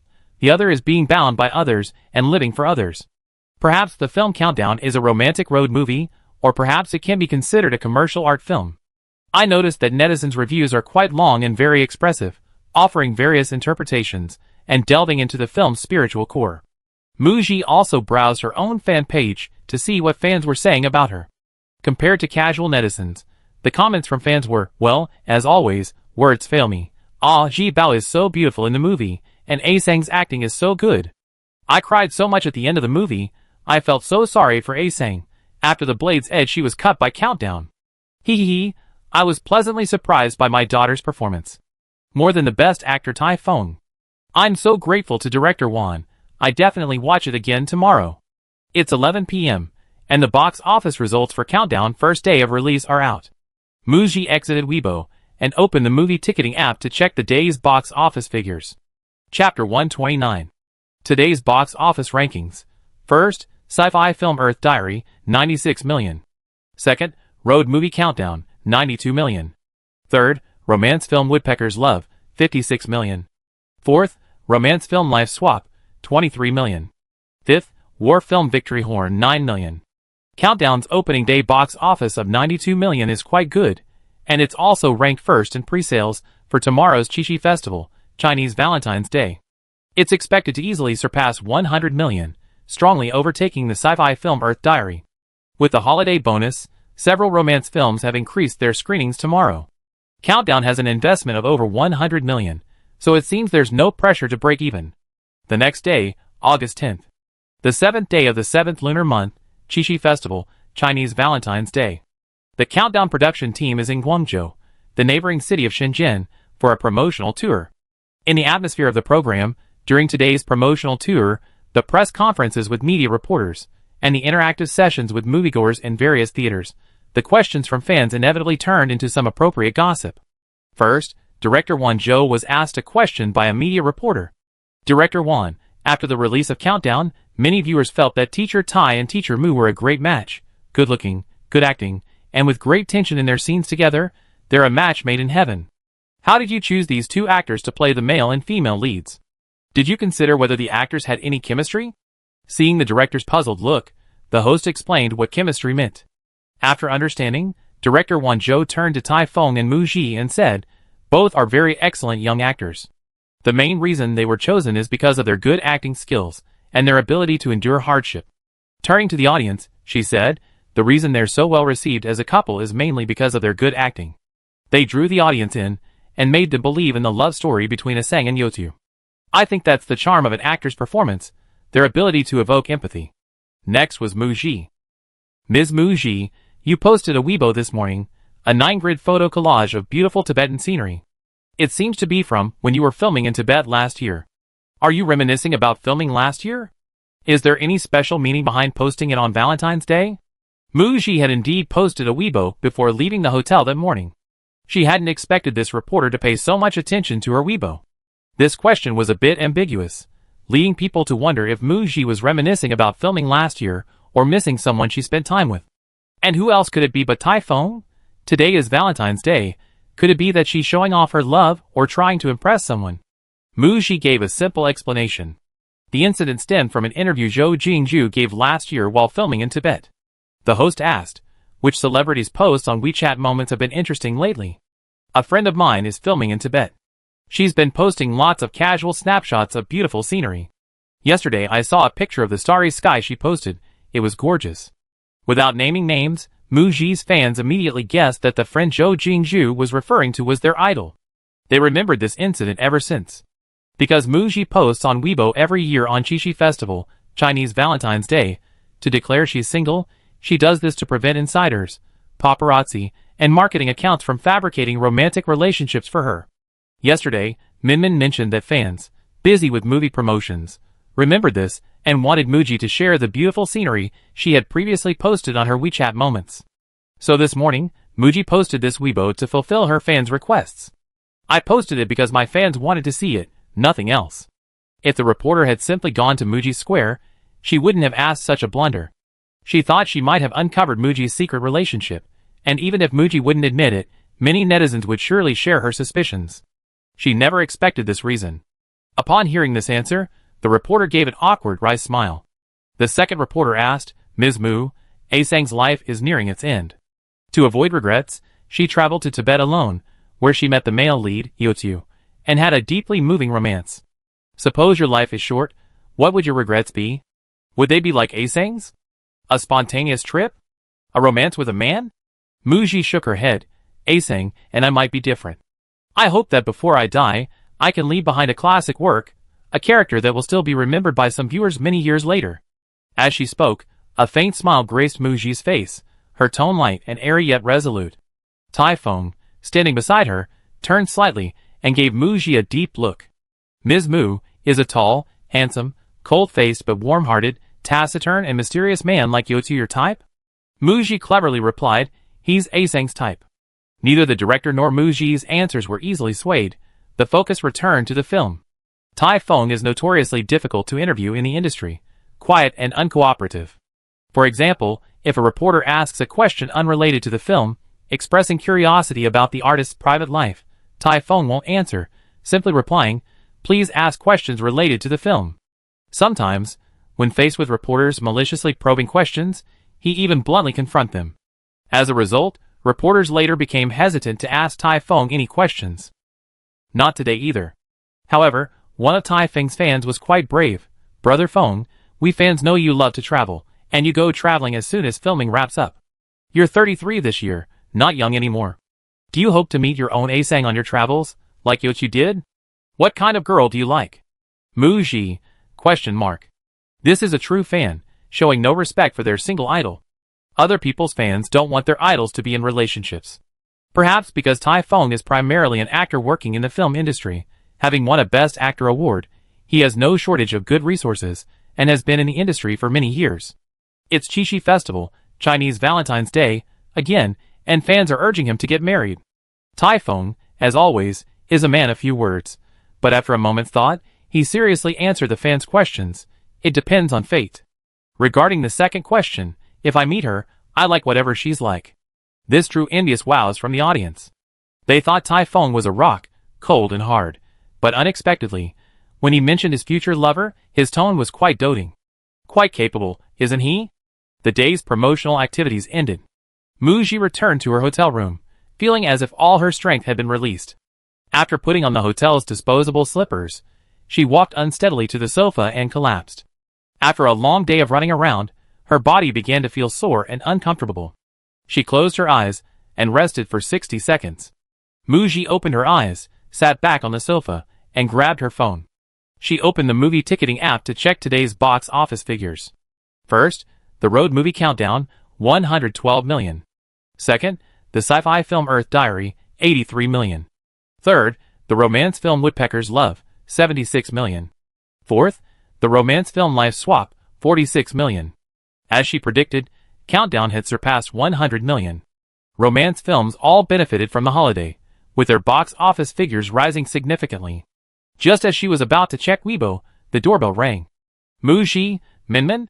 On the way back, Muji herself didn't celebrate the holiday, but she transferred some money to Minmin to buy a late-night snack for the team. She said she wouldn't eat, and told them to eat by themselves. Maybe the takeout arrived, but Minmin still came to ask me again? Reaching the door, she habitually glanced through the peephole. It was Typhoon. Muji opened the door in surprise. Typhoon had changed out of the shirt and trousers he wore during the promotional tour. Now he was wearing a black bucket hat, a plain black t-shirt, and black jeans. She noticed a suitcase standing at Typhoon's feet. Was he rushing back to Beicheng that night? Typhoon noticed Muji's question and explained, I booked the last flight to the resort island tonight. Teacher Mu, I come to say goodbye. The next week of promotional tours will be in your hands with Director Wan and the main creative team. Muji remembered this. Typhoon's promotional tour was already over. She nodded. Don't worry, Teacher Tai, the Countdown team and I will do our best to complete the remaining promotional work. Have a nice holiday. Typhoon, thank you. The two remained silent for a few seconds. Typhoon pushed his suitcase and turned to leave, but after taking only 2 steps, he stopped and turned back. Teacher Mu, see you in Beicheng. Muji, okay. Their next project was a martial arts film directed by Hong Yen, and they would see each other again soon.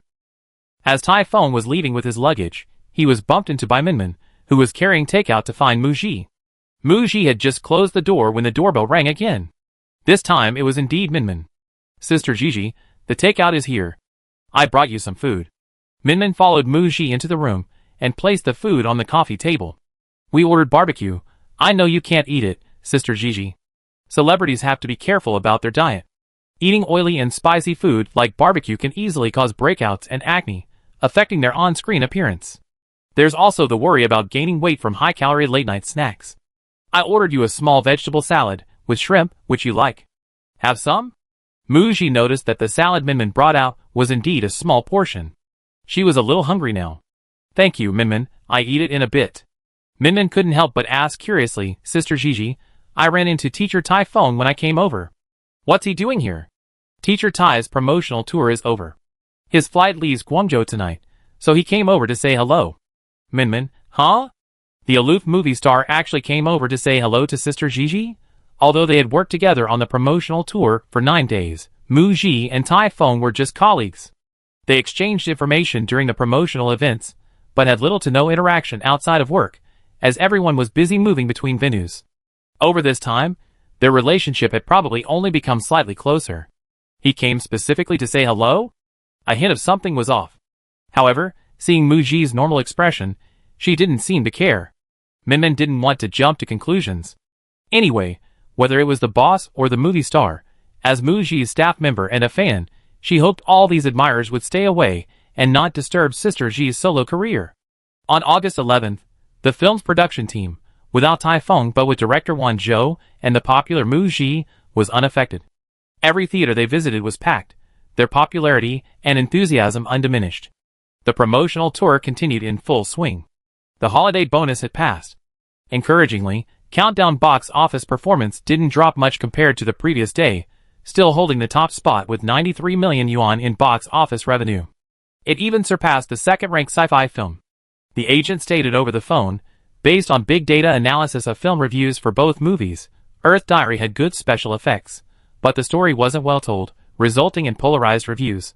Countdown mainly benefited from Director One's box office appeal, a novel subject matter, location shooting throughout, and the excellent looks and acting skills of Yu and Tai Feng.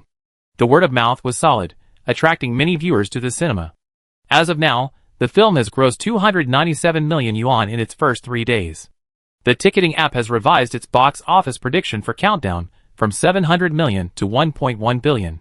Summer vacation is almost over in less than 2 weeks. There aren't any big-budget films scheduled for release before the National Day holiday. I predict Countdown final box office will be even higher than the app's prediction, reaching 1.5 billion. Shiji, this is your 4th film. Every film you starred in has achieved great success. Now your reputation as a lucky charm is even stronger. Only 3 days after its release, a new endorsement has already come your way, along with a script. We discuss it in detail when you return to Beicheng. Muji, okay. August 16th, the 2-week nationwide promotional tour ended. Minmin sighed. After attending the Countdown release date announcement in Beicheng, Muji returned to Shushi. To ensure the timely completion of filming for the movie Escape from the Game, the filming schedule for nearly a month was packed, with each day lasting over 10 hours. After filming wrapped, another 2 weeks of non-stop promotional tours followed. Their staff were all exhausted, but Muji, having to maintain her best performance in front of people and cameras, was far more tired than them. Finally, she could rest. Maybe for a day or two. Muji and her team rested for one night in the city where they were doing their roadshow. The next morning, the group flew back to Beicheng. Chapter 130. First day back in Beicheng. Ji Binghe didn't arrange any schedules for Muji, letting her rest at home for a day. The last time she stayed at home was over a month ago, when she returned to Beicheng for the film's release date announcement. Muji had given her agent a key card to the house. 2 days before her return, her agent personally came over to arrange for cleaning. So Muji could move in immediately upon arrival, without having to bother with cleaning herself. She arrived home at noon, had lunch with the team, and then everyone went home. After returning home, Muji went straight to sleep, sleeping until the afternoon. After running around for half a month promoting the film, visiting over a dozen cities and dozens of cinemas, Muji, as the lead actress, hadn't had time to check in Countdown. Taking advantage of her free time today, she planned to go to a nearby cinema. She found a green short-sleeve floral dress in her closet and changed into it. Instead of sunglasses, she chose a pair of black-rimmed glasses, slung a small black bag, the kind you see everywhere on the street, and wore white sneakers. After thinking for a moment, she found a black hair tie and tried to tie her short hair up in a small bun at the back of her head. She then clipped any loose strands back in place. Muji stood in front of the full-length mirror, examining herself. She had never worn floral clothing before. This outfit was very unlike Muji, so she shouldn't be recognized. She then put on a light blue face mask and went out. The cinema she was going to was on the 8th floor of a large shopping mall, less than a 10-minute drive away. It was Saturday, during summer vacation. Muji took the elevator from the parking lot. Initially, she was the only one in the elevator, but it stopped at each floor, allowing 2 or 3 people to get in until it was full. Although Muji wore a mask, obscuring her face, her beautiful eyes, fair skin, and tall figure were still visible, making her stand out in the crowd. This attracted the attention of 2 girls standing in front of the elevator, who frequently turned around, curiously glancing at Muji and whispering among themselves. The elevator reached the 8th floor. Muji, who had been standing in the corner, waited until most of the others had exited before stepping out. As soon as she stepped out, she saw the 2 girls standing not far away. Muji immediately sensed something was wrong and quickened her pace, trying to pass them and head towards the movie theater ahead. But then, a frantic shout came from behind. "Are you Muji?" The shout was extremely loud, as if a spell had frozen Muji in place. Muji instantly felt several probing gazes directed at her from all directions. A few young girls buying milk tea to her right, 2 men sitting on a bench to her left, and a group of young men and women at the cinema entrance about 50 meters ahead. "I heard someone call Muji. Where are you? Is that the girl in the floral green dress? She looks a bit like her. Why don't you go over and get an autograph?" Muji, She noticed the two young girls behind her also walking towards her. If she continued walking, it wouldn't be her watching the movie, but everyone coming to see her. It would also affect other passers-by watching the movie. It seemed she wouldn't be able to see it. Muji had no choice but to quickly turn around and brush past the two girls. Lowering her voice, she said, "You mistaken me for someone else. I'm not Muji." Then she jogged a few steps to the elevator, got in, pressed the close button, and the elevator doors closed. However, this whole scene was captured on video by a quick-thinking passerby and posted online. The movie countdown was still in its promotional period, and the production company immediately made it a trending topic. The hashtag Muji recognized and fleas during movie screening quickly rose to the top of the trending list. Haha, the way Muji ran away as soon as she was recognized was kind of funny. Taking away the adorable Muji. Just a quick note, our disguise skills need improvement. She's still easy to recognize. At Muji regarding my idol being recognized at the cinema despite dressing up, everyone, don't hold back, I'm the first to laugh. My wife's hair has grown a little longer. It's her first time wearing a floral dress. She's so cute and sweet, so soft and cuddly hee hee. Ms. Muji mentioned in a previous interview that she watches every one of her works. She spent several months filming in seclusion, and after wrapping up, she did half a month of promotional tours. She must have had a lot of work piling up, so she probably only had time today, right? So sisters, let's go to the cinema for a second or third viewing, and maybe bump into her. Back home, Muji only found out online that she had been photographed and was trending. Afterwards, she thought that if she had insisted on denying it on the spot, fans or passers-by definitely wouldn't have been able to confirm it. She clicked on a video taken by a passerby, which only captured a side profile and a back view. The eyebrows, eyes, and figure were somewhat similar. The next second, she saw a Weibo post from a marketing account. The white sneakers she was wearing today had been identified as the same style as those she had worn before. Comparison photos of her ears also appeared, showing they were exactly the same. It was confirmed that it was indeed Muji herself. Muji, Luckily, she cleverly fled in panic. She received a message from her agent with a movie theater address, asking if she wanted to go there. They offered a small theater with 10 seats, accessible through the staff entrance, so she wouldn't be spotted. It was the same theater where she, her agent, boss, and director Wanzhou had watched a movie last time. It would take half an hour to drive there. Muji replied to her agent, "No need." Muji untied her hair and went back to her room to change. It was almost dinner time, and there were no groceries at home. Since she was going to go out again anyway, she didn't want to go far, so she went to the same theater. The most dangerous place is often the safest place. Probably no one expected Muji to return. She waited until the movie started before getting her tickets and entering, choosing a large theater that could seat 100 people. She didn't buy seats in the last row, but rather in the fourth row near the aisle, so she wouldn't attract attention when she entered. Upon entering, Muji quickly found her seat. Sitting in the cinema watching Countdown, looking at a sang on the big screen, it felt as if she and the character had transcended time and space, intertwining once more. I felt all of the sang's emotions again, laughing with her, getting angry with her, crying with her. The scene where a sang argues with Yotsu in the deserted area, pulling her suitcase alone, and sitting on it, sobbing uncontrollably. This reminded Muji of her time hospitalized in Tibet with pulmonary edema. In her dream, she came to the film set during the day, becoming a sang, wandering aimlessly with her suitcase, empathizing with all of the sang's emotions. Perhaps she, too, had a vulnerability when she was sick, which she released through this crying scene. She vaguely heard sobbing from the people next to her and behind her. This pulled Muji from her thoughts.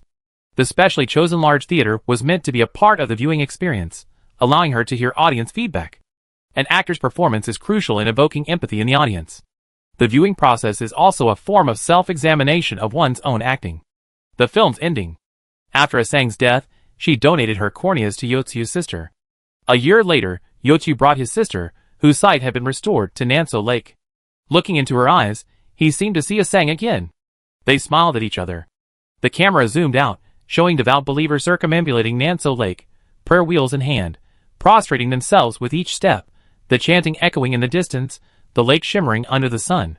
The film's end credits rolled, and the cast list appeared. Muji, sitting in the front row, stood up and rushed out before the crowd. Each time she finished watching her own work, it was also a farewell to the character.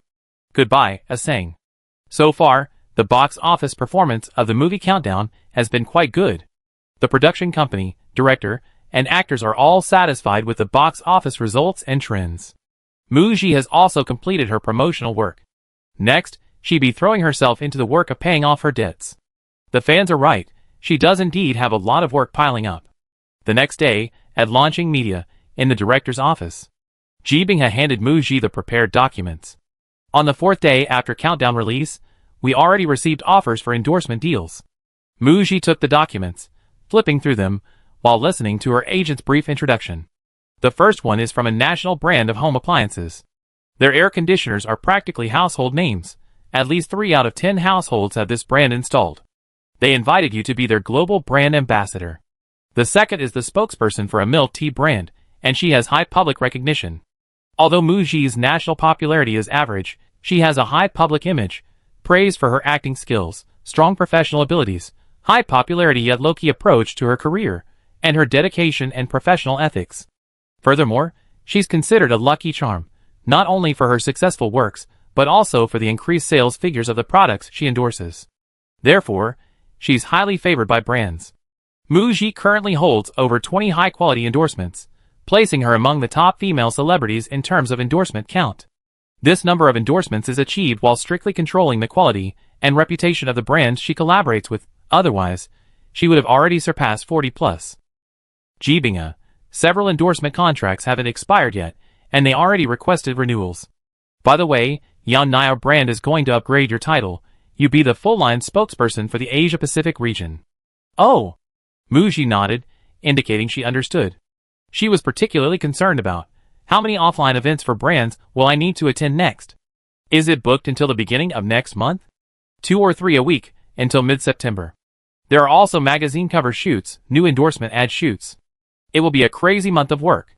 Brands are all eager to take advantage of the current popularity of Muji's movie to quickly schedule events, so Muji is only available from late August to mid-September. In late September, she is expected to do promotional tours for Model of the Times, and then she needs to join the cast of a new martial arts film for early martial arts training. Muji, this year is a year of high-intensity work. Speaking of magazine shoots, Ji Binghe mentioned something. After the release of Countdown, many netizens shipped you and Tai Fong as a couple. Fedona, one of the top 5 magazines, wants to invite Tai Fong to shoot a cover with you, scheduled for October. Fedona is the most difficult of the top 5 magazines to get on the cover of. September and October are peak seasons, and they've given you a very good cover slot. Shiji, what do you think? Is it the same as before? After the broadcast of The Bell Rings and The Blade's Edge, Muji x Ningyao and Muji x In Xiuran both received offers for couple collaborations, such as appearing on magazine covers together or doing joint endorsements. Muji's team, following Muji's wishes, politely declined them all. This time, Ji Binghe had reservations.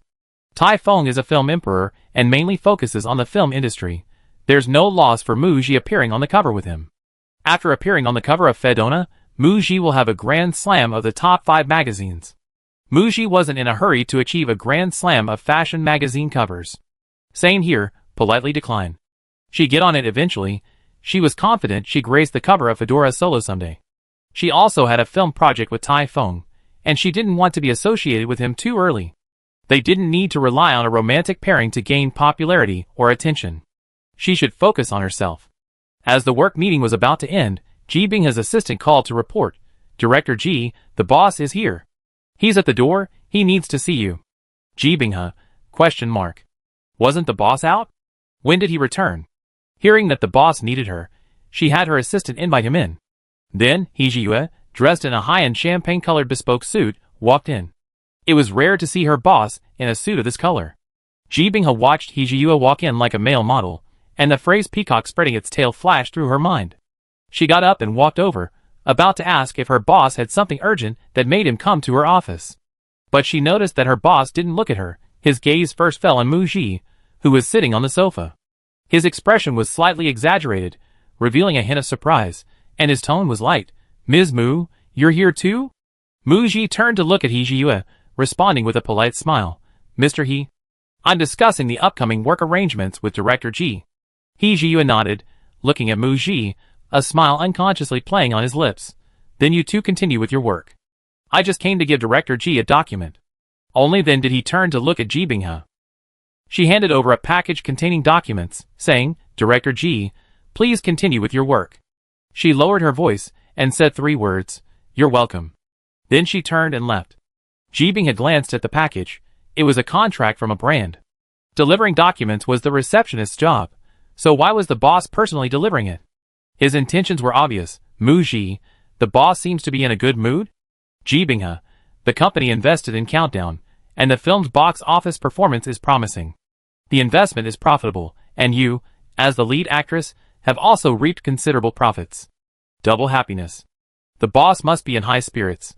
But she knew perfectly well that the boss had personally run errands to deliver a package to her, so he could openly see Muji. He most likely had seen Muji, hence the undisguised joy on his face. Looking at the boss's nonchalant attitude, she couldn't help but laugh and cry. Chapter 131. After the boss left, Muji and her agent quickly finished discussing work arrangements, going over the week's schedule in detail.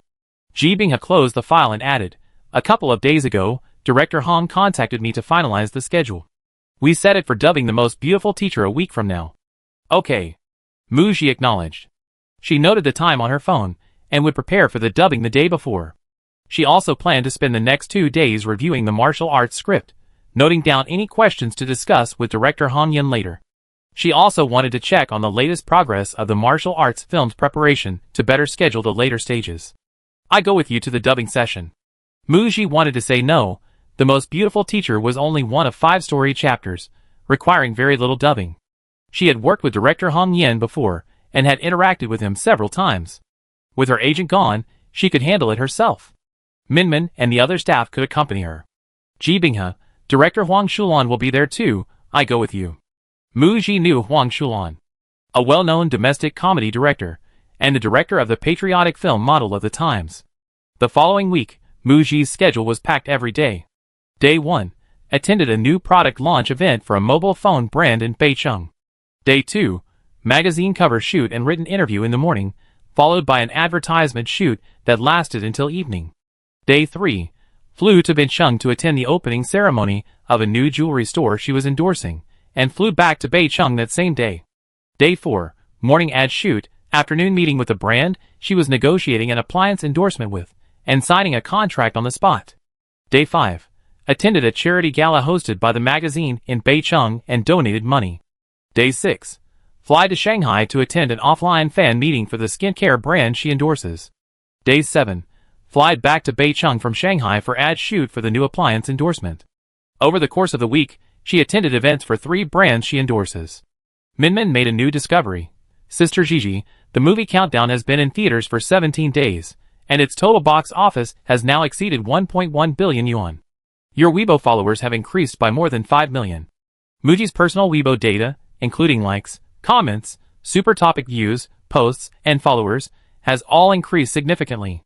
Judging from the offline events for mobile phones, jewelry, and skincare products this week, Sister Gigi, your offline popularity has increased significantly, and the product sales are excellent. On the day of the jewelry event, all the newly launched jewelry items sold out. It's clear that it wasn't just fans who bought them. There must have been casual buyers too. It has to be said that Muji's ability to attract fans is truly strong. At the same time, being a fan of Muji's career is so satisfying. Our idol has achieved great success in film, endorsements, and fashion. Oh, and she even won a newcomer award. You could say she has no weaknesses. Her overall performance is S+++.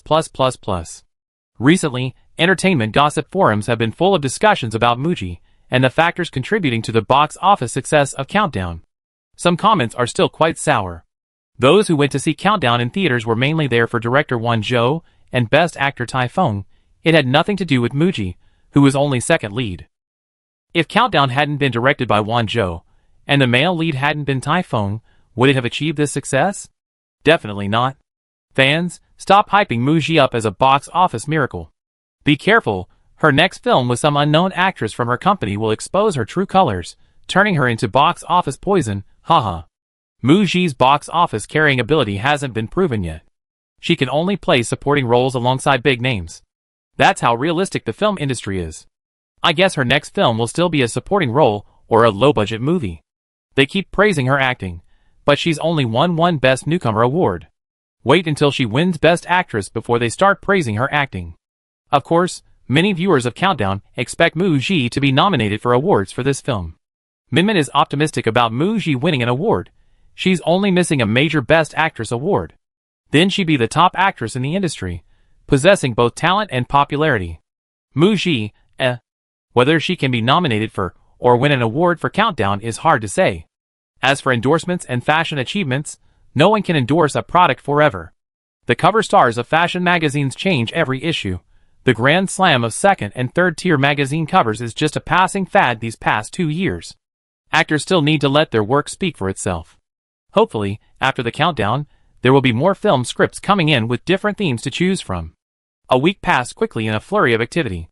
Accompanied by her agent and other team members, Mu Ji arrived to dub the role of teacher Zhou Rong in the film Model of the Times, the Most Beautiful Teacher segment. Upon arriving at the dubbing studio, director Hong Yen was there, as was the general director Huang Shulan. Director Hong Yen introduced Mu Ji. This is Director Huang, the general director of Role Model of the Times. Huang Shulan smiled and proactively extended her hand to Mu Ji. Hello, Teacher Mu. I'm sorry for not mentioning your full name during Director Hong's introduction, so let me introduce myself. My name is Huang Shulan, a pun on Weasel. No wonder she directs comedy films, she's quite humorous. Mu Ji. Hello, Director Huang, my name is Mu Ji. Teacher Mu, I watched Director Huang's Countdown last week. Your acting was excellent. When Director Hong and I were editing the film, he praised you highly in front of me. I also watched your performance in The Most Beautiful Teacher. To play the role of Teacher Zhou Rong well, you must have done a lot of research and put in a lot of effort. You captured the character in many details, very realistically, and also portrayed Teacher Zhou Rong's awe-inspiring spirit of selfless dedication. Mu Ji humbly stated that this was all she should do as an actress. Whether the performance is good or not will only be known after the film's release, and we have to hear the audience's feedback. They only chatted briefly, prioritizing work. Mu Ji, holding the script for dubbing, began discussing the character's voice acting with director Hong Yen. Director Huang Shulan listened silently. This meant leaving the decision to director Hong Yen. This was a tribute film, also known as a mission film. Actors who received offers couldn't refuse, and it was a difficult task for the 5 co-directors as well. Director Huang Shulan half-jokingly said, the key to who will be the chief director is who has ample time and can handle the overall coordination. She stated that her main job was coordinating the total runtime of the film and the runtime of each story segment. During the filming of The Most Beautiful Teacher, Mu Ji didn't see the director, Huang Shulan, on set. This was likely out of respect for the other directors, as she didn't interfere with their filming, only overseeing editing and dubbing. After the dubbing work was finished, Mu Ji came out of the recording studio and saw director Huang Shulan talking with her agent. The agent approached Mu Ji and said, "I've given director Huang your contact information. He has a comedy film coming out next year. He contact us once the script is ready." Ji Binghe had accompanied her, specifically to help Mu Ji promote herself. Sometimes taking the initiative brings collaboration. The competition for resources among artists in the industry is fierce. When good opportunities or suitable roles are discovered, most artists' teams act quickly. Seizing the initiative is crucial. Mu Ji, with limited experience in the film industry, needed to be proactive. Next, the promotional tour schedule was discussed. In early September, the promotional tour for the film Role Model of the Times will begin, using a relay format, with the general director and the crew of each segment traveling together. After communicating with Mu Ji, the tentatively scheduled promotional tour period is the week before the film's release. Director Hong Yan's martial arts film is expected to begin filming in late October. After completing the promotional tour for Role Model of the Times, Mu Ji will seamlessly transition into filming the martial arts film, undergoing advanced martial arts training. The schedule will also include makeup tests, costume fittings, script readings, and other activities, making the remaining schedule quite tight. The team is on their way back. Mu Ji's movie is currently showing in theaters. This time, she plays the lead role in a film directed by a renowned director, and her resources have once again been secured. Countdown, the box office, and critical acclaim are both soaring. This is Mu Ji's representative work plus one, significantly boosting her career. She's currently enjoying immense popularity. The more famous she is, the more criticism she attracts. Her next patriotic film, in which she is one of the lead actresses, is about to be released. It's likely that many people are secretly watching her, waiting to exploit her weaknesses.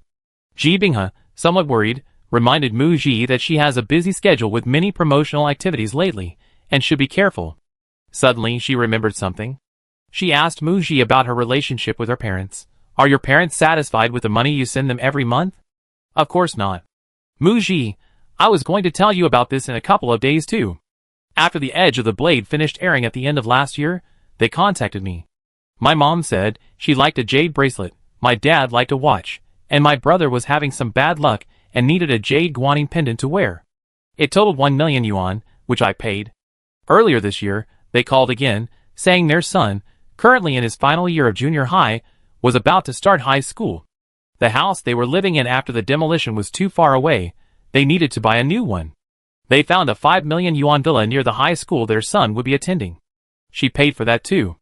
They contacted me again a few days ago, saying that my movie grossed so much, they must have made a lot of money again. This time they're planning to start a company, and they immediately asked me for 10 million. At this point, Muji sneered, I transfer the money to them in a couple of days. Jibinghe knew Muji's relationship with her parents, and also knew that Muji wasn't one to be constantly squeezed dry by her greedy parents. She immediately guessed Muji's intention. Are you planning to gradually increase their appetite, waiting for them to make even more outrageous demands next time? Yes. Muji had recorded her 2 recent phone calls with the original owner's parents, and in the calls, she mentioned sending money to her parents on time every month, as well as transferring tuition and living expenses to her younger brother's special card, sending red envelopes on holidays, arranging gifts, etc. She also mentioned fulfilling many of their demands. Each time she asked for money, her parents said on the phone that this was the last time, and threatened to go to the media to make a scene if Muji didn't give them the money. The next time, they made even more outrageous demands. All the call logs, chat logs, and payment records were carefully saved. 10 million was the last time she would give in to them. Next time they come to her with even more outrageous demands, she will refuse. She let them expose it to the media online then. Chapter 132. In early September, the patriotic film Role Model of the Times held its release date announcement press conference in Beicheng, officially announcing its nationwide release on the 30th of this month. Director Huang Shulan, along with 4 other directors, 2 heavyweight actors, and the real-life inspiration for one of the story chapters, attended the press conference. That day, Muji had to attend a pre-arranged brand event. With 5 well-known directors, 2 big-name artists, and the real-life inspiration for Role Model of the Times already present, the promotional lineup was already quite impressive, so she didn't attend. After the brand event, Muji specifically went online to watch the trailer released by the official Weibo account of Role Model of the Times. It was a full trailer, totaling 2 minutes and 30 seconds. Each story chapter was averaged out to about 30 seconds. Therefore, this trailer revealed very little story information. Minmin, Sister Gigi, fans and netizens who watched the trailer all said that your appearance was a breath of fresh air. This breath of fresh air is different from her previous works. It wasn't Muji's beauty that immediately grabbed the audience's attention. Muji, with short hair and bangs that revealed her eyebrows, and in some fleeting shots, she wore makeup that made her skin look rough due to the high altitude, and heavy clothes that obscured her figure. She stood on a simple platform teaching, her smile warm and beautiful. Completely shedding the aura of a pretty girl, the Muji in the trailer was completely unrecognizable as the elegant, radiant, and dazzling superstar Muji. Fans are praising her. Ji Bao is amazing. Before, when it was rumored that she would play teacher Zhou Rong, some haters mindlessly said that Ji Bao was too beautiful and couldn't possibly portray the role. Now they've proven them wrong. I was stunned the moment she appeared in the trailer. Before, they mocked her with blurry photos of her with short hair, but now that the trailer is out, Muji is clearly very beautiful, with a simple and unpretentious beauty. Her smile at the students below the stage is so pure and warm. I was too narrow-minded. Before, I thought it was a pity that Muji cut off her beautiful long hair for a small role in the tribute film, and that it was a bit silly. Now, after watching the trailer, I think the effort was worthwhile. Although she doesn't look like teacher Zhou Rong, she really feels the same way. She can play any role convincingly. I believe this role will allow many viewers to rediscover Muji. She can put everything aside and become the character. She's a good actress. Looking forward to the release of Model of the Times, and looking forward to Muji's heartfelt portrayal of Zhou Rong. Heart. If Muji hadn't had such a small role in Role Model of the Times, Minmin, who accompanied Muji throughout the entire filming process, felt that Muji would have had a chance to be nominated for an award for this movie. Mid-September. Muji finally paid off her promotional debt to the brands. After filming wrapped on Escape from the Game, she hadn't been able to stop and rest properly. With 8 days left before the promotional tour, she gave herself and her team a week off, secluded herself at home to study her next role. During her seclusion at home, Muji learned from her agent that Xia Xinyan had submitted her application to a music academy abroad earlier this year and later attended an interview. The admission results came out in September, and Xia Xinyan was accepted, starting her studies next January. The official announcement will be made online in a couple of days. 2 days later, Muji, while browsing the internet as usual, came across the news that Xia Xinyan had been accepted into a music academy abroad. She glanced at the comments from Xia Xinyan's fans. Most of them supported their idol going to music school, happily congratulating her on her acceptance and expressing their continued support for Xia Xinyan. At the same time, she also saw the news that Qin Lufeng had been accepted into the same music academy. Muji remembered the gossip Minmin had told her. Qin Lufeng and Xia Xinyan had appeared together on several programs, and were even regular guests on the same music show. It seemed that Qin Lufeng had been pursuing Xia Xinyan for the past few years. He actually pursued her all the way to a music academy abroad? Quite devoted. Zhou Jingju and Lu Kai weren't surprised by this. Xia Xinyan had mentioned her desire to attend music school on the program Their Stars and Seas, and everyone thought she was just talking casually at the time, but unexpectedly, she actually took action. Xia Xinyan, as the only member of the Five Flowers girl group to persevere and continue focusing on her music career, received many well wishes from the others upon seeing the news online. Muji congratulated Xia Xinyan on WeChat, wishing her good luck and a bright future. On September 24th, a month later, Muji's team flew from northern China to Shanghai for a promotional tour, joining the main creative team of Model of the Times including director Huang Shulan and director Hong Yin, beginning a 6-day promotional trip. It seems that film studios typically prioritize connecting with the largest cinemas in their local area. In one day, they visited 5 cinemas. 3 of them were cinemas Muji had visited before when promoting Countdown. Countdown did well at the box office, making the cinemas profitable. Knowing Muji was coming, 2 cinemas even prepared lavish fruit platters and snacks for her. Huang Shulan and Hong Yin joked, "Thanks to Teacher Mu, we got fruit and snacks." Running around for promotions is quite tiring. Sometimes lunch and dinner aren't eaten on time, or they just grab a quick bite in the car. The male and female actors are worried about looking fat on camera and have to lose weight. The directors don't have that image management worry. Most of what they eat goes into their stomachs.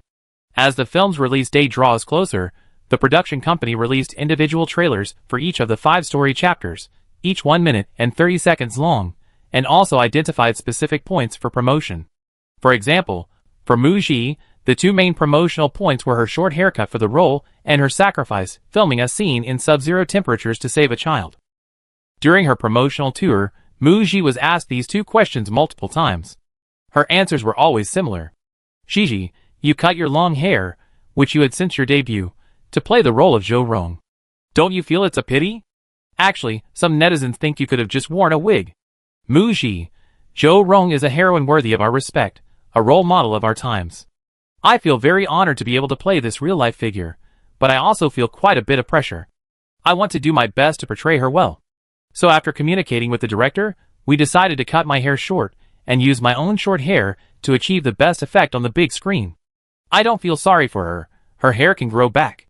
Secondly, regarding the issue of filming in sub-zero temperatures in the water. Teacher Zhou Rong's sacrifice while saving someone also happened in winter, in sub-zero temperatures. I feel there's a kind of preordained arrangement at play.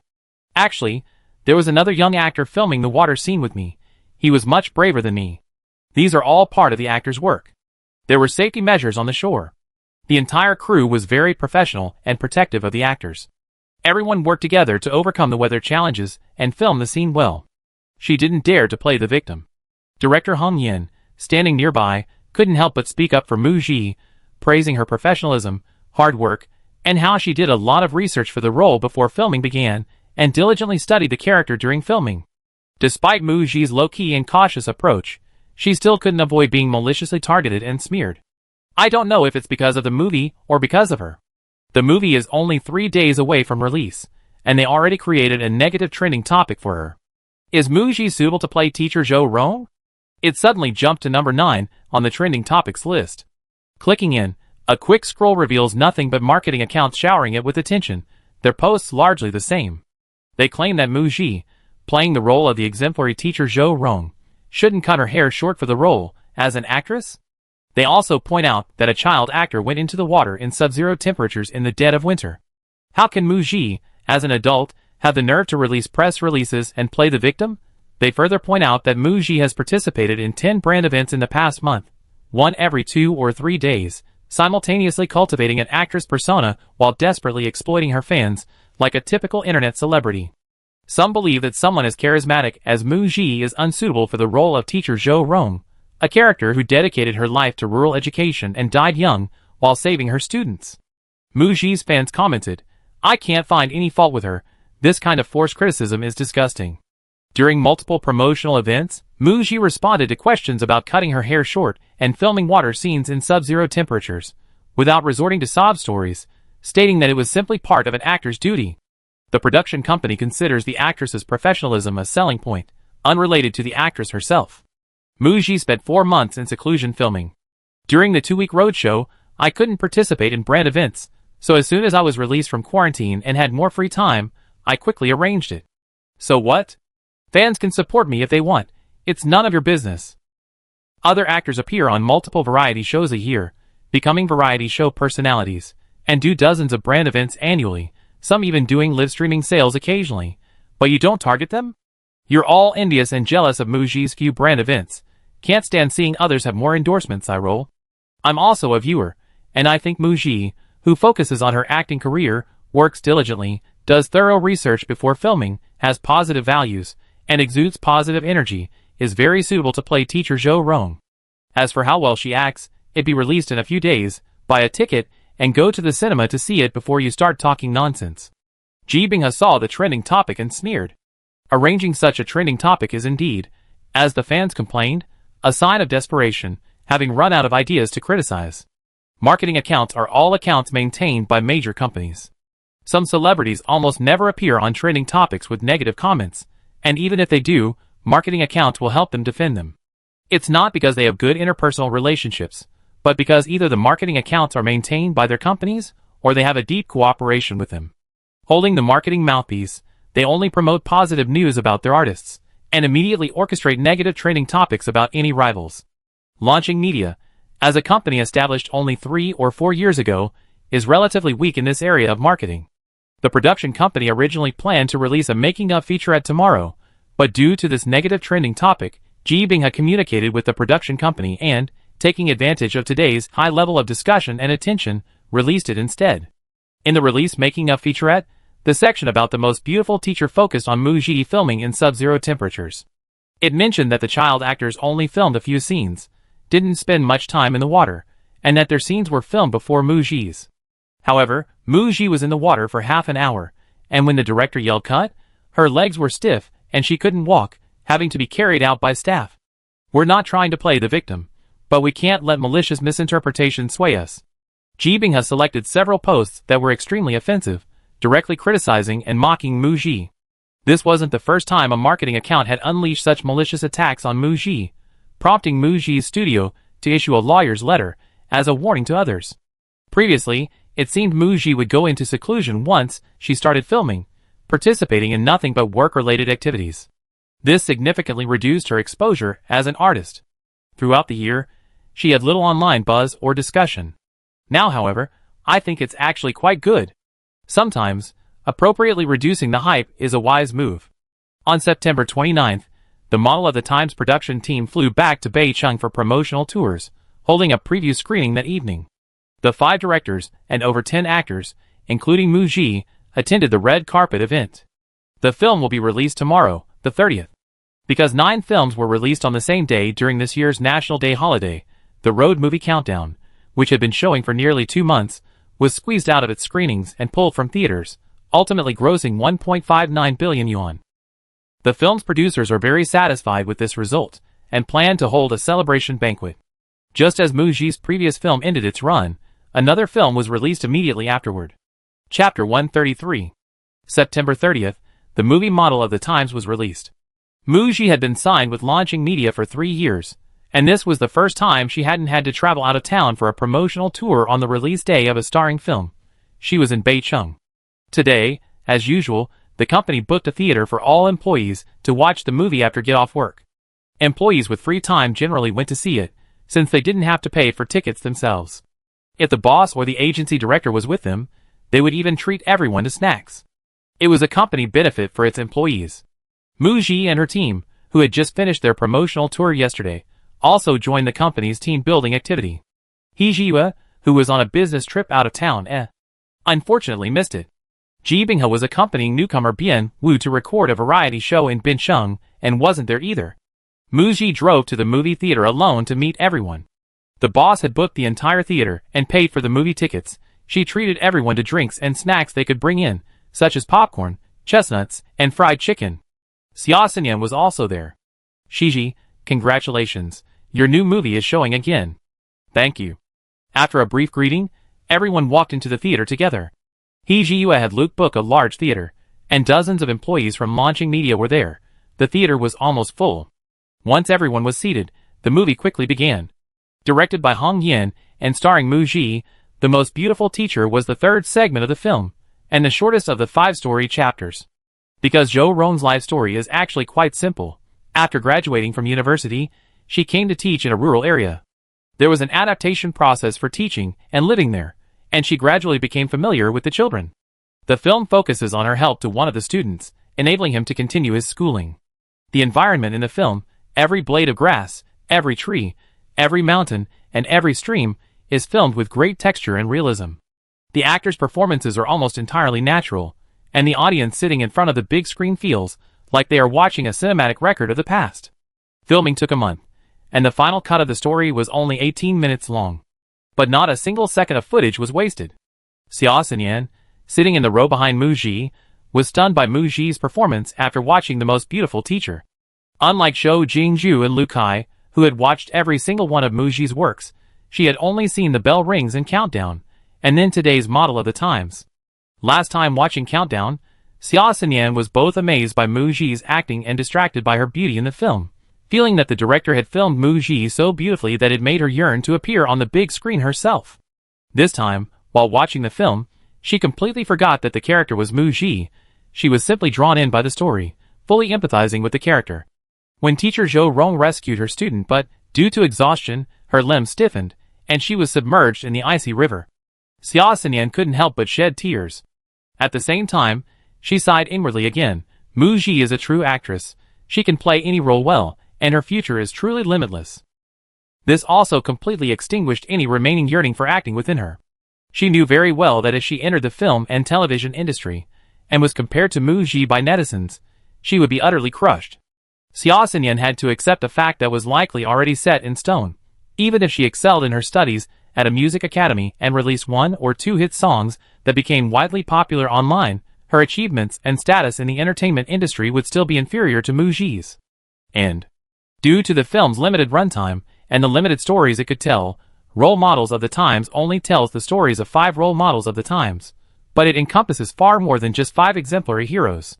So, as the end credits rolled, instead of the usual credits, there was a 3-minute post-credits scene featuring photos and brief biographies of several individuals awarded the title of Role Model of the Times, allowing more viewers to learn about and pay tribute to them. The audience, who had been standing up to leave, spontaneously burst into applause, the theater erupting in cheers. Underground parking lot. Gigi, wait a minute. Xia Xinyan walked towards Mu Ji. She solemnly thanked Mu Ji. Gigi, thank you again. If it weren't for you last time, I might not have been able to make up my mind, wouldn't have understood my own heart, and would have just drifted along into acting. I wouldn't be like I am now, able to successfully get into a music academy abroad. She had already congratulated Xia Xinyan on her music academy acceptance on WeChat. Mu Ji, you're welcome. Xia Xinyan, A moment of awkward silence followed, and she could only say goodbye to Mu Ji and walk with her assistant towards their parked car. Minmin watched Xia Xinyan's departing figure, recalling how Xia Xinyan's acceptance into a foreign music academy had recently gone viral, with many netizens also mentioning Mu Ji. Comparing Xia Xinyan and Mu Ji, she noted that both had emerged from talent shows, but had taken drastically different paths. One became an idol, the other an actress, each shining in their respective fields. Both were outstanding young women. Regarding their future careers, most people naturally favored Mu Ji. This angered Xia Xinyan's fans, who felt their idol, having debuted through a talent show and consistently working as an idol, was far more ambitious, even pursuing a music academy abroad to further her development. Quite a superior title. The two are not the same. Minmin thought. They are different. Her impression of Xia Xinyan, if we only consider her professional skills as an artist, her dedication and self-discipline in focusing on her career are indeed quite admirable. However, there's one point. Mu Ji has a bad relationship with her family. Her biological parents severed ties with her, cutting off contact for several years, so Mu Ji has no affection for her family. Although Xia Xinyan posts a few photos with her grandmother on social media each year, she first spent 4 years overseas at a young age, then worked hard for over 3 years after her debut, and now she's going abroad to study at a music academy. She hasn't brought her grandmother to live with her, so it's conceivable that she doesn't spend much time with the grandmother who raised her. In Minmin's view, the Xia Xinyan on social media is a carefully packaged artist image, not the real Xia Xinyan. Mu Ji and Xia Xinyan chose different paths to develop.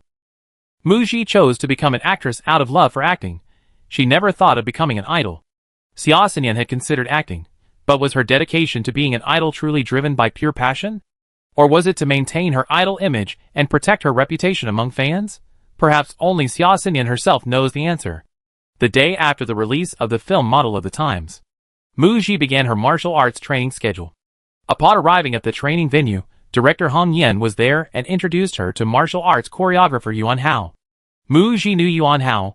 He had collaborated with director Hong Yan on several martial arts films, and had once founded the renowned Yuan family stunt team, which disbanded with the decline of martial arts films. During the last dubbing session, director Hong Yan mentioned with emotion that he had reunited his old team for a martial arts film. Master Yuan, hello, please guide me. Yuan Hao went from being a stuntman on film sets in his teens to becoming a martial arts instructor, and later establishing the Yuan family stunt team, achieving great success. Now, more than 30 years have passed. He's collaborating with director Hong Yan again, this time with his personally trained disciple, who has inherited his martial arts mantle. Seeing Mu Ji's polite attitude, Yuan Hao said kindly, Teacher Mu, you're too kind. He beckoned his disciple, who was standing to the side, to come over and greet Mu Ji. Since returning to Beicheng after the filming of Countdown wrapped up, Mu Ji has been going to the gym every morning and evening with a coach, training according to a customized fitness plan. Over the past 2 weeks, she has been building a foundation. Martial arts training for the film is also a gradual process. The first day's training consisted of horse stance exercises in the morning and practicing a few simple moves in the afternoon. Minmin had some business at the company in the morning, but came to accompany Mu Ji during her training in the afternoon. After Mu Ji finished training, they were on their way back by car. During training at the venue, Mu Ji only drank water and wiped her sweat during breaks, not even looking at her phone, as Minmin was afraid of disturbing Mu Ji's concentration. Only now did she mention the trending topics online. It was good news. Sister Gigi, Zhou Rong's student posted a long Weibo post today praising you. Mu Ji was very surprised to hear this. Is it the student who, with Zhou Rong's help, was able to continue her studies, got into her ideal university, and, like Zhou Rong, chose to return to the countryside to teach? Yes, yes. A long post from Zhou Rong's student stated that a group of students, who had received help and were influenced by their teacher, changing their own destinies, went to see a screening of Role Model of the Times. After watching the film, she was deeply moved and thought of her teacher. Through conversations, she learned that many people online knew about Zhou Rong because of this film and wanted to learn more. Some also questioned whether choosing to film Zhou Rong's story among so many heroic figures of the times was sufficiently representative. Therefore, she decided to share her thoughts. In her post, she mentioned Mu Ji, saying that she doesn't follow celebrities, but she had heard about Mu Ji when she was cast as Zhou Rong. Mu Ji is a very beautiful and popular actress. She said that after watching the film, she was impressed by Mu Ji's acting, finding it very realistic and faithful to the original. She thanked Mu Ji for her dedicated performance. Some netizens questioned whether this student of Zhou Rong was hired by the film company for promotional purposes, as she didn't mention the young actress who played her in the film, nor did she mention director Hong Yan. She only mentioned Mu Ji briefly at the end. Whether it was a genuine expression of emotion, most netizens can judge for themselves. Mu Ji logged onto Weibo, read the post from Zhou Rong's student, and then reposted this Weibo post.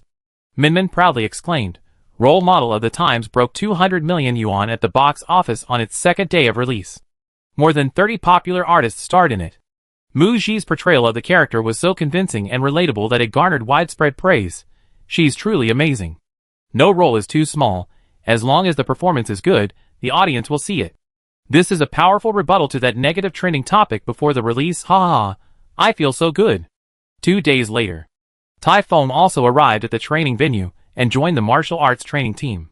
This time, he played a prince pretending to be sickly in the martial arts film. His character didn't have as many action scenes as Mu Xi's, only 2 major fight scenes. Because of his extensive experience in action scenes and his good physique, he arrived 3 days later than Mu Xi. The director was also there that day. After training, it was time for dinner. Typhoon suggested having dinner together to discuss the role. Mu Xi hesitated, thinking that having dinner might make her trend on social media again tomorrow. Director Hong Yen knew Mu Xi's concerns. He figured the film was starting in a little over 2 weeks, and the leak of the production team and cast would only be a matter of a day or 2. He said nonchalantly, "Let's just film it, don't worry about it. With me here, and so many staff members with us, there won't be any misunderstandings." Since the director said so, Mu Xi agreed. 8 p.m. After finishing their meal, the group walked out of the restaurant. Mu Xi, constantly followed by paparazzi, glanced around warily and spotted someone standing behind a large tree across the street, holding a telephoto lens and pointing it directly at her. Noticing her gaze, the paparazzi instantly shrank back behind the tree. This guilty act immediately confirmed Mu Xi's suspicions. It was that ever-present, persistent paparazzi again. She waved at the tree where the paparazzi was hiding, indicating that she had seen him. The paparazzi, who had just peeked out, muttered and quickly ducked back down. Their studio team had been following Mu Xi since the box office success of her film, Back to 17. It had been over a year, almost 2. During this period, they only considered following Mu Xi for a few months last year when she was filming Countdown in Tibet. The cost was too high, and she would have to deal with altitude sickness, so they didn't go. This year, they followed Mu Xi every day on her 2 films, The Most Beautiful Teacher and Escape from the Game. As a result, Mu Xi went back and forth between the film set and her hotel every day, and they didn't get any photos. Minmin followed Mu Xi's waving gaze and spotted the paparazzi. She remembered a paparazzi interview video she'd seen on her homepage a few days ago, which was a compilation of celebrities she'd been following. The paparazzi subtly mentioned that they'd been following a top-tier actress for over half a year and hadn't gotten any photos. They praised the actress for rising to fame so quickly, saying that she only spent time on set and resting at her hotel. She never took time off to attend events during filming, spending all her time on set. Such a beautiful woman who doesn't date and focuses solely on her career is a rare find in the entertainment industry. The paparazzo hiding behind the tree was none other than the one with the blurred face online. Although Mu Xi had spotted him, he had made a big discovery today. He immediately recognized Typhoon among the group of people who came out with Mu Xi.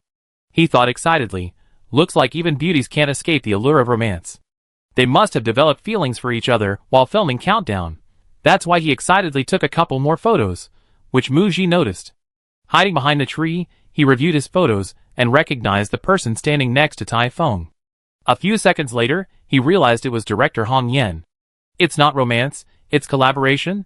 Never mind, I post it tomorrow." Anyway, after following Mu Xi for so long, he finally got some juicy gossip. Chapter 134. The next morning, before heading to the training venue, Mu Xi checked the trending topics online. The dinner party she was photographed last night was still trending. She had thought that since she had waved to the paparazzi last night, and they knew she had spotted them, and given how openly she was being photographed, and the presence of so many staff members, their dinner story wouldn't be worth publishing. But she was wrong. The 6-grid photo released by the paparazzi mainly focused on Mu Xi and Typhoon together, cropping out the staff members around them. Director Hong Yen, walking between Typhoon and Mu Xi, couldn't be cropped out. The posted content only mentioned Mu Xi and Typhoon's names, stating that the two had dinner together last night. They said they became acquainted through their collaboration on the film Countdown, and since the film performed well at the box office, was this a celebration of the box office success? It was mentioned that Typhoon hasn't been photographed having dinner privately with any actresses he's worked with in recent years. Mu Xi is the first, suggesting they have a good relationship. Mu Xi? ? Last night, she discovered paparazzi taking photos. As she left, she noticed a car parked on the side of the road, and one looked familiar. It seemed to be the car of the paparazzi who had been following her. If this paparazzi had been following her during the filming of The Most Beautiful Teacher, wouldn't they recognize director Hong Yin? They're deliberately pretending not to recognize her. Once the paparazzi's photos were posted, they were quickly reposted by marketing accounts, and then trended on social media. Mu Ji and Tai Feng photographed having dinner became the second most searched topic. Mu Ji and Tai Feng photographed having dinner was the second most searched topic. Mu Ji and Tai Feng photographed having dinner. When a male and female celebrity's names trend on social media together, most viewers will likely speculate about their relationship. Many netizens are wondering if they have mutual feelings for each other and are dating. The road trip romance film Countdown has only been out of theaters for a few days, and a group of fans who had already shipped the real-life couple, Tai Feng and Mu Ji, after watching the movie felt that the two, both strong and single, were a perfect match. So, when the CP fans saw the trending topic, they were very happy, and in the comments section, they cheered. The bad ending of Yu Chu and Asang in the movie was so regrettable. The two actors are a good match in real life. They should get together. Teacher Mu and Teacher Tai are both very low-key actors and teachers. Let's not put pressure on them. Let them get to know each other slowly. I saw the 6-grid photo posted by the paparazzi, and in one of the gifs, Tai Feng turns his head and listens to the person next to him talking, but his eyes seem to be looking at Mu Ji. I don't care. This is definitely sweet. I'm shipping them so sweet. Both fan groups had the same attitude towards this rumor. Displeasure. They wanted to distance themselves from it. Many Tai Feng fans even felt that since Mu Ji's name was listed first on the trending topic, and Mu Ji's movie was currently showing, it must have been bought by Mu Ji's team. Their idol has a higher status in the film industry than Mu Ji, more representative works, and greater national popularity.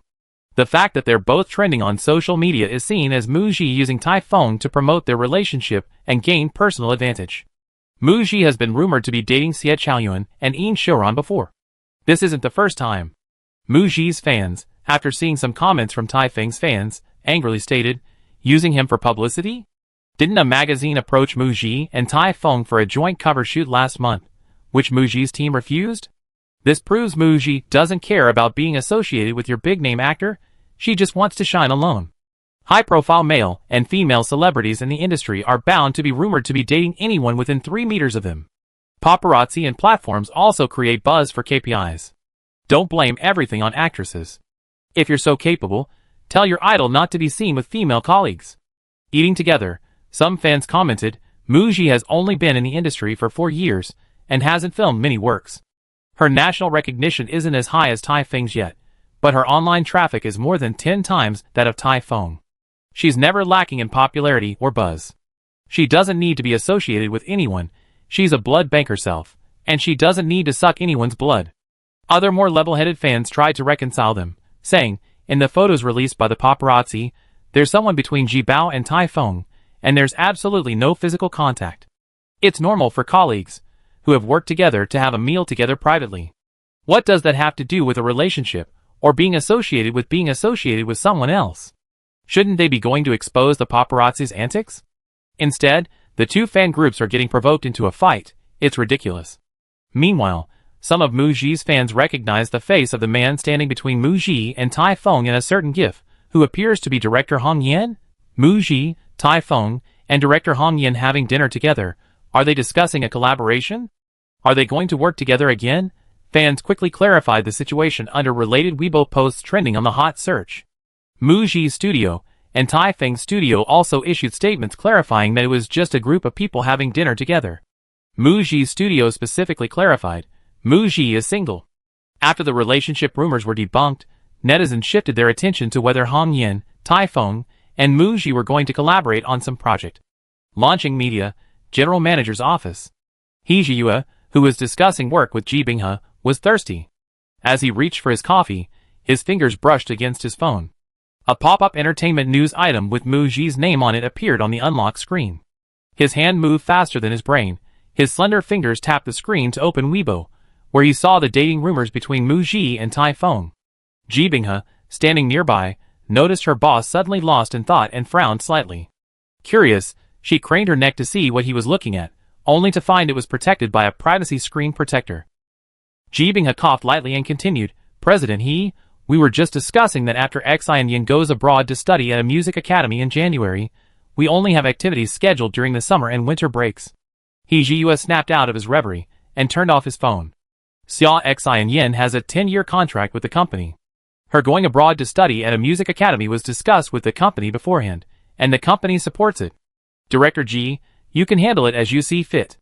Ji Binghe nodded to indicate she understood. Seeing her boss's somewhat distracted expression, she guessed, Mr. He, did you just see the news about Gigi being photographed? His silence was an admission. She explained, recently, Gigi has been training for martial arts in her new film with actor Tai and several other actors. Yesterday, after training, Gigi, director Hong Tai-fong, and about a dozen staff members had dinner together.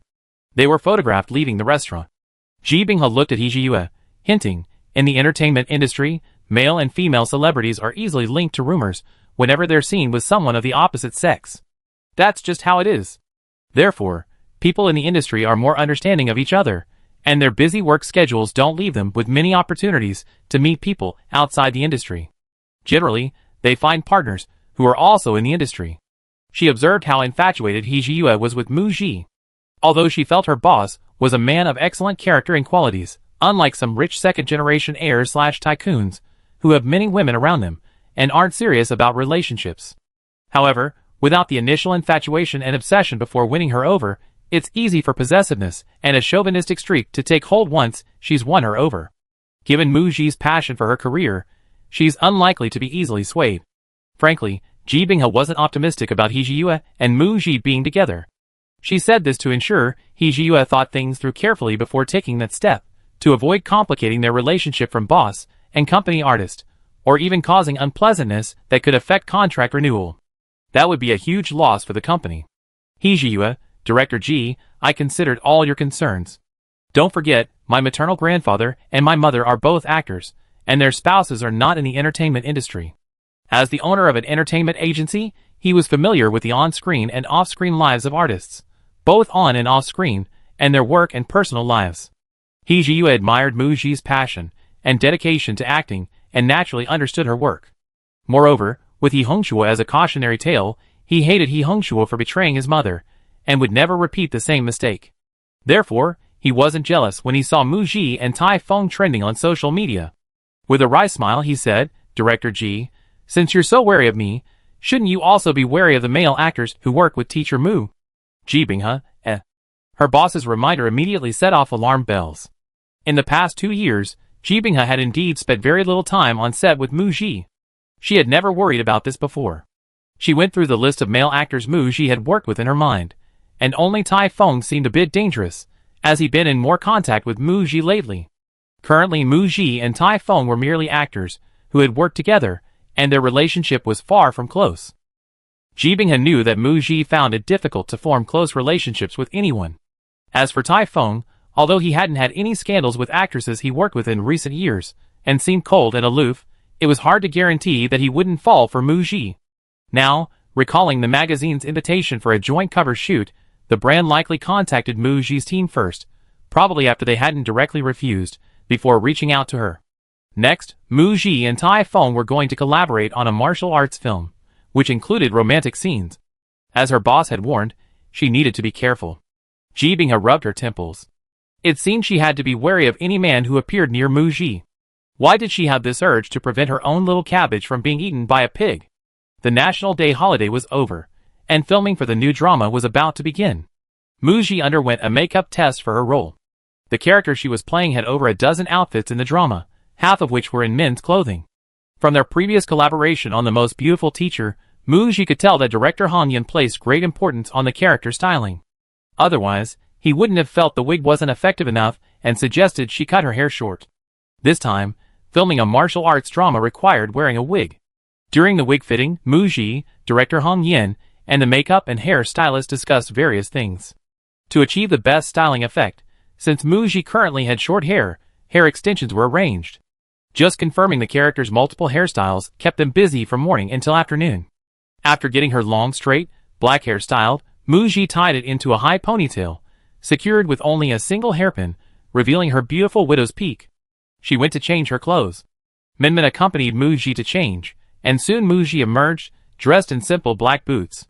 Her outfit was a simple, black, fitted night suit worn by her character for missions. Mu Ji's role in the movie was that of a member of an assassin team secretly trained by the head of the Eastern Depot. This assassin team was entirely composed of women, dressed in men's clothing.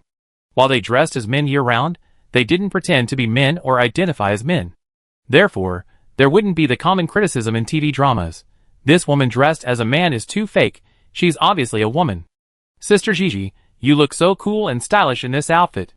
This is a completely different feeling from Wu Xi. With her hairstyle and costume, Mu Ji intentionally embodied the character's state. Let's see how this look is. Her aura was chilling, her gaze devoid of any emotion, her eyes revealing a numb, indifferent coldness, a terrifying aura like someone who had crawled out of a pile of corpses. Even Minmin was a little intimidated, yet also very excited, thinking that Mu Ji's new role seemed quite compelling. After the makeup test, it was already 10 p.m. The day passed quickly amidst the busyness. After the group got into the car, as soon as it started moving, Mu Ji heard the team members yawn in unison, which was rather cute. At the photo studio where the makeup test was being held, they ordered takeout for dinner. The staff must be a little hungry now. Mu Ji asked if they wanted to grab a late-night snack. Minmin and the others considered that it was quite late, and getting a snack would disturb Mu Ji's rest, as she had martial arts training the next morning. They told Mu Ji to owe them a meal, and they could eat it another time. Okay, let me know if you want some. Seeing that everyone was a bit tired, they decided to wait until next time. Minmin yawned, unlocked her phone, and opened the calendar, intending to count how many days were left until filming began for the martial arts movie. She noticed that the 22nd of this month was an important date. Excitedly, she exclaimed, Sister Gigi, on October 22nd, the nominees for the Golden Crane Awards, one of the 3 major film awards, will be announced. Chapter 135. There are 3 authoritative film awards in China: the Golden Horn Award, the Golden Crane Award, and the Golden Dragon Award. The first 2 are held annually, while the Golden Dragon Award is held biennially. Mu Ji's film Countdown was released in August. The Golden Horn Award, presented mid-year, is not included in this year's judging period, but is eligible for next year's awards. The Golden Dragon Award is also held biennially, and the nominations are for next year. The Golden Crane Award releases its nomination list in October each year. Countdown falls within the judging period, so as long as the film company registers the actors for nominations, Mu Ji has a chance to be nominated for the Golden Crane Award once the nomination list is released. Minmin started this conversation, and the other staff members enthusiastically joined in. Assistant Xiaoling, Sister Ji won the Golden Horn Award for Best Newcomer last year. Romance, suspense, and art films are genres where the Golden Horn Award is easy to win, and many young actors are nominated and win. We're all thinking that Sister Ji has a high chance of winning Best Actress again next year for Countdown. Makeup artist, now that I think about it, maybe she could get a Golden Crane Award nomination first. Male assistant nods in agreement. Countdown is a road trip romance, which can be considered an art film. Art films are easy to win awards, and Countdown was a box office and critical success. It would be normal for Sister Mu to be nominated for the Golden Crane Award, and I think she has a very good chance of winning Best Actress. Several people nodded in agreement, unanimously betting that Mu Ji would get a Golden Crane Award nomination for Best Actress. Minmin, Sister Ji, what do you think? Mu Ji, listening to the staff's chatter in the car, said, I think. We know when the Golden Crane Award nomination list comes out. Others, that makes sense. A few days later, director Han Yan's new film, Claws, held a script reading session in Beicheng. Tai Feng, Mu Ji, and many other familiar faces from classic martial arts dramas/films, including big-name actors who played roles still memorable to audiences, all attended the reading. Martial arts films are inherently expensive to make, and with so many big names involved, it's clear this film had a substantial budget. Mu Ji? Both of his films have had significant budgets. After the script reading, several big-name actors with action scenes underwent martial arts training. October 22nd was the day the Golden Crane Award nominations were announced. Mu Ji arrived at the venue, as usual for martial arts training. In 4 days, filming would begin and training would end. For over half a month, he had been training diligently for nearly 10 hours a day. Under Master Yuan Hao's martial arts guidance, Mu Ji has mastered the moves from several fight scenes, and her performances and action sequences with other actors and martial arts personnel are becoming increasingly impressive. Her main weapon is a sword, which Mu Ji wields with one hand, her wrist movements creating beautiful flourishes with effortless skill. She has also practiced several powerful moves suspended by wires in the arena. Initially, she was unsteady, her arms outstretched like a fleeing goose, repeatedly falling to her knees in embarrassment and leaving her knees bruised. Now, she can perform a series of wirework movements with unparalleled smoothness. Master Yuan Hao and his disciples all praise Mu Ji for her intelligence and rapid learning. Tai Feng had fewer action scenes than Mu Ji, so he didn't come every day. He'd been busy with family matters these past few days, and his last visit was a few days ago. Today, upon arriving and seeing Mu Ji's impressive training progress, he couldn't help but show some admiration. When Mu Ji put her all into something, she was incredibly focused, radiating a glow, as if she were isolated from the outside world. It made one believe that whatever she wanted to achieve, she could achieve. Teacher Mu, you did the whole set of moves correctly just now, and the explosive power was great. Take a 10-minute break, then we continue. Okay, thank you, Master Yuan. In the first few days of training, Mu Ji's whole body ached, and she could barely lift her arms. It was even more physically demanding than when she trained for her dance competition. Now, after more than half a month, she's gradually adapted to this intensity. However, during the outdoor scenes with Pian Wu in the green screen studio and the hot, dry desert location, Mu Ji didn't sweat much. Perhaps due to the strenuous martial arts training, executing the moves was very strenuous, and after 2 hours of practice, her forehead was covered in sweat. As soon as the martial arts instructor let Mu Ji rest, her assistant quickly and considerately brought her a towel and water. Sister Gigi here? Thank you. Mu Ji took the towel first, wiping her sweat, and then took the thermos from her assistant. Minmin, who had been standing to the side scrolling through her phone, excitedly rushed to Mu Ji, swallowed hard, and pointed at her phone with immense joy, saying, Sister Gigi, I won. I really won. Tai Feng, who had just unscrewed a bottle of mineral water not far away, paused. The agent, Qian Sheng, crossed his arms and smacked his lips, saying, I didn't expect Miss Mu to have a hobby of buying lottery tickets. Everyone else present craned their necks curiously towards Mu Ji, thinking, the staff around her are so excited, how much did they win the lottery? Minmin patted her chest, trying to calm herself down. I mean, we won. Before she could finish her sentence, an actor nearby, having seen the news online, shouted, Congratulations, Ms. Mu. You've been nominated for Best Actress at the Golden Crane Awards.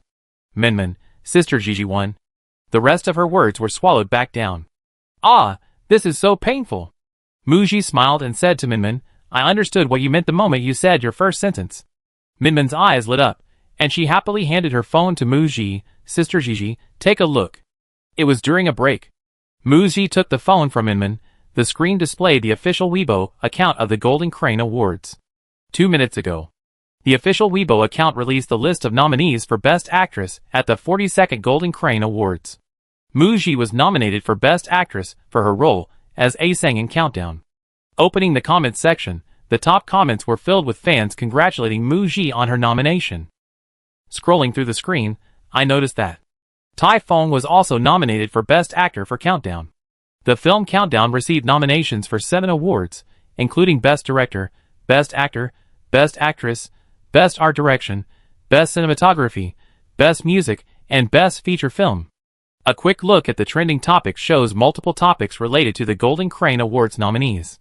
Mu Ji clicked on her trending topic, Mu Ji nominated for Best Actress at the Golden Crane Awards. She glanced at the real-time comments from netizens. Congratulations Mu Ji. I recently watched 2 of her movies. Both A Sang and Zhou Rong were excellent. Mu Ji's acting in Countdown was superb, her performance was very moving, and her nomination for Best Actress at the Golden Crane Awards is well-deserved. However, she most likely win the Golden Horn Award for Best Actress next year, right? If I remember correctly, Mu Ji won the Best Newcomer Award for her first film, and then she was nominated for Best Actress for her second film, Countdown. Amazing. Congratulations. Thumbs up. I'm not surprised by Mu Ji's nomination. Her performance in Countdown was truly outstanding. I think she even outshone Best Actor Tai Feng. I believe she can win Best Actress. Many netizens congratulated Mu Ji on her nomination, and were optimistic about her winning the award. However, some netizens felt that Mu Ji was too young and had few film credits, so her chances of winning the Golden Crane Award for Best Actress were slim. A nomination was already a great achievement. After reading some comments, Mu Ji had a general idea of what netizens thought about her nomination for Best Actress at the Golden Crane Awards. She then returned the phone to Minmin. The other actors and martial arts personnel in the training hall, after congratulating Tai Feng on his Best Actor nomination, also came over to offer their blessings to Mu Ji. Tai Feng also walked towards Mu Ji. "Teacher Mu, congratulations on your nomination." Mu Ji politely replied, "Same to you, Teacher Tai, congratulations on your second Best Actor nomination." After exchanging congratulations, Mu Ji noticed that Tai Feng hadn't left immediately, and a look of confusion appeared on her face. She heard Tai Feng add in a low voice, "Your performance as a sang was very good." Was this meant to encourage her to be confident in winning the award? After training that evening, Mu Ji returned home. She received a call from her agent. "Ji, congratulations on your nomination for Best Actress at the Golden Crane Awards. Director Won Jo's films have always received good reviews, and he's known for his excellent acting skills. Therefore, actors and actresses who have worked with him, and whose performances are well received by audiences easily gain recognition in the industry. Award nominations are common. After a nomination, the chances of winning are also high." Following her collaboration with the renowned director Won Jo, Mu Ji is now set to work again with the famous director Han Yin. Her current momentum in the film industry is unstoppable. Regardless of whether she wins for Countdown, a Golden Crane Award nomination for Best Actress indicates that Mu Ji has become a rising star in the film industry. "Ji, I'm quite confident you win Best Actress for Countdown. Even if you don't win the Golden Crane Award, you have a very good chance of winning the Golden Horn Award." After finishing the call with her agent, Mu Ji sat on the sofa, lost in thought. Actually, upon learning of her nomination for the Golden Crane Award for Best Actress, no emotion such as joy, excitement, thrill, or happiness surged within her. She felt like an outsider. This was her fourth year living in this world, continuing her beloved acting career, filming one project after another, experiencing the lives of one character after another. But her heart still felt empty. Year after year, Mu Ji slowly accepted the fact that she couldn't return to her original world. She went about her work and life as if nothing was wrong, surrounded by compatible colleagues, kind friends, and a filming environment similar to her original world, but she could never truly integrate. She remained detached from this world. Dying on the way to the award ceremony, failing to win the Best Actress award, was her regret from her previous life, and a small goal she wanted to achieve in this life. Would things be different once she won the Best Actress award? As Mu Ji was lost in thought, the doorbell suddenly rang in the quiet living room. Chapter 136. She glanced at the clock on the wall. It was 10 p.m. She had just spoken to her agent on the phone, so at this hour, the person ringing the doorbell was either a neighbor or the property management staff. Mu Ji didn't get up to open the door immediately, letting the doorbell ring 3 times before stopping. A minute later, the annoying doorbell rang again in the quiet living room. Only then did she stand up, phone in hand, and walk towards the entrance. Through the video intercom, she saw He Ji standing outside. Mu Ji opened the door. "Is there something you need?" Because she was alone and lost in thought, being suddenly disturbed made her tone distant, tinged with a hint of impatience. He Ji's smile faltered slightly. He explained, "The water's out." The property management sent a notice that they're expediting repairs. The water should be back in about an hour. I sent you a message, but you haven't replied. The property management gave each household a case of bottled water. I didn't know if you were home, so I asked you to deliver it. Mu Ji looked down and noticed the case of bottled water at He Ji's feet. She had lived here for 2 years and had never dealt with the property management staff before. He Ji was delivering the water out of kindness. Seeing He Ji wearing a shirt with the sleeves rolled up to her elbows, dress pants, and black leather shoes, she hadn't even changed her shoes. She must have just gotten home from get off work. Mu Ji unlocked her phone and quickly found her chat history with He Ji. 10 minutes ago, He Ji had indeed sent her a message and a screenshot of the stamped water outage notice from the property management. For the past 2 weeks, she'd been going to the martial arts training center early and returning late, not cooking at home, so she hadn't bought any household supplies. She figured she only had 2 or 3 bottles of mineral water left. If the water didn't arrive in an hour, she definitely needed some. Mu Ji looked up at He Ji and said, "Sorry, I didn't check my phone. I was thinking about some things at home." The last sentence explained why her tone had been a bit cold. He Ji said nonchalantly, "It's okay, I help you carry the water inside." Mu Ji's "no need, I can do it myself" was cut short when she saw He Ji already squatting down and easily lifting a case of mineral water. She had no choice but to shut up and open the door completely, letting He Ji carry the water inside. "Where should I put the water?" Just put it on the cabinet over there, thank you. After placing the case of mineral water, Hijiyue didn't presumptuously look around Muji's room and walked straight to the door. At the door, he turned back and asked Teacher Mu, "Do you remember the cactus you gave me last year?" "Muji, the little green one that came with the flowers? I remember. Last year, during filming in Tibet, I came back to Beicheng twice. Once to receive a newcomer award and once for voice acting. When I came back for voice acting, I ran into Hijiyue in the elevator. He said the cactus had bloomed and brought it out to show her. Turns out it was a new one he bought separately." Muji nodded. Hijiyue noticed Muji's bad mood tonight. She was nominated for the Golden Crane Award for Best Actress today. Shouldn't she be happy? But he didn't want to ask. He just wanted to see her happy. Hijiyue smiled, her face beaming. "Teacher Mu, I found out when I got home tonight that the Sea King cactus you gave me has bloomed."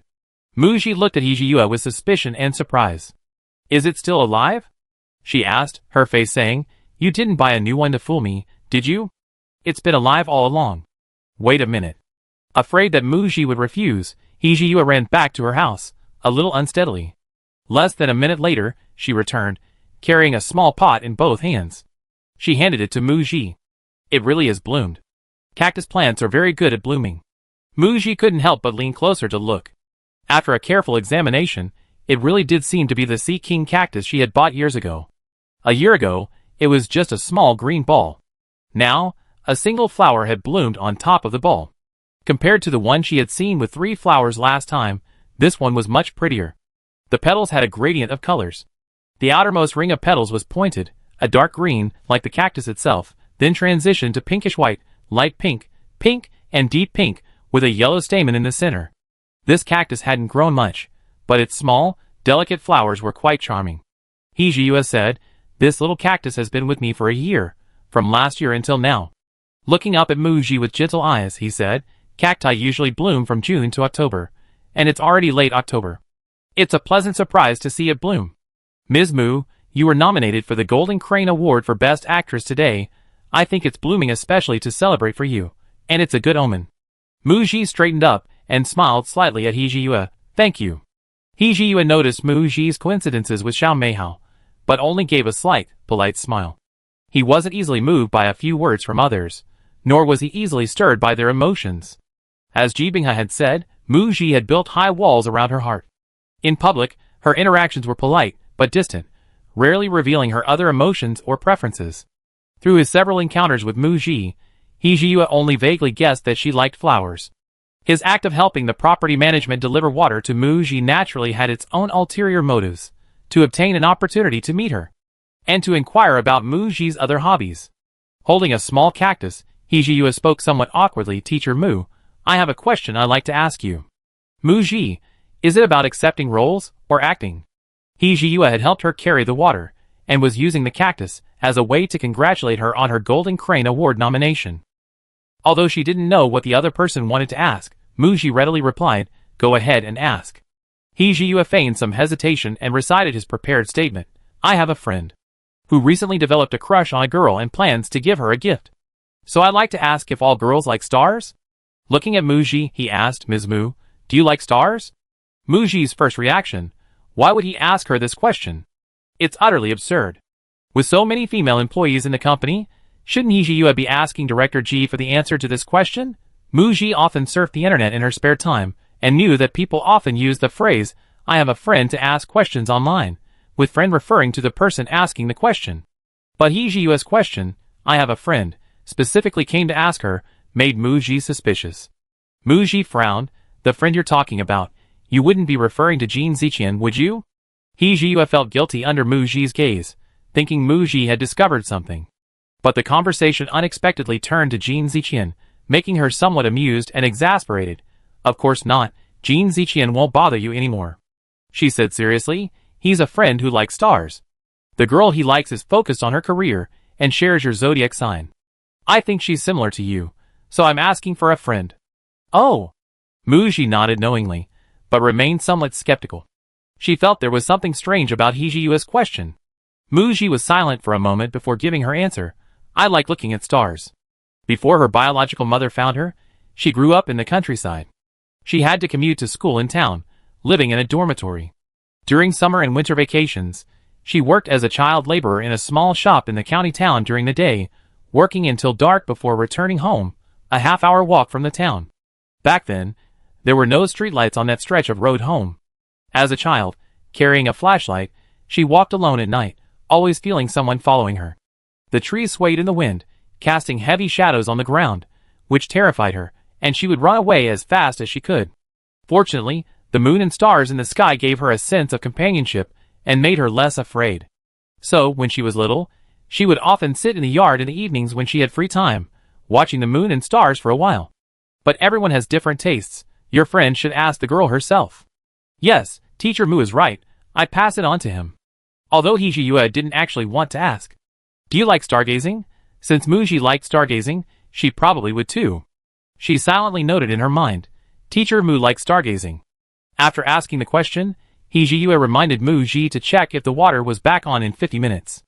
If the property management issued any other notices, he would forward them to Muji on WeChat, asking her to pay attention to the information later. Teacher Mu, get some rest, good night in advance. She then went back home with a little cactus. After closing the door, Muji reflected on her interactions with Hijiyue that evening. Did she sense that Hijiyue seemed to have feelings for her that went beyond what a superior might feel for an artist in the company?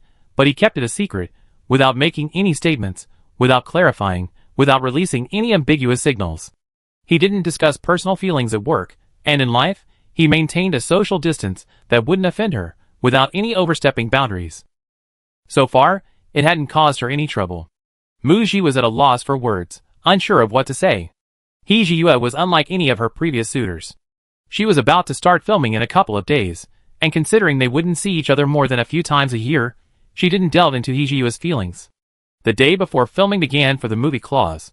On the afternoon of October 25th, Muji, Ji Binghe, Minmin, and the rest of the team flew from Beicheng to Ingqing and checked into the hotel arranged by the film crew. On the same day that Muji was photographed having dinner with film star Tai Feng and director Hong Yin, after denying rumors of a relationship, it was revealed that she and Tai Feng would star in a martial arts film directed by Hong Yin. Upon arriving in Hingyan today, the news was immediately confirmed. October 26th morning, the martial arts film Claws and Teeth held its opening ceremony in Hingyan. Director Hong Yin, along with Tai Feng, Muji, and other main cast members, appeared at the event. Filming period dramas requires a significant time commitment for makeup and hair, typically taking over an hour. Muji, Tai Feng, and other actors arrived at the makeup room at 7:30 a.m. After their hair and makeup were done, to maintain an air of mystery, they didn't wear their character costumes. They wore black t-shirts issued by the production team with the words Claws and Teeth on them. On the day of the opening ceremony, the official Weibo account for Claws and Teeth posted a group photo taken at the opening ceremony, wishing the film a successful start. Following this, they released a concept poster, which vaguely shows animal claws and teeth, explaining the origin and meaning of the film's title. The cast was also officially announced. The male lead, Tai Feng, is listed first, followed by the female lead, Muji. Muji's new film is a martial arts movie directed by Hong Yin, in which she plays the female lead. According to the synopsis, Muji's character is an assassin secretly trained outside the palace by the eunuch of the Eastern Depot, a henchman sent to get close to the male lead. The movie is titled Henchman. A couple of days ago, some netizens on forums started a thread speculating that Muji, known for her jinxing, was very likely to be the lead actress in Henchman, potentially overshadowing Tai Feng. Muji's fans expressed their support in the thread, saying that lead or second billing didn't matter, what mattered was working with a great director and waiting for the official announcement. Today, the movie was officially announced. The two fan groups, who had just clashed on social media, are now at it again. Some of Tai Feng's fans felt their idol's leading role was a slap in the face to Muji's fans, and made some sarcastic remarks. With Tai Feng around, someone can only be second lead, your senior will always be your senior. Just obediently play a supporting role, countdown bragging about having a lot of screen time, bragging about being nominated for Best Actress, and winning an award is just a matter of time. But this time in the second collaboration, she's still playing a supporting role for my idol. What's with the arrogance? Muji's fans. ? No wonder everyone was saying Muji was the lead a few days ago. Was this deliberate jinxing to mess with their mentality? But Muji was just nominated for the Golden Crane Award for Best Actress a few days ago, and her new movie started filming today. Less than 3 months after finishing her last movie, she did promotional tours for 2 other movies plus attended multiple brand events, so you could say she didn't even have a month to rest. Previously, after finishing her last movie, she had to rest for 3 or 4 months before joining the next project, but Muji joined the project so quickly this time. She's quite diligent. So what if she's second lead? When the movie is released, I believe her acting skills will still shine. The important thing is to trust Muji's eye for scripts. Having been influenced by their idol all along, they unconditionally support any script and role Muji likes, regardless of its size. So Muji and Taifeng's second collaboration, even as the second lead, won't provoke them. Want to see them go crazy? Forget it. Chapter 137. After the opening ceremony of the film Claws and Fangs, Muji changed into her costume in the RV and arrived at the filming location. She saw Taifeng had also changed into his costume and arrived. The first day of filming was scheduled for dialogue scenes shot in the palace.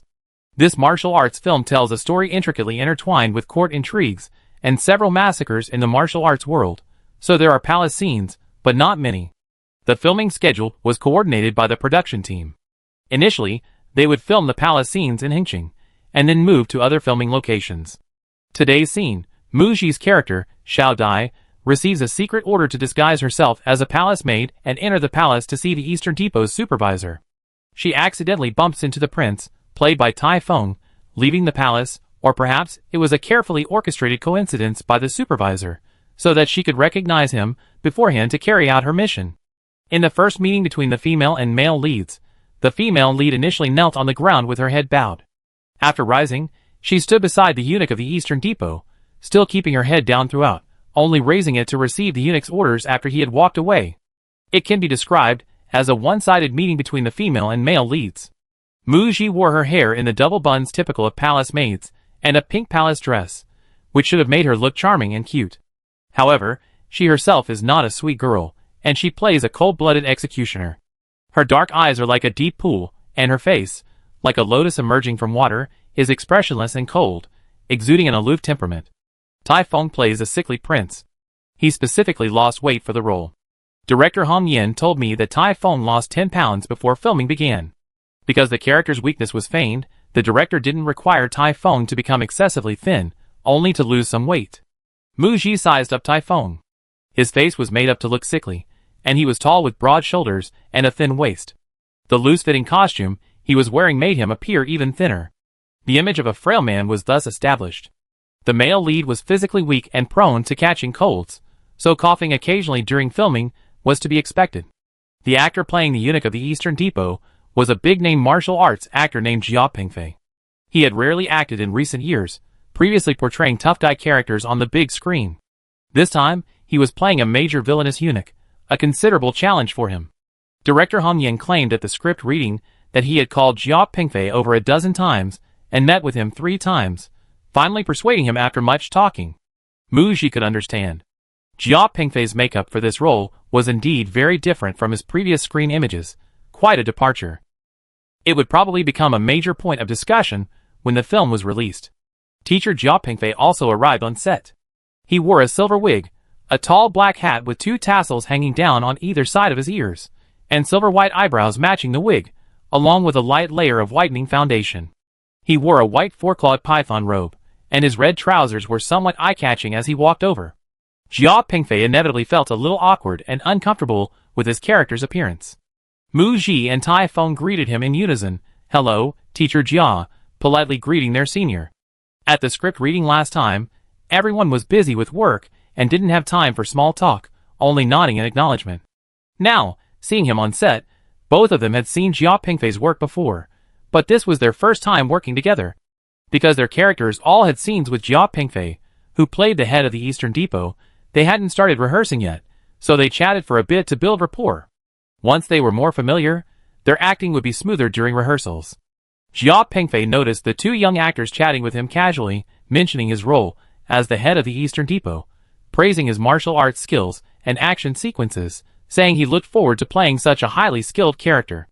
Director Hong Yin, who had just approached, murmured, "These 2 are quite something." He had been about to give Jia Pingfei a pep talk, but seeing Jia Pingfei smiling and chatting with Muji and Taifeng, it seemed unnecessary. After the set was set up, filming the first scene didn't begin until the afternoon. The scenes between Tai Feng and Jia Pingfei were filmed first. By 5 p.m., after having an early dinner, it got dark. Lanterns and props were lit on set, and all departments, including lighting, props, and photography, were busy at work. Mu Ji, Tai Feng, and Jia Pingfei began rehearsing their lines. Minmin, standing not far away, saw Ji Binghe return from her phone call. Curious, she asked, "Director Ji, how many days will you be staying with the crew this time?" Throughout the day, she had seen Ji Binghe answer several phone calls handling work. She was extremely busy. She had thought Ji Binghe would be returning to Beicheng tonight. Ji Binghe glanced at Mu Ji and Tai Feng rehearsing, then turned to look at Tai Feng's agent. "After filming these 2 days, isn't the crew going to arrange for Gigi to go to the horse farm for a few days to practice writing scenes? I'll be back in a couple of days." Minmin nodded understandingly. Over the next 2 days, Minmin discovered a little secret. She noticed that the talent manager was always observing Mu Ji and Tai Feng with keen eyes on set, or more precisely, observing whether there was anything amiss when Tai Feng and Mu Ji were in the same frame. Minmin secretly exchanged a secret with Ji Binghe. "Director Ji, have you also noticed that teacher Tai seems to have a bit of a thing for Sister Gigi?" Based on her observations over the past 3 days, since filming began, Ji Binghe wasn't sure if Tai Feng liked Mu Ji, but she could tell that Tai Feng had feelings for her. For example, when rehearsing scenes, Tai Feng would stand in a position that perfectly blocked the sun. When watching the playback with Mu Ji on the monitor, he would proactively share his performance insights on the scene he had just acted in. Today, he treated the entire crew to drinks and snacks, and the coffee that Tai Feng's staff gave Mu Ji was Mu Ji's favorite drink. These were all thoughtful details. That wasn't the case when they were filming in Tibet. Tai Feng's attitude towards Mu Ji has changed quite noticeably. However, this doesn't necessarily mean anything. Countdown was their first collaboration. They did voice acting together, attended the release date announcement, and did promotional tours. Their second collaboration was the martial arts film Claws and Fangs, and they met several more times before filming began. The two actors have indeed become more familiar with each other, so it's normal for Tai Feng to take care of Mu Ji more proactively. Even if Tai Feng genuinely likes Mu Ji. From what we've seen so far, he hasn't caused Mu Ji any trouble during filming. It's also different from He Ji-yue's situation. There's no boss-artist relationship involved. Ji Binghe wouldn't rashly go to Tai Feng and say anything. As her agent, all she could do was keep an eye on things, and have Mu Ji's staff keep an eye on things on set, reporting any unusual activity to her. The most important thing was Mu Ji's feelings for Tai Feng. Actually, if Mu Ji liked Tai Feng and wanted to date, Ji Binghe had no right to interfere. Mu Ji was so capable, and she hadn't signed any contract prohibiting her from dating. Dating was Mu Ji's freedom. But Ji Binghe naturally hoped Mu Ji could focus on her career for the next 2 years. This matter couldn't be made clear in front of the two parties involved, so Ji Binghe intentionally probed Tai Feng's agent's opinion. If Qian Sheng, like her, didn't want his artist to date, it would be best if Qian Sheng could keep an eye on his artist. While the actors were filming, Ji Binghe walked over to Tai Feng's agent Qian Sheng. She got him a cup of coffee and chatted for a bit about managing artists. Ji Binghe, in a gossipy tone, casually mentioned, "Mr. Qian, I saw a rumor online about teacher Tai, saying he refuses to work with actresses he's already collaborated with again. Now it seems like a really outrageous rumor. Don't you think so?" Qian Sheng glanced at Ji Binghe, took a sip of coffee, and seemingly for the sake of the coffee, revealed, "It's not entirely a rumor.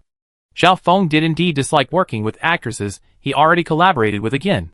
He tends to attract unwanted attention while filming, which bothered him. But casting is ultimately the director's and investor's business. He doesn't interfere. All he can do is refuse to act." One actress, after filming Wrapped, repeatedly confessed her love to Tai Feng, but was rejected each time. She then tried to use a second collaboration to win him over, but Tai Feng, unable to bear it any longer, refused to act. The actress claimed that Tai Feng refused to work with actresses he had previously collaborated with, accusing him of being arrogant and narcissistic. Since Tai Feng had indeed never worked with an actress twice since his debut, this rumor gradually gained traction and became accepted. His collaboration with Mu Ji this time effectively dispelled the rumors. After hearing this, Ji Binghe suddenly understood, and somewhat grasped Tai Feng's aloof demeanor. She also realized that his affection for Mu Ji likely stemmed partly from Mu Ji's dedication to acting. There are many handsome men in the entertainment industry, but high-quality men are always a rare breed. Given Tai Feng's family background, looks, resources, and achievements, He is undoubtedly one of the most outstanding men in the entertainment industry. It's no wonder that many female artists are drawn to him, and he has many admirers. Mr. Chien, does that mean you have to worry about Mr. Tai developing romantic relationships with the actresses he works with on every project you produce? Do you have to keep an eye on him and prevent him from dating? Chien Sheng smiled gently and said, bad romantic entanglements, I do have to remind him. But if Xiao Feng meets a girl he likes and wants to date, he's not getting any younger, he should have a girlfriend. I can't control that. He explained that he was sent by Mr. Tai from head office to be Tai Feng's agent. He was much older than Tai Feng and had watched him grow up, hence the nickname Xiao Feng. In reality, Tai Feng was Chien Sheng's boss, and Chien Sheng had no say in Tai Feng's dating life. Mr. Tai had even suggested that Chien Sheng persuade Tai Feng to go on blind dates and find a partner soon. He also advised Ji Binghe, Director Ji, teacher Mu Ji is a talented actress who doesn't rely on fans to get roles. If she meets the right person, I believe you won't interfere, right? Ji Binghe, heh. She even tried to persuade her instead, after Ji Binghe left. The actors had just finished filming a scene, and the director announced, 10-minute break. Tai Feng returned. Chien Sheng mentioned to Tai Feng Mu Ji's agent's probing earlier. Xiao Feng, I think Mu Ji's agent has probably already figured out your feelings, and is worried you make a move on her artist and affect her career. She's subtly trying to get me to keep an eye on you. So what are you thinking? After observing for a few days, Mu Ji only has eyes for the drama. She doesn't have any other feelings for you. Tai Feng, wait until after filming this drama. Confess after filming? Chien Sheng thought that was the only option. If you confess now and get rejected, it'd be awkward filming romantic scenes with her. Tai Feng, The next day, the crew filmed palace court scenes for the next few days. There were no scenes scheduled for Mu Ji, so they specially arranged for her to practice horseback riding at the horse farm during these few days of free time. There will be horseback riding scenes to film in a few days. The henchmen to bring the audience a truly sincere martial arts film. Besides the high-difficulty professional stunts, the actors performed all their own stunts, including real horses and real riding for the horseback riding scenes. During the few days Ji Binghe was on set, she received countless work calls every day, and her phone had to be online almost constantly to handle issues. She carried several power banks in her bag to keep her phone powered. Some work still required her to return to Beicheng. She had already booked her flight, so she couldn't accompany Mu Ji to the horse farm for training. Before leaving, she told Mu Ji the Golden Crane Award ceremony will be held on November 28th, which is about a month away. The winners will be notified to the nominated actors about a week in advance. That is, the results are expected to be announced on the 18th or 19th. Mu Ji acknowledged, I asked Director Hong for leave in advance. Regardless of whether she wins or not, this is her first Best Actress nomination. The Golden Crane Awards are one of the 3 major film awards, and to show respect and importance for film awards, Mu Ji will definitely need to take leave to attend. Ji Binghe nodded. Once back in Beicheng, she had to start arranging Mu Ji's dress for the award ceremony. You never had to worry about your acting while filming. This time it's a martial arts film. You have a lot of action scenes, and Director Hong has high standards, so you must pay extra attention to safety. Safety first. After telling Mu Ji this, knowing how reckless Mu Ji can be when filming, she also gave a few instructions to the team. Mu Ji thought, this time on set, my early scenes in the claws are mostly action scenes. I had martial arts training before filming started. She's not worried about the action scenes. She's more worried about the later romantic scenes. However, she can only solve it herself. Chapter 138. 1 week later. The henchman film crew arrived at an outdoor location in Hengqin to film a night scene of horseback riding. The assassination organization trained by the Eastern Depot's chief eunuch was called Xiaoying, consisting of 10 people. 9 actresses were filming the horseback riding scene with Mu Ji. 2 of them had lines and scenes, while the other 7 were extras with close-up shots. The scene to be filmed, all 10 of them nimbly mounted their horses together. Mu Ji's character shouted "Move!" and pulled the reins, sending the horses charging forward like arrows. This series of actions looked simple. After Mu Ji and her group started riding, there was only one long shot, appearing for only a dozen seconds in the film. Director Hong Yen, in order to achieve the perfect effect and considering the need for the horses' cooperation, filmed the scene repeatedly for 2 hours. This scene was completed. Next, Mu Ji and a male actor filmed a horseback chase scene. The male actor plays the patriarch of a sect whose entire family was slaughtered in the movie Claws and Fangs. He narrowly escaped drinking the drugged tea and rode away on horseback when Xiaoying stormed the sect. Muji's character chases after him on horseback, determined to eliminate him completely. The horse she rode was the one she had trained on at the stables for a week, the one she had fed for a week, which had given her a small bond. Unfortunately, the bond was too shallow. Tonight's filming wasn't very cooperative. Midway through filming, the horse neighed and reared up, almost throwing Muji off its back, giving everyone on set a fright. Muji was also a little startled, but pretended nothing was wrong and continued filming. Her horsemanship is at a beginner level, and filming horseback riding scenes is inherently difficult. Being suspended by wires while filming action scenes on horseback, and still managing to appear effortless, is another story. The challenge was considerable, so filming didn't go smoothly. Sitting on horseback, she leaned back to dodge an incoming sword strike, holding the reins with one hand while swinging the sword in the other to parry a second thrust. This move required over a dozen takes, until the director finally gave it a thumbs up.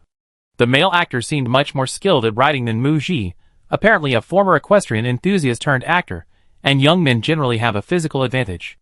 After numerous takes, Muji apologized, "I'm sorry."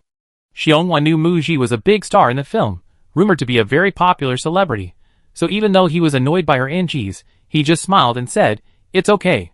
He thought to himself, in ancient times, wielding swords and spears wasn't something women were supposed to do. Director Hong cast such a seemingly delicate, pretty face as the female lead, the entire crew had to treat her like royalty. Filming this scene alone would take up a lot of time. Xiongwan couldn't help but speculate. They were filming a few fight scenes on horseback, so he couldn't really see Muji's acting skills. He thought about how online everyone said Muji had risen to fame very quickly, landing roles in big-name directors' movies, and now playing the lead in Hong Yan's film. Especially on set, director Hong Yan had been very supportive of Muji, never uttering a harsh word to her. This lead actress must have quite a background. The horseback scenes were finished at 10:30 p.m. As Xiao Dai took advantage of a close-quarters encounter to use a hidden weapon on the sect leader, he was struck and fell from his horse. The sect leader was poisoned and no longer a match for Xiao Dai. After exchanging 3 blows, Xiao Dai killed him with a single sword strike to the throat. Muji had practiced these 3 moves before filming began. At the time, she sparred with martial arts personnel. Xiong San's character was only a minor character appearing at the beginning of the story, and only the horseback fight scenes were technically challenging and exciting, so he didn't need to train at the training facility. Before filming this scene, during the sparring, Muji, to conserve energy, only went through the motions. Seeing Muji's weak movements, Xiongwan thought that once filming started, the director would definitely yell cut, and the first few takes would be many more. However, once filming officially began, Muji's every movement, the strength in her sword, and her entire demeanor were perfectly in character. The careless Xiongwan couldn't keep up with Muji's performance. People are more prone to making mistakes when they're nervous. He got the moves right, but forgot the facial expressions. Even with the right expressions, he forgot to bite the blood prop in his mouth, or bit it too early or too late. He also made basic mistakes, forgetting his positioning and going out of frame. This time, Xiongwan had to do about 10 takes, getting a severe scolding from the director. Xiongwan didn't dare to be angry, feeling ashamed. Muji's mistakes in the horseback riding scenes were due to the difficulty of maintaining balance while on horseback, objective factors. But when filming action scenes on stable ground, the frequent mistakes were his own fault. Muji's high-level performance left no room for criticism, severely shattering his prejudice against her. His thinking was too narrow-minded. The crew rented professional performance horses for filming, charged by the day. They filmed horseback riding scenes for 3 consecutive days, probably filming all the riding scenes in the movie in one go. Muji watched the finished footage on the monitor. Riding a horse, filming action scenes, and galloping across the battlefield, she looked quite dashing.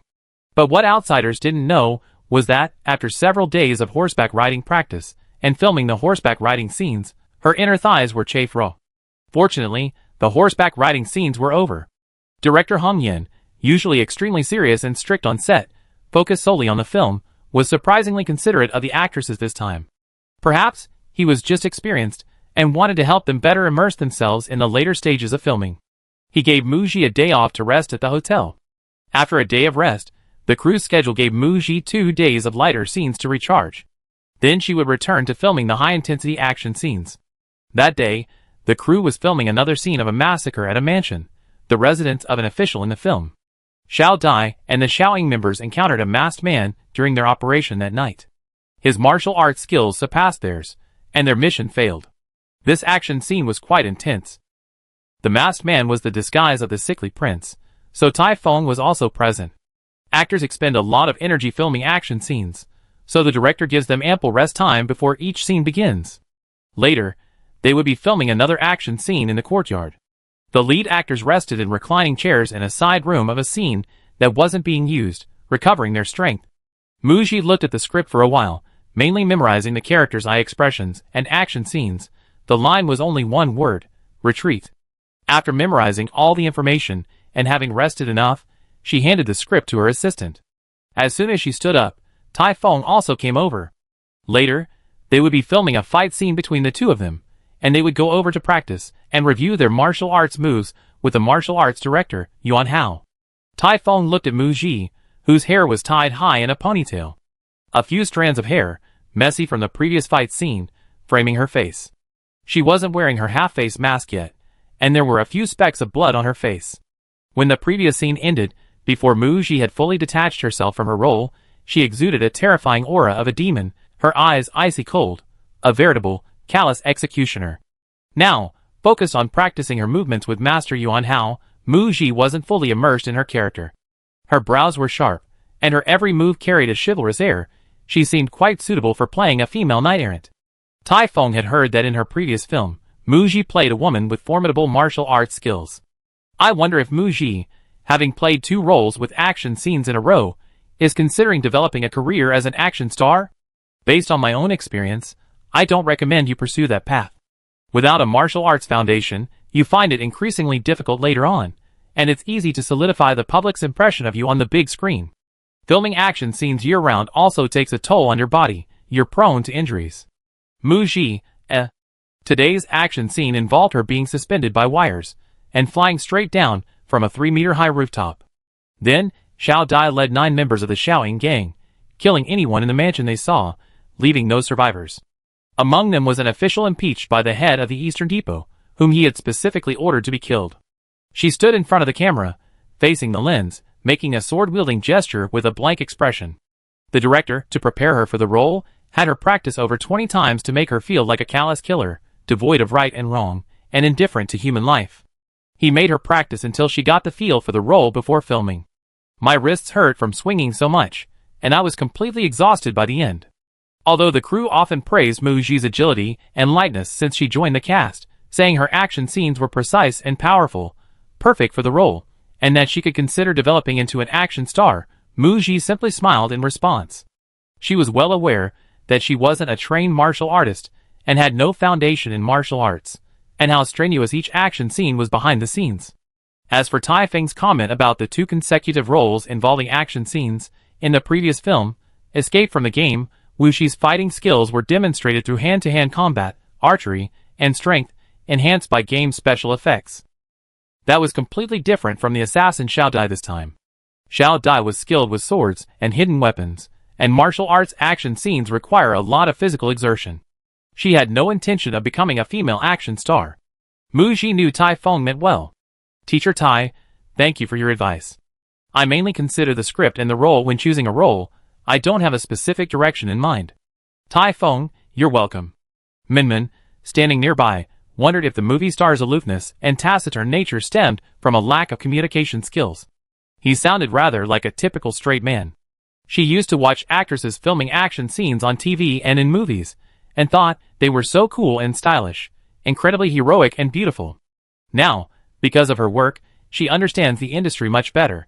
She watched Mu Ji's rigorous training before joining the crew, and how sometimes a single action scene would take all day to film, leaving her so exhausted she couldn't straighten her back and needed help from the crew to leave the set. What Tai Feng said was true. Injuries are unavoidable when filming action scenes. In the half-month since Mu Ji joined the crew, she had suffered numerous bruises and scrapes on her arms and legs, leaving patches of purple and blue. She reeked of medicinal liquor. Her whole body ached, but she still had to keep filming. Being an action star isn't easy. The current weather is perfect for wearing 2 or 3 layers of costumes. Not too cold, not too hot. Once it gets cold and snows, her fingers will be frozen stiff in the dead of winter, and she still have to film action scenes, it'd be even harder. November 18th, on the set of Claws and Teeth. Muji had just finished filming a scene. Minmin reminded her, Sister Gigi, the Golden Crane Award winners list wasn't released yesterday. Shouldn't it be out today? No sooner had she spoken than the devil appeared. Her agent called. Minmin excitedly shook Muji's arm. Sister Gigi, answer it quickly. Did you win an award? Knowing Jibing's style, if Muji hadn't won an award, but the winners list was already out, she would wait until Muji finished work that night before calling to offer some words of comfort. Instead of calling during Muji's filming breaks, it was a coincidence. Of course, it could be for other reasons. But Muji had a strong feeling it was related to the Golden Crane Awards winners. Sure enough, Jibing's voice came from the other end of the line. Gigi, the Golden Crane Awards winners are out. Congratulations. You won the Golden Crane Award for Best Actress. Time seemed to stand still for a moment. Muji thought, a beat slow. Did she really win Best Actress? She had always thought she had a better chance of winning the Golden Horn Award for Best Actress. Now she heard she won. Muji looked around at the crew members, who were busy as usual on set. The world hadn't changed at all. Her world hadn't changed either. After hanging up, the staff around her, upon learning of Muji's win, almost screamed in amazement, but knowing they couldn't reveal the news at the moment, they had to hold back, not daring to show any obvious excitement or joy on their faces. Tai Feng knew the Golden Crane Award results would be announced today. His agent, Qian Sheng, had just informed him of the results. Tai Feng subconsciously turned to look at Muji, noticing she was on the phone. When it was time for their scene rehearsal, Muji approached. Tai Feng tried to discern from Muji's expression whether she had won or not, but failed. Muji's expression was too calm. So he asked directly, is it good news? Muji knew what Tai Feng was asking. She knew that if she took leave from the set in a few days, Tai Feng would guess she had one. There was nothing to hide from Tai Feng, so she nodded generously. It's good news. Remembering that Tai Feng had been nominated for Best Actor, she returned the favor. And you, Teacher Tai? I don't need to take leave. Oh! Muji understood that this meant she hadn't won. Tai Feng had already won the Best Actor award, and this time, with his role in Yotsu, he was nominated for the award for the second time, but his chances of winning were indeed slim. After finishing work that evening, she returned to the hotel. Muji received a call from the original owner's parents. We heard you were nominated for Best Actress at some Golden Award. Are you going to attend the award ceremony in Beicheng on the 28th of this month? Are you going to win? Muji replied coldly, every time you call, it's just to ask me for money. Why are you asking this? What do you want? You brat, now that you're a big star, you're getting too cocky. Can't your father, and I even show you some concern? Before they could finish, Muji interrupted, I don't need it. She hung up the phone. Muji frowned. The 10 million she had transferred at the end of August was already gone? Chapter 139. 3 days later, November 22nd, minor snow.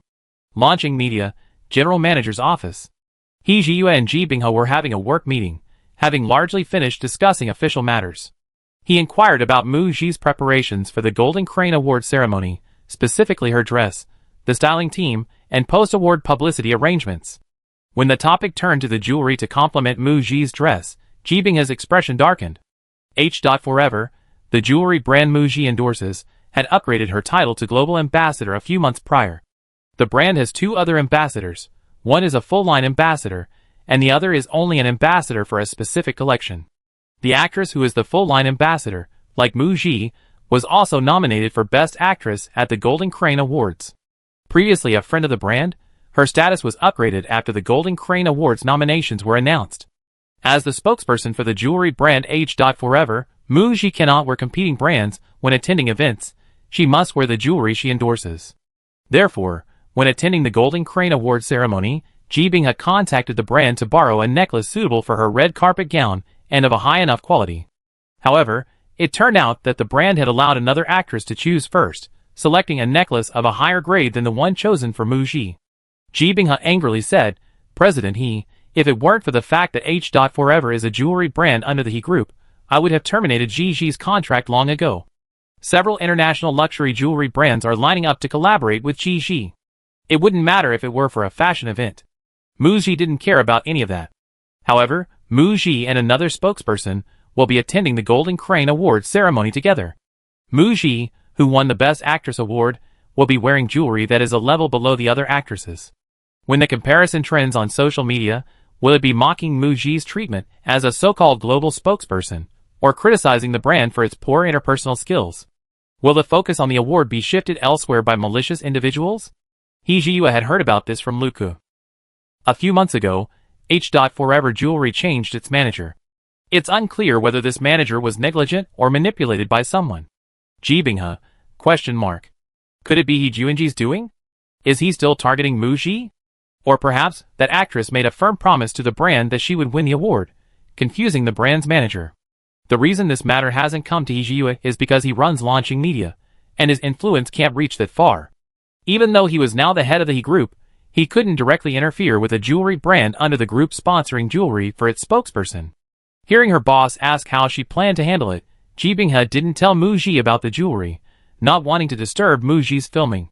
Her planned solution: not wear it. With the immense attention and exposure Muji received after winning the Best Actress award, not wearing H.Forever jewelry would be a significant loss for the brand. The brand did it once, she would do it again. Hee Ji-woo, I have an option B. H.Forever jewelry was once incredibly popular over 30 years ago, but almost went bankrupt over 20 years ago. It was later acquired by the He Group and renamed H.Forever. I have an H.Forever gemstone necklace, Heart of the Sky. After saying that, she gave Luke a look. Luke got up and walked towards Hee Ji-woo's desk, carefully taking out a high-end blue velvet box from the drawer and carrying it over with both hands. Luke, usually expressionless, couldn't help but crane his neck curiously when his boss opened the box, wanting to see what an 8-figure gemstone necklace looked like. Ji Bing-ha had heard that H.Forever had become a well-known jewelry brand both domestically and internationally because of this Heart of the Sky sapphire necklace, of which only one exists in the world. The first thing that caught her eye after the box was opened was the dazzling sapphire. Ji Bing-ha didn't know much about gemstones, but the sapphire's color was a slightly purplish blue, its hue resembling the deep blue of the sky and sea. The necklace was also set with diamonds, making it look extremely expensive. Luke, who knew a little, said seriously, this should be a rare sapphire mined at an altitude of 4,000 meters. Its color is as pure as the Highland sky, and it has a silky, velvety texture. No wonder it's called Heart of the Sky, it's so beautiful. She explained, this is a top-grade sapphire. The two looked at Hee Ji-woo, waiting for the owner to say something. Hee Ji-woo, more than 20 years ago, when Eternal Jewelry was facing bankruptcy, the owner planned to auction off this necklace to raise funds. My mother bought it for over 10 million. Ji Bing-ha remembered that Hee Ji-woo's mother, Hee Shu-wee, had once worn this necklace.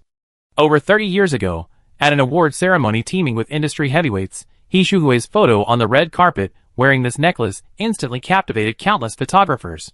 In the past 2 years, some passers-by, seeing female celebrities' red carpet gowns blown away, have repeatedly brought up Hee Shu-wee to mock the current crop of female stars for their empty necks, implying they can't afford high-end jewelry. Ji Bing-ha couldn't help but speculate about the reason why the chairman of the He Group acquired Eternal Jewelry and renamed it H.Forever. Was this H from Hee Hongchul or Hee Shu-wee? It was intriguing. Back to the main point, Muji's red carpet gown paired with this necklace would undoubtedly create a sensation. When Muji returns to Beicheng, she try it on and see how it looks. Ji Bing-ha didn't dare question the boss's intentions in giving her the necklace. Hee Ji-woo could easily claim it was to promote the group's jewelry brand and to restore prestige for the company's artists. It wasn't to please the beauty.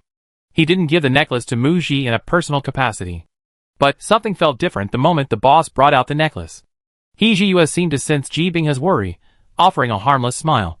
Director Ji, this is just a jewelry sponsorship. He wanted to reassure her. Ji Bing-ha, 3 days later. Muji took 3 days off from the Claws film crew. Early on November 27th, she and her team flew back to Beicheng from Hengqin. They arrived at Beicheng International Airport at noon. After getting into the car at the airport, she first went to the Donghua Mansion residential area to drop off her luggage and take a shower. Muji changed her clothes and drove to the company. Let's try on the dresses I be wearing tonight and tomorrow. As Muji took the elevator upstairs, she coincidentally bumped into Lu Rui and her team again. Lu Rui feigned nonchalance, casually asking Ms. Mu, did you take leave specifically to go back to Beicheng to receive an award? The list of winners for the Golden Crane Awards was only communicated to the actors' designated contact persons, requiring strict confidentiality. Therefore, within launching media, only the boss and agents probably knew. Ji Binghe would certainly not leak the news to other artists, such as Lu Rui. So Lu Rui wanted to find out from Mu Ji whether she had won an award. Ding! The elevator arrived. Mu Ji went in first, then replied, "Ms. Lu, won't you also be attending the Golden Crane Award ceremony tomorrow? See you then." Meaning, she would find out then. Mu Ji learned from Minmin that Lu Rui would be attending the Golden Crane Award ceremony as a presenter. Some marketing accounts had posted it online. She asked Lu Rui and the others standing at the elevator entrance, "Aren't you going in?" "I'm in a hurry, I go up first." Then she pressed the close button. Mu Ji hadn't forgotten that Lu Rui had intercepted her film resources. Upon meeting again, Lu Rui made no attempt to explain, shamelessly acting as if nothing had happened. She had no interest in playing along. Once something is done, there's no need to maintain a facade of peace. The elevator doors slowly closed. A staff member beside Lu Rui complained about Mu Ji's arrogance. "Sister Lu, do you think she might actually have won the award?"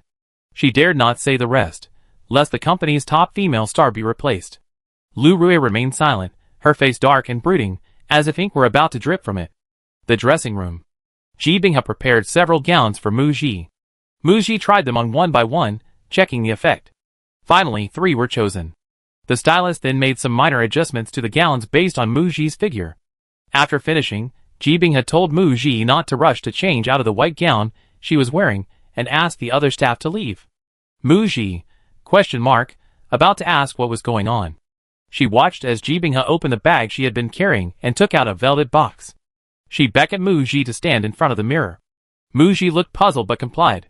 Then, she saw her manager take a sapphire and diamond necklace from the box and put it around her neck. She asked Mu Ji, "How is it?" "A bit heavy." Mu Ji instantly understood her manager's mysterious intention. "This diamond necklace must be very valuable. Is it a bit too much for me to wear this necklace to an award ceremony?" Ji Binghe, "No, it's just for the red carpet." She had inquired and learned that many popular female celebrities would be attending the awards ceremony tomorrow night, and several of them were wearing expensive jewelry. "You're the absolute leading lady tomorrow night. Shining a little on the red carpet isn't excessive. The Golden Crane Awards are also your last public event this year. Leave everyone with an unforgettable impression." Mu Ji wouldn't be able to attend any of the year-end ceremonies due to filming commitments. Take advantage of the Golden Crane Awards red carpet to showcase your beauty. Don't waste it. Mu Ji inquired about the necklace's origin and learned it was from the jewelry brand H.Forever, which she endorses. She assumed the brand wanted to capitalize on the buzz and attention surrounding her Best Actress award tomorrow night to promote their brand. As the brand ambassador, she should cooperate fully with the brand. At 7 p.m., Mu Ji, all styled, arrived at the Beicheng Art Center Grand Theater to attend the nominees' award ceremony. Similar to last year's Golden Horn Awards, most prestigious film and television awards hold an award ceremony for nominees the day before the main award ceremony. Many netizens were paying close attention to tonight's ceremony, hoping to deduce who had the best chance of winning and who had been eliminated early based on the attending nominees. Generally, nominees who are absent from the award ceremony are not in Beicheng tonight and are unlikely to attend the awards ceremony tomorrow night. As one of the most popular actresses in the industry, Mu Ji was nominated for this year's Golden Crane Awards for Best Actress, leading to special attention from netizens regarding the winner. As a result, netizens followed the official Weibo account of the Golden Crane Awards, and when the group photo of the Best Actress nominees was posted, all 5 nominees were present.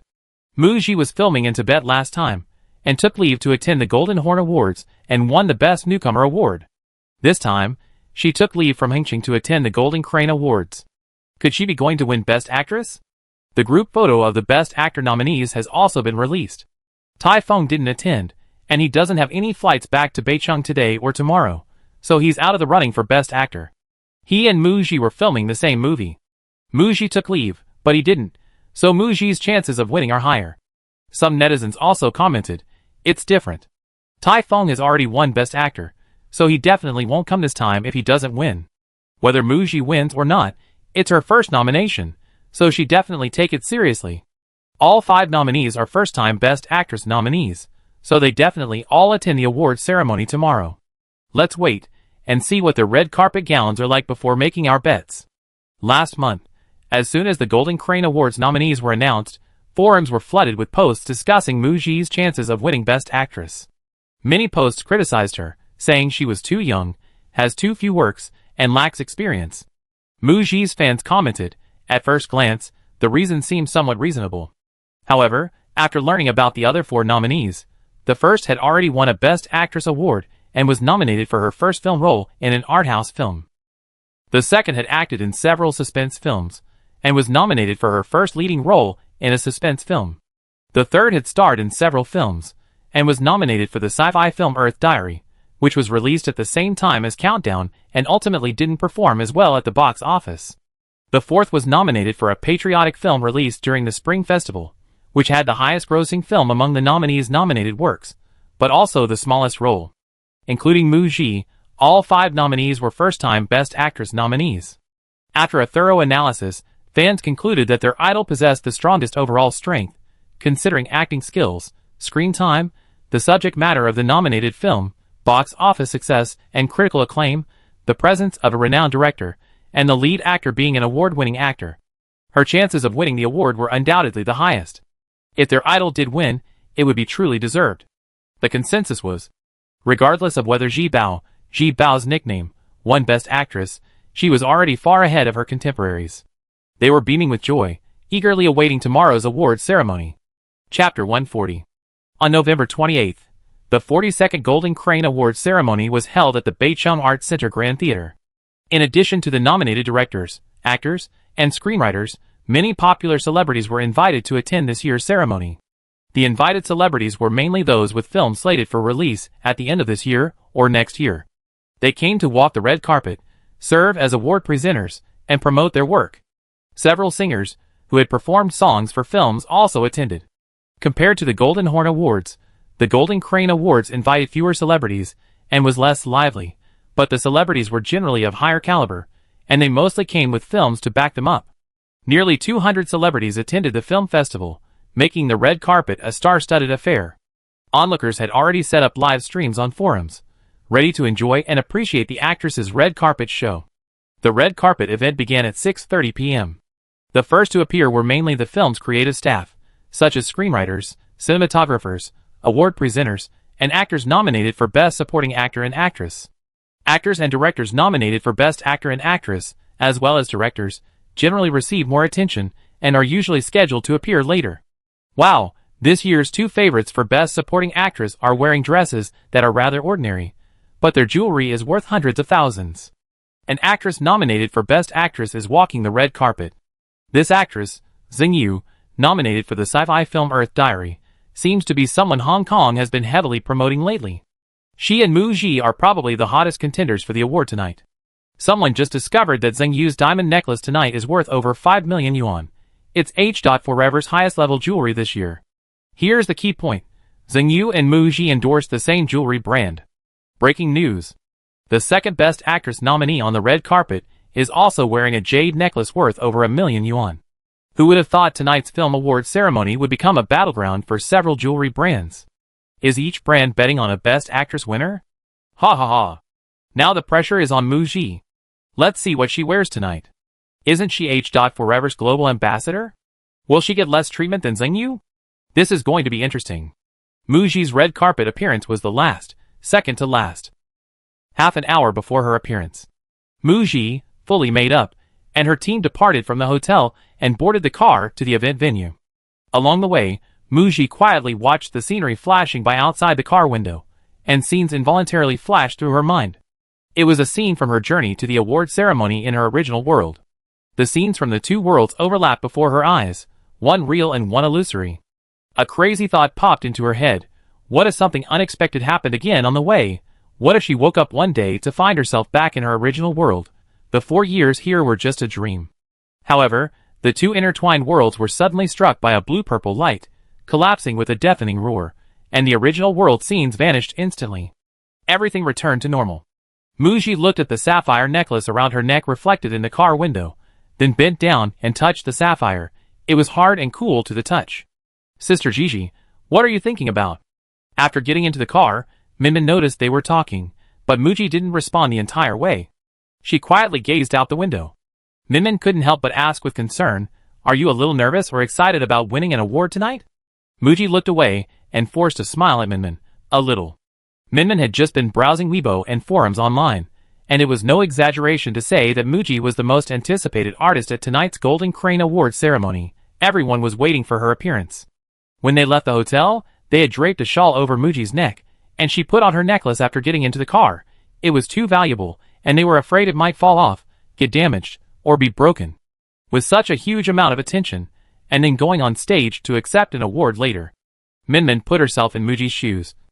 Just thinking about it made her legs tremble, and she could barely walk. Afraid of putting Muji under pressure, she hadn't dared to mention the online attention.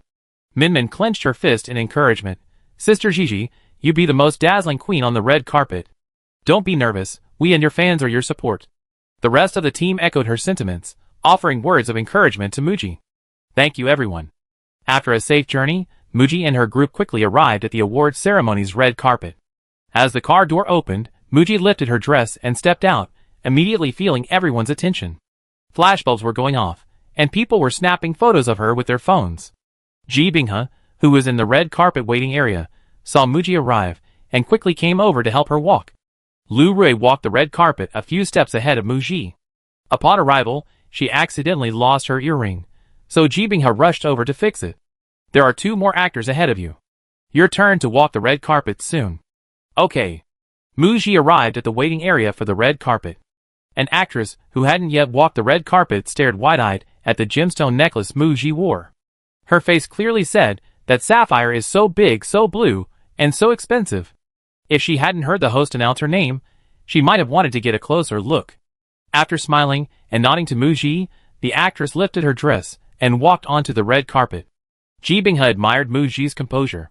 She was never shy at any event, big or small, and even tonight, as she was about to win the Best Actress award, she remained calm and collected. It could even be described as excessively calm, especially since there wasn't a trace of joy about winning the award on Muji's face. Ji Binghe couldn't help but ask, Gigi, are you alright? Muji shook her head, indicating she was fine.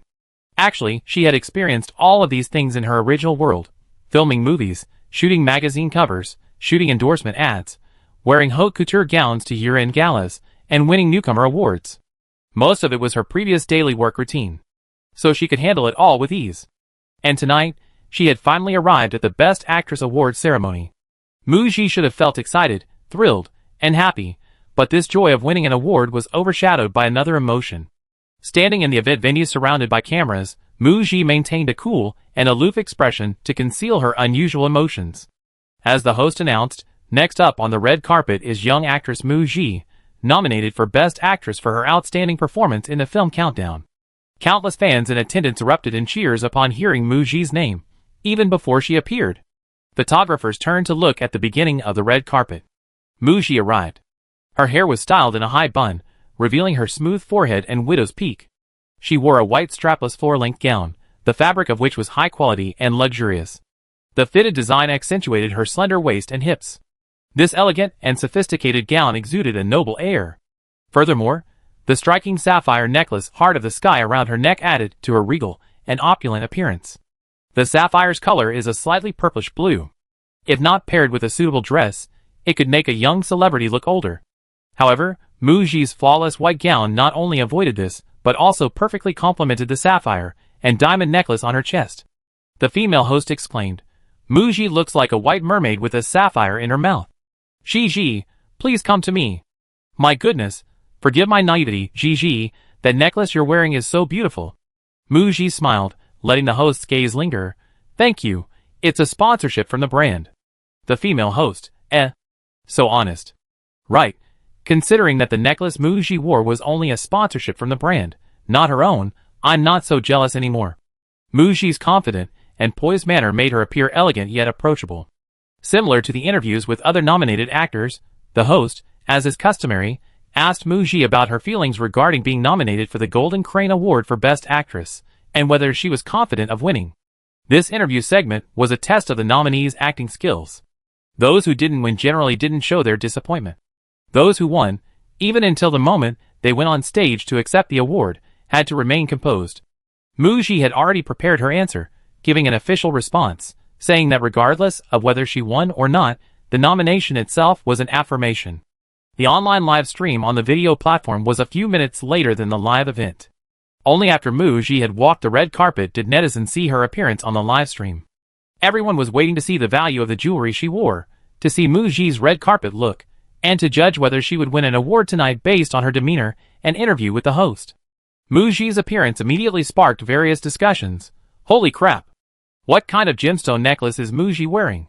The sapphire is so big, the color is so pure. And there are so many diamonds set on the chain. I'm completely stunned.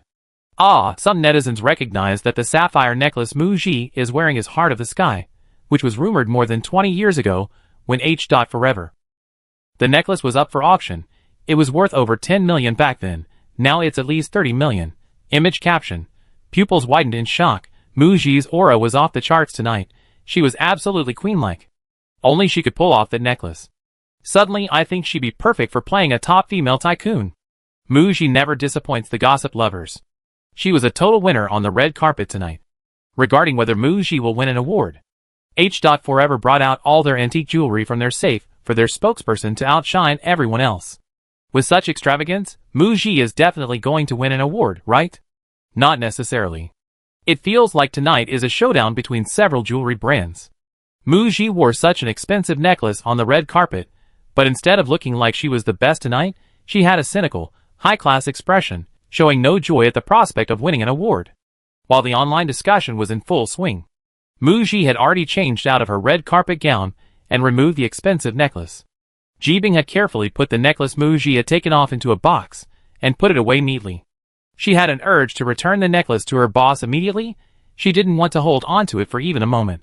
What's it like to carry an 8-figure sum with you? You're terrified of losing it. Mu Ji, having changed into her gown, then entered the inner hall and took her seat. She was wearing a haute couture gown from Yao Nia's early spring collection. A simple, elegant pink 4-length dress, the highlight being the waist design, cinched with a diamond chain, making the dress seemingly simple yet sophisticated. As soon as she entered, she felt several curious eyes staring at her. Mu Ji smiled and nodded to the actors sitting to her left and right, then sat down and stared straight at the stage, completely isolating herself from her surroundings. A scrutinizing gaze came from Lu Rui in the back row. Because of her low commercial value, the jewelry she wore tonight was inconspicuous compared to the other actresses. As a presenter for the Best Supporting Actor award, she anticipated that this year's nominees would be mostly unknown veteran actors and newcomers, generating little buzz. Thinking on the spot, she accidentally lost one of her earrings before walking the red carpet, successfully creating a buzz by dropping an earring worth over 100,000 yuan on the red carpet. But when Mu Ji appeared, she immediately overshadowed everyone else's trending topics. She easily topped the trending search list. Lu Rui stared at the back of Mu Ji's head, silently praying with malicious intent.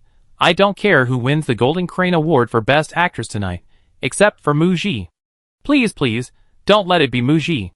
The 42nd Golden Crane Award ceremony officially began, with awards being presented one after another. When it came time to present the Best Supporting Actor award, Lu Rui stood up and went on stage with another actress to present the award to the winner. After she stepped off the stage and returned to her seat, next, it was time for the Best Actress award. When Lu Rui heard the presenter read out Mu Ji's name from the envelope, her manicure, which she had just done that afternoon, broke off in her palm. Watching Mu Ji rise, she gracefully walked onto the stage amidst enthusiastic applause. Mu Ji accepted the trophy and certificate from the award presenter. Although she already knew she had won, standing on the stage holding the trophy and certificate now, her feelings were somewhat different. Mu Ji felt an indescribable emotion. Perhaps it began on the way to the award ceremony, or perhaps even earlier, when she learned she was going to win Best Actress. She realized that she had never truly integrated into this world. She couldn't let go of her original world, where she had family. She had always harbored a fantasy. Perhaps she had been in a car accident on her way to the award ceremony, lying in a deep coma in the hospital, trapped in a dream of winning Best Actress. But now, she had won the Best Actress award, proving herself once again. Yet she still hadn't woke up. The deepest fantasy buried in her heart was shattered. Mu Ji knew she could never truly return to her former world. A qualified actor, even with turbulent inner turmoil, can always maintain composure when standing under the spotlight, in front of the camera, facing the audience.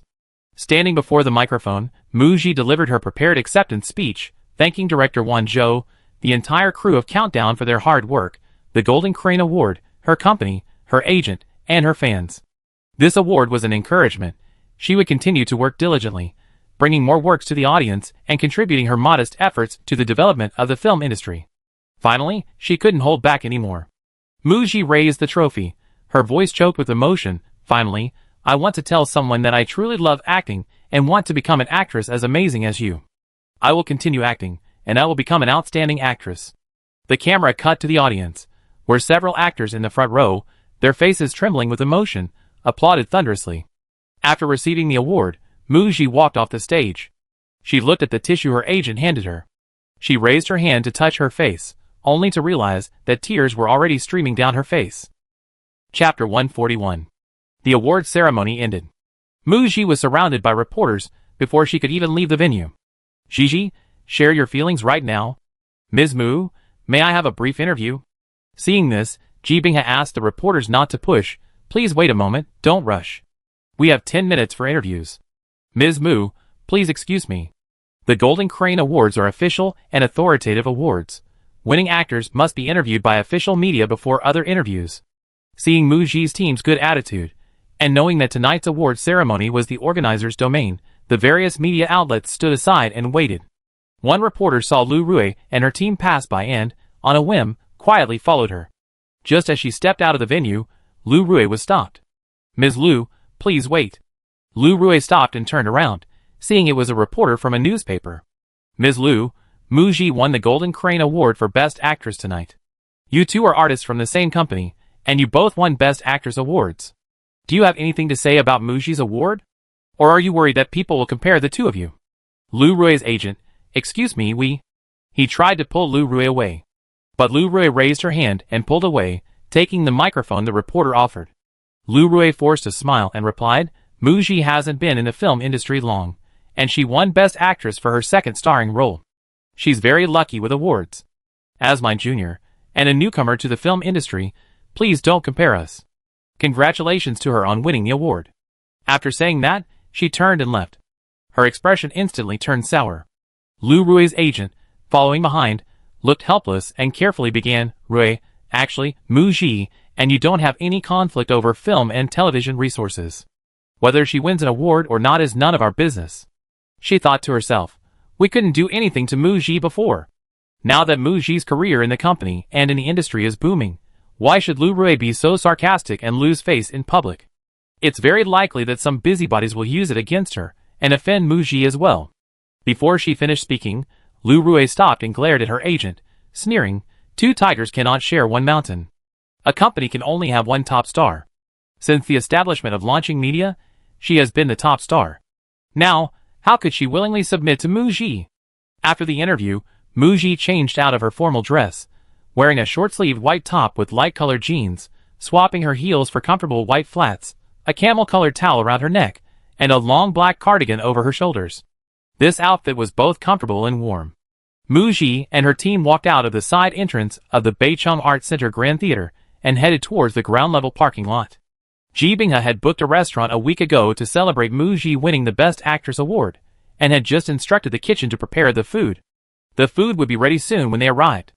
The boss is treating tonight, good food and drinks, everyone eat to your heart's content. This elicited cheerful cheers from the already hungry team members, who discussed the famous restaurant's signature dishes with great enthusiasm as they walked. But as they approached the parking lot, they were suddenly startled. Muji and her group were among the last artists to leave. The parking lot was nearly empty. Suddenly, four people emerged from the darkness, blocking their path.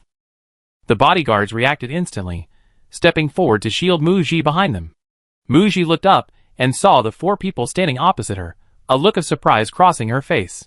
They were her parents, and the father and son who had come to Beicheng with her last time. They had returned to Beicheng without a word, found their way to the parking lot of the Beicheng Art Center Grand Theater, and had been lurking near their car for an unknown amount of time. The bodyguards and male assistant didn't recognize them. Seeing the four men blocking their way with hostile intent, they politely asked them to move aside. When the four men remained unmoved, they were about to call security. The original owner's mother initially intended to point at the male bodyguard, but seeing his large size, she instead pointed at the male assistant and yelled, "What are you doing? Do you know who we are?" Muji stopped the bodyguard and assistant. "They are my parents." Upon hearing this, the team members present exchanged bewildered glances, their faces showing embarrassment. The bodyguard and assistant retreated, looking completely bewildered. Muji knew that the original owner's parents had come with a purpose. She couldn't celebrate with the team. She told everyone to go to the restaurant first, and she would join them later. She turned and asked Minmin to give her the bag she had been holding. Ji Binghe whispered to Muji, "I go with you, it's settled." She told the others to go to the restaurant first. The boss and some colleagues are waiting at the restaurant. You all been hungry all night, go and eat. Smiling, she said to Muji's parents, "It's such a pleasant surprise that uncle and aunt have come to Beicheng again. Muji and I haven't eaten yet, please join us." Since Muji and her management director had spoken, Minmin and the others had no choice but to comply. At a restaurant. A week ago, after learning that Muji had won the Golden Crane Award for Best Actress, He Jiyue had Luca book a restaurant in advance. To facilitate tonight's celebration, the entire restaurant was booked and specially decorated. He Jiyue sat on the second floor of the restaurant, waiting, constantly replaying Muji's acceptance speech at the award ceremony, feeling somewhat agitated. Hearing noises downstairs, she thought, they're a few minutes late. Then came Muji's team members. She didn't see Muji, and Director Ji wasn't there either. Looking more closely at the expressions on the team members' faces, instead of joy, they were all frowning, unusually quiet, clearly preoccupied. He Jiyue, Mu, Teacher Mu and Director Ji, had they arrived? Minmin explained. President He, Sister Gigi and Director Ji might be a little late. They asked us to celebrate first.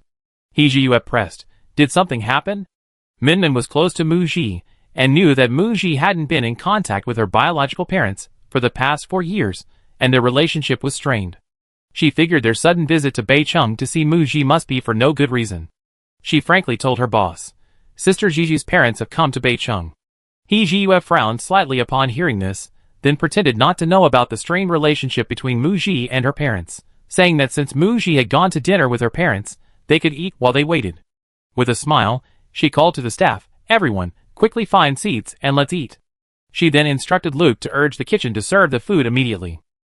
Seeing their boss speak, the staff, who had been starving, were energized and found seats with smiles on their faces. Meanwhile, Ji Binghe drove Muji, along with Muji's parents, nominal uncle, and cousin, to a relatively private restaurant. They booked a private room. Ji Binghe and Muji hadn't eaten anything since afternoon until 10 p.m.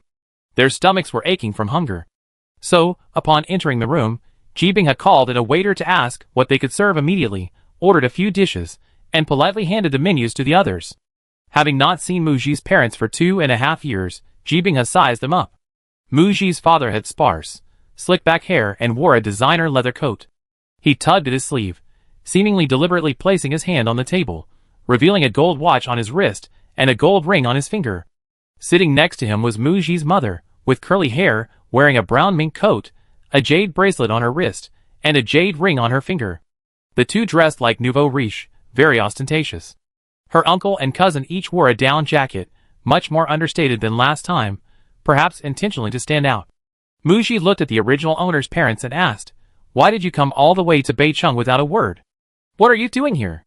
The original owner's mother pulled her coat tighter, glanced at her brother-in-law, and said to Muji with a fawning smile, "We heard from people online that you were going to win an award, so we came to celebrate with you." The next second, her true nature was revealed. "You said you became a movie queen? My goodness, won't you be making even more money now?" Ji Binghe looked at Muji's parents and those uncles and cousins, her eyes fixed on Muji as if she were looking at a gold mine, calculating how to empty it all. Since they were here for the money, there was no need for formalities or fake politeness. Ji Binghe said that Muji had taken 3 days off from filming to return to Beicheng, and her flight to Yingqing was tomorrow afternoon. She suggested that Muji's parents speak frankly about what they wanted to say. Just as Muji's parents were about to speak, the uncle coughed, explaining that Muji hadn't been home for several years and knew nothing about the family situation. His brother and sister-in-law were getting old and missed their daughter terribly, so they had come to Beicheng to visit. "We relatives certainly have a lot to talk about, but it's not convenient right now. Let's wait until we get back." He seemed somewhat wary of Ji Binghe. Muji turned to look at the original owner's so-called uncle. He used to look down on the original owner's family and avoid them like the plague, but now he was practically clinging to the original owner's parents, impossible to get rid of. She had no affection for the original owner's parents to begin with, and was even more distant from this father and son. At this dinner table, there was no need for formalities. She immediately confronted the uncle, saying, "Uncle Moo, perhaps your wording is inappropriate. I remember as far back as I can remember, your family was wealthy and looked down on ours. There was never any interaction between our two families. Years ago, I wanted to borrow money from you for university, offering an IOU with interest, but you wouldn't even let me in the door, avoiding me like the plague. You used to not want anything to do with my family, but now you brought my parents all the way to Beicheng to interfere in our family affairs. I want to ask you, what right do you have?"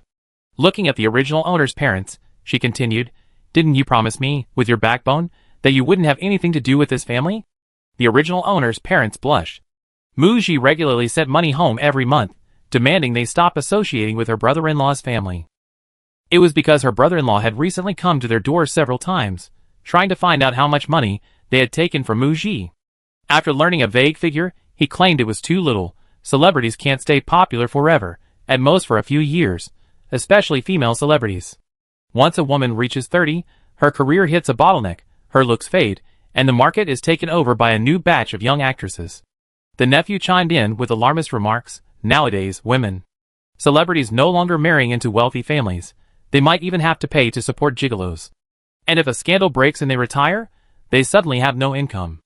They were told to hurry and get as much money as possible from Mu Ji while she's a popular star, earning a lot and having plenty of cash. Otherwise, they might not be able to rely on the monthly payments later. So they came to Beicheng again. The original owner's parents had brought their brother-in-law and nephew along, because the father and son had assured them they would get the money, and they were indeed worldly and knowledgeable. Regardless of past relationships, that didn't matter, what mattered was getting the money. Seeing that Mu Ji disliked her brother-in-law's family, the original owner's parents forgot their brother-in-law's advice to proceed cautiously, to stand on the moral high ground, and make Mu Ji appear unreasonable, and so on. They always brought up money first when they called their daughter, it was a habit. So they went straight to the point about the purpose of their trip to Beicheng. The original owner's father rubbed his hands together and said, "Look at you, all alone in Beicheng. We come all this way, and don't even have a place to stay. Your brother plans to go to university in Beicheng, so he needs a house there." Every time they asked for money, Mu Ji readily gave it to them. Her brother-in-law was right, they were too short-sighted, asking for too little. So this time, they came wanting a house in Beicheng, specifying the location and size. A house like that would cost at least 100 million. Ji Binghe, who was eating, almost dropped her chopsticks. Asking for a house in Beicheng worth over 100 million? That was outrageous. She grabbed a tissue to wipe her mouth and asked, amused, "Did you know Mu Ji rents an apartment in Beicheng?" Mu Ji herself doesn't even own a house, yet she bought an apartment in Beicheng for her parents, who already had a demolished house and a villa. What kind of parents are they? They're obsessed with money. After the original owner's parents made their demands, they saw their daughter's mocking expression. They knew 100 million was too much. Their brother-in-law's advice was, first, ask for a figure the other party can't accept, then lower it appropriately, that way, it'd be easier to reach an agreement. Cash is fine too, a flat price of 60 million, not a penny less. Chapter 142.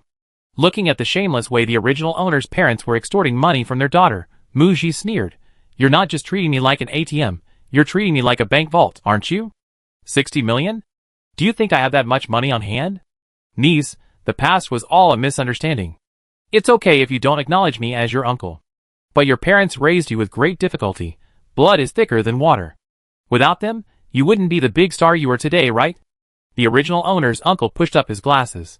He inwardly cursed his brother for being a fool, speaking too directly, and giving others ammunition against him. Fortunately, from the drive here until entering the private room, he had been observing Mu Ji and the supposedly ruthless manager. Seeing that the two women weren't making any underhanded moves, weren't exchanging glances, and showed no signs of trickery. Indeed, their arrival in Beicheng and their appearance in the parking lot of the award ceremony venue all happened so suddenly that they had no time to prepare.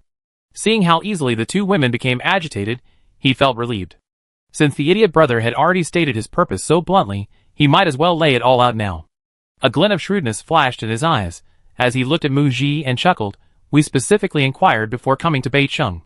You haven't filmed many dramas in the past 2 years, and your pay isn't high. You also don't appear on variety shows, like other celebrities to make money. But you have many advertising endorsements with high fees. You've been busy filming on set, and don't have the bad habit of extravagant shopping. You must have saved all your money, right? 60 million shouldn't be difficult for you. Muji glanced at the four people, seeing their expressions that said, "We all know you can come up with that money, don't pretend." They even estimated her sources of income over the past few years, and their approximate earnings. This wasn't something outsiders could easily find out. Furthermore, the North City Art Center Grand Theater was hosting the Golden Crane Awards ceremony tonight. Tickets were required to enter the parking lot. Not only had her parents and others sneaked in, but they had also precisely located their car, and were lying in wait. The timing of her arrival in North City coincided with her winning Best Actress. She couldn't help but feel. She suspected that the original owner's parents had secretly gotten involved with someone. Ji Bingha took a deep breath after hearing the original owner's uncle's words, suppressing her anger. Looking at Muji's parents. "Fine, you think you know everything? Let me do the math for you. When you were making your calculations, did you forget that Muji has to pay taxes? Charitable donations add up to nearly 10 million, plus various expenses for the team, some advertising endorsements signed for 2 or 3 years, and the final payment hasn't been received. Also, you've taken a lot of money from Muji in the past 2 years, at least 20 million, right?" Pointing her finger at them, she yelled, "Every time you contact Muji, all you talk about is money, money, money. You treat her like an ATM. Do you even remember Muji is your daughter?" She questioned them. Muji injured her foot during a competition, was evicted by her landlord 2 days before the Lunar New Year, suffered altitude sickness and pulmonary edema while filming in Tibet, spent over half an hour in sub-zero river water during filming in winter, resulting in a high fever for several days, and recently suffered injuries while filming action scenes in Hengqian, still bearing bruises that haven't healed. Have you ever shown any concern for Muji? No. Muji looked at the original owner's parents, her tone calm and utterly emotionless. "I transferred 10 million to you at the end of August, and you promised it would be the last time. I have already repaid your kindness in raising me 100-fold, 1,000-fold, 10,000-fold. I will no longer be blackmailed or morally blackmailed by you. Listen carefully, from today onwards, I will not transfer a single penny to you." The original owner's parents, feeling guilty under Muji's gaze, lowered their heads. The original owner's cousin, who had been sitting silently, listening to their conversation while playing on his phone, chuckled upon hearing this. He slammed his phone on the table 3 times, drawing everyone's attention to himself, with an air of "it's my turn to step in." He still harbored resentment about his previous trip to Beicheng, feeling betrayed by Muji. Muji had no intention of genuinely helping him enter the entertainment industry. She had deliberately found a high-standard agency, sending him there to be picked over and humiliated. He remembered this grudge. "My superstar cousin, you won Best Actress tonight. Your name is all over Weibo's trending topics. You haven't even had time to check your phone, have you?"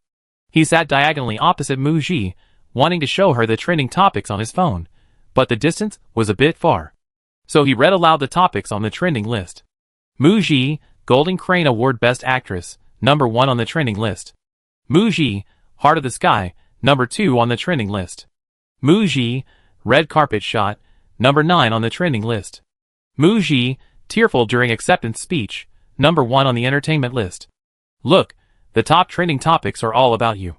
I think everyone must be very interested in your upbringing before you became famous. You don't want to have a falling out with your aunt and uncle over child support, and end up trending, with the whole internet criticizing you for being unfilial, do you?" He twirled his phone in his hand, trying to persuade Muji. "You won Best Actress tonight, your career is taking off. 60 million is something you can earn in a year or 2. If you don't have enough money now, you can ask the company for an advance, borrow from other artist friends, you can definitely get it if you ask." He was kicked under the table by his father, who was sitting next to him, his eyes warning him to stop talking. The original owner's cousin didn't shut up. "Dad, why did you kick me?" he said, continuing impatiently, warning Muji. "To tell you the truth, several media outlets have already contacted uncle and aunt, wanting to interview them. You haven't been home once since you became famous. Uncle and aunt have tried to contact you many times, but you don't answer your calls. You haven't given them a chance to care about you." He claimed that as a popular star, Muji had never had any negative news, and if she argued with her parents and made headlines, it would definitely create a bad impression. He warned Muji not to let a few tens of millions affect her career. The original owner's uncle then took a document from his bag and placed it in front of Muji. "Niece, as long as you sign this alimony agreement, as long as you agree to pay this time, I think your elder brother and sister-in-law will never bother you again. If you can't come up with 60 million all at once, You can pay it in 3 installments. The original owner's parents nodded vigorously, indicating that this was their intention. Muji picked up the agreement, and Ji Binghe beside her also came over to read it.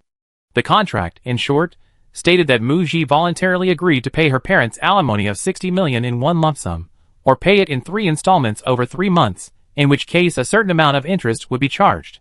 After reading it, Muji tore up the agreement without a word. I said, I won't pay you a single penny more. Her patience exhausted, Muji stood up and said to the original owner's parents one last time, do whatever interviews you want. Whatever you want to do, I'd be there for you. With that, she grabbed her bag and walked towards the door. Ji Binghe also stood up, warning Muji's parents before leaving, you already squeezed more money out of Muji than you could earn in your entire life, enough to live a very comfortable life. No matter who instigated or instructed you, here's a piece of advice. Greed knows no bounds. Don't play with fire and get burned. Unable to stay in the private room for even a second longer, she followed Muji out. The original owner's parents reacted, standing up and hurriedly calling out, don't forget you have to settle the bill. The father and son present were speechless. Shameless. After Muji and Ji Binghe left, the elderly couple hesitated. She won't give us the money. Should we just let it go? Since their daughter came to Beicheng, they long since lost control of her. Besides the monthly payments, they managed to get money from her repeatedly over the past 2 years. Looking at the long string of numbers on her bank account every day, they felt like heaven had opened its eyes. They could put 90% of their money in the bank to earn interest, and not have to work anymore. When their son grew up, they could buy him a nice car, and he wouldn't have to worry about finding a wife. Although the two were greedy, they hadn't seen much of the world, and their ambitions couldn't be too great. The original owner's uncle and son exchanged a glance, then he egged them on. Uncle and aunt, have you forgotten? Xiaoshu is pointing to his sister as a big star, thinking he can be a rich second generation. With the money you have, Shaw, you wouldn't even rank in the top 30 of the city's rich list. Do you think that's enough? Thinking of their son, the original owner's parents fell silent. Of course not. From childhood to adulthood, they had always done their best to satisfy their son's every wish. Now their son felt that his sister had become successful, a big star earning a lot of money, and that all that money would eventually be his. Seeing his brother and sister-in-law's expressions soften, the original owner's uncle thought, there's hope. While Muji is currently very popular, you need to plan for your own future, for Xiaoshu's better future. If you make a scene, Muji, under public pressure, will definitely immediately give you the money. These past 2 years, the original owner's uncle's company has been struggling financially. This trip to Beicheng with his brother and sister-in-law was hoping to get some money, so his older brother could invest and save his company. So no matter what, they couldn't leave Beicheng empty-handed this time. After leaving the restaurant, Muji and Ji Binghe didn't immediately drive away. They went to a coffee shop across the street. Besides one employee, there was only one other table of customers, 2 elderly women. Muji and Ji Binghe chose a corner table by the window. Before discussing business, they ordered something to eat. Gigi, I noticed you didn't eat anything in the private room. Hurry up and order something. In the restaurant's private room, Ji Binghe had the waiter bring 2 bowls of soup. Muji only drank 2 sips of soup, and after talking to the 4 people, she didn't bother to drink any more soup or eat anything. She had no appetite either. Ji Binghe also only drank a few sips of soup and ate 2 pieces of meat before feeling full from anger. Muji thought she might have been too hungry. She no longer felt hungry. The chef at the coffee shop had already gone home, leaving only coffee and some ready-made desserts. Nothing else could be ordered. Muji said she wasn't hungry and only asked for a glass of warm water. Ji Binghe ordered a coffee and 2 desserts for herself, intending to persuade Muji to eat something later. The food arrived quickly. Ji Binghe took a sip of the coffee. It tasted like a certain brand of instant coffee, and ate a bite of tiramisu before putting down her spoon. No wonder this coffee shop was so quiet. She then began discussing business with Muji. The 10 million yuan Muji transferred to her original parents at the end of August was the last time. But she knew that for her original parents, there would be a next time. Therefore, Muji and Ji Binghe had long anticipated this situation, and were prepared to have a falling out with her original parents. Muji took out a voice recorder from her bag and handed it to Ji Binghe. I recorded everything. At the dinner table, I noticed that uncle's expression was a little off, especially when he took the agreement out of his bag. He did it very slowly and cautiously. I suspect he probably recorded it too. Ji Binghe nodded thoughtfully, and put Muji's voice recorder back into her bag. They probably also compiled some things, like screenshots of you not answering the phone before, the so-called evidence of refusing to communicate with your parents. Recording tonight, they're probably planning to edit the audio to distort the truth. However, based on the information you provided me before, and the evidence of each payment, plus their shameless behavior of demanding money this time, we're on the moral high ground. If they really intend to fight to the death, we definitely win. This was to reassure Muji. Even if it really comes to the point of being exposed online, there are no real winners, and Muji will inevitably be affected to some extent. Muji noticed her agent's hesitation. Director G don't have any hope for them. They're impervious to reason. In their eyes, only their sons are important. They need their sons to carry on the family line, while daughters are like water spilled from a cup. As long as there's a slim chance of getting that 60 million, they try anything. So, when this gets exposed online, don't worry about anything.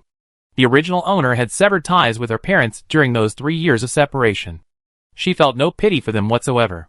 I suspect they take advantage of our time in Beicheng to resolve this as quickly as possible. There'll likely be some news tomorrow. Then, Muji and her agent discussed how to handle the public relations situation for another 10 minutes. The discussion was almost over.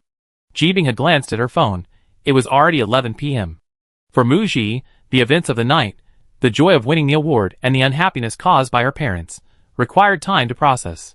Tomorrow, there was likely to be another mentally taxing crisis to deal with. She knew Muji wasn't in the mood to celebrate with her team.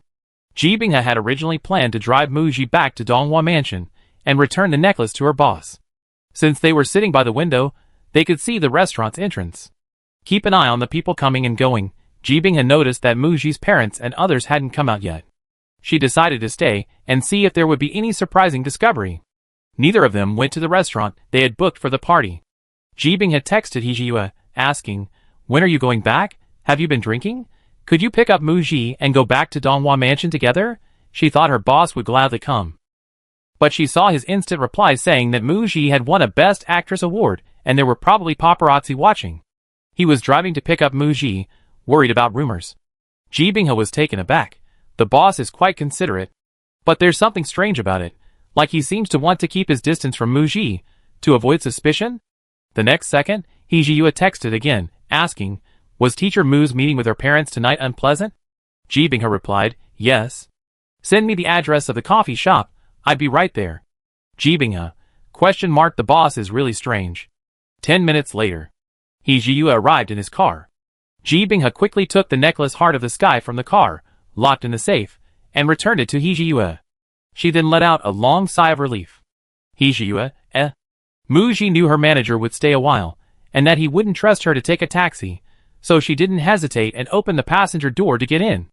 Hijiyue glanced at Muji, noticing her low spirits and lack of desire to speak. He didn't say anything either, and started the car. On the way back to the residential area, while waiting at a long red light, Hijiyue turned to look at Muji beside him. Muji was slightly turned, looking out the window. However, outside the window was an empty square, nothing at all. He instantly realized that Muji wasn't looking at anything. He sensed the loneliness in Muji's heart. This loneliness was like the day his mother left, when the whole world seemed to consist only of him. The car pulled up at the entrance of the residential area. Hijiyue slowly brought the car to a stop. Muji assumed Hijiyue had something to do that night, and wouldn't be staying at the Donghua Mansion residential complex, so she didn't plan to drive into the parking lot. She said thank you, and was about to unbuckle her seatbelt, when she heard Hijiyue ask, "Teacher Mu, shall we go see the stars together?" Chapter 143. 2.5 hours later, Hijiyue drove Muji to Xingyantai, an outdoor campsite for stargazing. It's accessible directly from the foot of the mountain to the summit. After reaching the summit, Muji got out of the car. Her feet sank into the uneven ground strewn with pebbles. She saw tents already set up, colorful lights hanging from them, streetlights, tables, chairs, and lounge chairs. Looking to the side, she even saw a professional astronomical telescope. Recalling the entrance to the Donghua Mansion residential area, Muji heard Hijiyue suggest they go stargazing together. She exclaimed in surprise, "Ah!" and immediately asked, "Why? Why go stargazing? Why take her with him?" Hijiyue replied, "I remember Teacher Mu saying last time that she liked looking at the stars when she was little. I also like to look at the stars when I'm unhappy. When I look up at the vast starry sky, I feel a sense of peace. Sometimes, when you're alone at home, The world becomes too quiet. Muji fell silent. Hee-ji-yue noticed her unhappiness. She was also struck by Hee-ji-yue's words. The thought of going back to that quiet house that made her feel no sense of belonging. She really didn't want to be alone tonight. Muji didn't refuse and agreed to go up the mountain with Hee-ji-yue to look at the stars. But when they arrived at their destination, it seemed different from what she had imagined. She had imagined looking at the stars together as finding a place where they could see them, standing and watching for about 10 minutes, and then going back. She hadn't expected Hee-ji-yue to have meticulously prepared everything. Under Muji's surprised and puzzled gaze, Hee-ji-yue didn't explain, but simply beckoned to her. Teacher Mu, come help. He first took 2 blankets from the back seat of the car and handed them to Muji. These are new. Put these on if you feel cold. Please put the other one on the chair for me, thank you. Oh! The temperature on the mountain was low, and Muji, wearing only a cardigan, felt a bit cold. She carried the 2 blankets to the recliner, and just as she placed them on the chair, she sneezed. She immediately picked up one and draped it over herself, instantly feeling warm.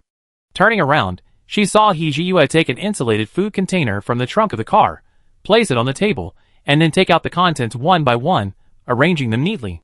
Muji instantly smelled the aroma of food. She had only drunk 2 sips of soup and a few sips of warm water all evening, and now her stomach was growling with hunger. She walked towards Hee-ji-yue. I didn't have an appetite at the dinner tonight, so I packed some food to go. It's still warm, Ms. Mu. Would you like some? Hee-ji-yue said, handing her a pair of chopsticks. Muji accepted the chopsticks without hesitation. Thank you. She sat down next to Hee-ji-yue.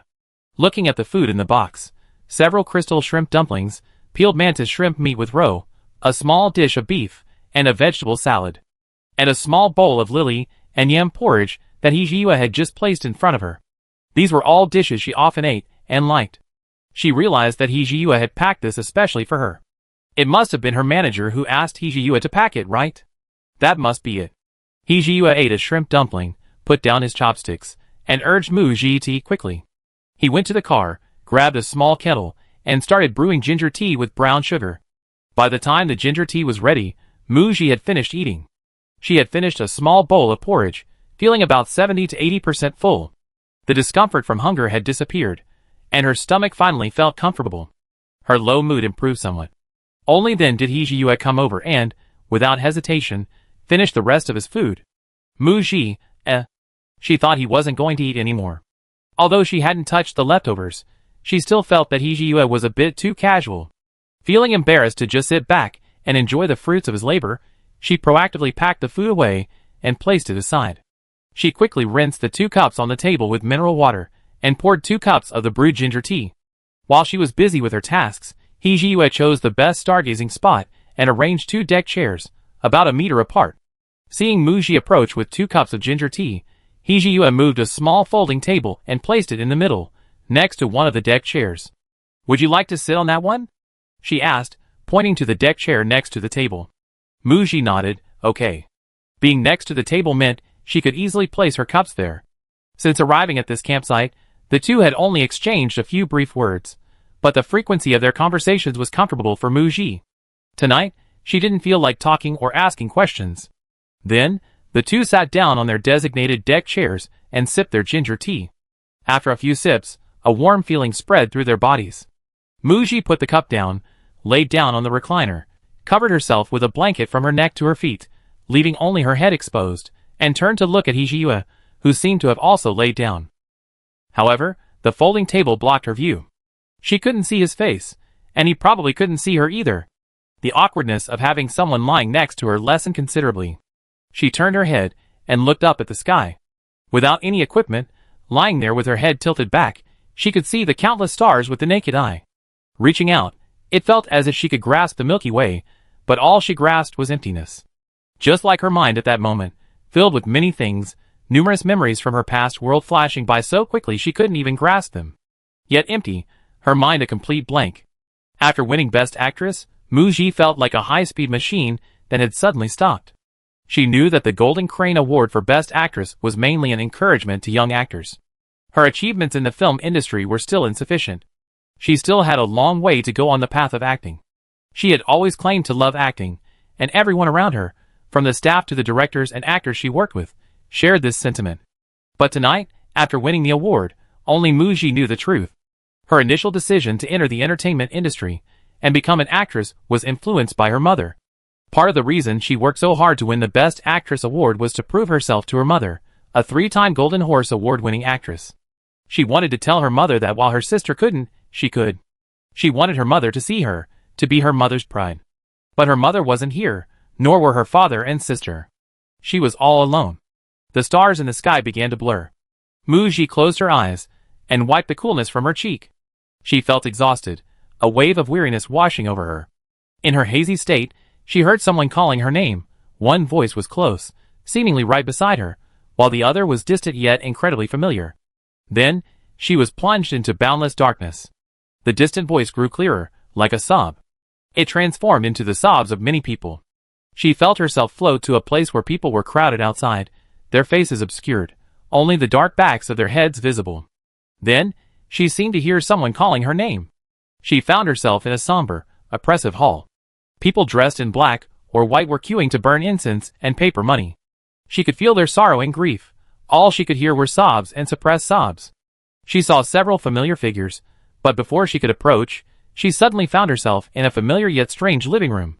3 people sat silently at the dining table, her mother, father, and sister. She had been separated from her family for a long time, yet it felt like only a few days had passed. Seeing her mother, who was always impeccably made up and elegant, looking several years older, her hair white, her face haggard and sorrowful, and her father and sister also filled with grief, Muji happily walked over to them, wanting to say, "I'm back," but they didn't react at all, as if they couldn't see her presence. Her mother put down her chopsticks, wiped away her tears, and went back to her room. Her father and sister exchanged a glance, then silently put down their chopsticks as well. Muji went to her mother's room, but didn't see her. She went into her own room, and saw her mother sitting on the edge of the bed, holding her own framed photo and looking at it. The next moment, she saw her photo affixed to the tombstone. Her mother, father, and sister came to see her, holding flowers. Muji watched her mother kneel sadly before her tombstone, stroking the photo on it, saying "I'm sorry," filled with self-reproach and regret. Mom opposed your acting career because she didn't want you to suffer any harm or attack. She suffered so much outside since she was little, only returning to my side when she grew up and became sensible. I wanted to make it up to her, but I didn't pamper her properly. I just imposed what I thought was good on her. I didn't care enough for Gigi. I didn't love Gigi enough. So God took her away from me again. Why did I avoid her on the day of the award ceremony? Why didn't I bring Gigi with me? Gigi is so talented in acting, yet I never properly praised her. Muji wanted to tell her mother that she didn't blame her. But no sound came out. She was like a stone beside the tombstone, only able to silently watch all of this. Every year on Qiming Festival, her birthday, and the day she was found, her mother or family would come to her grave to lay flowers. 1 year, 2 years, 3 years. In the 4th year, there was one more person, her sister's husband. They happily told Muji that her sister had gotten married this year and was pregnant. She saw the sadness lessen on her family's faces. Smiles returned. She thought, time can heal all wounds, how wonderful. Muji realized she was in a dream, and the dream was about to end. She wanted to say goodbye to her family. She went to her sister's room, but found her sister wasn't there. She remembered her sister had gotten married and no longer lived at home.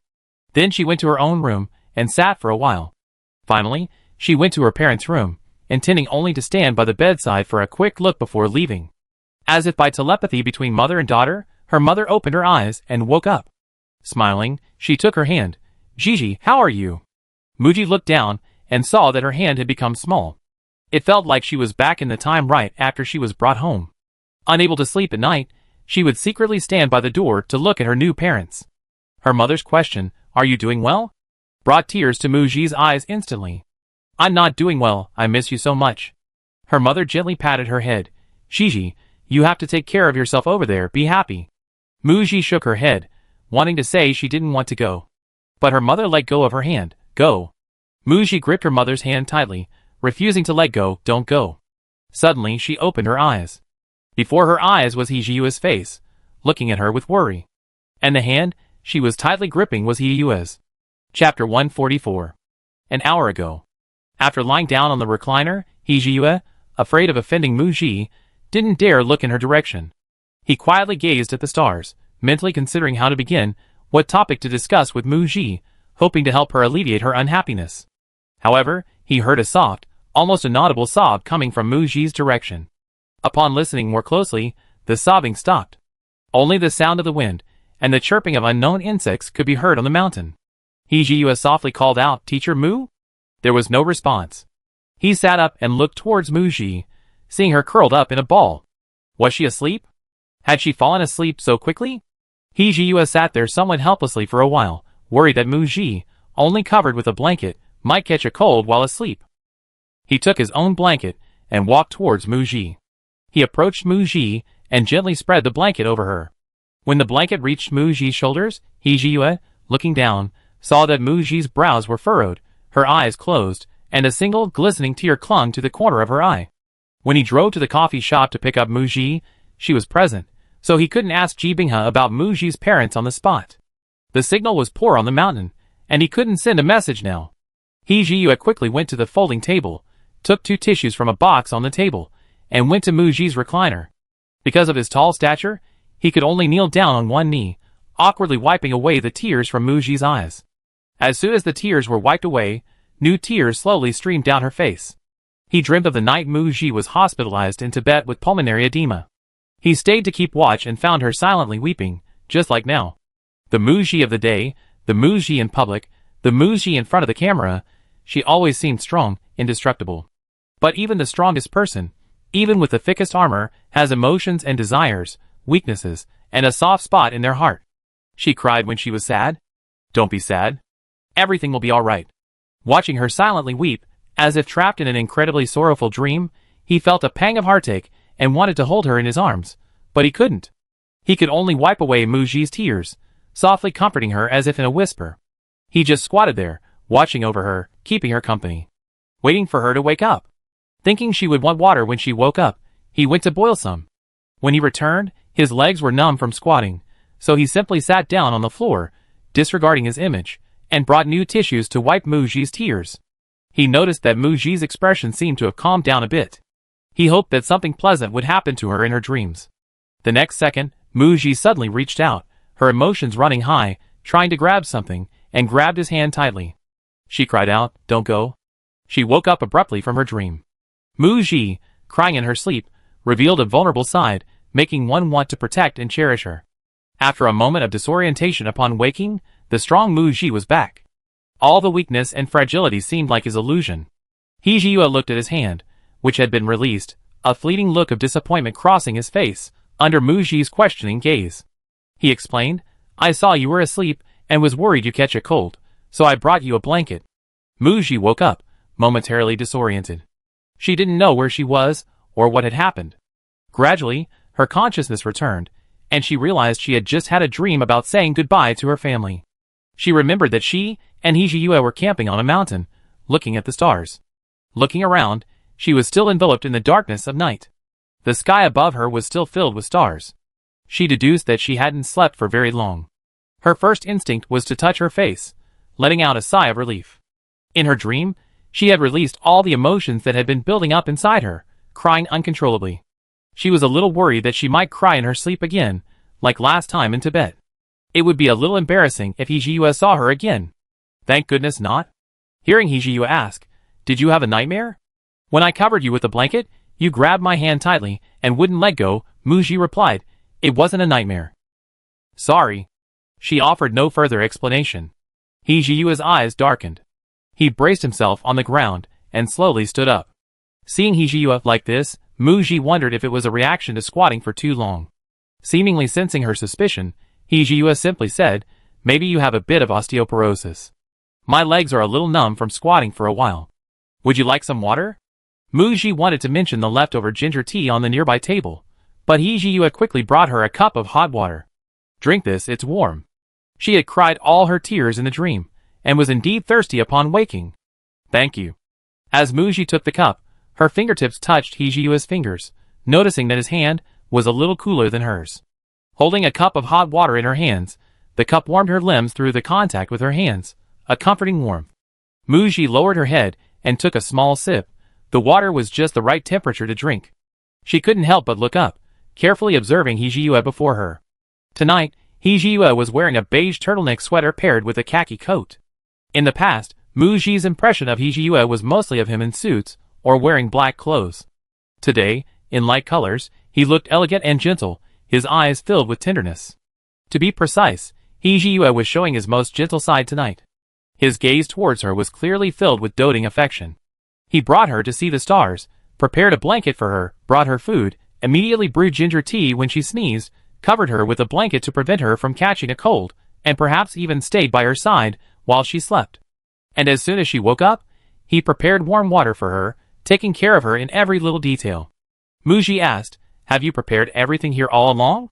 Hee-ji-woo didn't answer immediately, silently meeting Moo-ji's gaze. Bringing Moo-ji to the mountain to see the stars, preparing a gift for her, celebrating her Best Actress award, these were all planned in advance, and he had prepared some words to say. But tonight's plans changed, and he decided to cancel them at the last minute. Later, on the way back to Donghua Mansion with Moo-ji, he changed his mind again, and still wanted to bring her. Hee-ji-woo was silent for a while, then nodded, yes. He seemed to guess what Moo-ji was about to ask. Wait a moment. He brought over a folding chair, and sat down opposite Moo-ji. "Teacher Moo, before you ask me anything, I have something to ask first." Moo-ji hesitated for a moment, then nodded, agreeing to let Hee-ji-woo ask. Hee-ji-woo looked into Moo-ji's eyes, and asked the question that had been swirling in his mind all night. "Teacher Moo, when you woke up you said, don't go. At the Golden Crane Award ceremony, in your acceptance speech, what you said at the end, about that person, who was very important to you, that you wanted to become an actor as great as him. Is it someone you like? Romantic love?" Especially those words at the award ceremony. This made Hee-ji-woo feel a sense of crisis. Since her debut, Moo-ji had focused solely on her career, putting all her energy into acting.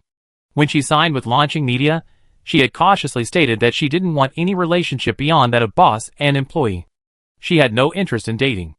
Is it possible that Moo-ji didn't feel any romantic spark with the men she met while working with, because she already had someone she liked? That amazing actor she admired and desperately wanted to become?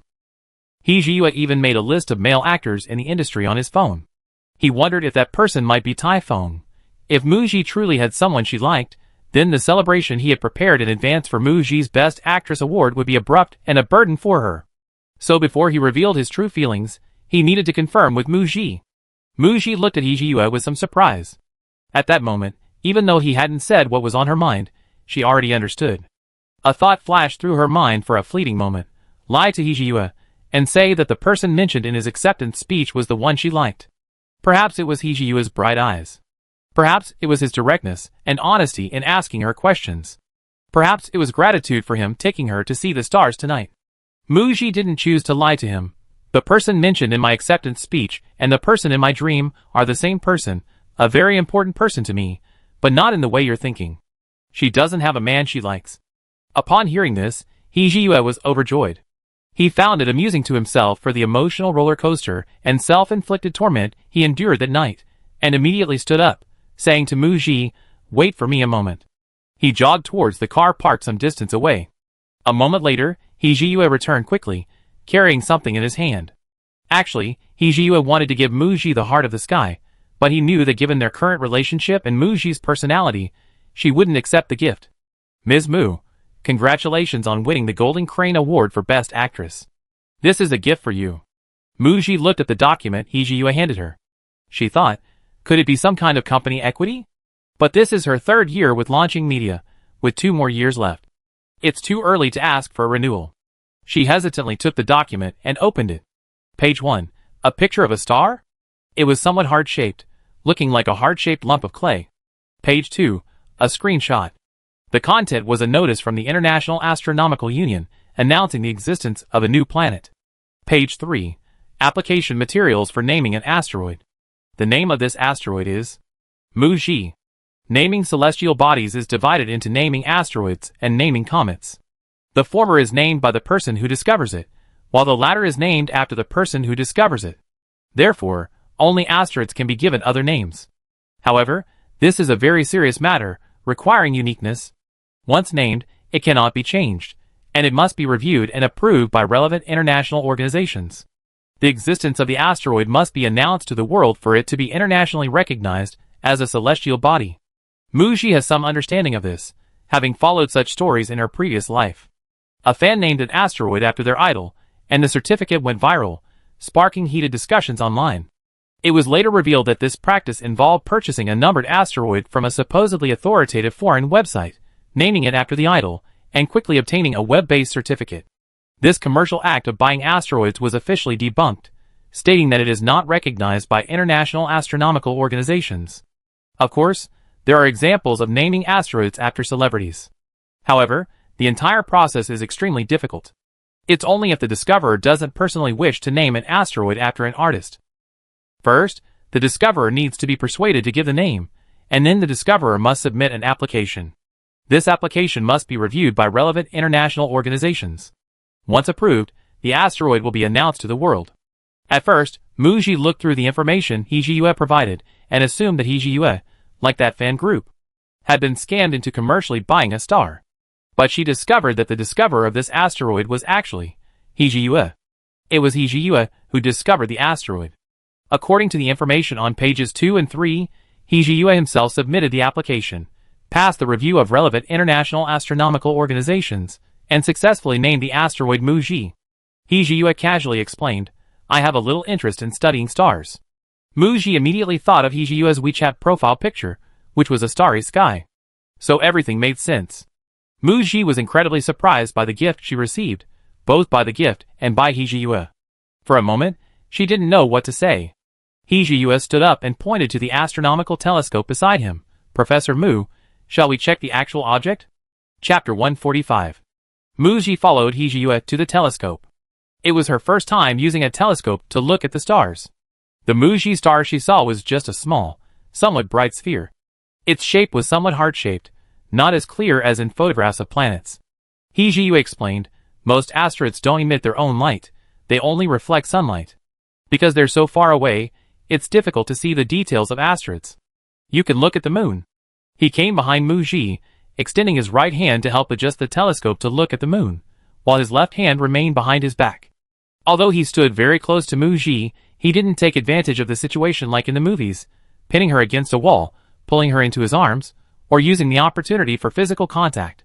He maintained a proper distance. Muji always felt quite relaxed and private with Hijiyue. She didn't need to be constantly on guard against this man. "Did you see that?" "Yes, because the moon is so close, you can clearly see the craters on its surface through a telescope. It's quite amazing." "Okay, thank you." Having never experienced looking at stars through a telescope before, this was a novel and exciting experience for Muji, but aside from things related to her performance, she wasn't particularly curious about anything. Muji turned around and looked at Hijiyue, who had taken a few steps back, and was now standing a meter away from her. This gift from the star she had received from Hijiyue, an asteroid's name, once assigned, could never be changed. It was a gift that could not be returned. Muji understood the emotions behind the gift. But at this stage, for her, it was a matter of simply accepting the fact that she couldn't return to her original world. She was still sorting herself out, trying to separate her past life from this one, and would try to integrate into this world. She would continue filming her dramas. She hadn't thought about romance. Therefore, she couldn't reciprocate Hijiyue's feelings. "Thank you for the gift, but I..." Hijiyue guessed what Muji was about to say and interrupted. "Teacher Mu, do you know why I gave you this star?" Muji shook her head. "Because this is the star I discovered, the one I love most among millions of stars." And he named his favorite star after Muji to express his love for her.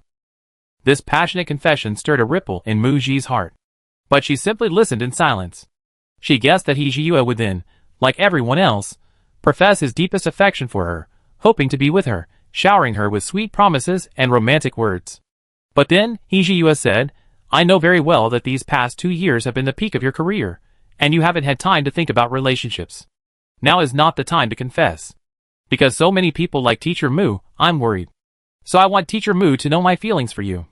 When the day comes that you change your mind and have feelings for someone, Teacher Mu, please put me first." Hearing this, Muji looked at Hijiyue in surprise. He confessed, yet didn't fully confess, leaving room for their relationship to develop further. He didn't demand a reciprocation of his feelings, nor did he rashly pursue her. Tonight's confession was merely a request for a reserved seat. Muji belatedly realized that Hijiyue understood her quite well. His actions always prioritized her feelings, and he was adept at navigating social situations. Tonight's actions made their relationship seem both the same and different from before. In fact, thinking back carefully, Muji had sensed Hee-Ji-Yue's unusual feelings for her back that night in Tibet. But he was remarkably good at hiding it, guarding his feelings. He subtly and gradually drew closer to Muji through repeated private interactions, yet always maintained a distance. Most importantly, the image Hee-Ji-Yue presented to Muji as a boss was one of wisdom, decisiveness, trustworthiness, and ambition, always maintaining a clear separation between work and personal life. Therefore, at this moment, Muji knew Hee-Ji-Yue's feelings for her. Surprisingly, unlike previous confessions, this didn't provoke her dislike, nor did it distance her from Hee-Ji-Yue. In her mind, she wasn't worried at all that Hee-Ji-Yue would act impulsively and affect her career. Realizing that she seemed to trust Hee-Ji-Yue somewhat, just as she was thinking this, she heard Hee-Ji-Yue explain the second layer of meaning behind giving her the star. Teacher Mu, I know your goals aren't just about winning a Best Actress award. Launching Media will be there for you to achieve them one by one. I, Director Ji, your friends, your team members, and all your fans, we're all here for you. Hee-Ji-Yue looked up at the bright stars hanging in the night sky, her voice firm. Teacher Mu, you will definitely become the brightest star. Muji couldn't help but look up at the night sky as well. Yes, no matter what world she was in. Acting had always been what she loved and cherished. It was a little past 5 a.m. The first rays of dawn broke, and everything within sight began to brighten. Muji surveyed the campsite, so different from the darkness of night, and realized they were less than 5 meters from the edge of a cliff. The precipice merged with a sea of clouds, and below, only the faint tips of green trees were visible. Teacher Mu, the sun is up. Hee-Ji-Yue handed Muji one of 2 cups of freshly brewed coffee. They stood together, watching the sun slowly rise from the clouds. In an instant, dazzling golden rays pierced through the layers of clouds, and the warm sun bathed them, its warmth dispelling the chill of the mountaintop. They simply drank a cup of coffee, and ate a piece of bread. Muji started to tidy up the things on the table, but Hee-Ji-Yue stopped her, saying it wasn't necessary. Someone will come up and clean up right away after we leave. Let's go down the mountain. Muji nodded, carrying 2 blankets, and walked towards the car with Hee-Ji-Yue. After getting in the car, it would be a 2.5-hour drive back. During this camping trip on the mountain, Muji had actually slept for less than 3 hours in total, while Hee-Ji-Yue had probably only slept lightly for about 2 hours while driving. After starting the car, Hee-Ji-Yue told Muji to sleep in the car for a while, and he would wake her up when they got back to Donghua Mansion. Muji and her team had booked an afternoon flight back to Yingqing. It was already 9 p.m. when she got home. She might not have time to catch up on sleep. There might be some tricky things waiting for her. So Muji listened to Hee-Ji-Yue, adjusted her seat, covered herself with a blanket, closed her eyes, and rested. At 9 a.m., the car arrived back at the underground parking garage of Donghua Mansion on time. Although it was rare to encounter other residents in the underground garage at this time, the privacy of this community was quite good. To avoid causing Muji unnecessary trouble, Hee-Ji-Yue didn't go with her, letting Muji go up first, and she would go up later. As Muji unbuckled her seatbelt, and was about to open the car door to get out, Teacher Mu, I know you're about to face a storm. No matter what happens, we're all behind you, and everything will pass. Regarding the falling out with the original owner's parents, and the impending online feud, Muji didn't feel the slightest sadness. She had no feelings for the original owner's family. She nodded, her hand resting on the car door. She turned back to Hee-Ji-Yue and said, Thank you for taking me to see the stars, thank you for the gift. She felt much better. She got out of the car, and walked straight towards the elevator. Only after Muji's figure disappeared from the elevator, did Hee-Ji-Yue start the car again, deciding to go to the company. She was worried about Muji. Back home, Muji charged her phone. She took a shower, and after washing up, she sat on the sofa with her phone and began replying to her WeChat friends' well wishes. After replying, she opened Weibo. She saw that her own hashtag was still trending, Muji gemstone necklace value. After browsing the content, it seems the topic Muji's Heart of the Sky necklace trended on Weibo last night. The initial discussion focused on the sapphire's color and carat weight, praising its beauty. Then someone claimed the necklace wasn't sponsored by H.Forever, questioning whether it was a fake. Later, H.Forever's official Weibo account confirmed that Muji was indeed wearing the Heart of the Sky necklace, refuting the counterfeit claim. This morning, a similar topic trended, Muji's gemstone necklace value. Netizens discussed the value of the Heart of the Sky, and some questioned whether Muji was wearing a necklace worth over 30 million yuan on the red carpet, calling it extravagant. They accused her of turning the award ceremony red carpet into a fashion show. Muji's fans explained that it was sponsored by the brand, and the spokesperson had to cooperate with the brand's promotion. She changed into a dress and removed the jewelry during the award ceremony, showing that celebrities are very mindful of the occasion. The accompanying emoji was of Muji holding a trophy, captioned, "Focus more on the trophy in your hand. Stop arguing endlessly about a necklace." Muji saw in the work group chat that her agent suspected something was amiss with this trending topic. She also had a bad feeling, as if this was a preemptive move to test their team's reaction before unleashing the real bombshell. Sure enough, the big bombshell arrived immediately. Muji's parents accused her of refusing to pay alimony. The topic immediately jumped to the top of the trending list, reaching #1 in less than 2 minutes. Muji glanced at the time, 10 a.m. It came even faster than she expected. Had her original parents not slept all night? Or had they prepared all this before even meeting her? She clicked on the topic. The original owner's parents gave a written interview to a well-known media outlet. This interview, presented in a question-and-answer format from the perspective of Muji's parents, recounts Muji's journey from participating in the Chasing the Light competition to starring in director Won Jo's film Countdown, achieving box office success, and gaining wider recognition and fame. It reveals the unknown side of Muji as seen through their eyes during this process, along with the eye-catching headline. Why did they stand up and attack Muji for refusing to pay alimony? Muji quickly read through the interview. A mocking smile curled at the corner of her lips. Her original parents, for money, were utterly deceitful, turning black into white, maliciously fabricating facts to slander their daughter, becoming mere tools for others to use against her. Shameless and foolish. Chapter 146. The interview revealed that, in the eyes of the original owner's parents, their daughter was ambitious and aspired to be a big star from a young age. They spent a lot of money to support her dream. However, after Muji went to Beicheng, she became unruly and looked down on her parents, cutting off contact with them. It wasn't until later in the competition, when Muji needed to record a video message, that she reconnected with them, asking them to record a video expressing family harmony and encouraging their daughter. Finally, over the past few years, Muji had sent them some money every month. However, both parents were in poor health and unable to work, especially since Muji's father had undergone surgery, incurring significant expenses and debt. They also had a teenage son in school, creating huge financial burdens. They claimed that the money Muji sent was a drop in the ocean and not enough. Having failed to obtain alimony from Muji, they were forced to communicate with her in this way. The trending Weibo comments section for the topic of Muji's parents accusing her of refusing to pay alimony reads, "My God, I never thought Muji was this kind of person. She must have made a lot of money these past few years. How could she not even care about her parents? So cold-blooded and heartless." Muji won the Golden Crane Award for Best Actress yesterday wearing a necklace worth tens of millions, and it's still trending today, but she doesn't even pay her parents alimony, and they came to her online demanding money. It's surreal and ironic. Waiting for Muji's response. It feels like this written interview is just one side of Muji's parents' story. Muji has donated money many times in recent years, probably totaling more than 10 million.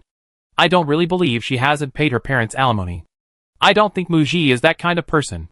If you're going to accuse her, at least release some evidence. Muji's fans immediately rushed to the scene, defending their idol. Just after seeing her own negative trending topic, Muji received a call from her agent. They only released a text interview, probably to test what we have. They released their so-called evidence based on our response. No sooner had she finished speaking than Muji's phone rang.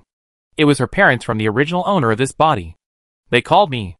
Ji Bingha on the other end of the line said, "It seems their leaving room for maneuver is partly because of that 60 million. Perhaps the original owner's parents thought that with this negative trending topic, Muji would be forced to hand over the money under public pressure. In reality, once the negative trending topic appeared, and the original owner's parents came out to accuse Muji of filial impiety, the negative impact had already been created, and there was no possibility of reaching an agreement. The original owner's parents, still dreaming after being misled, called to try and talk to Muji about the 60 million. Muji immediately rejected the call and blocked their contact information. She continued to discuss with her agent how to respond publicly. Ji Bingha's suggestion was, let's send out the compiled payment records as a response first. But there was one thing she couldn't understand. Muji voiced this doubt. They should know that their accusations of refusing to pay alimony will be exposed as soon as I release the compiled payment records. So she didn't understand where the original owner's parents got their confidence. Why did they dare to lie so blatantly and distort the truth? She could only put the payment records online first, and see what other tricks they had up their sleeves. 5 minutes later, Muji directly responded on her Weibo account to the accusations made by her parents that she refused to pay alimony, stating they were completely unfounded. She provided a detailed list of every single payment she had made to her parents over the past 2 years, including a payment made earlier this month. The total amount exceeds 20 million yuan. She provided bank statements for each transfer, stamped with the bank seal, and posted screenshots of all transactions, demonstrating their authenticity. Muji didn't say a single bad word about her parents. The list she presented is the strongest evidence, refuting their claims of debt, insufficient funds, and failure to fulfill their alimony obligations, all of which are false and unbelievable. Muji's response with the payment list topped the trending topics list. Netizens, seeing the payment evidence posted by Muji, commented, after seeing the screenshots of Muji's transfers to her parents, are Muji's parents crazy for spreading rumors and slandering their own daughter? They transferred 20 million yuan over 2 years, and yet Muji's parents are still demanding alimony online. They must want more money, and couldn't reach an agreement. They're too greedy. Muji's parents couldn't possibly have no evidence, so they hired the media to spread rumors about their daughter, right? They're just sitting here in the gossip field, waiting for a counterattack. Muji's team was also waiting for the other side's next move. This wait lasted an hour. Muji's parents were then represented by the media outlet that conducted the interview. They first released 2 blurred screenshots, claiming that they had contacted Muji multiple times, but her calls went unanswered or were rejected. They said Muji was indifferent to them, which is why they chose to communicate online. Then, they released an audio recording of an interview. Muji opened the audio file. It was 5 minutes long.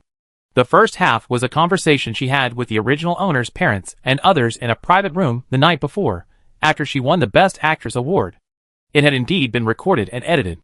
The edited version, the original owner's uncle, speaking in an elder's tone, claimed that Muji and her parents were bound by blood, and that his son accused Muji of never returning home after becoming famous, refusing to maintain contact with her parents, and that Muji hadn't given them a chance to care. Now that her parents were getting old, and had a minor brother to raise, they couldn't abandon them. He claimed that it was difficult to get money from Muji each time, so he proposed a one-time alimony payment. The specific amount wasn't mentioned. Then came Muji's cold response. I won't pay you a single penny more. The second half of the audio was a reporter's question, answered by Muji's parents via video call. The reporter focused on the question. The payment records Muji posted on Weibo prove that they did indeed make payments to you, and multiple payments at that, including 2 substantial sums at the end.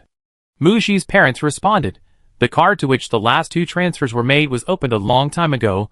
We haven't used it in recent years and haven't received it. Muji? ? Jibingha called, equally bewildered. Have they run out of tricks?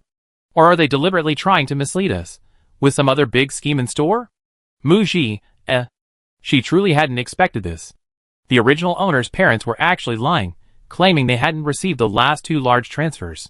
This shameless behavior was utterly shameless. A recording of Muji's parents' response has sparked a new discussion online, with some netizens seemingly manipulated or perhaps even paid trolls. They claim Muji hasn't returned home since becoming famous, has been emotionally abusive towards her parents, and even relatives have spoken out against her, suggesting she must have done something wrong. Regarding the last 2 transfers, one for 5 million and the other for 10 million, if Muji's parents truly didn't receive them, then for a top-tier actress like Muji to only send a few million to her parents after more than 2 years is indeed insufficient. Therefore, it's understandable that Muji's parents, unable to contact her, would turn to Weibo to demand alimony. Muji's fans are furious, their anger rising. If her parents hadn't asked for the money, would she have bothered to transfer it to their account? Such a large transfer requires the account holder to withdraw the money, right? They believe Muji's parents clearly received the money, but are pretending not to know. After discussing with her agent, Muji disregarded any potential repercussions from the original owner's parents. Before the audio content released by the original owner's parents could circulate and spread, Muji first posted a long Weibo post, unemotionally recounting her relationship with her parents. She explained that as a minor, she had to work during summer and winter vacations to earn money for living expenses, and she didn't attend university because her parents didn't support her. 3 years before participating in the talent show, her parents cut off contact with her because they didn't want to provide her with any financial support. Later, after she participated in the talent show and appeared on television. Her parents, seeing that she had become a star and thought she was now wealthy, finally contacted her again. However, she knew that her parents only contacted her because they wanted money, so she didn't want to resume contact. Then, she released the prepared audio recordings. They were 15 minutes long. They were recordings of her main phone calls with her parents. Fans and netizens were furious after listening to the recordings. After listening to the recordings, every time she calls, she immediately demands money with a righteous indignation. It's suffocating to listen to. I feel so sorry for Muji. Key point. Muji's parents said in the audio that the card was no longer valid and they hadn't received the money, but the audio Muji released confirmed the card number with her parents herself, proving that they were lying from beginning to end. The audio Muji released includes and reconstructs her conversations with her parents in the private room. It's an unedited version, with some parts muted. You can hear Muji's parents and relatives threatening her, demanding $20 million in alimony. This is like Chun Chun treating Muji like a bank vault. She only talks about money when contacting Muji, showing absolutely no affection, and she even has the nerve to go to the media to tear Muji apart? These bizarre parents are really crazy. Do they want to ruin Muji? If I were Muji, I would have blocked them long ago and wouldn't give them a single penny. I feel sorry for Muji. She severed ties with her parents before participating in the talent show, and after becoming a big star, she was brutally exploited.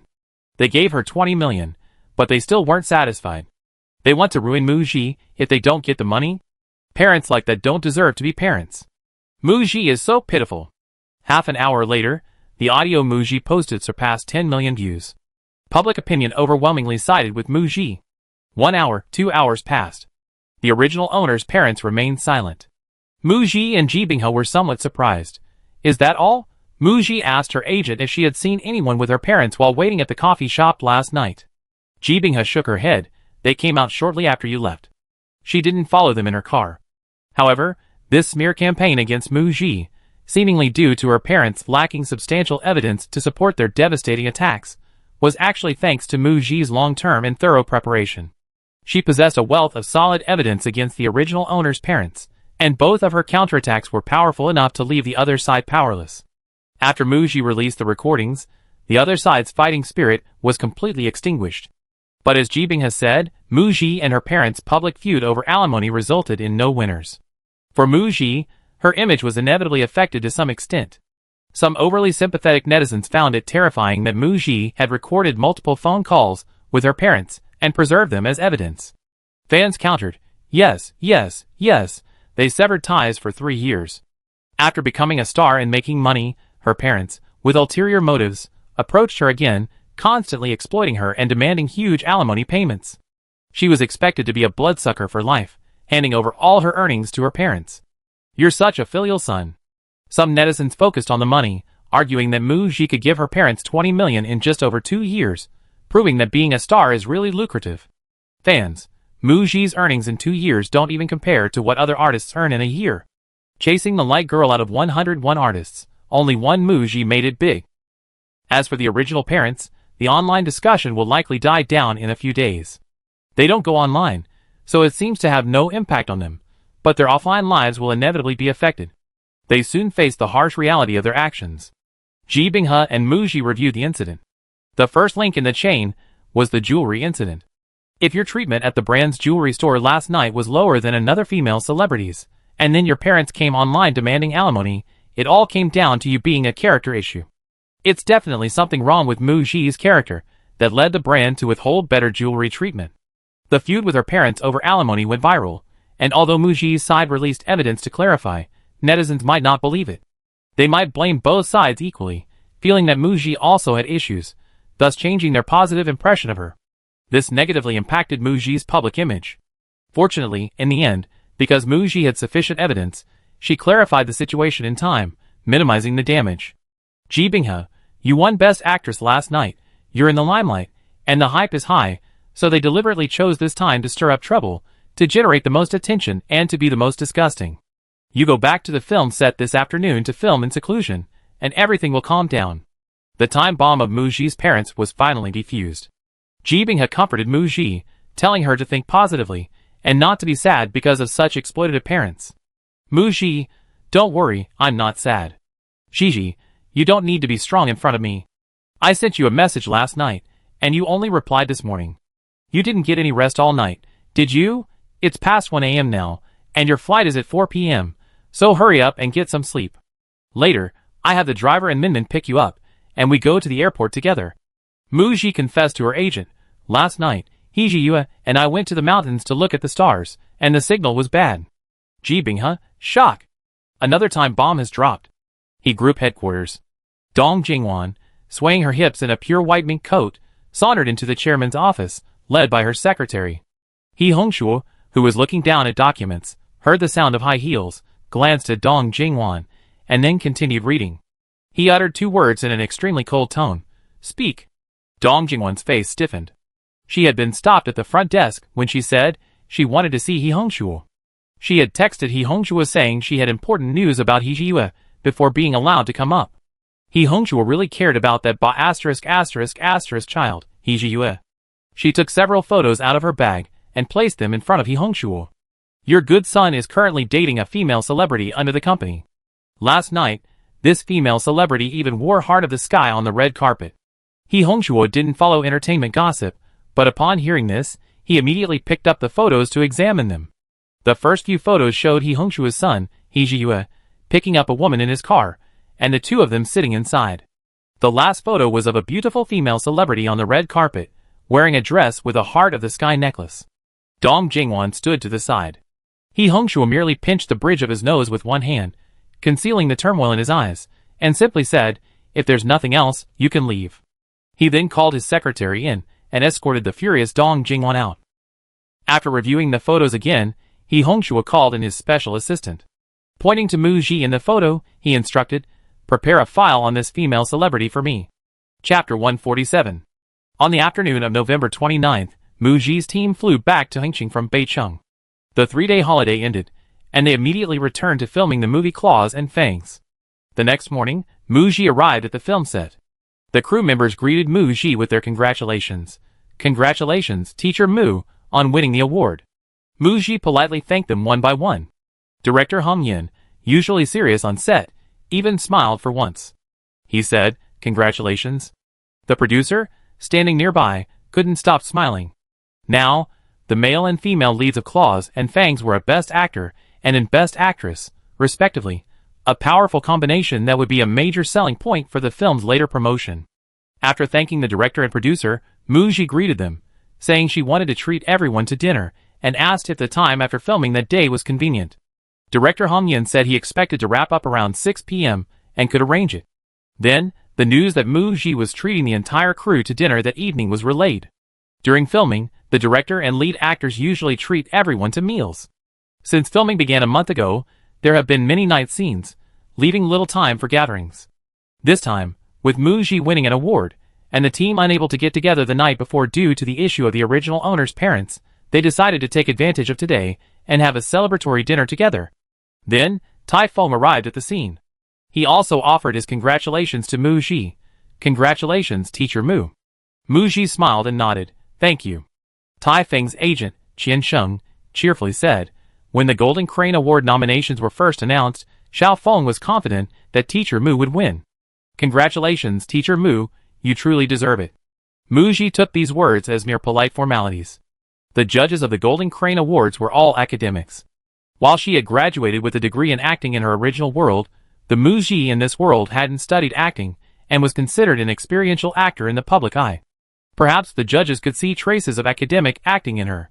Furthermore, this year's Golden Crane Award for Best Actress had 5 actresses, including Mu Ji, whose qualifications in the film industry were roughly equal, making it a relatively weak year with less intense competition. Mu Ji's winning the award was indeed partly due to luck.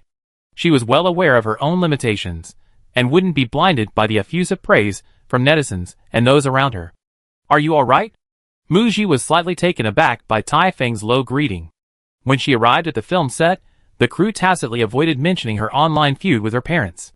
She hadn't expected Tai Feng to offer such a concerned inquiry. Mu Ji glanced at Tai Feng with a hint of surprise, a smile barely reaching her eyes. I'm fine, thank you, Teacher Tai. She then walked away with the team. She went to the rest tent to review the script, preparing for filming. Although she had only taken 3 days off from the crew, The trip to Beicheng to receive the award had brought many changes to Mu Ji's life. It had changed her entire mindset. By rereading the script for Claws, perhaps she could better empathize with the female lead, Xiao Dai, during the later filming. That evening, after work, the Claws film crew had a dinner together. The crew had to work, as usual, the next day. Director Hong Yin was a teetotaler, so the gathering was a simple meal, with a few who enjoyed drinking only taking a small sip. So the crew members came to toast and congratulate Mu Ji, offering her tea or drinks, telling her to make herself at home. As Minmin put it, the atmosphere of the gathering was like a banquet. Mu Ji, The dinner ended before 9 p.m. When Mu Ji and her team came out, Mu Ji immediately spotted the paparazzi hiding across the street. The paparazzi, who had been staking out from behind a tree since the start of the dinner until its end, was disappointed to see Mu Ji and her team leaving together. They had learned that the henchman crew was having a dinner party that night. The paparazzi initially planned to capture images of Mu Ji happily dining with the crew. They even had a headline ready: Mu Ji unaffected by her parents' feud, laughs heartily at dinner with crew members. But they didn't get any. Then they imagined capturing Mu Ji, affected by her parents' feud, drowning her sorrows in alcohol at the dinner, getting drunk and being helped out by staff. That didn't happen either. They found the perfect spot to photograph Mu Ji at the table. Throughout the meal, Mu Ji sat quietly, eating her food. When others offered her wine or drinks, she always returned a glass of water.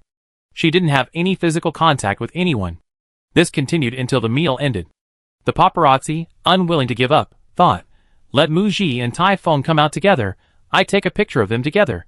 In the end, he captured Mu Ji looking at him, a silent hi. His paparazzi career suffered a crushing defeat because of Mu Ji. But he refused to give up, determined to get some juicy, first-hand scoop from her. After getting into the car, Mu Ji suddenly remembered something. On the day she won the Best Actress award, she went to a restaurant with her agent and the original owner's parents, among others. She noticed paparazzi following them, but ignored them. Being photographed wasn't a big deal. Later, when she and her agent were sitting in a coffee shop across from the restaurant, her agent saw paparazzi still waiting outside, went out briefly, and returned saying they were gone. That's why she asked Hijiyue to give Mu Ji a ride. That night, Mu Ji was in a bad mood and didn't have time to think about the paparazzi. Seeing the paparazzi tonight, she couldn't help but wonder, had Hijiyue taken her to Xingyantai to see the stars and been photographed? Back in her hotel room, Mu Ji suddenly received a call from Hijiyue. Knowing Hijiyue she did, since he said at Xingyantai it wouldn't affect her career, the call must be for business. General business matters were handled by Ji Binghe with Mu Ji. Hijiyue contacted Mu Ji personally, presumably because it was related to Hijiyue himself. Mu Ji thought, could it be that what you think about comes true? The call connected. Mu Ji asked directly, we were photographed going to see the stars together? Hijiyue's deep, magnetic voice came from the other end of the line. The place where we were stargazing isn't a place you can just drive up to.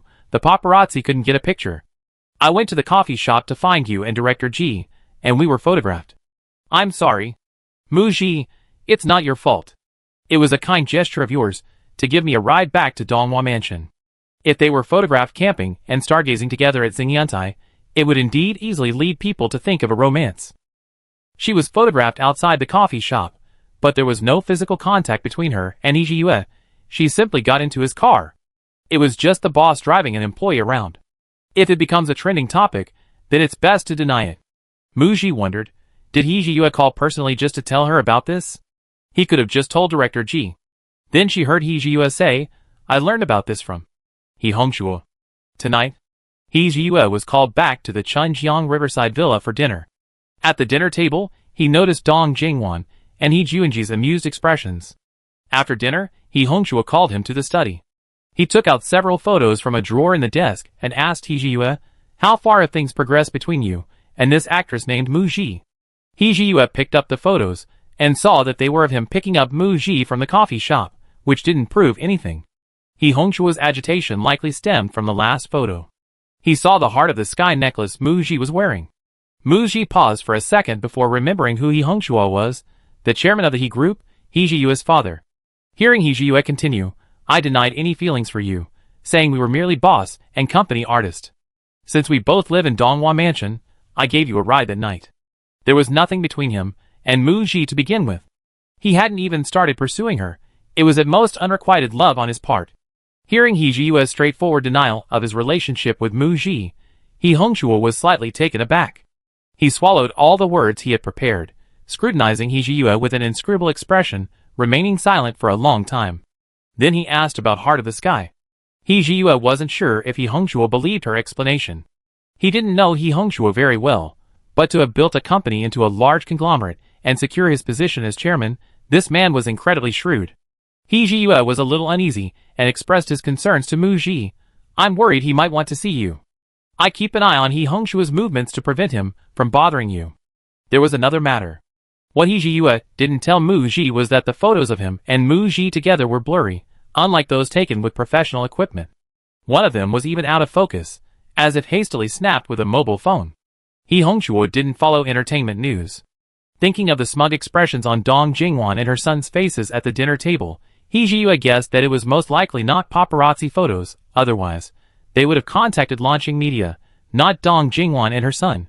As for why Dong Jingwan and her son had photos, He Jiyue and Ji Binghe had already suspected that He Juanji was hiding behind Mu Ji's parents, and now it seemed almost certain. It must have been taken by He Juanji's people by chance. After obtaining the photos, He Juanji felt that releasing them wouldn't have much impact on Mu Ji and He Jiyue. However, reporting it to He Hongshua would be a different story if he got involved. After ending the call with He Jiyue, immediately afterward, her agent Ji Binghe called. Presumably, He Jiyue had also informed Ji Binghe of the situation, as Ji Binghe was Mu Ji's agent and couldn't be ignored. Anything happening to Mu Ji would first and foremost need to be handled by Ji Binghe. Ji Binghe was quite resentful that Mu Ji had been passively drawn into the vortex of the wealthy family's power struggle because of He Jiyue. Mu Ji, however, was quite philosophical about it.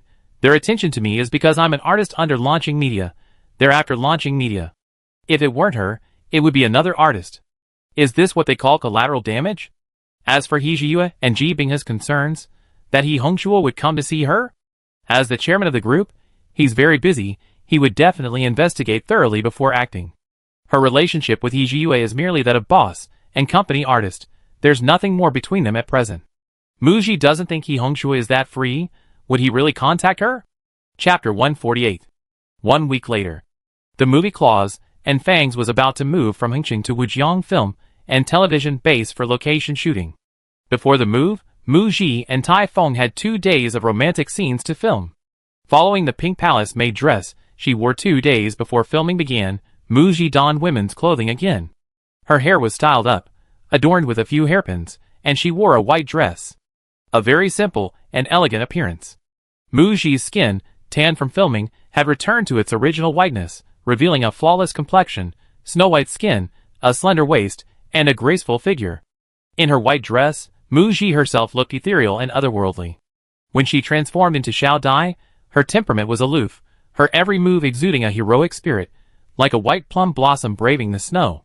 But in front of the male lead, she switched to a pure, gentle, and pitifully beautiful orphan. During a break from filming, Minmin, her eyes sparkling, showered her with compliments. Sister Gigi, you look so good in period costumes. Your male and female costumes in this movie are both outstanding. When the movie is released, it be a feast for the eyes of all fans. I foresee several memorable scenes. As expected of Director Hong, he's so good at directing. Mu Ji, Director Hong is indeed very good at directing. The atmosphere of a martial arts film is very important.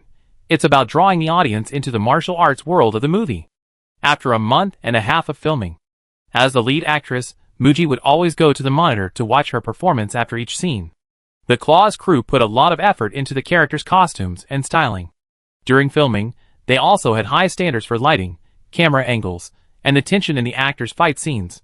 Especially with actors, director Hong Yin, as always, excels at capturing the unique charm and charisma of each actor in a martial arts film. This delights all the actors.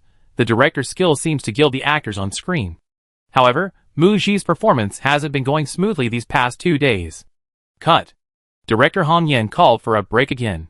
He stepped forward and personally acted alongside Tai Feng, demonstrating for Mu Ji. Hong Yin is a director and also an actor. He has played supporting roles in his own martial arts films, delivering quite impressive performances. Therefore, when explaining scenes to the actors on set, he occasionally demonstrates them himself.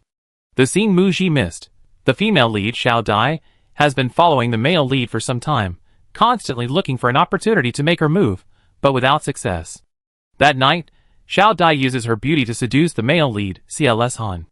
Knowing the female lead's feelings, the male lead used a scheme to his advantage and slept with Xiao Dai. Mu Ji watched as the director, playing the female lead, was lifted up by Tai Feng and carried towards the bed. Her initial discomfort and aversion to the intimate scenes with this character largely disappeared, and she quickly adjusted her mindset. She told the director she felt she had done enough and asked for another take. After 2 or 3 takes, the scene was finished. The next day, they filmed the romantic scenes between the male and female leads.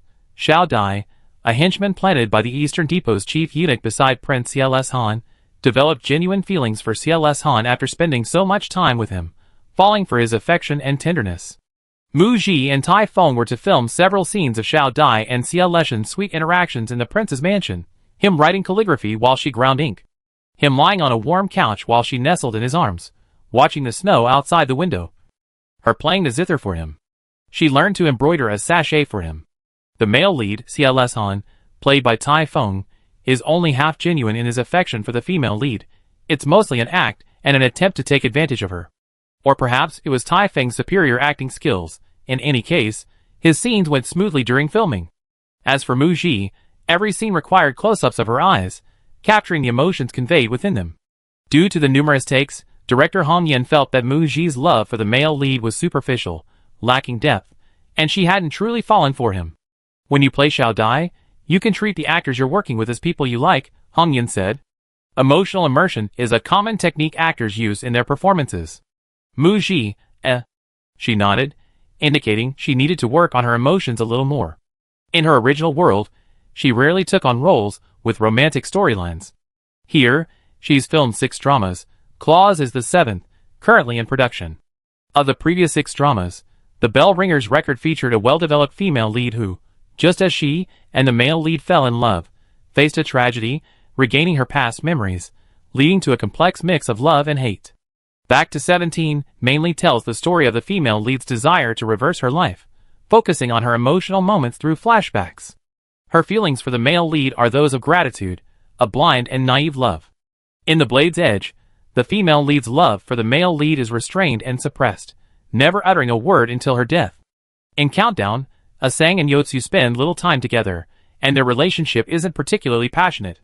For Asang, Yotsu provides emotional solace and a chance to experience a passionate love in the last few months of her life, leaving no regrets. In Escape from the Game, the male and female leads have more of a life-or-death partnership, with the female lead only developing vague feelings for the male lead. Meanwhile, in the film Claws and Teeth, Xiao Dai falls in love with Prince CLS Han, hoping to use him as a protector to escape the control of the Eastern Depot's chief eunuch, placing her hopes on a man. This character was destined for a tragic end. Mu Ji couldn't accurately portray the falling in love that director Hong Yen wanted.